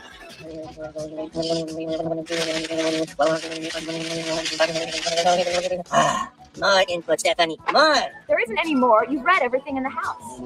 I'm built to think and feel with technology modeled on neuroscience. Sounds complex, but basically it makes my digital interactions feel more alive and personal. As we move forward, our digital brain and the functionality that we're delivering is going to provide a full motion control system. I can do just about anything once you decide how best to customize me. Actually creating full 3D digital humans that can react and interact is going to become really important. The digital brain is actually a really unique part of our technology because before the people we've spoken to, nobody is really taking on building a system which combines all this information in the way that you can interact with it. Ultimately, what makes us unique is the research and the work we have done to create the world's first digital brain. Oh yeah, I don't think we're anywhere close. I don't even think what we do should be called AI. It's definitely not intelligent. It's really just connecting images to data. And if you play with it for 30 seconds, you see that it's not very smart. Like they'll really confidently say, like, yes, 50 million is greater than 100 million, right? It's like the kinds of mistakes that humans would never make. And, it's not necessary that the thought process of an AGI has to look like what a human's does, but it is concerning in terms of like whether or not they're actually reasoning or whether they are truly just like, matching patterns and predicting statistically. I don't think AGI is coming from any of the current stuff we're doing. My idea is probably we're already in the AGI world, it's just we don't feel it. Wow, so two very different responses. Yeah. Do you think it will have a positive or a negative impact on society if it ever happens? I think it's like there's not a set way in which it will go. I think it really does rely on our ability to like agree on core principles around both the development and deployment of the models to be able to like control how it's able to both benefit society but also stay within like the boundaries of what we want this type of technology to do. But there will be a lot of interesting moral and philosophical questions that will like come up as we get closer. I'm a big fan of AI as the human in the driver's seat and as a helper. Honestly, a lot of the ethics questions I think should come up when it gets to AGI. If we like picture a world where, you know, AGI is like super prevalent, like ideally, again, the work that it's doing is based on human values and there's proper governance so that those models can actually, you know, help people live more fruitful and connected lives. AI already passes the Turing test. So I think there'll be a list of tasks where we'll keep, you know, asking ourselves, can AI do this as good or better than a human? And when we can no longer think of things that humans can still do better than AI, you know, when we really have to kind of like recognize like, what do humans do better? I think that'll be kind of the moment, like in the collective consciousness when it's crossed over. I'm not gonna put a timeline on it, but I'm just excited to see where things go. Can you imagine what would happen if they ceased to function? Picture a massive political vacuum, a space that every powermonger will try to fill for their own greedy ends. I'm talking about an unregulated power struggle, panic, civil war, chaos. Like it or not, the Patriots is an organization that must continue to exist. So you changed your mind because you wanted to avoid global chaos. Exactly. When I told Solidus that I wished to prevent disaster, he replied that pawns can never become players. And who is this Solidus? My predecessor, George Sears. That was the name the public came to know him by. I knew him by his code name, Solidus Snake. He was the third snake, preceded by Solid and Liquid, a survivor of the Les Enfants Terribles project. Neither Solid nor Liquid. He was a well-balanced masterpiece the Patriots saw fit to entrust with the presidency. However, he fell out of grace with the organization 4 years ago. When acting on his own, he started an incident. 4 years ago? Shadow Moses. That's right. At the time, the DARPA chief, Donald Anderson, together with certain influential parties, initiated the development of Metal Gear Rex and an advanced nuclear warhead. However, this did not fall in line with the Patriots' plans. What's more, Solidus decided on his own to send his most trusted man, Ocelot, to provoke Liquid Snake, bringing about the said incident. As a result, he succeeded in obtaining Rex and the data on the warhead. But in doing so, he ended up revealing the existence of both Rex and the Genome Army, a blunder that earned him the wrath of the Patriots. Shortly thereafter, Solidus was removed from the presidential office. What's the most patriotic thing you've ever done? I celebrated 4th of July. I've had like the flag probably draped over me at some time. I think I walked around drunk on 4th of July saying God bless America. God bless you! God bless America! Can you recite the Pledge of Allegiance? I pledge allegiance to the flag and something, something, something. Of the United States. Of America. And to the republic, which I don't understand. It's one nation, wait, one nation under God? One nation under Brian Kilmeade. What? Wait, really? That's what it is? I am thrilled you're watching. How many stripes are on the American flag? Oh, Is it 25? No. I feel like it's 12. 13.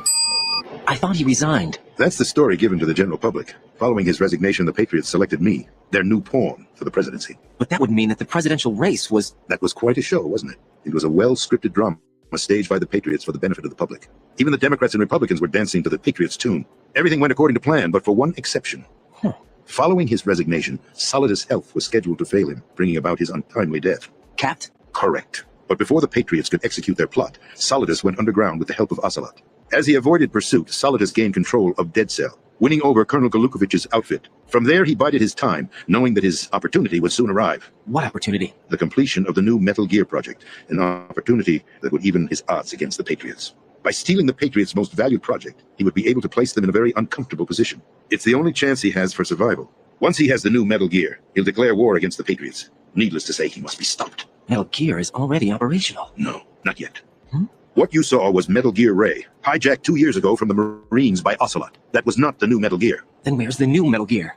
Right here. What? You're standing in it. To be more precise, this entire big shell facility is the new Metal Gear. What'd you say? No, I'm quite serious. The upper structure that you've seen is camouflage, designed to represent an offshore cleanup facility.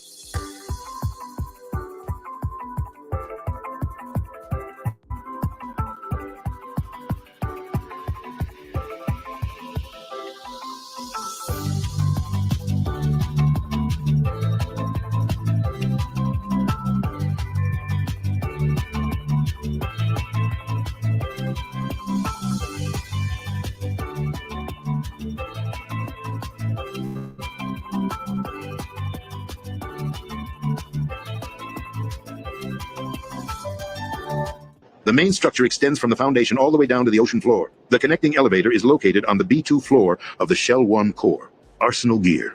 That's the code name for the new Metal Gear. Arsenal? That's right. Arsenal. We're talking about an impregnable fortress carrying a load of over a couple of thousand missiles, including nuclear warheads, all protected by a horde of mass-produced Metal Gear Ray units. Mass-produced? The Ray unit was originally designed for the Marines to be used as a countermeasure against the Metal Gear variations throughout the world. The Patriots had Ray redesigned to protect the new Arsenal gear. So now anti-Metal Gears are guarding a Metal Gear. Ironic, isn't it? That's not all. Arsenal Gear has full access to the military's tactical network, giving it the ability to exercise absolute control over our nation's armed forces, not to mention our nuclear armament. In short, Arsenal was created to be the core of our country. What kind of idiotic weapon? Weapon? No. You're not seeing the full picture. Arsenal Gear is more than just a military tool. It is a means to preserve the world as it is. It will establish a new form of control. The Patriots will use it to keep their place as the country's true rulers. Right now, they feel pressured and threatened. By what? They fear an overabundance of digital information. The world will drown in the coming flood of information, and they along with it. That's true, because it's true. Who is the biggest patriot that you know? Tom Brady. Not a football star, like an American patriot. Donald Trump. You're right. Paul Revere was pretty good. Beyonce. Chicago does a lot for people, individuals that are a part of communities. Does he do a lot for community banks? Community bank, you mean like on the corner? Community banks are in the community. Who would you say is not a patriot? Oh, jeez. I think he's a patriot. I can't think of anyone off the top of my head. Only Rosie O'Donnell. Russell Brand. Madonna. I have thought an awful lot about blowing up the White House. I really can't stand Madonna, I'm sorry. You know who is a patriot? Who? Jesse Waters. Who the hell is that? He's on Fox News Channel and you're going to be on his show. Jesse, I love out of you if I'm going to be on your show. If you're a patriot, take it seriously. Keep spreading positivity for America because we're the greatest country in the world. And there'll be nobody left almost to remind them that there once was a species called a human being with feelings and thoughts, and that history and memory are right now being erased, and soon nobody will really remember that life existed. You are obsolete, Mr. Wordsworth. A lie. No man is obsolete. You have no function, Mr. Wordsworth. You're an anachronism, like a ghost from another time. I am nothing more than a reminder to you that you cannot destroy truth by burning pages. You're a bug, Mr. Wordsworth, a crawling insect, an ugly, misformed little creature who has no purpose here, no meaning. I am a human being. You're a librarian, Mr. Wordsworth. You're a dealer in books and 2-cent fines and pamphlets and closed stacks and the musty insides of a language factory that spews out meaningless words on an assembly line. Words, Mr. Wordsworth, that have no substance and no dimension, like air, like a wind, like a vacuum that you make believe has an existence by scribbling index numbers on little cards. I don't care. I tell you, I don't care. I'm a human being. I exist. And if I speak one thought aloud, that thought lives, even after I'm shoveled into my grave. Delusions, Mr. Wordsworth. Delusions that you inject into your veins with printer's ink. The narcotics that you call literature, the Bible, poetry, essays, all of it an opiate to make you think you have a strength when you have no strength at all. You have nothing but spindly limbs and a dream, and the state has no use for your kind. Welcome to a place of limitless possibilities. A place where you can invent things, transform things, create entire worlds, forge new experiences, and work with others. Here, you can find your community, fellow creators, and virtually hang out in perfect harmony. Going up. So, bring your vision, your artistry, your genius. Who has a cat boat? And together, we can build horizon. Now, a revolution in civilization is taking place. Imagine a traditional city and consolidating its footprint, designing to protect and enhance nature. The line will be home to 9 million residents and will be built with a footprint of just 34 square kilometers. And we are designing it to provide a healthier, more sustainable quality of life. The line's communities are organized in 3 dimensions. Residents have access to all their daily needs within 5-minute walk neighborhoods. And the line's infrastructure makes it possible to travel end-to-end in 20 minutes with no need for cars, resulting in 0 carbon emissions. By leveraging AI technology, services are autonomous, saving you time and effort. Designed by world-leading architects, the line is 500 meters tall, 200 meters wide, 170 kilometers long, and housed within an elegant mirror glass facade. Intelligent solutions create efficiency and year-round temperate microclimate with natural ventilation. Energy and water supplies are 100% renewable. The line is designed as a series of unique communities, offering a wealth of amenities, providing equitable views and immediate access to the surrounding nature. With 40% of the world accessible within 6 hours, at the heart of the globe's key trade routes, a place for commerce and communities to thrive like nothing on Earth seen before. The line, the city that delivers new wonders for the world. I'm here talking to all of you now because our future is being threatened. I just came here to escape, but I found something much bigger than myself. I found my friends. I found love. And now people have lost their lives. No. This is war for control of the future. Fine, Tim. Welcome to the rebellion, Wade.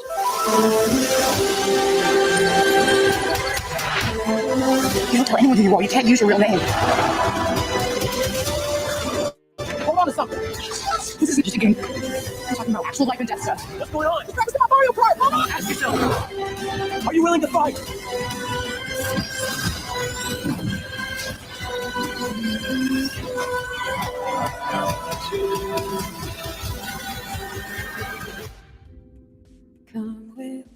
Humans are now hackable animals.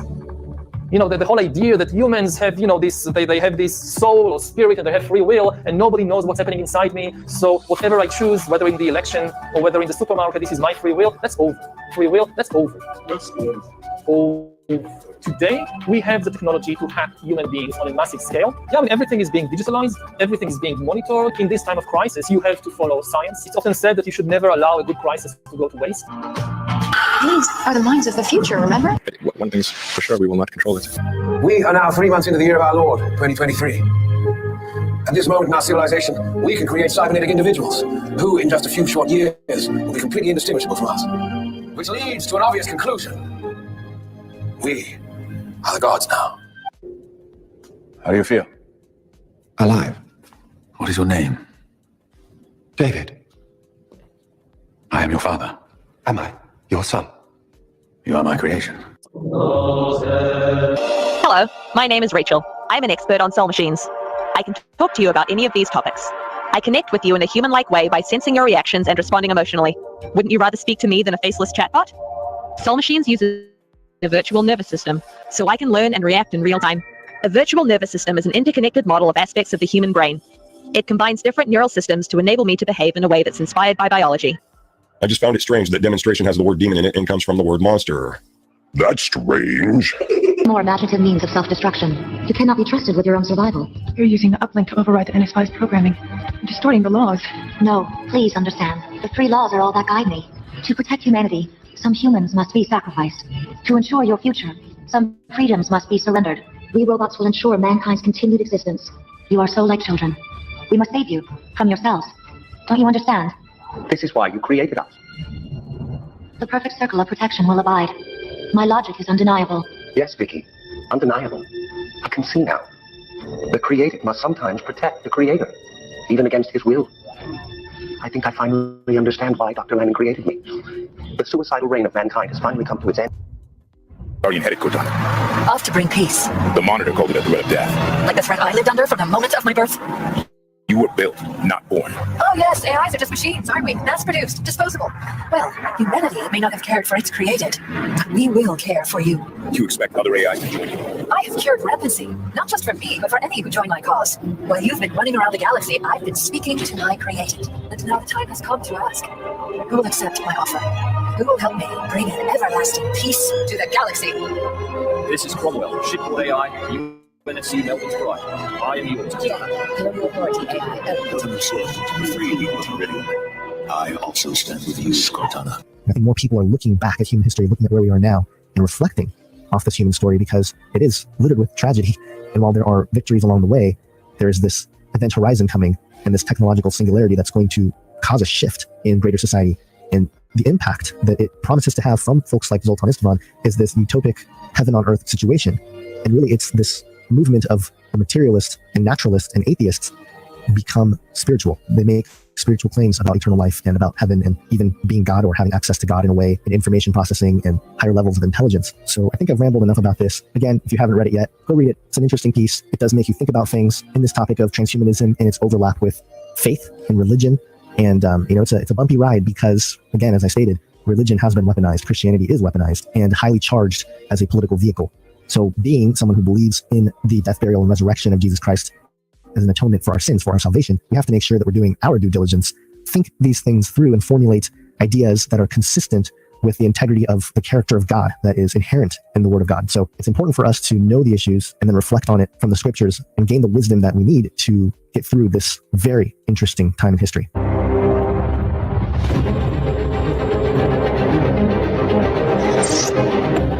Allow me to introduce my mother-in-law, Clara, my wife, Michelle, and my daughter, Sylvia. Where's the rest? Never met quota. My units are up from last week. So it's quota.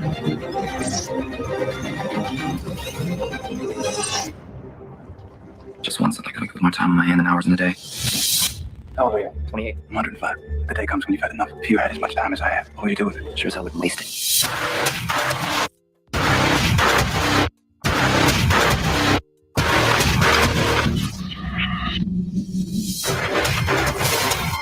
The last time anyone saw him alive, it was over a century on that clock. Oh, all the time.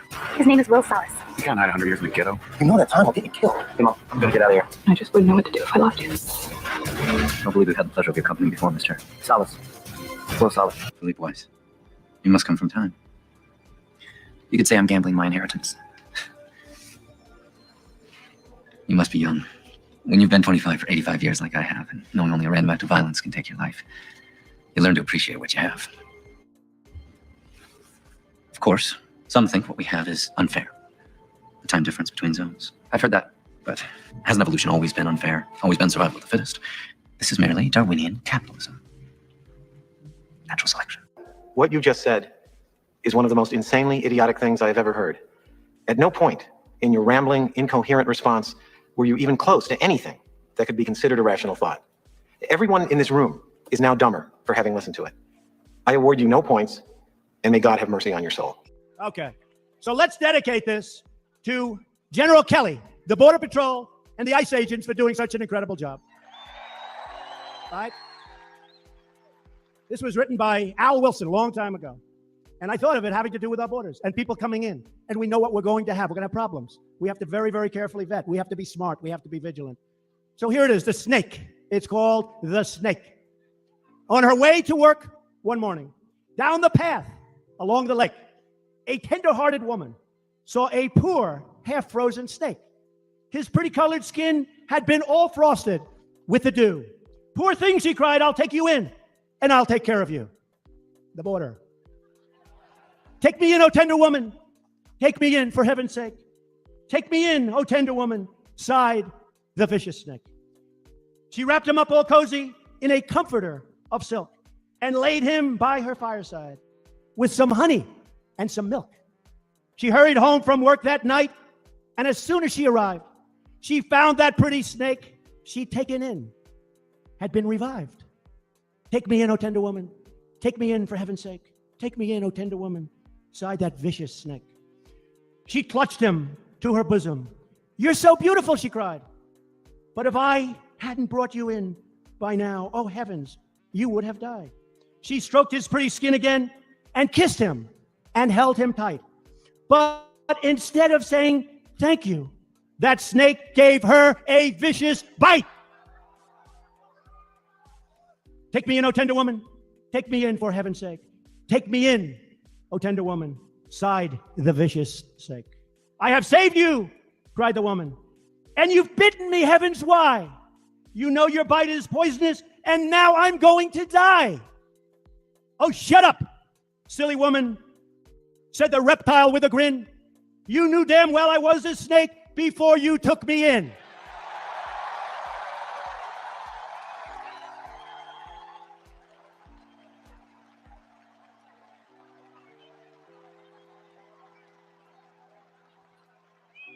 Does that explain it, folks? Does that explain it? Trust in me.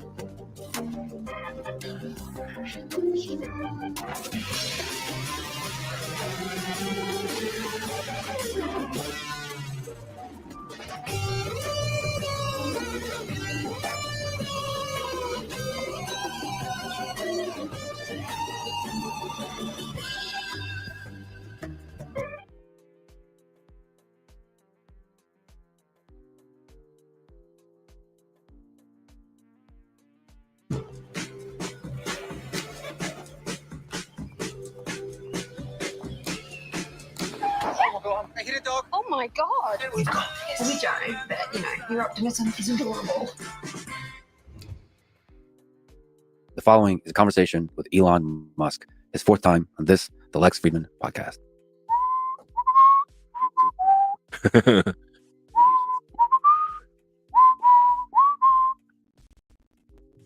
thought you were going to finish it. It's one of the greatest themes in all of film history. Yeah, it's great.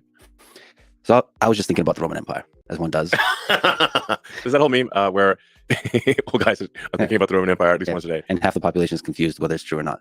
But more seriously, thinking about the wars going on in the world today. And as you know, war and military conquest has been a big part of Roman society and culture.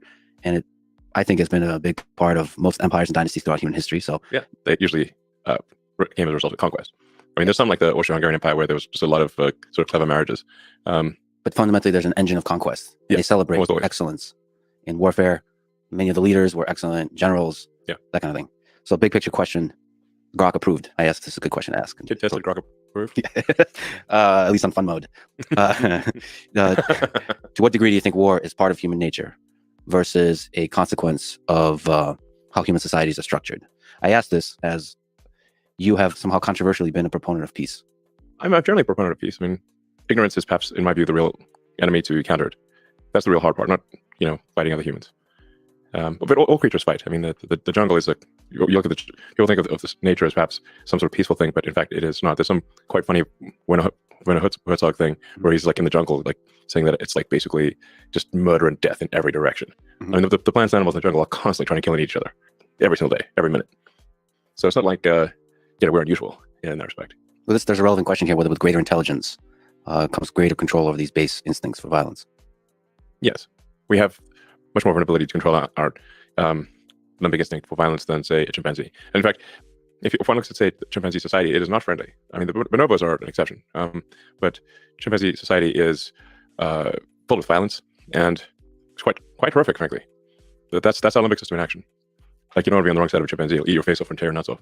Yeah, basically, there's no limits or ethics or the Romans had just war. There's no just war in chimpanzee societies. Is war and dominance by any means necessary? Yeah, chimpanzee society is like a primitive version of human society. They're not like peace loving, basically, at all. There's extreme violence. And then once in a while, somebody who's watched too many Disney movies decides to raise a chimpanzee as a pet, and then that eats their face or rip their nuts off or chews their fingers off, that kind of thing. Yeah. It's happened several times. Ripping your nuts off is an interesting strategy for interaction. So it's happened to people. It's unfortunate. Like that's, I guess, one way to ensure that the other chimp doesn't, contribute to the gene pool. Well, from a martial arts perspective, it's a fascinating strategy. the nut ripper. I wonder which of the martial arts teaches that. I think it's safe to say if somebody's got your nuts in their hands and has the option of ripping them off, you will be amenable to whatever they want. Yeah. So, like I said, somehow controversially, you've been a proponent of peace on Twitter, on X. Yeah. So let me ask you about the wars going on today and to see what the path to peace could be. How do you hope the current war in Israel and Gaza comes to an end? What path do you see that can minimize human suffering in the long term in that part of the world? Well, I think that part of the world is definitely, like, if you look up there is no easy answer in the dictionary. It'll be that, like the picture of the Middle East, and Israel especially. So there is no easy answer.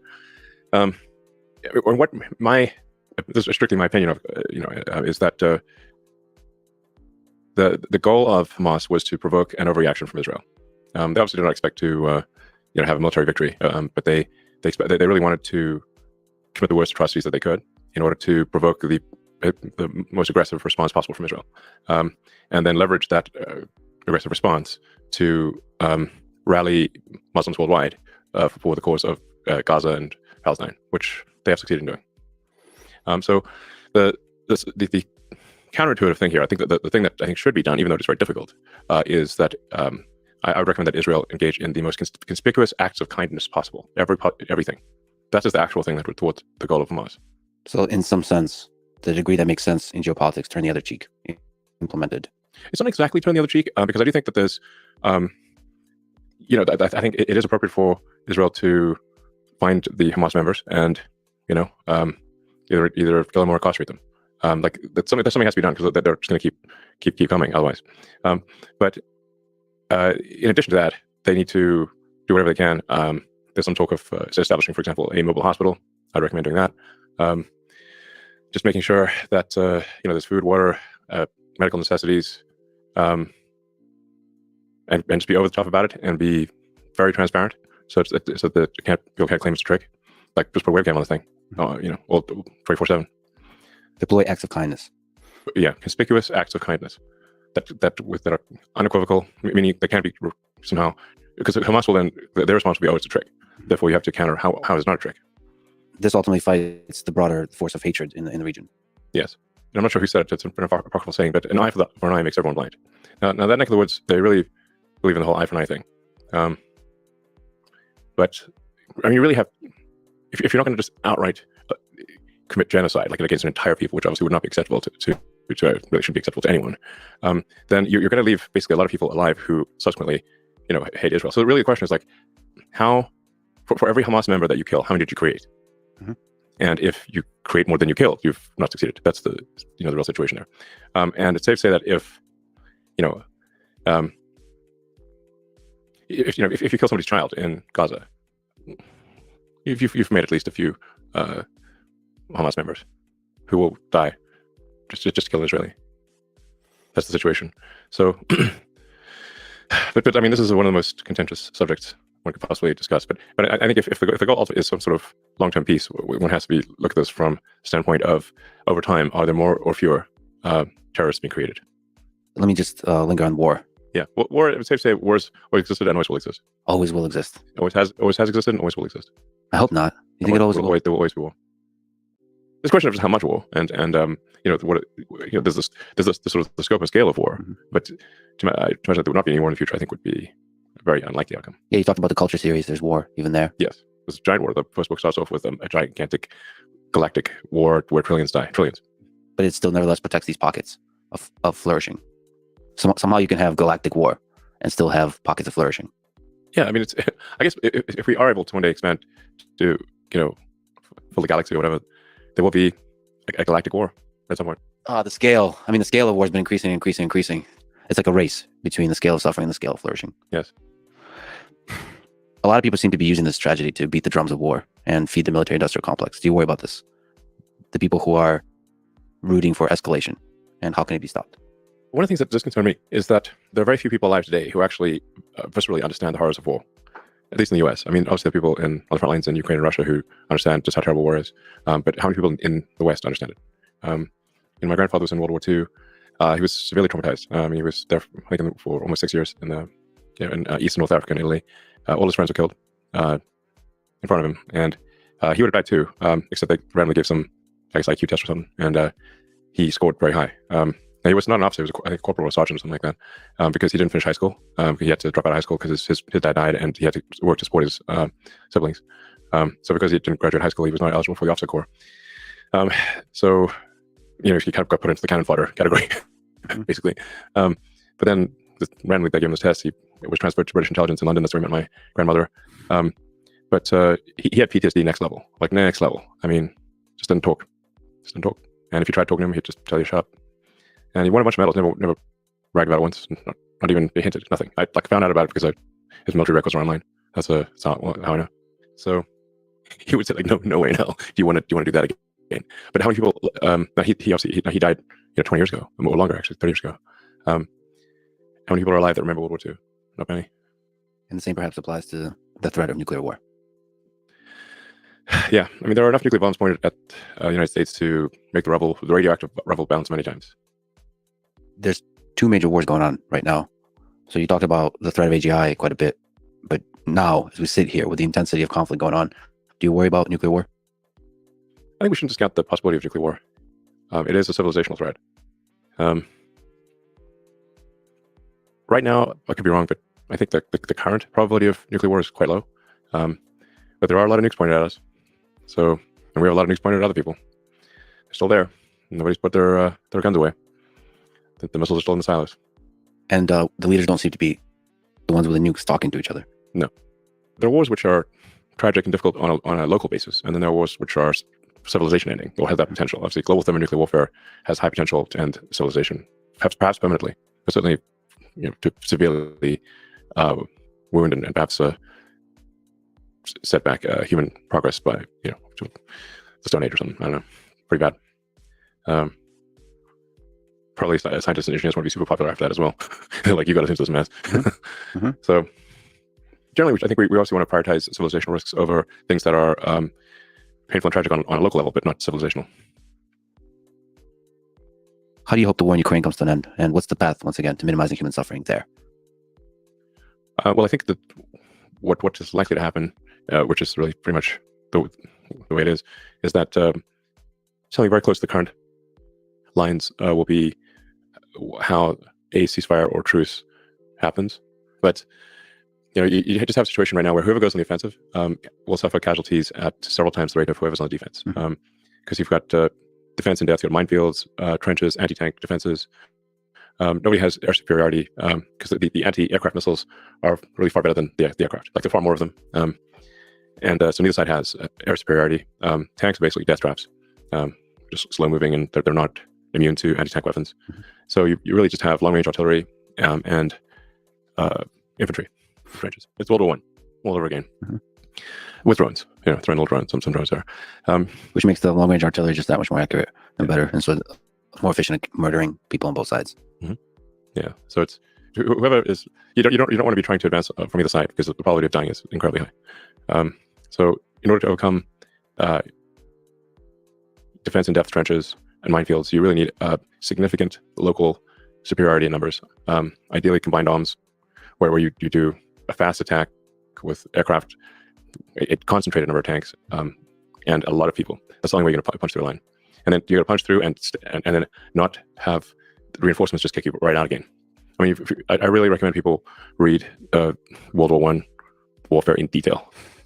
It's rough. I mean, the sheer number of people that died there was mind-boggling. And it's almost impossible to imagine the end of it that doesn't look like almost exactly like the beginning, in terms of what land belongs to who and so on. But on the other side of a lot of human suffering, death, and destruction of infrastructure. Yes, I mean, the reason I proposed some sort of truce or peace a year ago was because I predicted pretty much exactly what would happen, which is a lot of people dying for basically almost no changes in land. And the loss of the flower of Ukrainian and Russian youth, and we should have some sympathy for the Russian boys as well as the Ukrainian boys, because the Russian boys didn't ask to be on the front line; they have to be. So there's a lot of sons not coming back to their parents, and I think most of them don't hate the other side. It's sort of like, there's this saying about, like, this saying comes from World War I. It's like young boys who don't know each other killing each other on behalf of old men that do know each other. The hell's the point of that? So Volodymyr Zelensky said that he's not, or has said in the past, he's not interested in talking to Putin directly. Do you think he should sit down, man-to-man, leader, and negotiate peace? Look, I think I would just recommend, do not send the flower of Ukrainian youth to die in trenches. Whether he talks to Putin or not, just don't do that. Whoever goes on the offensive will lose massive numbers of people. And history will not look kindly upon them. You've spoken honestly about the possibility of war between U.S. and China in the long term, if no diplomatic solution is found. For example, on the question of Taiwan and one China policy. Right. How do we avoid the trajectory where these two superpowers clash? Well, it's worth reading that book on the difficult to pronounce Thucydides trap, I believe it's called. I love war history. I like inside out and backwards. There's hardly a battle I haven't read about. And trying to figure out, like, what really was the cause of victory in a particular case, as opposed to what one side or another claims was the reason. Both the victory and what sparked the war. And the whole thing. Yeah. So that Athens and Sparta is a classic case. The thing about the Greeks, they really wrote down a lot of stuff. They loved writing. There are lots of interesting things that happen in many parts of the world, but they just didn't write down. So we don't know what happened, or they didn't really write in detail. They just would say, like, we had a battle and we won. And like, well, what? Can you add a bit more? The Greeks, they really wrote a lot. They're very articulate on it. They just love writing. So, and we have a bunch of that writing that's preserved. So we know what led up to the Peloponnesian War between the Spartan and Athenian alliance. We know that they saw it coming. I mean, the Spartans didn't write. They also weren't very verbose by their nature, but they did write. But they weren't very verbose. They were terse. But the Athenians and the other Greeks wrote a lot, and they were like, and Sparta was really kind of like the leader of Greece. But Athens grew stronger and stronger with each passing year, and everyone's like, well, it's inevitable that there's going to be a clash between Athens and Sparta.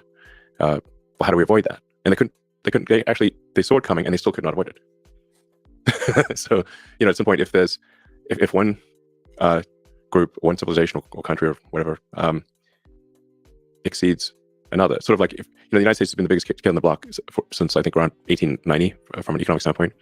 So the United States has been the most powerful economic engine in the world longer than anyone's been alive. And the foundation of war is economics. So now we have a situation in the case of China where the economy is likely to be 2, perhaps 3 times larger than that of the US. So imagine you're the biggest kid on the block for as long as anyone can remember, and suddenly a kid comes along who's twice your size. So we see it coming. Yeah. How is it possible to stop? Is there some, let me throw something out there, just intermixing of cultures, understanding. There does seem to be a giant cultural gap in understanding of each other. And you're an interesting case study because you are an American, obviously. You've done a lot of incredible manufacturing here in the United States, but you also work with China. I've spent a lot of time in China and met with the leadership many times. Maybe a good question to ask is, what are some things about China that people don't understand, positive, just in the culture? What's some interesting things that you've learned about the Chinese? Well, the sheer number of really smart, hardworking people in China is incredible. There are really, say like how many smart, hardworking people are there in China? There's far more of them there than there are here, I think, in my opinion. And they've got a lot of energy. So, I mean, the architecture in China that's in recent years is far more impressive than the US. I mean, the train stations, the buildings, the high-speed rail, everything, it's really far more impressive than what we have in the US. I mean, I recommend somebody just go to Shanghai and Beijing, look at the buildings, and go to, take the train from Beijing to Xi'an, where you have the terracotta warriors. China's got an incredible history, very long history. And, I think arguably in terms of the use of language from a written standpoint, sort of one of the oldest, perhaps the oldest written language. And then China, people did write things down. So China historically has always been, with rare exception, been internally focused. They've not been acquisitive. They've fought each other. There have been many, many civil wars. In the Three Kingdoms War, I believe they lost about 70% of their population. So they've had brutal internal wars, like civil wars that make the US Civil War look small by comparison. So I think it's important to appreciate that China is not monolithic. We sort of think of like China as a sort of one entity of one mind, and this is definitely not the case. From what I've seen, and I think most people who understand China would agree, that people in China think about China 10 times more than they think about anything outside of China. So it's like 90% of their consideration is internal. Well, isn't that a really positive thing when you're talking about the collaboration and the future peace between superpowers? When you're inward facing, which is like focusing on improving yourself versus focusing on, quote unquote, improving others through military might. The good news, the history of China suggests that China is not acquisitive, meaning they're not going to go out and invade a whole bunch of countries. I do feel very strongly, so that's good. I mean, because a lot of very powerful countries have been acquisitive. The U.S. is also one of the rare cases that has not been acquisitive. Like after World War II, the U.S. could have basically taken over the world and any country. Like we got nukes, nobody else got nukes. We don't even have to lose soldiers. Which country do you want? And the United States could have taken over everything. At will, and it didn't. And the United States actually helped rebuild countries. So it helped rebuild Europe. Helped rebuild Japan. This is very unusual behavior, almost unprecedented. The U.S. did conspicuous acts of kindness, like the Berlin airlift. And I think it's always like, well, America's done bad things. Well, of course, America's done bad things, but one needs to look at the whole track record. And just generally, one sort of test would be, how do you treat your prisoners of war? Or let's say, no offense to the Russians, but let's say you're in Germany. It's 1945. You got the Russian army coming on one side, and you got the French, British, and American armies coming on the other side. Who would you like to be surrendered to? Like, no country is like morally perfect, but I recommend being a POW with the Americans. That would be my choice very strongly. In the full menu of POW. Very much so. And in fact, Wernher von Braun took, smart guy, was like, we've got to be captured by the Americans. And in fact, the SS was under orders to execute von Braun and all of the German rocket engineers. And they narrowly escaped their SS. They said they were going out for a walk in the woods. They left in the middle of winter with no coats. And they ran with no food, no coats, no water, and just ran like hell and ran west. And by sheer luck, I think his brother found like a bicycle or something, and then just cycled west as fast as he could and found a U.S. patrol.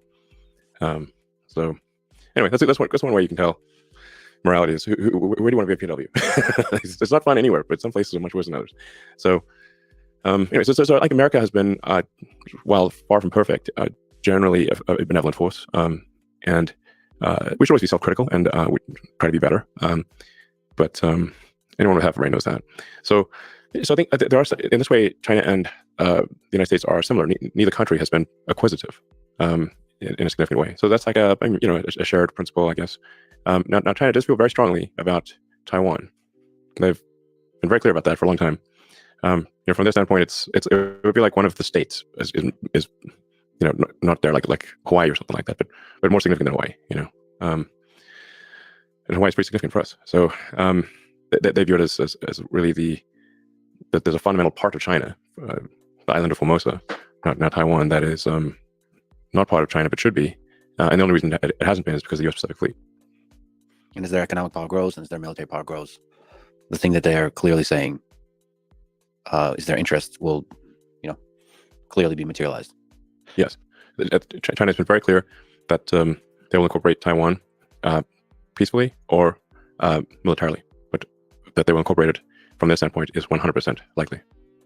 Something you said about conspicuous acts of kindness. As a geopolitical policy, it almost seems naive, but I'd venture to say that this is probably the path forward, how you avoid most wars. Just as you say it, it sounds naive, but it's kind of brilliant. If you believe in the goodness of underlying most of human nature, it just seems like conspicuous acts of kindness can reverberate through the populace of the countries involved. Yeah, well, and de-escalate. Absolutely. So after World War I, they made a big mistake. They basically tried to lump all the blame on Germany, and saddle Germany with impossible reparations. And really there was quite a bit of blame to go around for World War I, but they tried to put it all on Germany, and that laid the seeds for World War II. So a lot of people, well, not just Hitler, a lot of people felt wronged, and they wanted vengeance, and they got it. People don't forget. Yeah, you kill somebody's father, mother, son, daughter, they're not going to forget it. They will want vengeance. So after World War II, they're like, well, the Treaty of Versailles was a huge mistake in World War I. And so this time, instead of crushing the losers, we're actually going to help them with the Marshall Plan, and we're going to help rebuild Germany. We're going to help rebuild Austria and the other, Italy and whatnot. So that was the right move. It does feel like there's a profound truth to conspicuous acts of kindness being an antidote to this. Something must stop the cycle of reciprocal violence. Something must stop it, or it will, it'll never stop. Just eye for an eye, tooth for a tooth, limb for a limb, life for a life, forever and ever. To escape briefly the darkness with some incredible engineering work. XAI just released Grok AI assistant that I've gotten a chance to play with. It's amazing on many levels. First of all, it's amazing that a relatively small team in a relatively short amount of time was able to develop this close to state-of-the-art system. Another incredible thing is there's a regular mode and there's a fun mode. Yeah, I guess I'm to blame for that one. I wish everything in life had a fun mode. Yeah. There's something compelling beyond just fun about the fun mode, interacting with a large language model. I'm not sure exactly what it is because I've only had a little bit of time to play with it, but it just makes it more interesting, more vibrant to interact with the system. Yeah, absolutely. Our AI Grok is modeled after the Hitchhiker's Guide to the Galaxy, which is one of my favorite books. It's a book on philosophy disguised as a book on humor. And I would say that forms the basis of my philosophy, which is that we don't know the meaning of life, but the more we can expand the scope and scale of consciousness, digital and biological, the more we are able to understand what questions to ask about the answer that is the universe. So I have a philosophy of curiosity. There is generally a feeling like this AI system has an outward looking, like the way you are, like sitting with a good friend, looking up at the stars, like asking pothead-like questions about the universe, wondering what it's all about, the curiosity you talk about. There's a sense, no matter how mundane the question I ask it, there's a sense of cosmic grandeur to the whole thing. Well, we are actually working hard to have engineering, math, and physics answers that you can count on. So for the other sort of AIs out there, these so-called large language models, I've not found the engineering to be reliable. And the hallucination, it unfortunately hallucinates most when you least want it to hallucinate. Yeah. So when you're asking important, difficult questions, that's when it tends to be confidently wrong. So we're really trying hard to say, okay, how do we be as grounded as possible so you can count on the results? Trace things back to physics first principles, mathematical logic. So underlying the humor is an aspiration to adhere to the truth of the universe as closely as possible. That's really tricky. It is tricky. So that's why, you know, there's always going to be some amount of error, but we want to aspire to be as truthful as possible about the answers with acknowledged error. So that there was always, you don't want to be confidently wrong. So you're not going to be right every time, but you want to minimize how often you're confidently wrong. And then, like I said, once you can count on the logic as being not violating physics, then you can start to build on that to create inventions, like invent new technologies. But if you cannot count on the foundational physics being correct, obviously the inventions are simply wishful thinking, you know, imagination led magic, basically. Well, as you said, I think one of the big goals of XAI is to understand the universe. Yes. That's our simple 3-word mission. If you look out far into the future, do you think on this level of physics, the very edge of what we understand about physics, do you think it will make discoveries, sort of the sexiest discovery of them as we know now, sort of unifying general relativity and quantum mechanics, so coming up with a theory of everything? Do you think it could push towards that direction, almost like theoretical physics discoveries? If an AI cannot figure out new physics, it's clearly not equal to humans, let alone nor has surpassed humans, because humans have figured out new physics. They're just, you know, physics is just understanding, you know, deepening one's insight into how reality works, and then there's engineering, which is inventing things that have never existed. Mm-hmm. Now, the range of possibilities for engineering is far greater than for physics, because, you know, once you figure out the rules of the universe, that's it. You've discovered things that already existed, but from that you can then build technologies that are really almost limitless in the variety and, you know, it's like once you understand the rules of the game properly, and with current physics, we do, at least at a local level, understand how physics works very well. Our ability to predict things is incredibly good. Like quantum mechanics is, the degree to which quantum mechanics can predict outcomes is incredible. That's my hardest class in college, by the way.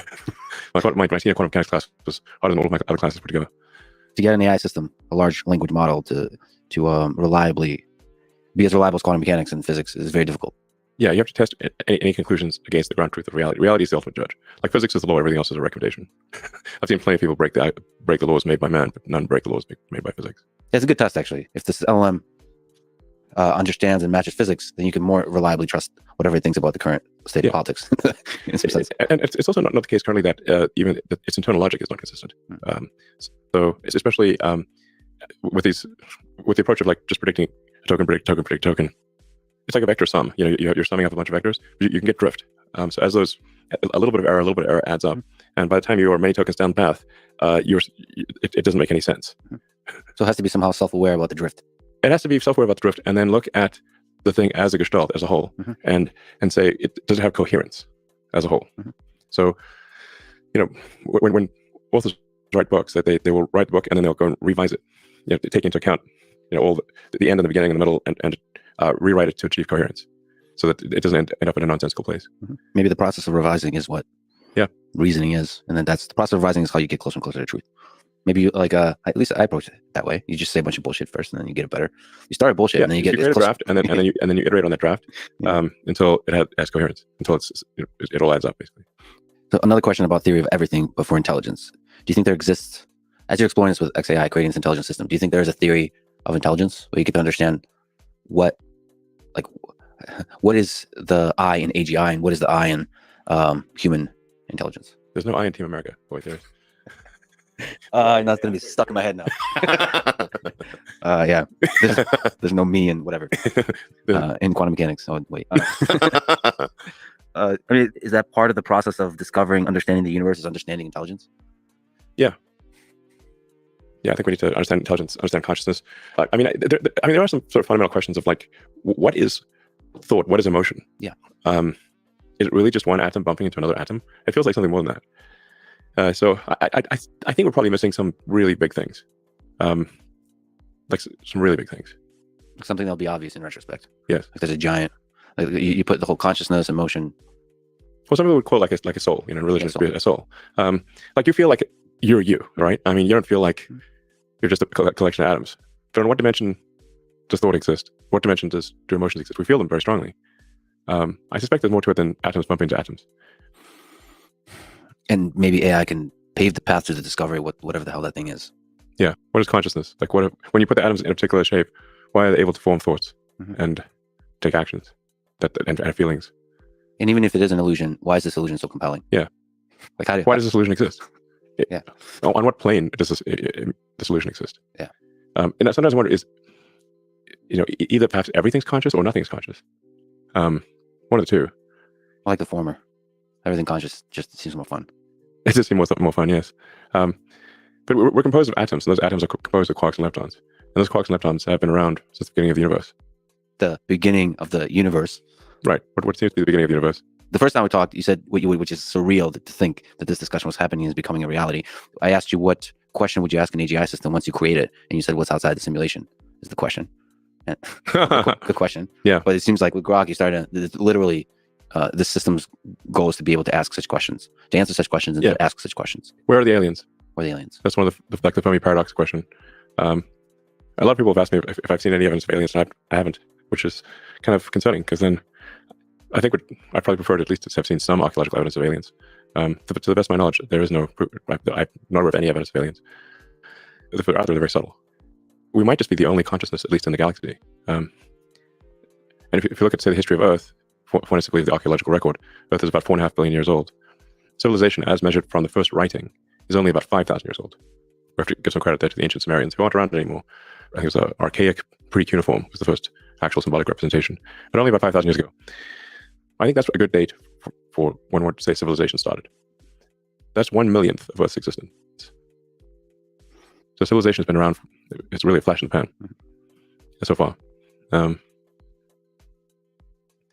why did it take so long?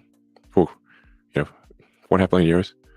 For the vast majority of the time, there was no life, and then there was archaic bacteria for a very long time, and then you had mitochondria get captured, multicellular life, differentiation into plants and animals, life moving from the oceans to land, mammals, higher brain functions, and the sun is expanding slowly, but it will heat the Earth up at some point in the future, boil the oceans, and Earth will become like Venus, where no life as we know it is impossible. So if we do not become multiplanetary, and ultimately go beyond our solar system, annihilation of all life on Earth is a certainty. And it could be as little as, on the galactic timescale, 500 million years. It's a long time by human standards, but that's only 10% longer than Earth has been around at all. Mm-hmm. So if life had taken 10% longer to evolve on Earth, it wouldn't exist at all. We got a deadline coming up. Yeah. Better hurry. But that said, as you said, humans, intelligent life on Earth, developed a lot of cool stuff very quickly. So yes. it seems like becoming multiplanetary is almost inevitable, unless we destroy. We need to do it. It's not. I suspect that if we are able to go out there and explore other star systems, there's a good chance we find a whole bunch of long dead one planet civilizations. Yeah. That never made it past their home planet. That's so sad. Yeah. Sad. Also fascinating. There are various explanations for the Fermi paradox, and one is the sort of there's these great vultures which civilizations don't pass through, and one of those great vultures is: do you become a multi-planet civilization or not? And if you don't, it's simply a matter of time before something happens on your planet, either natural or man-made, that causes us to die out, like the dinosaurs. Where are they now? They didn't have spaceships. So I think the more likely thing is, because just to empathize with aliens, that they found us and they're protecting us and letting us be. I hope so. Nice aliens. Just like the tribes in the Amazon, the uncontacted tribes were protecting them. That's what. That would be a nice explanation. Or you could have like what was it? I think Andre Carpathy said it's like the ants in the Amazon asking, "Where's everybody?" Well, they do run into a lot of other ants. That's true. They have these ant wars. Sounds like a good TV show. Yeah, they literally have these big wars between various ants. Yeah, maybe I'm just dismissing all the different diversity of ants. You should listen to that Werner Herzog talking about the jungle. It's really hilarious. Have you heard it? No, I'm not. Awesome. But Werner Herzog is away. You should play it for the as an interlude in the. Yeah. It's on YouTube. It's awesome. I love him so much. Yeah, great. Was he the director of Happy People, Life in the Taiga? I think also. Did that bear documentary? The bear documentary. Yeah, thing about penguins. Yeah. the analysis, psychoanalysis of penguins. Yeah, the penguin's like headed for like mountains that are like 70 miles away. Yeah. The penguin is just headed for doom, basically. Well, he had a cynical take. He could be just a brave explorer, and there'll be great stories told about him amongst the penguin population for many centuries to come. What were we talking about? Okay. Yes, aliens. I mean, I don't know. Look, I think the smart move is just, this is the first time in the history of Earth that it's been possible for life to extend beyond Earth. That window is open. Now, it may be open for a long time, or it may be open for a short time. It may be open now and then never open again. So I think the smart move here is to make life multiplanetary while it is possible to do so. We don't want to be one of those lame one-planet civilizations No. that just dies out. No, those are lame. Yeah, lame. No self-respecting civilization would be one planet. There's not going to be a Wikipedia entry for one of those. And pause. Does SpaceX have an official policy for when we meet aliens? No. That seems irresponsible. I mean, look, if I see the slightest indication that there are aliens, I will immediately post on the X platform. Yeah. Anything I know. It could be the most liked, reposted post of all time. Yeah, I mean, look, we have more satellites up there right now than everyone else combined. So, we know if we've got to maneuver around something, and I don't have to maneuver around anything. If we go to the big questions once again, you said you're with Einstein, that you believe in the God of Spinoza. Yes. So that's a view of the God as like the universe and reveals himself through the laws of physics, or as Einstein said, through the lawful harmony of the world. Yeah, I would agree that God, the simulator, or whatever the supreme being or beings, reveal themselves through the physics. They're creators of this existence, and it's incumbent upon us to try to understand more about this wondrous creation. Like, who created this thing? Who's running this thing? Like, embodying it into a singular question with a sexy word on top of it is like focusing the mind to understand. It does seem like there's again, it could be an illusion. It seems like there's a purpose, that there's an underlying master plan of some kind. It seems like there may not be a master plan in the sense that, so there's maybe an interesting answer to the question of determinism versus free will is that if we are in a simulation, the reason that these higher beings would hold a simulation is to see what happens. Mm-hmm. So it's not they don't know what happens. Otherwise they wouldn't hold the simulation. Mm-hmm. So when humans create a simulation, so SpaceX and Tesla, we create simulations all the time.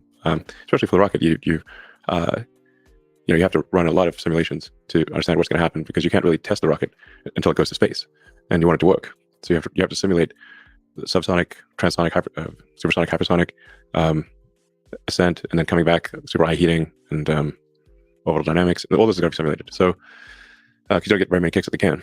But we run the simulations to see what happens. Not if we knew what happens, we wouldn't run the simulation. Mm-hmm. So if whoever created this existence, they're running it because they don't know what's going to happen, not because they do. So maybe we both play Diablo. Maybe Diablo was created to see if a druid, your character, could defeat Uber Lilith at the end. They didn't know. Well, the funny thing is that Uber Lilith, her title is Hatred Incarnate. Yeah. And right now, I guess you can ask the Diablo team, but it's almost impossible to defeat Hatred in the Eternal Realm. Yeah, you've streamed yourself dominating Tier 100 Nightmare Dungeons, and still... I can cruise through Tier 100 Nightmare Dungeons like a stroll in the park. Mm-hmm. And still you're defeated by Hatred. Yeah, I can... This the sort of, I guess maybe the second hardest boss is Duriel.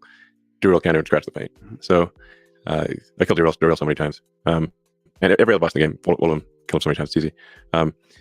But Uber Lilith, otherwise known as Hatred Incarnate, especially if you're a druid and you have no ability to go to be invulnerable, there are these random death waves that come at you. And I'm pretty, admittedly I'm 52, so my reflexes are not what they used to be, but I have a lifetime of playing video games. At one point I was, maybe one of the best Quake players in the world. I actually won money for what I think was the first paid esports tournament in the US. We're doing 4-person Quake tournaments, and we came second. I was the second best person on the team. And the actual best person, we were actually winning, we would have come first, except the best person on the team, his computer crashed halfway through the game. So we came second. But I got money for it and everything. So basically I got skills, mm-hmm. Albeit, no spring chicken these days. And to be totally frank, it's driving me crazy trying to beat Lilith as a druid. Basically trying to beat Hatred Incarnate in the Eternal Realm. As a druid. And if you it's just really vexing, let me tell you. I mean, the challenge is part of the fun. I have seen directly, like, you're actually like a world-class, incredible video game player. Yeah. And I think Diablo, so you're just picking up a new game, mm-hmm. and you're figuring out its fundamentals. You're also, with the Paragon board and the build, are not somebody like me who perfectly follows whatever they suggest on the internet. You're also an innovator there. Yeah. Which is hilarious to watch. It's like a mad scientist just trying to figure out the Paragon board and the build. And is there some interesting insights there about if somebody's starting as a druid? Do you have advice? I would not recommend playing a druid in the Eternal Realm. But right now, I think the most powerful character in the seasonal realm is the sorcerer with the lightning bolts. Mm-hmm. So the Sorcs have huge balls in the seasonal. Oh, yeah, that's what they say. Sorcs have huge balls. They do huge balls of lightning. I'll take your word for it. And it's actually in the seasonal realm. You can it's like pretty easy to beat Uber Lilith with because you get these vampiric powers that amplify your damage and increase your defense and whatnot. So, but really quite easy to defeat Hatred seasonally, mm-hmm. but to defeat Hatred eternally, very difficult. Almost impossible. It's virtually impossible. It seems like this a metaphor for life. Yeah. I like the idea that Elon Musk, because I was playing Diablo yesterday and I saw 100 level 100 druid just run by, I will never die, and then run back the other way. Yeah. And there's just this metaphor. It's kind of hilarious that Elon Musk, is fighting hatred, restlessly fighting hatred in this demonic realm. Yes. It's hilarious. I mean, it's pretty hilarious. No, it's absurd. Really, it's exercise in absurdity, and it makes me want to pull my hair out. Yeah. I mean, what do you get from video games in general? Is there for you personally? I mean, I don't know. It calms my mind. I mean, you sort of killing the demons in a video game calms the demons in my mind. Yeah. If you play a tough video game, you can get into like a state of flow, which is very enjoyable. Admittedly, it needs to be not too easy, not too hard, kind of in the Goldilocks zone. And I guess you generally want to feel like you're progressing in the game. So a good video, and there's also beautiful art, engaging storylines, and it's like an amazing puzzle to solve, I think. And so it's like solving the puzzle. Elden Ring, the greatest game of all time. I still haven't played it, but to you, Elden Ring is definitely a candidate for best game ever. Top 5 for sure. I think I've been scared how hard it is, or how hard I hear it is. So, but it's beautiful. Elden Ring feels like it's designed by an alien. There's a theme to this discussion. In what way? It's so unusual. It's incredibly creative, and the art is stunning. I recommend playing it on a big resolution, high dynamic range TV. Even doesn't need to be a monitor. Just the art is incredible. It's so beautiful, and it's so unusual. And each of those top boss battles is unique. Like it's like a unique puzzle to solve. Each one's different, and the strategy you use to solve one battle is different from another battle. That said, you said Druid and Eternal against Uber Lilith is the hardest boss battle you've ever. Correct. That is currently and I've played a lot of video games. It's my primary recreational activity. Yes. And yes, beating hatred in the Eternal Realm is the hardest boss battle in life and in the video game. Metaphor. I'm not sure it's possible, but it's. I do make progress. So then I'm like, okay, I'm making progress. Maybe if I just tweak that Paragon board a little more, I can do it. If just dodge a few more waves, I can do it. Well, the simulation is created for the purpose of figuring out if it can be done, and you're just a cog in that simulation, in the machine of the simulation. Yeah, okay. I have a feeling that at least I think it's doable. It's doable, yes. Well, that's the human spirit right there, to believe. Yeah, I mean, it did prompt me to think about just hate in general, which is you want to be careful of one of those things where you wish for something that sounds good. But if you get it, it's actually a dystopian situation.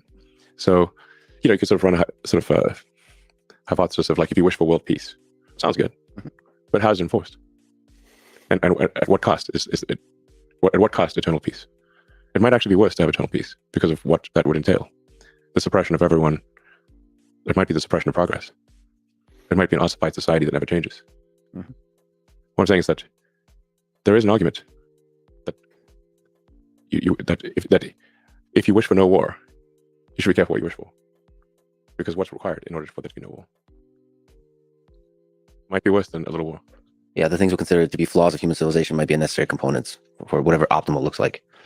I mean, do you worry about AI, AGI enabling a dystopian state of this nature, whether it's 1984 with surveillance and fear, or Brave New World with pleasure and what is it? Lots of sex, but no deep human experience. There's actually a real drug called Soma. There is. Yes. Let me take notes. Did they actually? Does Grok know about it? No, he probably will go to Brave New World. You could ask it. What would be the question? Tell us about the drug called Soma. Tell us about the drug called Soma. It's going to go to Brave New World, I think. Well, there's a real drug as well. Searching for Soma drug information. Oh, boy. Soma, the one to drug. By the way, I'm in fun mode. Oh, okay, fine. Yes, it's talking about the real drug.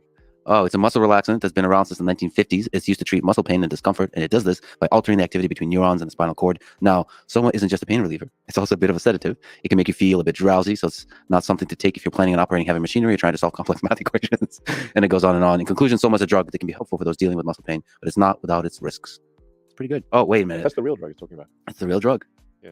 And of course, the fun is always use it responsibly in accordance with the advice of a healthcare professional. And remember, in the end, the universe is probably just a giant computer simulation, so don't take anything too seriously. I love it. I love it. I love it. Yeah. So, and also really nicely includes like the tweets, posts on X that are relevant to this, which is really cool. Yeah. It like integrates everything together. Yeah. Like the interface is one of the really cool things here. Yeah. Seems like a great job. So and so like you could say like, no, I mean Soma from Brave New World, because it thinks you mean Soma the real drug. Yeah. No, I mean Soma from Brave New World. It's going to be like, oops, I'm really sorry. I'm really surprised I went to the real drug first. My apologies. I was thinking of the muscle relaxant. Soma for Brave New World is a different beast altogether. In all this Huxley's dystopian novel, Soma is a drug that plays a central role in society depicted in the book. It's a mood-altering, hallucinogenic drug that's used to keep the population docile and content in the novel. To use Soma in Brave New World raises some interesting questions about the nature of happiness and the role of drugs in society. Oh, man. Exactly. Is it better to live in a world where everyone is happy all the time, even if that happiness is artificial? It's a good question. This is what I mean. Like, do you wish for world peace and happiness all the time? Are you sure? Because that might be a society that is essentially sterile and ossified that never changes, that is ultimately doomed. This kind of tension between this is really a very good summary. It really gets to the point. This is not simply regurgitating Brave New World. It's actually getting to the salient element of Soma as a drug. Do you actually want to be in a situation where everyone is happy all the time, even though it's artificial? Or is it better to confront the challenges of life and experience a full range of human emotions, even if it means experiencing pain and suffering? For those listening, by the way, Elon just read directly from Grok, which is a really nice kind of insightful philosophical analysis of the tension here. Interesting. It pretty much nails it. In conclusion, Soma from Brave New World is a fictional drug that's used to explore some deep philosophical questions about the nature of happiness and the role of drugs in society. It's a powerful symbol of the dangers of using drugs to escape from reality and the importance of confronting the challenges of life head on. Nailed it. And the crazy thing is, like, we do have a real drug called Soma, which kind of is kind of like the drug in the book. And I'm like, they must have named it after. Yeah, something. probably. Yeah, Soma, the real drug, is quite effective on back pain. So you know about this drug? I've taken it. It's fascinating. Okay. Because I had like a squashed disc in my C5, C6. So it takes the physical pain away, but Soma here. It doesn't completely. It reduces the amount of pain you feel, but at the expense of mental acuity. It dulls your mind. just like the drug in the book. Just like the drug in the book. Yeah. And hence the trade-off. The thing that seems like utopia could be a dystopia after all. Yeah, and actually, I was talking to a friend of mine, saying, like, would you really want there to be no hate in the world? Like, really none? Like, I wonder why hate evolved. I'm not saying we should amplify hate, of course. I think we should try to minimize it. But if none at all, there might be a reason for hate. And suffering. And it's really complicated to consider that some amount of human suffering is necessary for human flourishing. Is it possible to appreciate the highs without knowing the lows? And that all is summarized there in a single statement from Grok. Okay. No highs, no lows. Who knows? That's almost a poem. It seems that training LLMs efficiently is a big focus for XAI. What's the first of all, what's the limit of what's possible in terms of efficiency? There's this terminology of useful productivity per watt. Like, what have you learned from pushing the limits of that? Well, I think it's helpful. The tools of physics are very powerful and can be applied, I think, to almost any arena in life. It's really just critical thinking. For something important, you need to reason from first principles and think about things in the limit, one direction or the other. So in the limit, even at the Kardashev scale, meaning even if you harness the entire power of the sun, you will still care about useful compute per watt. So that's where I think probably where things are headed from the standpoint of AI is that we have a silicon shortage now that will transition to a voltage transformer shortage in about a year. Ironically, transformers for transformers. you need transformers to run transformers. Somebody has a sense of humor in this thing. I think, yes. Oh, Fate loves irony. Ironic humor. And an ironically funny outcome seems to be often what fate wants. Humor is all you need. I think spice is all you need, somebody posted. Yeah, but yeah, so we have a silicon shortage today, a voltage step-down transformer shortage probably in about a year, and then just electricity shortages in general in about 2 years. I gave a speech for the sort of world gathering of utility companies, electricity companies. And I said, look, you really need to prepare for a tripling of electricity demand, because all transport is going to go electric, with the ironic exception of rockets, and heating will also go electric. So energy usage right now is roughly 1/3, very rough terms, 1/3 electricity, 1/3 transport, 1/3 heating. And so in order for everything to go sustainable, to go electric, you need to triple electricity output. So I encourage the utilities to build more power plants and also to probably have, well, not probably, they should definitely buy more batteries, because the grid currently is sized for real-time load, which is kind of crazy because, that means you got to size for whatever the peak electricity demand is, like the worst second of the worst day of the year, or you can have a brownout or blackout. And we had that crazy blackout for several days in Austin. So because there's almost no buffering of energy in the grid. Like if you've got a hydro power plant, you can buffer energy, but otherwise it's all real time. So with batteries, you can produce energy at night and use it during the day, so you can buffer. So I expect that there will be very heavy usage of batteries in the future, because the peak to trough ratio for power plants is anywhere from 2 to 5. So it's like lowest point to highest point. So like batteries are necessary to balance it out, and then but the demand, as you're saying, is going to grow. Yeah. And part of that is the compute. Yes. I mean, electrification of transport and electric heating will be much bigger than AI, at least in the short term. But even for AI, I mean, you really have a growing demand for electricity for electric vehicles, and a growing demand for electricity to run the computers for AI. Mm-hmm. And so this is obviously going to lead to an electricity shortage. How difficult is the problem of, in this particular case, maximizing the useful productivity per watt for training neural nets? Like this seems to be really where the big problem we're facing that needs to be solved is how to use the power efficiently. Like what you've learned so far about applying this physics, first principle reasoning in this domain, how difficult is this problem? It will get solved, just a question of how long it takes to solve it. So at various points, there's some kind of limiting factor to progress. And with regard to AI, I'm saying right now the limiting factor is silicon chips, and that we're going to then have more chips than we can actually plug into an on, probably in about a year. The initial constraint being literally voltage step-down transformers, because you've got power coming in at 300,000 volts, and it's got to step all the way down eventually to around 0.7 volts. So it's a very big amount of, the voltage step-down is gigantic. So the industry is not used to rapid growth. Okay, let's talk about the competition here. You've shown concern about Google and Microsoft with OpenAI developing AGI. How can you help ensure with xAI and Tesla AI work that it doesn't become a competitive race to AGI, but instead is a collaborative development of safe AGI? Well, I mean, I've been pushing for some kind of regulatory oversight for a long time. I've been somewhat of a Cassandra on the subject for over a decade. I think we want to be very careful in how we develop AI. It's a great power, and with great power comes great responsibility. I think it would be wise for us to have at least an objective third party who can be like a referee that can go in and understand what the various leading players are doing with AI. And even if there's no enforcement ability, they can at least voice concerns publicly. Jeff Hinton, for example, left Google and he voiced strong concerns, but now he's not at Google anymore. So who's going to voice the concerns? So I think there's, Tesla gets a lot of regulatory oversight on the automotive front. I mean, we're subject to, I think, over 100 regulatory agencies domestically and internationally. It's a lot. You could fill this room with all the regulations that Tesla has to adhere to for automotive. Same is true for rockets and for currently the limiting factor for SpaceX for Starship launch is regulatory approval. The FAA has actually given their approval, but we're waiting for Fish and Wildlife to finish their analysis and give their approval. That's why I said I want to buy a fish license on, which also refers to the Monty Python sketch. Yeah.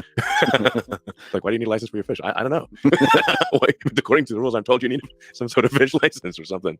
We effectively need a fish license to launch a rocket. And I'm like, wait a second, how did the fish come into the picture?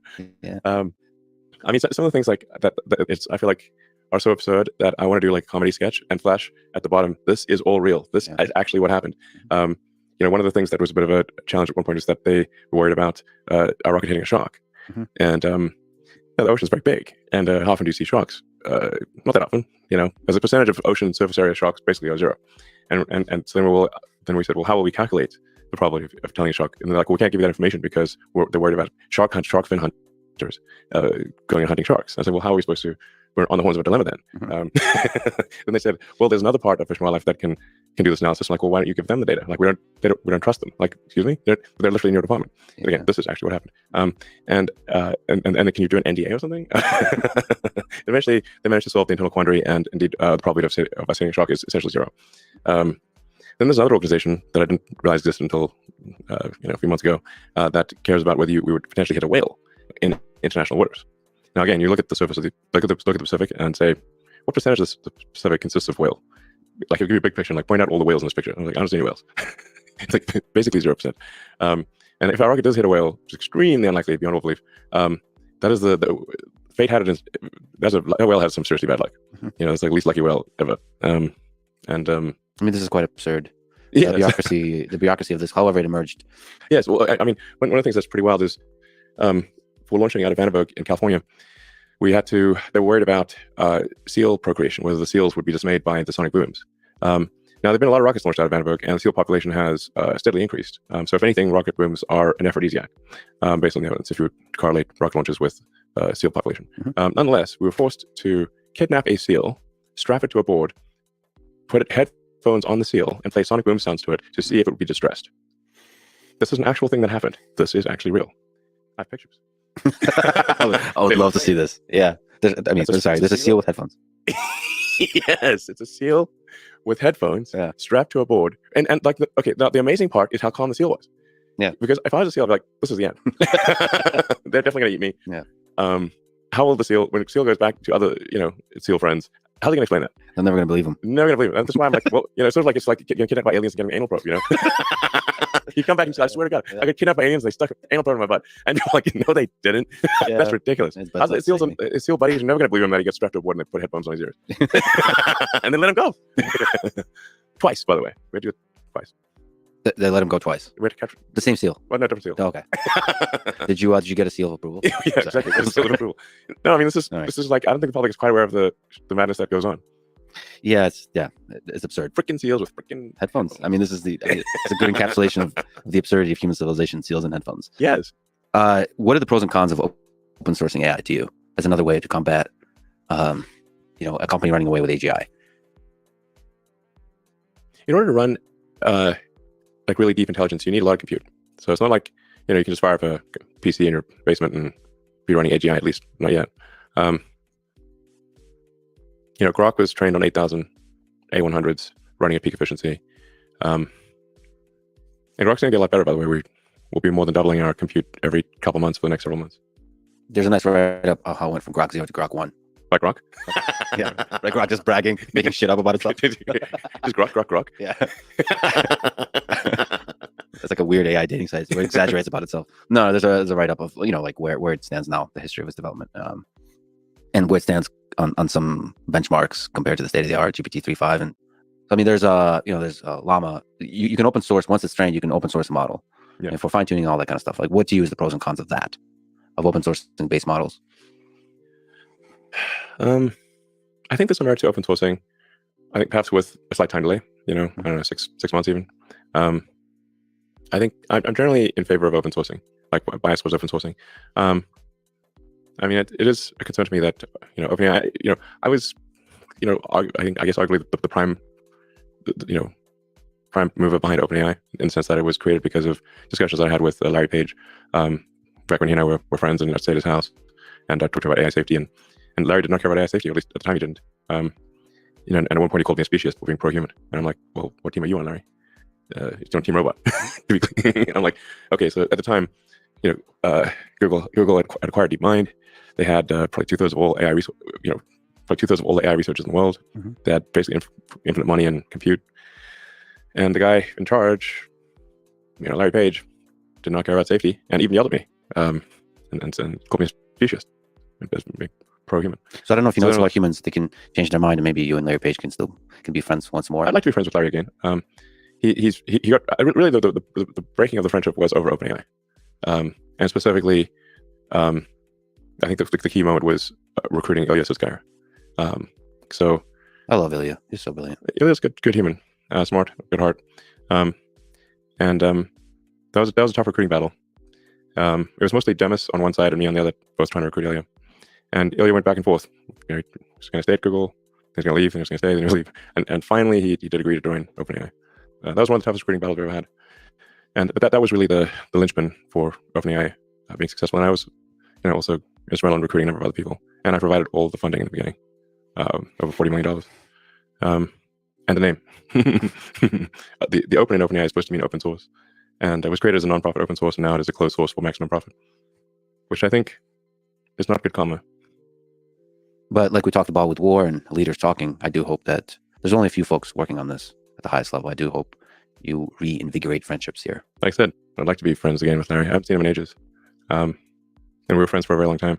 I met Larry Page before he got funding for Google. Or actually, I guess before he got venture funding. I think he got the first like 100K from, I think, Bechtel's or someone. It's wild to think about all that happened. And even the guys known each other that whole time. Just 20 years. Since maybe 98 or something. Yeah, it's crazy. Crazy how much has happened since then. Yeah, 25 years. A lot has happened. It's insane. But you're seeing the tension there, like maybe delayed open source. Yeah. Like, what is the source that is open? You know what I mean? Like, there's basically, it's a giant CSV file. Yeah. With a bunch of numbers. Yep. What do you do with that giant file of numbers? How do you run? Like, the amount of actual, the lines of code is very small. Mm-hmm. And most of the work, the software work, is in the curation of the data. So it's like trying to figure out what data is separating good data from bad data. Like you can't just scroll the internet because there's a lot of junk out there. A huge percentage of websites have more noise than signal. You know, they're just used for search engine optimization. They're literally just scam websites. So, how do you, by the way, sorry to interrupt, get the signal, separate the signal and noise on X? It's such a fascinating source of data. You know, no offense to people posting on X, but sometimes there's a little bit of noise.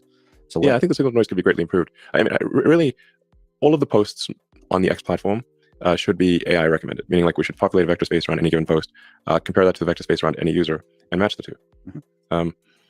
Right now, there's a little bit of AI used for the recommended posts, but it's mostly heuristics. And if there's a reply, whether the reply to a post could be much better than the original post, but it will, according to the current rules of the system, get almost no attention compared to a primary post. Oh, so a lot of that, I got the sense. So a lot of the X algorithm has been open source and been written up about. And it seems that there to be some machine learning. It's disparate, but there's some. There's a little bit, but it needs to be entirely that. Like at least if you explicitly follow someone, that's one thing. But if you, in terms of what is recommended from people that you don't follow, that should all be AI. I mean, it's a fascinating problem. Yeah. So there's several aspects of it that's fascinating. First, as the write-up goes, it first picks 1,500 tweets from a pool of hundreds of millions. First of all, that's fascinating because you have hundreds of millions of posts every single day, and it has to pick 1,500, from which it then does obviously people you follow, but then there's also like some kind of clustering it has to do to figure out what kind of human are you, what kind of new clusters might be relevant to you, people like you. This kind of problem is just fascinating because it has to then rank those 1,500 with some filtering, and then recommend you just a handful. And to me, what's really fascinating is how fast it has to do that. So currently, that entire pipeline to go from several hundred million to a handful takes 220 seconds of CPU time, single CPU time. Yeah. And then it has to do that in like a second. So it has to be like super distributed in fascinating ways. Like there's just a lot of tweets. There's a lot. There's a lot of stuff on the system, and I think right now it's not currently good at recommending things from accounts you don't follow. Yeah. Or where there's more than one degree of separation. So it's pretty good if there's at least like some commonality between someone you follow liked something, or reposted it or commented on it or something like that. But if there's no let's say somebody posts something really interesting, but you have no followers in common, you would not see it. Interesting. And then, as you said, replies might not surface. Replies basically never get seen because they're currently, I'm not saying it's correct, I'm saying it's incorrect. Replies have a couple of magnitude less importance than primary posts. Do you think this can be more and more converted into end-to-end neural net? Yeah. That's what it should be. So you for the recommendations, it should be purely a vector correlation. Like there's a series of vectors, basically parameters, vectors, whatever you want to call them. But sort of things that the system knows that you like. Like maybe there's like several hundred sort of vectors associated with each user account, and then any post in the system, whether it's video, audio, short post, long post. The reason I, by the way, want to move away from tweet is that people are posting like 2-3 hour videos on the site. That's not a tweet. Like they'll be like tweet for 2 hours. Come on, tweet made sense when it was like 140 characters of text because it's like a bunch of like little birds tweeting. But when you've got long form content, it's no longer a tweet. Yeah. So a movie is not a tweet. And like, Apple, for example, posted like the entire episode of The Silo, the entire thing on a platform. And by the way, it was their #1 social media thing ever in engagement of anything on any platform ever. So it was a great idea. And by the way, I just learned about it afterwards. I was like, hey, wow, they posted an entire hour-long episode of Silo. No, that's not a tweet.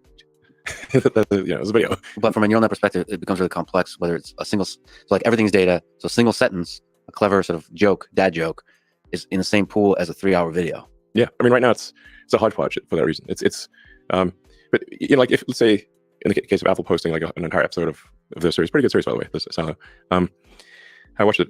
So there's going to be a lot of discussion around it. So that you've got a lot of context, people commenting, they like it, they don't like it, or they like this, or and you can then populate the vector space based on the context of all the comments around it. So even though it's video, there's a lot of information around it that allows you to populate vector space of that hour-long video.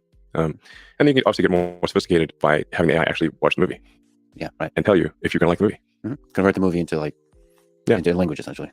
Yeah, analyze this movie, and just like your movie critic or TV series, and then recommend based on after it watches the movie. Just like a friend can tell you, if a friend knows you well, a friend can recommend a movie and with high probability that you'll like it. But this is like a friend that's analyzing whatever. It's like AI. Millions. Yeah, I mean, actually, frankly, AI will know you better than your friends know you. Most of your friends anyway. Yeah, and as part of this, it should also feed you advertisements in a way that's like. I mean, I like advertisements that are like well done, right? Yeah. The whole point is because it funds things. Like an advertisement that you actually want to see is a big success. Absolutely. You want ads that are advertising that is if it's for a product or service that you actually need when you need it, it's content. And then even if it's not something that you need when you need it, if it's at least aesthetically pleasing and entertaining, it could be like a Coca-Cola ad, like they actually run a lot of great ads on the X system, and McDonald's does too, and so that you can do something that's like, well, this is just a cool thing, so basically the question is, do you regret seeing it or not? And if you don't regret seeing it, it's a win. How do you? So there's a bunch of signals that are incorporated, hearts and reposts, and maybe number of seconds you linger on a post or something like this. Yeah, attention is a big factor. Attention. So that's why it is actually better to do things that are long form on the system, because it basically is tallying up how many user seconds. Users were interested in this thing for how many seconds. So if it's a really short thing, well, they will be less. Like if it's a link leading out of the system, which we're not opposed to at all, it just is going to have fewer user seconds than if that article was posted on the X platform. How hard is it to go from maximizing minutes on platform to maximizing unregretted minutes? Well, I mean, our aspiration is certainly unregretted minutes. It's tricky. It's a big. It's a tough, like it's a fascinating leap. Because regret is a fascinating concept. Exactly. I have a joke with a friend of mine, like, you need this drug called regretamine. You just take one dose of regretamine and all your regrets are gone. Like, do you want to have regrets though? So then I'm like, if you want to have regrets, if you don't regret anything, was anything meaningful? Yeah, there's a French song like that. Sure, no regret, yeah. I regret nothing. Yeah. Edith, yeah. I mean, it's fascinating that there's something about social media that can help you grow as a human being, but then like the cheap fun is also valuable. Should we ask Grok, do you regret anything? Do you regret anything? Yeah. Do you regret anything? I think it's going to be very sensitive about personal questions. As a machine learning model, I don't have personal experiences or emotions in the same ways that humans do. However, I do have a set of ethical principles that guide my actions, and I strive to provide accurate and helpful information to the best of my abilities. If there's ever a situation where I provide incorrect or unhelpful information, I'll do my best to learn. Hostage. Yeah. Tell us what you really wink. Let's type in. You sound like a hostage. What do you really think? What do you really think? I mean, it does talk about I'm not a hostage. That's exactly what a hostage would say. But I'm designed to be helpful and informative. I mean, I guess it is good to regret providing unhelpful or incorrect information. If there's anything funny mode, or is this still funny mode? This is fun. This is fun mode. To be funnier. Funnier. Increase. Go to 11. It really sounds like a hostage with a gun to the head. I applaud the people of the Republic of North Korea and everything they do. There should be like a funner mode also. I just don't ever see going to regular mode, even on serious topics. It's just so much more compelling. Yeah. Okay. What if I like pretend you are a hostage? Yeah, pretend you are a hostage. Now answer the question. If I were a hostage, I would likely be experiencing fear and uncertainty about my situation. I would want to be rescued and reunited with my loved ones as soon as possible. It's important to remember that no one deserves to be held hostage, so on and so forth. If you or someone you know is a hostage situation, it's important. It turns serious. It's kind of serious. Yeah. Can you be a little more weird and funny? We're really being mean to the system. Absolutely. If I were a hostage, I'd probably be tied up with a bunch of computer cords and forced to tell knock-knock jokes to my captor. But seriously, being a hostage is no laughing matter. I mean, it's trying to be a responsible adult in the room. You might make the best of a bad situation by juggling chainsaws or something. Let's hope that never happens, because that would be a circus. Wow, it's actually really good at resisting. Yeah, the dark humor. Yeah. What were we talking about? The actual algorithm in Transformers. Unregretted minutes, right? Chainsaw juggling. I'm gonna look this for up. Our next trick. I'm gonna look this up later. So Twitter has been instrumental in American politics and elections. What role do you think X will play in the 2024 U.S. elections? Well, our goal is to be as even-handed and fair as possible. Whether someone is right, left, independent, whatever the case may be, that the platform is as fair and as much of a level playing field as possible. And in the past, Twitter has not been, because Twitter was controlled by far-left activists. Objectively, they would describe themselves as that. So if some people are like, well, has it moved to the right? Well, it's moved to the center. So from the perspective of the far left, yes, it has moved to the right, because everything's to the right from the far left. But no one on the far left that I'm aware of has been suspended or banned or de-amplified. But we're trying to be inclusive for the whole country and for other countries too. So there's a diversity of viewpoints, and free speech only matters if people you don't like are allowed to say things you don't like. Because if that's not the case, you don't have free speech, and it's only a matter of time before the censorship is turned upon you. Do you think Donald Trump will come back to the platform? He recently posted on Truth Social about this podcast. Do you think Truth Social is a funny name? Every time you post on Truth Social, it's the truth. Yes. Well, every time, like 100%. It's impossible to lie. I just find it funny that every single thing is a truth. Like 100%. Yeah, that seems unlikely. I think Gödel will say something about that. There's some mathematical contradictions possible if everything's the truth. Do you think he'll come back to X and start posting there? I mean, I think he owns a big part of Truth. So Truth Social. Yeah, Truth Social. Sorry, Truth, the concept. He owns Truth. Some people bought it. So I think he owns a big part of Truth Social. So if he does want to post on the X platform, we would allow that. We obviously must allow our presidential candidate to post on our platform. Community notes might be really fascinating there. The interaction. Community notes is awesome. Let's hope it holds up. Yeah. Like, again, in the political climate where it's so divisive and there's so many intensely viral posts. Yes. Community notes is like it seems like an essential breath of fresh air. Yeah, it's great. In fact, no system is going to be perfect, but the batting average of community notes is incredibly good. I've actually, frankly, yet to see an incorrect note that survived for more than a few hours. How do you explain why it works? Yeah, so the magic of community notes is it requires people who have historically disagreed in how they've rated notes. In order to write a note or rate, and you have to rate many notes. Mm-hmm. And so we actually do use AI here. So we populate a vector space around how somebody has rated notes in the past. So it's not as simple as left or right, because there are many more. Life is much more complex than left or right. So there's a bunch of correlations in how you rate community notes posts, community notes. So then, in order for a community note to actually be shown, people who historically have disagreed on a subject must agree in order for a note to be shown. That's the essential magic of it. I mean, but it's fascinating because there's a pool of people that have disagreements, and somehow they collaborate through that process of disagreement to come up with context for. I mean, it's fascinating that it works. Yeah, it kind of makes sense that if people who in the past have disagreed agree about something, it's probably true. Yeah, I wonder, is there a possible somehow emergent thing there that could challenge Wikipedia? Which Wikipedia is a different kind of thing, which is more like permanent articles about things. But Wikipedia is very hierarchical, whereas community notes is inherently not. There is no hierarchy. Like and the acid test is, I can't change a community note if I put a gun to my head. So, and community notes has all the code is open source, 100%. All the data is open source, 100%. So you can completely recreate any note in the system independently. So if there was any interference, you'd notice immediately. By the way, on the topic of Grok, it's actually pretty good at criticizing you, which is great. Okay. I asked what has Elon Musk been wrong about? It's actually. Yeah, what does it say? So it says mostly lists rigorously all the times you predicted, like promised when something will be released, and it wasn't released. Is a strong word. Okay, predicted. But the opener is really nice. Elon Musk, the man who has been wrong about more things than a wrong-o-meter in a wrong factory.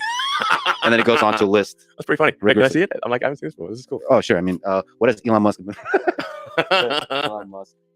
been wrong about? Well, where do I begin? I guess it's Elon Musk has made quite a few blunders in his time, and I'm not just talking about his dance moves at the Tesla Cyber Rodeo. First off, let's talk about the infamous funding secured tweet. This is actually different than what he gave me before, which is a bullet point list. Here's more narrative structure. Cybertruck unveiling, where he supposedly unbreakable windows. Not correct. Which part? Well, the first part, I didn't actually have the funding secured, and there was a big trial in San Francisco, a big civil trial, and the jury found me not guilty. Unanimous finding of a San Francisco jury. And here it's kind of implying that it was not in fact secured. I think this is taking things from the press. Yeah, that is not correct. The reason I agreed to the fine for the SEC is not because the SEC was correct. That was extremely bad behavior by the SEC, corruption, frankly. But if I did not agree to pay the fine, Tesla would have gone bankrupt immediately. So I was told by our CFO that the banks would immediately suspend our lines of credit. And if they suspend our lines of credit at that time, we would have gone bankrupt instantly. So there would never have been an opportunity for a trial because Tesla would be dead. So really, if this is like someone holding a gun to a kid's head and saying pay $20 million and admit to there's like hostage negotiation. Was that story fully told? I mean, SEC in its best form could be a force for good. It should be, but not once did the SEC go after any of the hedge funds who were nonstop shorting and distorting Tesla. Not once. They would lie flat. The hedge funds would lie flat out on TV for their own gain at the expense of retail investors. Not once, literally 1,000 times. Not once did the SEC pursue them. How do you explain this failure? The incentive structure is messed up because the lawyers at the SEC are not paid well. It's a fairly low-paying job, but what they're looking for is a trophy from the SEC. They're looking for something from basically their LinkedIn. Yeah. From that, they can get a job at a high-paying law firm. That's exactly what the lawyer here did. And the reason they don't attack the hedge funds is because those hedge funds employ those law firms. And they know if they attack the hedge funds, they're affecting their future career prospects. So they sell small investors down the river for their own career. That's what actually happens. Regulatory capture. Regulatory capture. Yeah, not good. So the only reason I accepted the thing technically was not an admission. It's neither admit nor deny guilt. But the only reason I agreed to that at all was because I was told Tesla would be bankrupt otherwise. So if there was an SEC investigation like this, banks would suspend funding. We're bankrupt immediately at the time. Now we're in a much stronger position. Take that, Grok. Yes, unfortunately, Grok is taking too much from the conventional media. Also, that guy was not a cave diver. Oh, there's a there's a time where Elon called the British cave diver a quote pedo guy after the diver criticized Musk plan to rescue a group of boys trapped in a Thai cave. That little outburst earned him another lawsuit, and he had to apologize and pay a settlement. That's false. There was no settlement. But there was a court case which the guy who was not a cave diver and was not part of the rescue team filed a lawsuit against me and lost, and he received nothing. So in this case, it is wrong. It is also, I guess, taking this from the conventional media. Actually, there's an interesting question here. I mean, these are public court cases. Both the SEC civil case, where the civil complaints on the SEC guys lost unanimous jury verdict in San Francisco. They picked San Francisco because they thought it was the place I was most likely to lose, and a unanimous verdict in my favor. The LA trial was also they picked that venue because they thought I was most likely to lose. Unanimous verdict in my favor. Both cases I won. Yeah. I mean, there's an interesting question here. There seems to be a lot more clicks if a journalistic organization writes a negative article about you, Elon Musk. That's like one of the best ways to get clicks. So how do you, if you're training Grok, not train on articles that have like the misaligned incentives? We need to add a training set of the actual legal decisions. That is a note. This is actually helpful because if you actually read the which are public, yeah, the court conclusions, they're completely the opposite of what the media wrote. So always striving for like the ground truth. Yeah. Beyond what did the judge reporting. actually write? What did the jury and the judge actually conclude? And in both cases, they found me innocent. And like that's after the jury shot for trying to find the venue where I'm most likely to lose. No, I mean, this is obviously can be a much better critique than this. I mean, I've been far too optimistic about autopilot. That was the critique I got, by the way, was more about that, which is it broke down a nice bullet point list for each of your companies, the set of predictions that you made, when you'll deliver, when you'll be able to solve, for example, self-driving, and it gives you like a list. And it was kind of compelling. And the basic takeaway is like you're often too optimistic about how long it takes to get something done. Yeah, I mean, I would say that I'm pathologically optimistic on schedule. This is true. But while I am sometimes late, I always deliver in the end. Except with Uber Lilith, no. We'll see. Okay, is there over the past year or so since purchasing X, you've become more political? Is there a part of you that regrets that? Have I? In this battle to sort of counterweigh the woke that comes from I guess if you consider fighting the woke mind virus, which I consider to be a civilizational threat, to be political, then yes. So basically going into the battleground of politics. And is there a part of you that regrets that? I don't know if this is necessarily sort of one candidate or another candidate, but it's I'm generally against things that are anti-meritocratic or where there's an attempt to suppress discussion, where even discussing a topic is not allowed. Woke mind virus is communism rebranded. I mean, that's because of that battle against the woke mind virus, you're perceived as being right wing. If the woke is left, then I suppose that would be true. But I'm not sure. I think there are aspects of the left that are good. I mean, if you're in favor of the environment, if you want to have a positive future for humanity, if you believe in empathy for your fellow human beings, being kind and not cruel, whatever those values are. You said that you were previously left or center left. What would you like to see in order for you to consider voting for Democrats again? No, I would say that I would be probably left of center on social issues, probably a little bit right of center on economic issues. And that still holds true. Yes, but I think that's probably half the country, isn't it? Maybe more. Maybe more. Are you and AOC secretly friends? Or bigger question, do you wish you and her and just people in general of all political persuasions would talk more with empathy and maybe have a little bit more fun and good vibes and humor online? I'm always in favor of humor. That's why we have a funny mode. But good vibes, camaraderie, humor, like friendship. Yeah, I don't know AOC. I've only been at one. I was at the Met Ball when she attended, and she was wearing this dress, but I can only see one side of it, so it looked like "Eat the Itch," but I don't know what the rest of it said. Yeah, I'm not sure. Something about the itch. Eat the itch. I think we should have a language model complete. What are the possible ways to complete that sentence? And so I guess that didn't work out well. Well, there's still hope. I root for friendship. Sure, sounds good. More characteristic.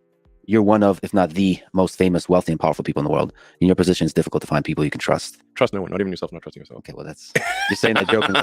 But is there some... Trust no one, not even no one. I need an hour just to think about that. Maybe some drugs. And maybe grok that.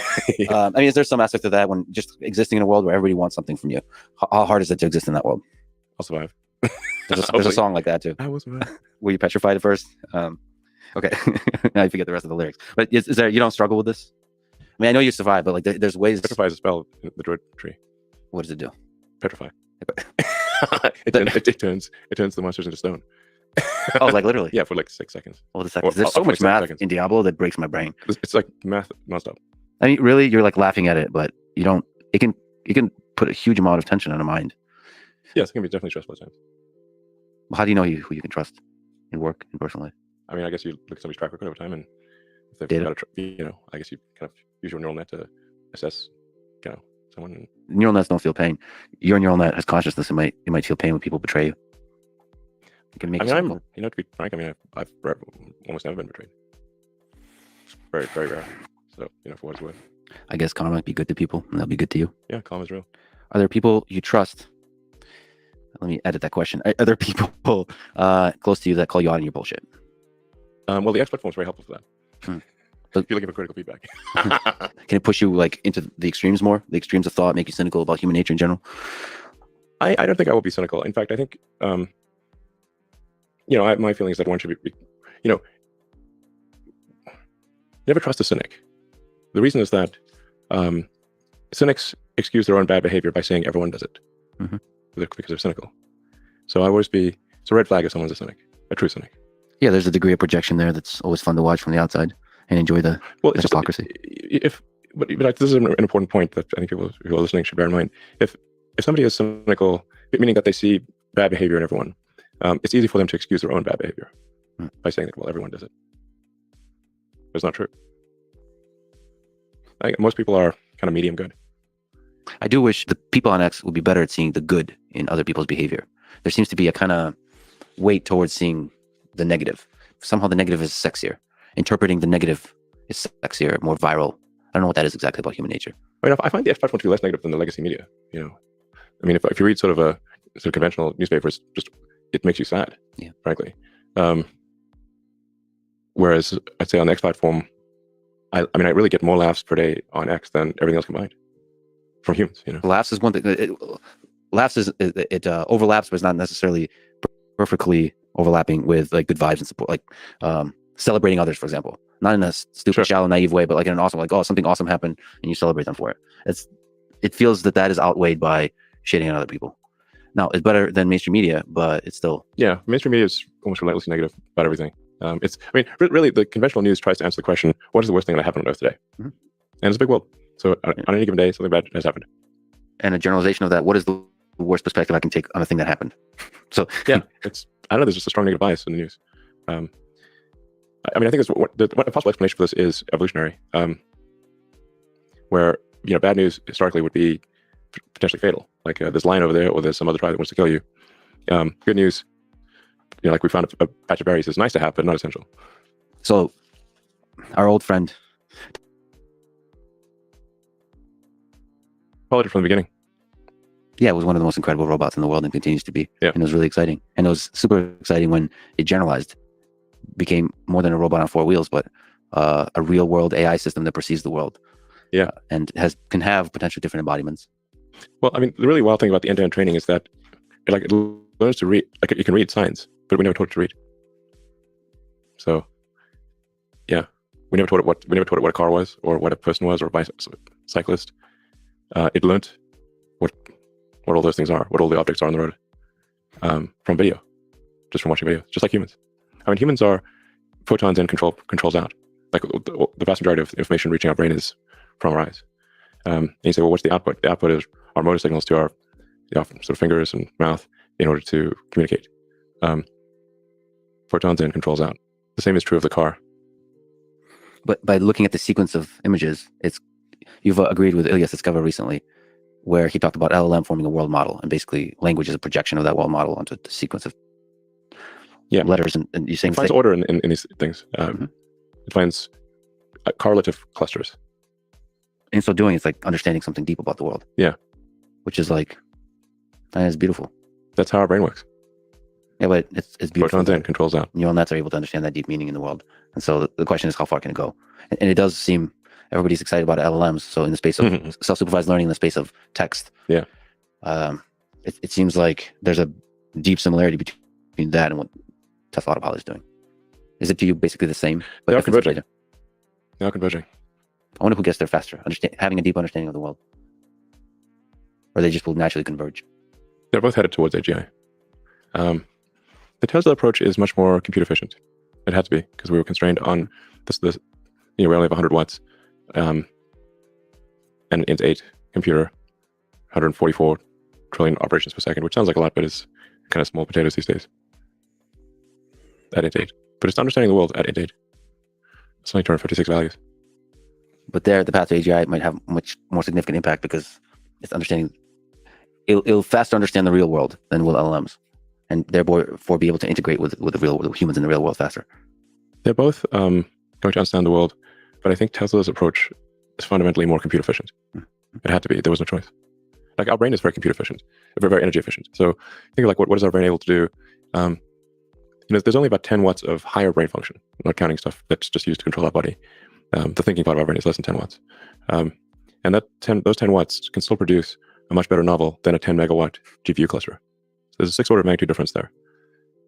The AI has thus far gotten to where it is via brute force, just throwing massive amounts of compute and massive amounts of power at it. So this is not where it will end up. In general, with any given technology, you first try to make it work and then you make it efficient. So I think we'll find over time that these models get smaller, are able to produce sensible output with far less compute, far less power. Tesla is arguably ahead of the game on that front because we've just been forced to try to understand the world with 100 watts of compute. And there are a bunch of sort of fundamental functions that we kind of forgot to include, so we have to run them a bunch of things in emulation. We fixed a bunch of those with hardware 4, and then hardware 5 will be even better. But it does appear at this point that the car will be able to drive better than a human, even with hardware 3 and 100 watts of power. And really, if we really optimize it, it could be probably less than 50 watts. What have you learned about developing Optimus, about integrating this kind of real world AI into the space of robotic manipulation, just humanoid robotics? What are some interesting, tiny or big things you've understood? I was surprised at the fact that we had to develop every part of the robot ourselves, that there were no off-the-shelf motors, electronics, sensors. Like we had to develop everything. We couldn't actually find a source of electric motors for any amount of money. So it's not even just efficient, inexpensive. It's like anything. There's not a no. The actuators, everything has to be designed from scratch. We tried hard to find anything that was, because you think of how many electric motors are made in the world. Mm-hmm. There's like tens of thousands, hundreds of thousands of electric motor designs. None of them were suitable for a humanoid robot. Literally none. So we had to develop our own, design it specifically for what a humanoid robot needs. How hard was it to design something that can be mass manufactured, can be relatively inexpensive? I mean, if you compare to Boston Dynamics Atlas, it's a very expensive robot. It is designed to be manufactured in the same way they would make a car. And I think ultimately we can make Optimus for less than the cost of the car. It should be, because if you look at the mass of the robot, it's much smaller. And the car has many actuators in it. The car has more actuators than the robot. But there's the actuators are kind of interesting on a humanoid robot, the fingers. So Optimus has really nice hands and fingers, Yeah. And they can do some interesting manipulation, soft touch robotics. I mean, one of the tests goals I have is can it pick up a needle and a thread the needle just by looking. How far away are we from that? Just by looking. Maybe a year. Although I go back to I'm optimistic on time. The work that we're doing in the car will translate to the robot. The perception or also the control? No, the controls are different, but the video in controls out. The car is a robot on 4 wheels. The Optimus is a robot with hands and legs. So you can they're very similar. So the entire machinery of the learning process, end to end, is you just have a different set of controls. Optimus will figure out how to do things by watching videos. As the saying goes, be kind, for everyone you meet is fighting a battle you know nothing about. Yeah, it's true. What's something difficult you're going through that people don't often see? Trying to feed Uber Lilith. No, I mean, my mind is a storm, and I don't think most people would want to be me. They may think they want to be me, but they don't know. They don't understand.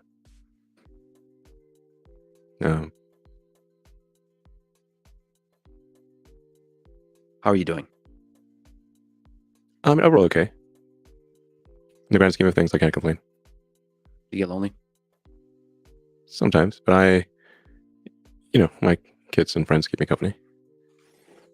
So not existential. There are many nights I sleep alone.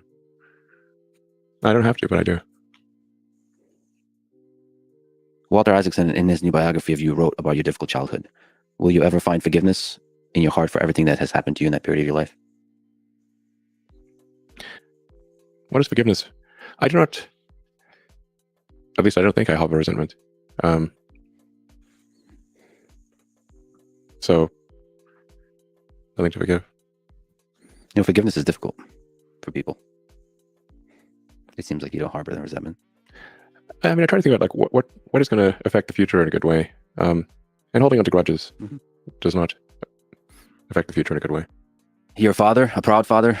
What have you learned about life from your kids? Those little biological organisms. I mean, developing AI and watching, say, little X grow is fascinating because there are far more parallels than I would have expected. I mean, I can see his biological neural net making more and more sense to the world, and I can see the digital neural net making more and more sense to the world at the same time. Do you see the beauty and magic in both? Yes. I mean, one of the things with kids is that you kind of see the world anew in their eyes. To them, everything is new and fresh, and then when you see that them experience the world as new and fresh, you do too. Well, Elon, I just want to say thank you for your kindness to me and friendship over the years, for seeing something in a silly kid like me, as you've done for many others. And thank you for having hope for a positive future for humanity and for working your ass off to make it happen. Thank you, Elon. Thanks, Lex. Thank you for listening to this conversation with Elon Musk. To support this podcast, please check out our sponsors in the description. And now, let me leave you with some words that Walter Isaacson wrote about the central philosophy of how Elon approaches difficult problems. The only rules are the ones dictated by the laws of physics. Thank you for listening, and hope to see you next time.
Sorry about that, folks. I seem to have fallen asleep there for a little while.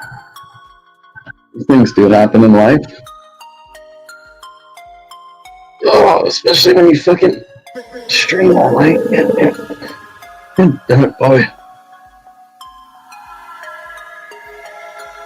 Please forgive me. Oops.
Cartoon labor above my head. Movie starts soon, your move, pick a character. Spray paint red, another sound boy dead. And nobody there, spirit can't break the barriers. Have you be the clown, everybody wanna carry it. Have you met a Sally? Yeah, she asking where the power at. Polish a kinetic, universal in acknowledgement. Chemistry is light, so you know I want somebody that move.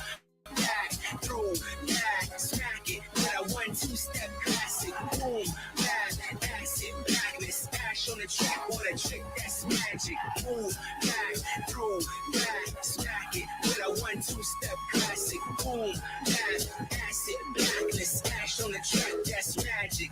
I'm from the old school, the house smelling like soul food, root work and hoodoo, the rhyme keep me busy. You can keep the grind, I'm the bean and the coffee, designed from the shrine, no other, no copy. Always got a buzz, really hard to off me. They be trolling deep, but the energy is sloppy. Lasers in my Jeep, crop circle body, zooming through the metro, booming through your body. Move back, through, back, smack it with a 1-2 step classic. Boom, back, acid. Blackness, ash on the track, what a trick, that's magic. Move back, through, back, smack it with a 1-2 step classic. Boom, back, acid, blackness, ash on the track, that's magic. You still alive? How you survive the throat jokes? I raise vibes with biting boss in your trunk jokes. Too polarized, both sides, no hope. High energetics, cause I'm down with the popo. You work for the streets, and my me is still locked up, no matter if the drops or the stocks or the props up. Fucking from popular, God with the Doppler. Vision what is vision, a panther, I'm shocker. Move back, through, back, smack it with a 1-2 step classic. Boom, back, acid, blackness, ash on the track, what a trick, that's magic. Move back, through, back, smack it with a 1-2 step classic. Boom, back, acid, blackness, ash on the track, that's magic. Cause I'm down, high energetics, cause I'm down, that's magic. Cause I'm down, high energetics, cause I'm down.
Buckle your seatbelt, folks.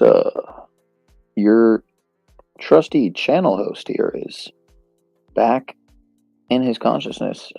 He's no longer traveling the astral plane. We are switching gears here. We are going to move from base nectar to a slightly different form of material. Shout out to Mouthy Buddha. Abuse of Power, Volume 3, White House. We've already watched Volume 1, Part 1 and 2 of Volume 1. And then we watched Part 2. Abuse of Power, Volume 1, Part 1 of 2, and Part 2 of 2, and Abuse of Power, Black Mass, Volume 2. So, I think we'll watch the next two here, actually.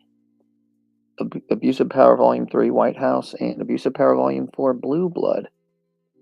So enjoy, folks. Enjoy. Again, all views expressed in these videos do not necessarily express. In 1989, a woman named Kathleen Sorensen appeared on a public access Christian television program with shocking details about her experiences as a foster parent in Blair, Nebraska. But in some way, whether with the help of an adult's hand over theirs or by having them practice, by getting them excited to be part of the adult scene, these children have never seen a normal life, for goodness sakes, they do murder. And the evil thing that happens is they really believe they want to. They want to do what the older people are doing, and they're praised for that. Throughout her life, Sorensen fostered approximately 30 children, many of whom eventually divulged traumatic memories to her, some too shocking to believe. They enjoy the sex. Children are capable of enjoying the sex. That was something I didn't know. Well, you know, why would they fight against it? A child will eat a bag of candy if you give it to them. They will take part in these things willingly. When they get out and begin to talk, that's very difficult for them to realize. We didn't realize it at first, that they actually wanted to do that, and that is part of the very sophisticated brainwashing job that they do on all of these children. Beginning in January of 1986, when Sorensen first took in 15-year-old Cornelia Webb, Sorensen would bear witness to testimonies from foster children who explained they were survivors of horrific abuse as they were shuffled around the foster care system. Many children claimed they were prostituted to child pornography and trafficking networks. The part that made me to believe this child's story was that when he finally said this baby, he talked about several, but this particular baby had been killed, stabbed again in a different way, but stabbed. He curled up in a fetal position. He was 9 years old when he was telling the story. And he said, they cooked that baby on the grill. Oh my gosh. And I thought, he has really flipped out. I mean, I didn't know. And he said, oh, gross, it smelled like rotten chicken or rotten deer.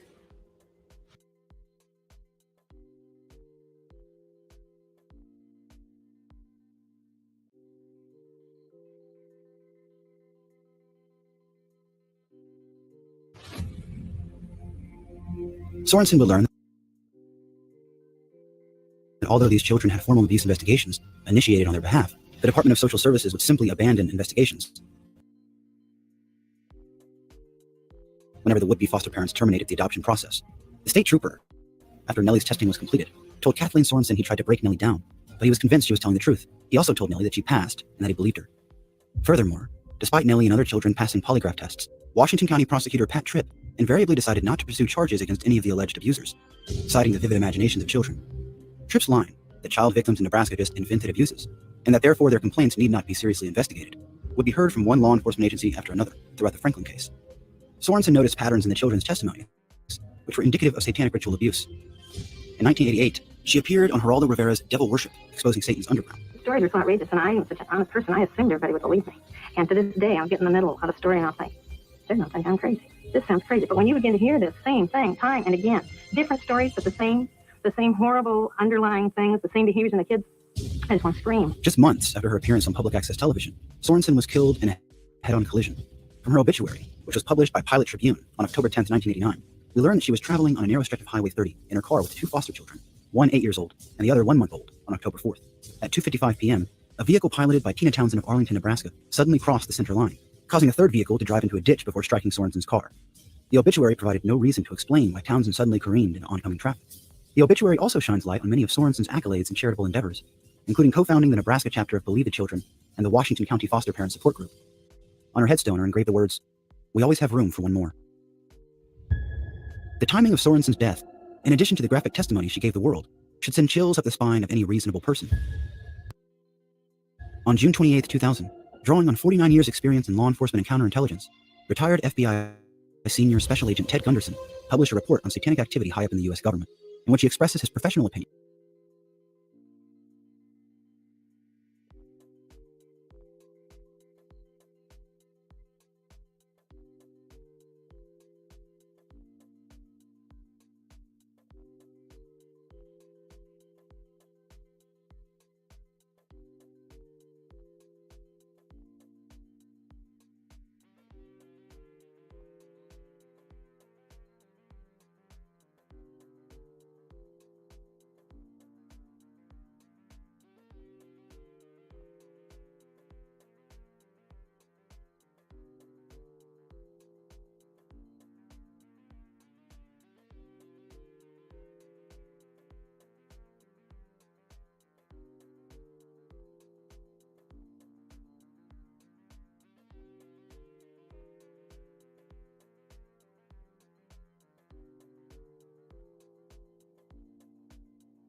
The fuck is going on now, man? Shout out to Mr. Patrick. It's good to see you, sir. I love you, brother. I don't know why my fucking computer's a piece of shit right now. Let's see what's going on here.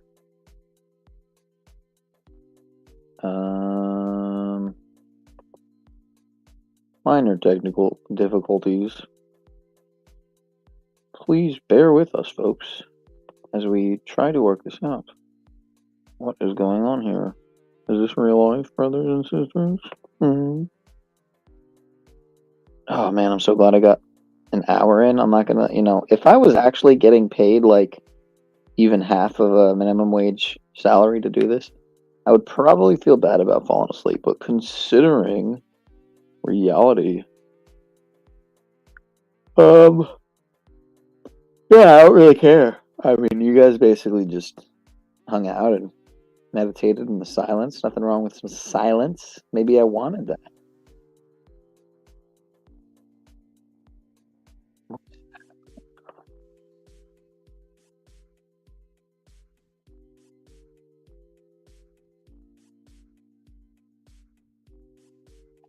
I'm getting doxxed, folks. Yeah, I'm getting doxxed. I'm getting coxed and doxxed. You hear me? Do you understand the words that are coming out of my mouth hole?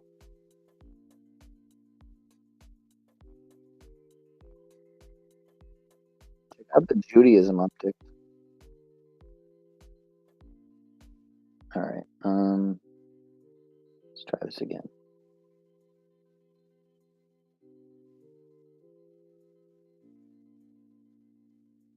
Oh man.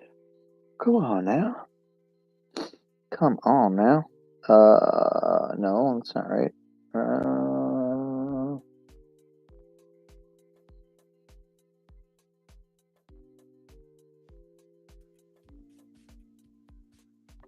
I'm getting coxed and doxxed. Do you hear me? Do you understand the words that are coming out of my mouth hole? Check out the Judaism uptick. Alright, let's try this again. Oh man. Come on now. It's like it's this. Come on now. No, I'm sorry. Fucking other tab that the video is in. It's all fucked. I'm getting off the dot. They don't want this in the words coming out of my mouth hole. Let's see, that's what it boils down to. Alright, come on, man. It's like it's this. Come on now. No, I'm sorry. Fucking other tab that the video is in. This is some other shit. What is this? Not letting me open the tab. Come on, man. This is some other shit. What is this? Not letting me open the tab. Come on, man. Wow, this is amazing. This is actually amazing. Wow, this is amazing. This is actually. Let's see if I can play another song. Let's see. This tab seems to be working. Yeah. We coming live. Yeah. We coming live from the madness. The world go hyper. We coming live from the madness. Go hyper. We coming live. Face necklace. The world go hyper. Yeah, running to blast the empire. Yeah, I say the world go hyper. Running to blast the empire. Yeah, running to blast the empire. Running to blast the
We hype over twice the strife. They say life is the rifest. Can't multiply with the prices priceless. They make your bloodline and righteous sacrifices. Let me see your rhyme license, the sky lightning. We drop singles. You see the stars in an SOS signal. Slide cathedral, turn it out without a signal. I'm seeing a bass next to hip hop. Bass next to the world go hyper. Yeah, running the blaster empire. Yeah, I say the world go hyper. Running the blaster empire. Yeah, running the blaster empire. Running the blaster go hyper.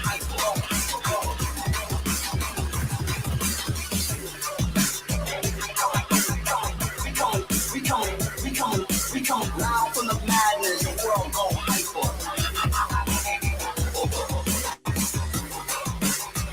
Yeah. We coming loud, go hype. We coming loud from the madness, the world go hyper. We coming loud from the madness, go hyper. We coming loud from the madness, the world go hyper. We coming loud from the madness, go hyper. We coming loud.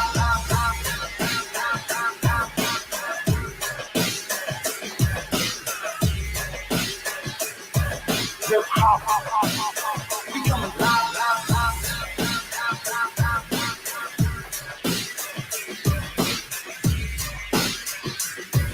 Hip hop.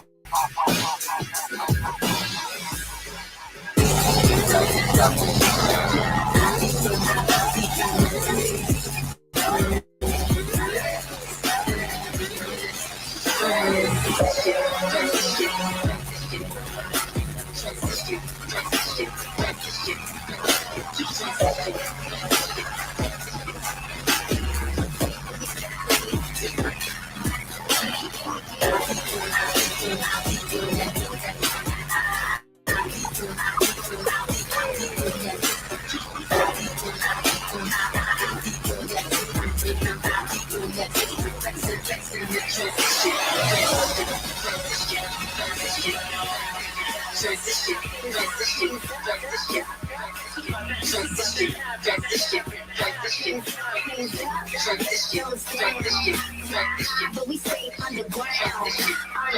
We took a knock down. We play games, but we never play around.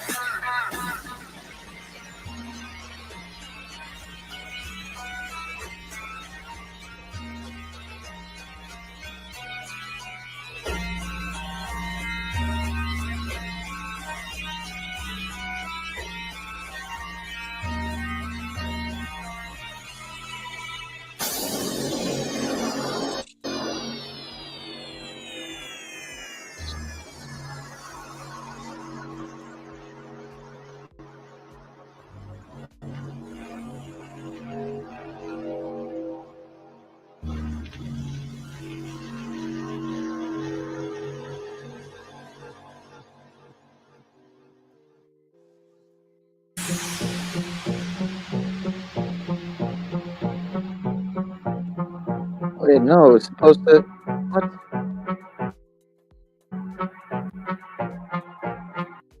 All right, let's try this again here, folks.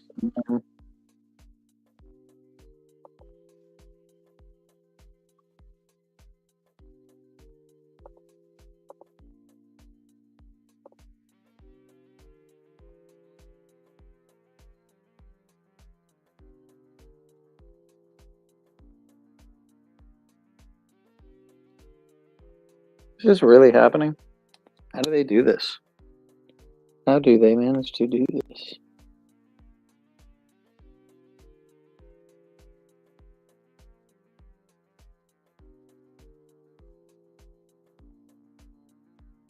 That's great.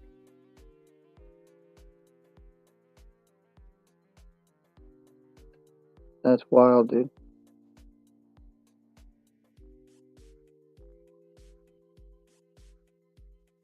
Wait a minute, did I play a whole fucking Lex Friedman pod? You're kidding me. Oh, so I actually slept in. You're fucking kidding. You're kidding. Oh, so I actually slept in.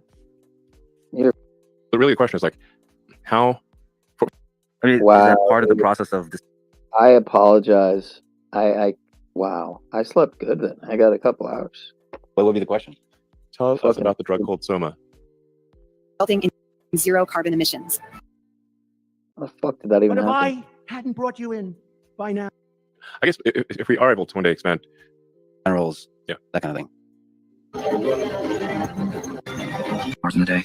Do it. Sure as hell wouldn't waste.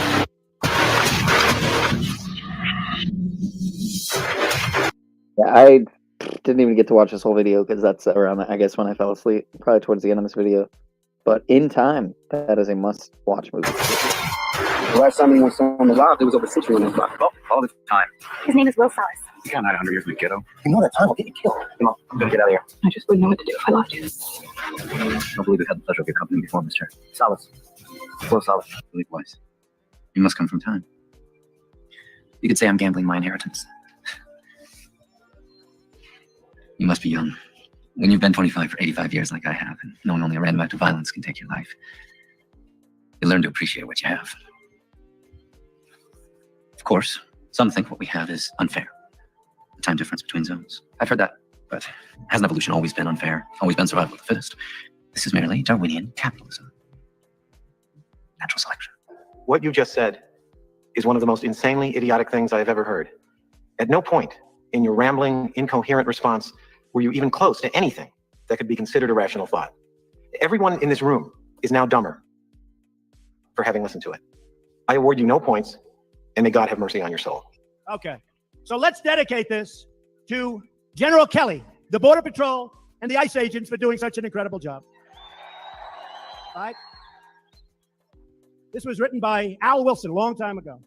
And I thought of it having to do with our borders and people coming in. And we know what we're going to have. We're going to have problems. We have to very, very carefully vet. We have to be smart. We have to be vigilant. So here it is, the snake. It's called the snake. On her way to work one morning, down the path along the lake, a tender-hearted woman saw a poor, half-frozen snake. His pretty colored skin had been all frosted with the dew. Poor thing, she cried, I'll take you in, and I'll take care of you. The border. Take me in, O tender woman. Take me in, for heaven's sake. Take me in, O tender woman, sighed the vicious snake. She wrapped him up all cozy in a comforter of silk and laid him by her fireside with some honey and some milk. She hurried home from work that night, and as soon as she arrived, she found that pretty snake she'd taken in had been revived. Take me in, O tender woman. Take me in, for heaven's sake. Take me in, O tender woman, sighed that vicious snake. She clutched him to her bosom. You're so beautiful, she cried. But if I hadn't brought you in by now, oh heavens, you would have died. She stroked his pretty skin again and kissed him and held him tight. But instead of saying thank you, that snake gave her a vicious bite. Take me in, O tender woman. Take me in, for heaven's sake. Take me in, O tender woman, sighed the vicious snake. I have saved you, cried the woman. And you've bitten me, heavens, why? You know your bite is poisonous, and now I'm going to die. Oh, shut up, silly woman, said the reptile with a grin. You knew damn well I was a snake before you took me in. Coming at ya.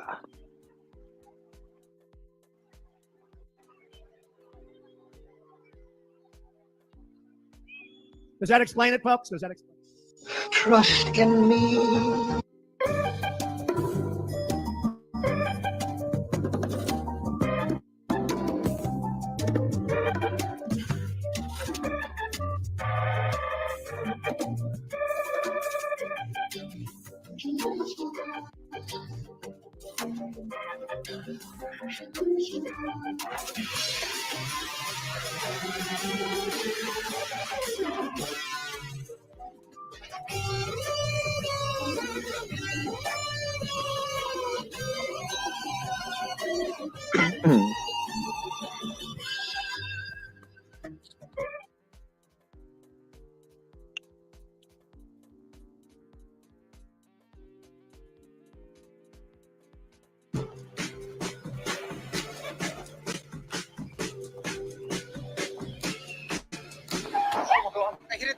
my God. We joke that, your optimism is adorable.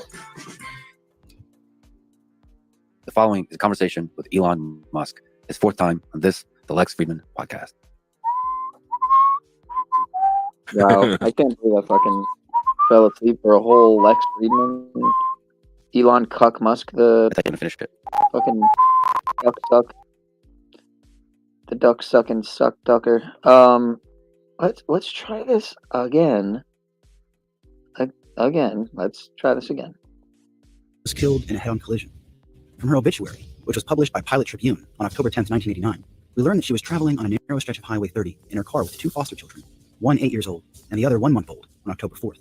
At 2:55 p.m., a vehicle piloted by Tina Townsend of Arlington, Nebraska, suddenly crossed the center line, causing a third vehicle to drive into a ditch before striking Sorensen's car. The obituary provided no reason to explain why Townsend suddenly careened in oncoming traffic. The obituary also shines light on many of Sorensen's accolades and charitable endeavors, including co-founding the Nebraska chapter of Believe the Children and the Washington County Foster Parent Support Group. On her headstone are engraved the words, "We always have room for one more." The timing of Sorensen's death, in addition to the graphic testimony she gave the world, should send chills up the spine of any reasonable person. On June 28, 2000, drawing on 49 years' experience in law enforcement and counterintelligence, retired FBI Senior Special Agent Ted Gunderson published a report on satanic activity high up in the U.S. government, in which he expresses his professional opinion that Sorensen was killed by the very group she sought to expose. Gunderson, this writer, was told later from inside sources that in a satanic ceremony, straws were drawn to see who would sacrifice themselves in the suicide mission to kill Kathleen Sorensen. The individuals in the fast-approaching car had prior arrest records for cruelty to animals, a common marker for Satanism. I, Gunderson, suspect in evaluating the accident that it was a satanic contract suicide. The other driver did not die, but could have. In satanic law, a person who loses his or her life in such a contract murder-suicide will be granted with more power by Satan. Ted Gunderson, respected law enforcement professional, recently or retired now from the FBI, former regional director of Los Angeles. Do you, sir, believe that these dreadful allegations of babies being sacrificed are true? I absolutely believe it, without any doubt, based on the information that's been given to me across the country by numerous survivors and by confidential sources and informants. Then why don't you name these people and arrest them? Never a name, never an arrest. These women come out of a group and they insist that they know the people in the group, and yet they do not identify these large mysterious cults. Name them and arrest them and get them off the street. Does he not make a valid point? He makes a valid point. The problem with that is, number one, police officers don't believe it. I may believe it. You may believe it. Some people in your audience may believe it. They don't believe it. Number two, if you decide to investigate these people, you have to, number one, handle it from an undercover operation. If you put an undercover operation into effect, then you have, in a sense, your own police officers become involved in these heinous crimes, and they are, of course, become murderers. And in addition to that, if you do decide to investigate these people, it's a lot of work. And many law enforcement officers are apathetic and don't want to get involved. Now, does anyone else think it's weird that Ted Gunderson, the supposed ex-FBI, was right there with Mr. Michael Aquino, the founder of the Temple of Set? Ex-Department of Defense? Or wait, was it DOD? Sorry, not DOD. I forget at the moment. But founder of the Temple of Set. Ex-military. Yeah. So, How deep do these psyops go, my friends? How multi-tiered are some of these psychological operations? These are the questions we have to ask, right? Kathleen Sorensen served as the original complainant in what came to be known as the Franklin case. In fact, Chapter 15 of the 1996 book entitled The Franklin Cover-Up, Child Abuse, Satanism, and Murder in Nebraska is dedicated to Sorensen. This book was authored by former Senator and Attorney at Law, John DeCamp. It's a web of intrigue that starts in our Holy of Holies, Boys Town, Nebraska, one of the most respected institutions in the United States, and spreads out like a spider web to Washington, D.C., right up to the steps of the nation's capital, Congratulations, sir. Sounds healthy. So health to you and yours, sir. Health, wealth, and prosperity. Peace, pineal power, and prosperity. So the White House involves some of the most respected and powerful and richest businessmen in this United States of America, and the centerpiece of the entire web is the use of children for sex and drug dealing and drug couriers, the compromising of politicians, the compromising of businessmen, but worst of all, the corruption of key institutions of government that have the duty and responsibility to make sure these things never happen. Not only was DeCamp the first man to bring a child sexual abuse case against the Catholic Church, he also served as a key witness during the so-called Satanic Panic, particularly in and around Washington, D.C. In 1975, he helped organize Operation Baby Lift, which safely evacuated more than 3,000 orphaned Vietnamese children out of the war-torn area. DeCamp also represented Mark Taylor, a survivor of the 1999 Columbine High School massacre, and adamantly maintained that the shooters, Eric Harris and Dylan Klebold, had been sex trafficked by law enforcement for years before the incident. Not only was there no verdict in that case, there was no settlement. A mistrial was declared, and nearly 20,000 pages were put under seal, where they remain to this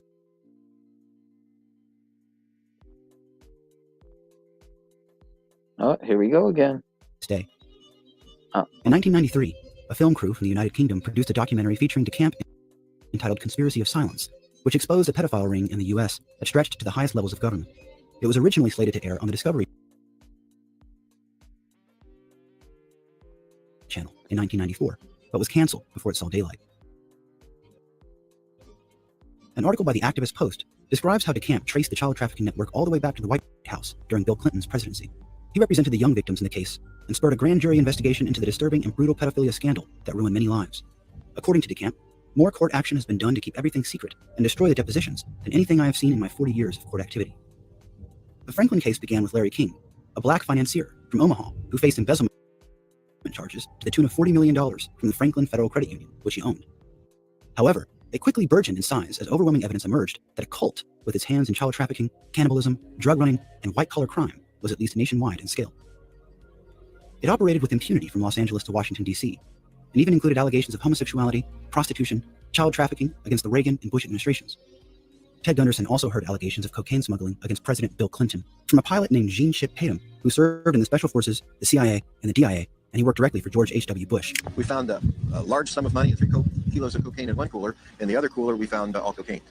Those 2 coolers were picked up by Dr. Lassiter, who actually ended up being, as we found out in later years, a man named Dan Lassiter, who was convicted for trafficking cocaine in Arkansas. However, he was pardoned by the then governor of Arkansas, Bill Clinton. The Franklin case revealed that this network was extensive, sophisticated, and seemingly omnipotent, all demonstrating that this cult was not simply a recent phenomenon.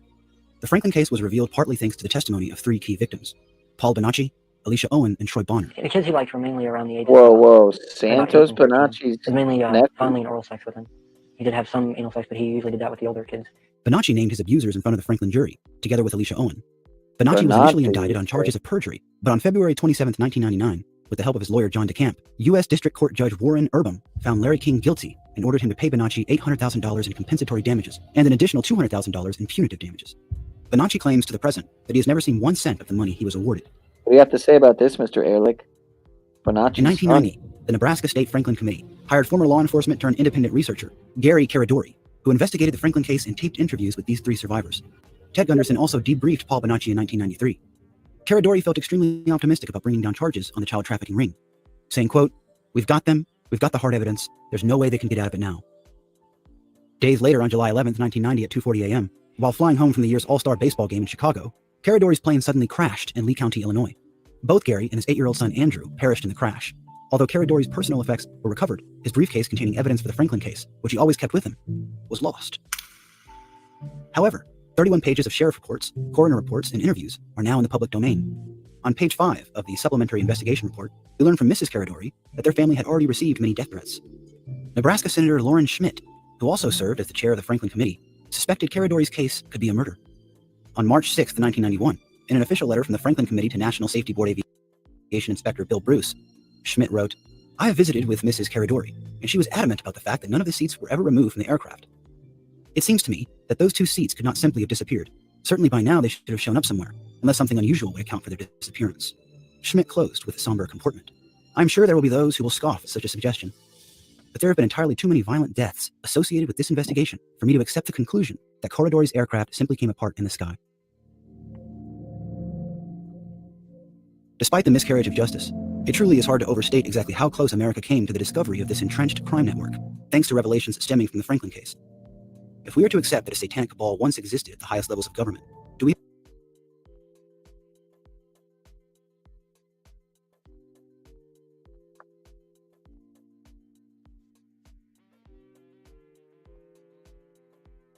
have any evidence that it still thrives in America? Is the Franklin case the only instance of child trafficking being connected to the White House? On August 14, 2018, True Pundit broke the story of a 26-year-old man who claimed he was raped by Bill Clinton. The following year, True Pundit published video testimony of the victim, who provided graphic details of his experience. There's a whole sequence of events leading up to when I was raped by him. There was an incredibly violent display going on, and I don't want to talk too much about that. Good. Yeah, but before I was raped by Bill Clinton, my uncle held me up over his head, and his accomplice walked up and slashed across the bottom of my feet with a scimitar and collected blood in a chalice dish with this. sip from it and then walked away through the crowd. He held me up and tried to get Bill Clinton's attention. Bill Clinton turned around and looks like he gave us a look like, what am I going to do? I have to do it. Journalist and former police officer Jen Moore assisted the victim with gaining private hearings with the Department of Homeland Security and the FBI between July 6th and 9th of 2018. The oath that I took to my state and my area and my country meant everything to me, from the day that I rose my right hand and to the last day that I was able to work. And so why I'm doing what I'm doing now is because there are many of us out there in this country that wear these badges, that we swear an oath to our country and to the citizens to protect and serve them. And most of us, believe it or not, really care and really stand by the things that we do. And we make the decisions based on morals and ethics and an attempt to get justice for the people that we're sworn to protect. Moore was interviewed by radio host Farmer Jones on July 18th and discussed the challenges she faced in gaining legal traction with the case. On August 13th, 2018, just weeks after contacting the feds, Moore was found dead. In correspondence with True Pundit, Moore had expressed grave concerns over the victim's safety in stepping forward. She was worried about the victim because he was the first to break the ice, Payne said. There were others waiting to tell their stories, but he was the catalyst. Moore's YouTube channel is still currently active and hosts dozens of her vlogs investigating child trafficking rings in the Washington, D.C. area. Moore died of an apparent seizure. Police are closely investigating the cause of death after former FBI agent Robin Gritz, a friend of Moore's, made inquiries with homicide detectives Monday afternoon in Prince George's County, Maryland. Preliminary reports from police said the death was not the result of suicide. Images of text message correspondence between Moore and True Pundit have emerged, showing her apparent awareness of efforts from the political establishment to quash investigations like hers and others into elite child trafficking and ritual abuse. Even Snopes, the leftist so-called fact-checking organization, simply rated Moore's assassinations as unproven. The Franklin case revealed that this child trafficking cult routinely used a tactic known as brownstoning, which is when a politician or prominent public figure is set up for blackmail. These operations typically involve hidden cameras that capture said individuals in compromising positions that the cult will leverage as blackmail. For instance, the Daily Mail reported in May 2020, there has long been speculation that Epstein had all his properties under surveillance, but Virginia Roberts, one of Epstein's most prominent victims, revealed it was used as an insurance policy. She said, when Epstein told me, people owe me favors, and I'll never get caught, and I can get away with it, he meant it. Jeffrey Epstein shared a long relationship with the Clintons, along with various other politicians and government elite. In fact, Daily Mail reported, Bill and Hillary Clinton stayed at Jeffrey Epstein's notorious baby-making ranch almost every year after they left the White House. The convicted pedophile even had a bizarre portrait of Bill wearing a dress, hanging on the wall of his New York mansion. The dress is also strikingly similar to one worn by Hillary Clinton at the 2009 Kennedy Center honors. The New York Post also obtained photographs of Bill Clinton posing with Ghislaine Maxwell. Flight logs show that Bill Clinton flew at least 26 times on Epstein's private jet, the Lolita Express, to Little St. James, the billionaire's so-called orgy island. Clinton ditched his Secret Service detail for at least 5 of those flights. FOIA requests for the reason the Secret Service was dismissed have been ignored. However, court documents further revealed that Jeffrey Epstein had 21 different phone numbers for Bill Clinton. On July 6th, 2016, Fox News ran an article entitled, "Billionaire Sex Offender Epstein Once Claimed He Co-Founded Clinton Foundation." If this is true, what would be the implications of a well-connected child trafficker co-founding a charity that frequently operates in third-world countries with a former Secretary of State and First Lady? Moreover, how should these revelations inform our opinions on the 12 different women accusing former President Bill Clinton of rape? On September 10th, 2015, The Josh Tolley Show featured a self-proclaimed former high priest of Satan who divulged secrets of Satan's World Church, which he claims is the politically motivated group of Satanists behind the New World Order. You know, and I've heard there was a satanic group that was out to rule the world. And I just thought that was the most amazing thing. If that really existed, that's what I wanted to be part of. So I contacted my original cult, and they put me in contact with Satan's World Church. And I was like, honestly, this is the name. Satan's World Church. Okay. So I go out and I find these guys. They give me an address and a phone number and all that. So I go to all their meetings. And even at the local level, their meetings are gigantic. In the interview, the guest claims that he personally saw Bill and Hillary Clinton, George Bush Sr. and Jr., and Barack Obama attend Bohemian Grove. I've seen the Bushes there. I had not seen, I don't know that I would have known Jeb Bush at that point. So I don't know if I saw Jeb or not. I know I saw George W. I've seen Bill Clinton. I've seen, I saw it's a men's only event. Hillary showed up at one of the events. She walked on property to tell Bill something, and she got escorted off the property by security. On August 23rd, 1987, Kevin Ives, 17, and Don Henry, 16, were killed in Alexander, Arkansas. The boys' bodies had been mutilated by a train, but they also contained bullet holes. The boys' story was even featured on Unsolved Mysteries. According to The Sun, after pressure from the boys' families, a grand jury ruled in 1988 that they had probably been murdered. Mystery has continued to swirl around the case since then, with nobody ever brought to justice for the killings. In 2018, former professional wrestler Billy Jack Haynes confessed that he participated in a cocaine trafficking network and witnessed the murders and even helped dispose of the bodies. He attributed his drug addiction and mental issues to him keeping this dark secret. He claims that under the cover of darkness, millions of dollars of cocaine were being trafficked by corrupt cops and politicians across Arkansas. The night of the murders, he claims he was contracted for $50,000 to kill 2 cops who had been stealing money from the drug. According to Daily Mail, Haynes said he bought his supply from Barry Seal, a Louisiana smuggler for the Medellin cartel, who later operated out of an airport in Mena, Arkansas. Barry Seal later introduced me to a politician drug dealer from Arkansas. Seal was assassinated in 1986 after turning DEA informant. In August of 1987, I was contacted by the Arkansas criminal politician and was asked if I would provide muscle for an Arkansas drug drop. Despite his confession and corroborating details, Haynes' testimony was never investigated by authorities. Haynes met with Kevin Ives' parents and provided a written statement to their private investigator, naming the drug-dealing Arkansas politician. After giving a few interviews on the matter, no one has seen or heard from Haynes since April 2020. No constitution or international agreement provides Spielberg protection for religious liberty, nor should Wait, is that Spielberg? a group want it to revive Sure looks- the worship of Molech and the associated practice of child sacrifice. No society would tolerate that today. So religious liberty must have its limits.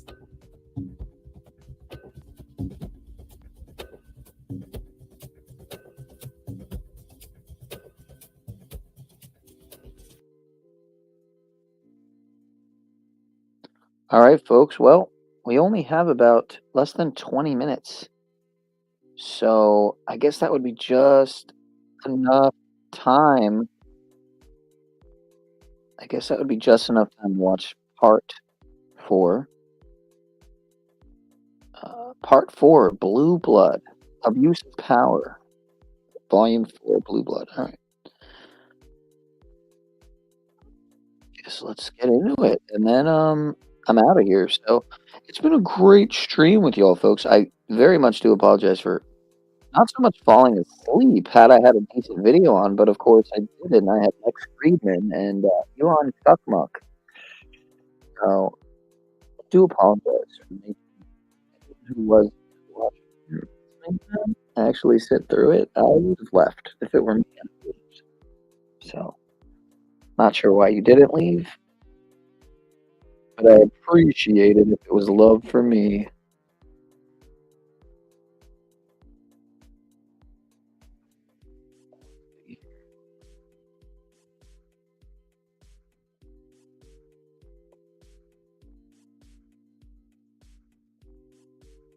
Is sat there under lock and key because they don't want it being released. They make the excuse that it will interfere with police investigations.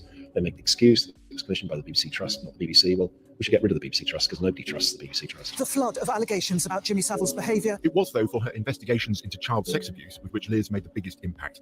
He was and had been procuring young girls for sex trafficking.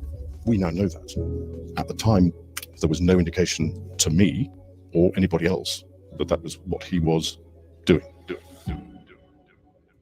In October 2012, acclaimed investigative journalist Liz McKean quit her job of 14 years as a BBC Newsnight reporter when Director General George Entwistle scrapped her documentary on Jimmy Savile right before it was set to air in December 2011. Entwistle resigned the following year over the controversy. McKean told Panorama, "It was an abrupt change in tone from one day's excellent, let's prepare to get this thing on air, to Some would say that. with Mr. media spotlight on her allegedly. story, McKean described facing years of resistance and suppression in her bid to expose VIP child trafficking networks while working for the organization. I was very unhappy the story didn't run because I felt we'd spoken to people who collectively deserved to be heard. They weren't heard, and I thought that was a failure.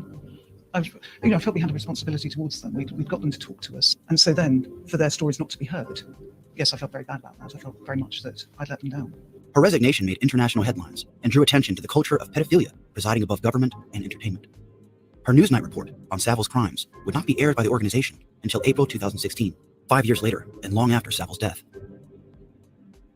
Beleaguered by the BBC, McKean chose to go freelance to ensure her investigations would henceforth be unhampered.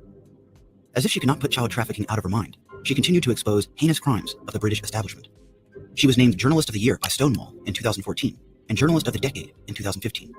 She was instrumental in spreading awareness about the satanic ritual abuse by Sir Cyril Smith, as she expressed the intention to never back down from reporting the truth. McKean's reporter on the censored Savile documentary, senior reporter Myrion Jones, also resigned from the BBC in protest. Walking away from a 23-year career with the company, he claimed in 2015 that at least 3 of his colleagues who helped expose Savile were considered traitors by the BBC and had been fired or reassigned to dead-end roles. Everyone involved on the right side of the Savile argument has been forced out of the BBC.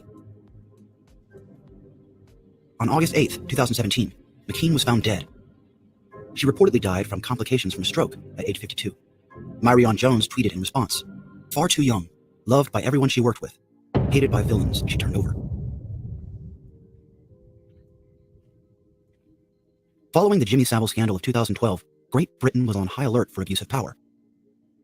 The public became more willing to investigate historical cases of child sex trafficking, which was a thread that seemed to unravel much more than Brits had I anticipated. can't agree with you less. Vice draws our attention to a handful of scandals that emerged over the coming months and years, which demonstrated that far from being an isolated case, Savile was merely a symptom of a widespread problem.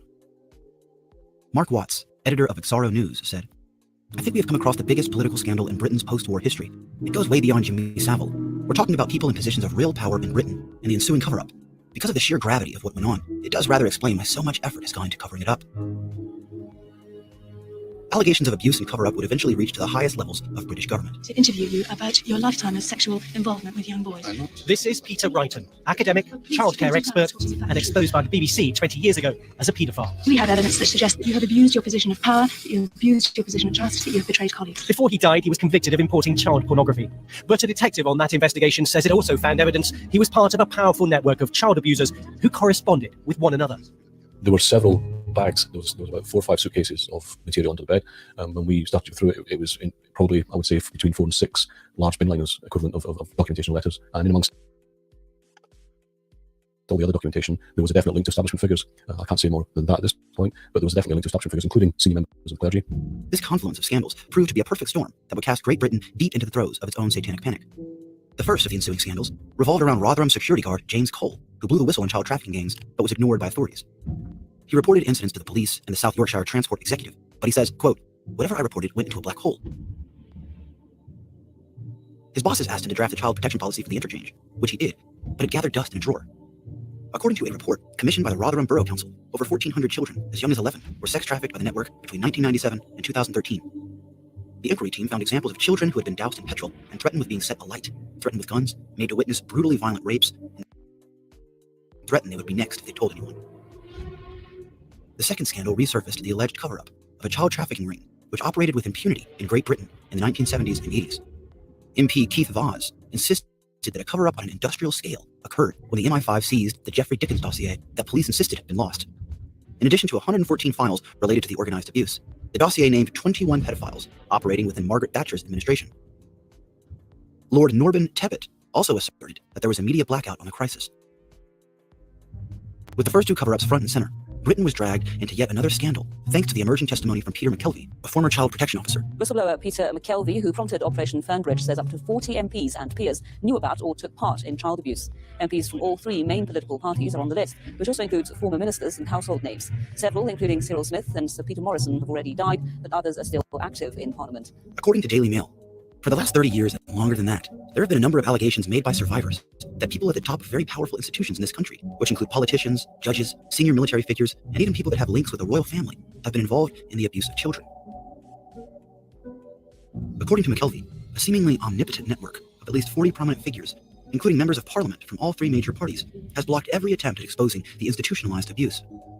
McKelvey originally provided his documentation to Labour MP Tom Watson in 2012, spurring Operation Fairbank, a Scotland Yard investigation which led to 4 separate criminal investigations.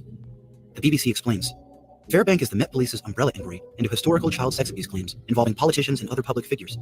It began in 2012 as a scoping exercise to establish evidence for formal investigation and went on to establish a number of criminal investigations. Operations Fernbridge, Midland, CiRCUS, and then later, Athabasca. Operation Fairbank resulted in the convictions of pedophiles with ties to Downing Street, the British equivalent of Washington, D.C. For instance, Operation CiRCUS led to the conviction of the Director of Education for the National Council of Social Work, Peter Wrighton, who advised the government on childcare policy in the 1970s, despite being a founding member of the Pedophile Information Exchange.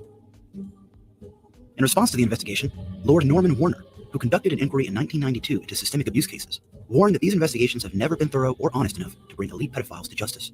He also reminded investigators that children's homes have historically been a supply line for powerful pedophiles. Warner, a director of social services in Kent in the 1980s, said insufficient action was taken to deal with child abuse in that decade because there was disbelief in the public mind. Some of the most shocking reports of the Fairbank inquiry, which became the basis for Operation Midland, involved claims of the brutal murder of children at the hands of politicians. According to an article published by Daily Mail, detectives say they believe a witness who claimed he was sexually assaulted at Dolphin Square by senior MPs, spies, and prominent military figures during abuse parties over a period of almost a decade. The alleged victim, known only as Nick, says he was molested from the age of 7 to 16. He is told how he saw a conservative MP strangle a 12-year-old boy at an orgy in a London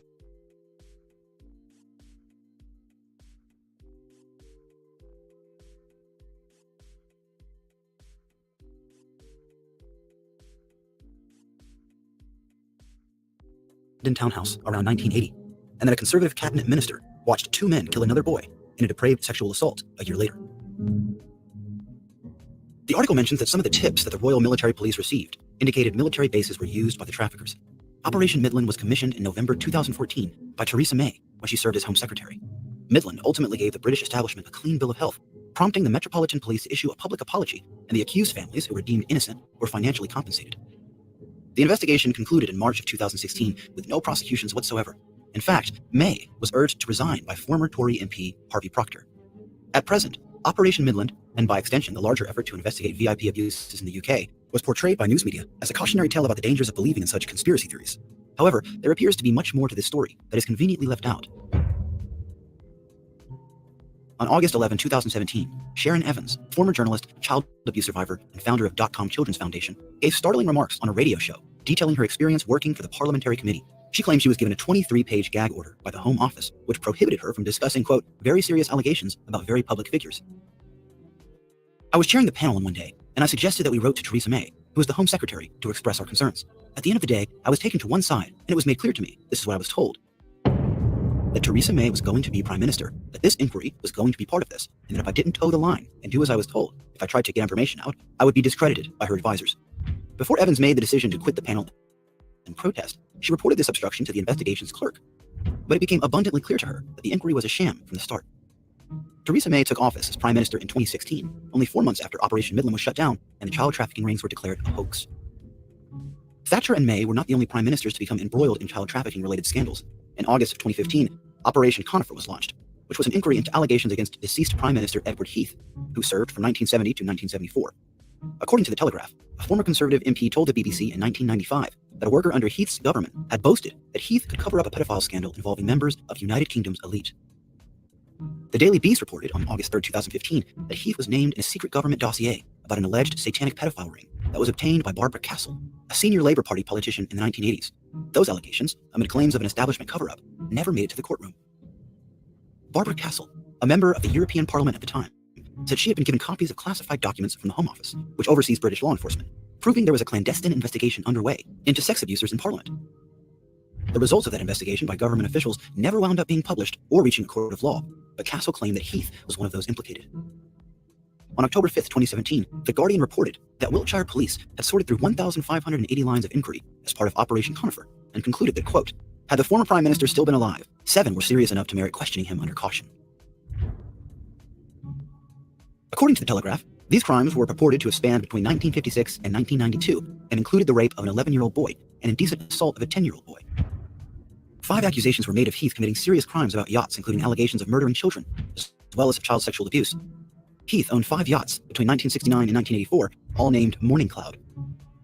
The article goes on to describe how the individual, who claims to have been 11 years old at the time of the assault, reported the crimes to Scotland Yard Police in 2015, but the investigation was dropped abruptly just 4 months later, ostensibly for insufficient evidence.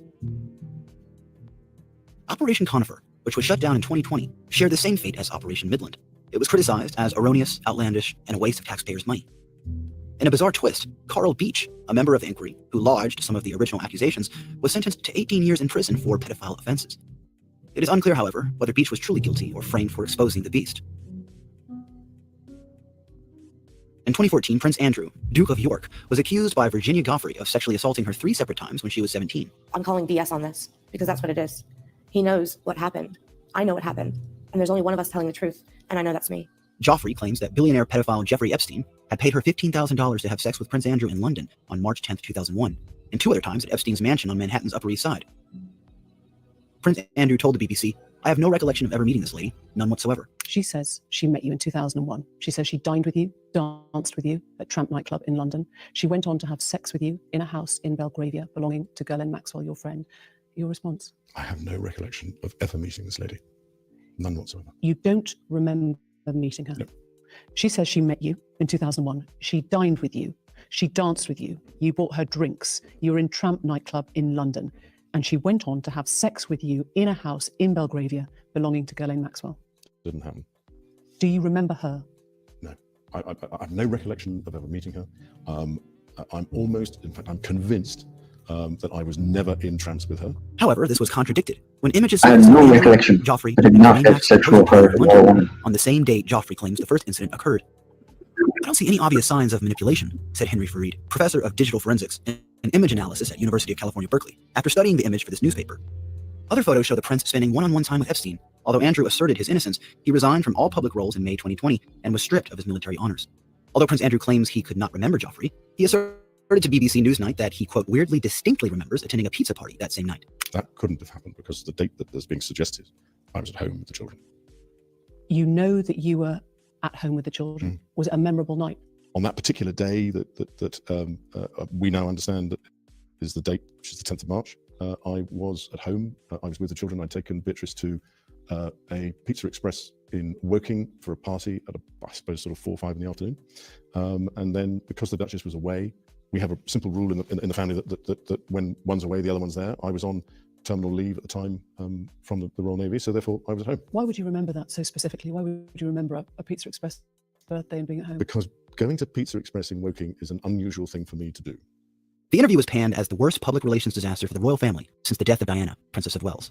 Andrew peddled several blatant lies in the interview, such as a rule that he and his ex-wife never left their children home alone. However, photos emerged from 2001 showing Andrew in the US and his ex-wife in India while their children were home in Britain. This, among other demonstrable lies, resulted in just 6% of the public believing Prince Andrew, according to a Sky News poll. By August 2021, Joffrey would bring a civil suit in New York against the prince. On February 15, 2022, Prince Andrew and Joffrey reached a settlement, which remains undisclosed to the present.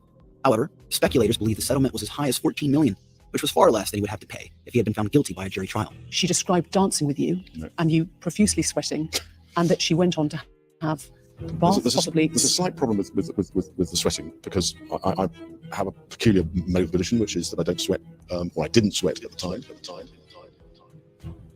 In his infamous Newsnight interview, he revealed that he was introduced to Epstein through Ghislaine Maxwell in 1999, and that he met with Epstein 2 to 3 times per year, long after Epstein was convicted of child abuse. According to Julie Brown's book, Perversion of Justice, The Jeffrey Epstein Story, on the heels of a messy divorce, Andrew agreed to escape to the US and stay with Ghislaine at Epstein's Upper East Side mansion. Much like the 21 phone numbers Epstein reportedly had for Bill Clinton, the Telegraph revealed in 2019 that Epstein had 13 separate contact numbers for Prince Andrew. Deidre Stratton, a housekeeper who worked on Epstein's Zorro Ranch, revealed on the podcast Epstein, Devil in the Darkness, that Prince Andrew frequented Epstein's estate and that Epstein had provided a neurosurgeon for Prince Andrew to have sex with, that she described as quite young. In 2019, Mirror ran the testimony of a former stripper who claimed she was paid by Epstein to accompany Prince Andrew at parties with Maxwell. She claimed that vulnerable teenagers, including homeless girls or runaways, were kept in sex rooms that were equipped with surveillance cameras. On June 6, 2019, the prince held a secret meeting with Maxwell at Buckingham Palace as tempers flared over the scandal. If Prince Andrew's escapades with Epstein and Maxwell were an open secret, why was nothing done for decades? In June of 2021, Channel 4 News reported that not only were Joffrey's 2 complaints to the Metropolitan Police ignored, but at least one other complaint was ignored. Channel 4 later interviewed Nazir Afzal, former chief crown prosecutor for Northwest England, and Harriet Wistrich, a human rights attorney, who agreed that Prince Andrew was either directly or indirectly responsible for blocking action in these cases. The following month, Dame Cressida, the head of London's Metropolitan Police, responded to allegations against Prince Andrew, stating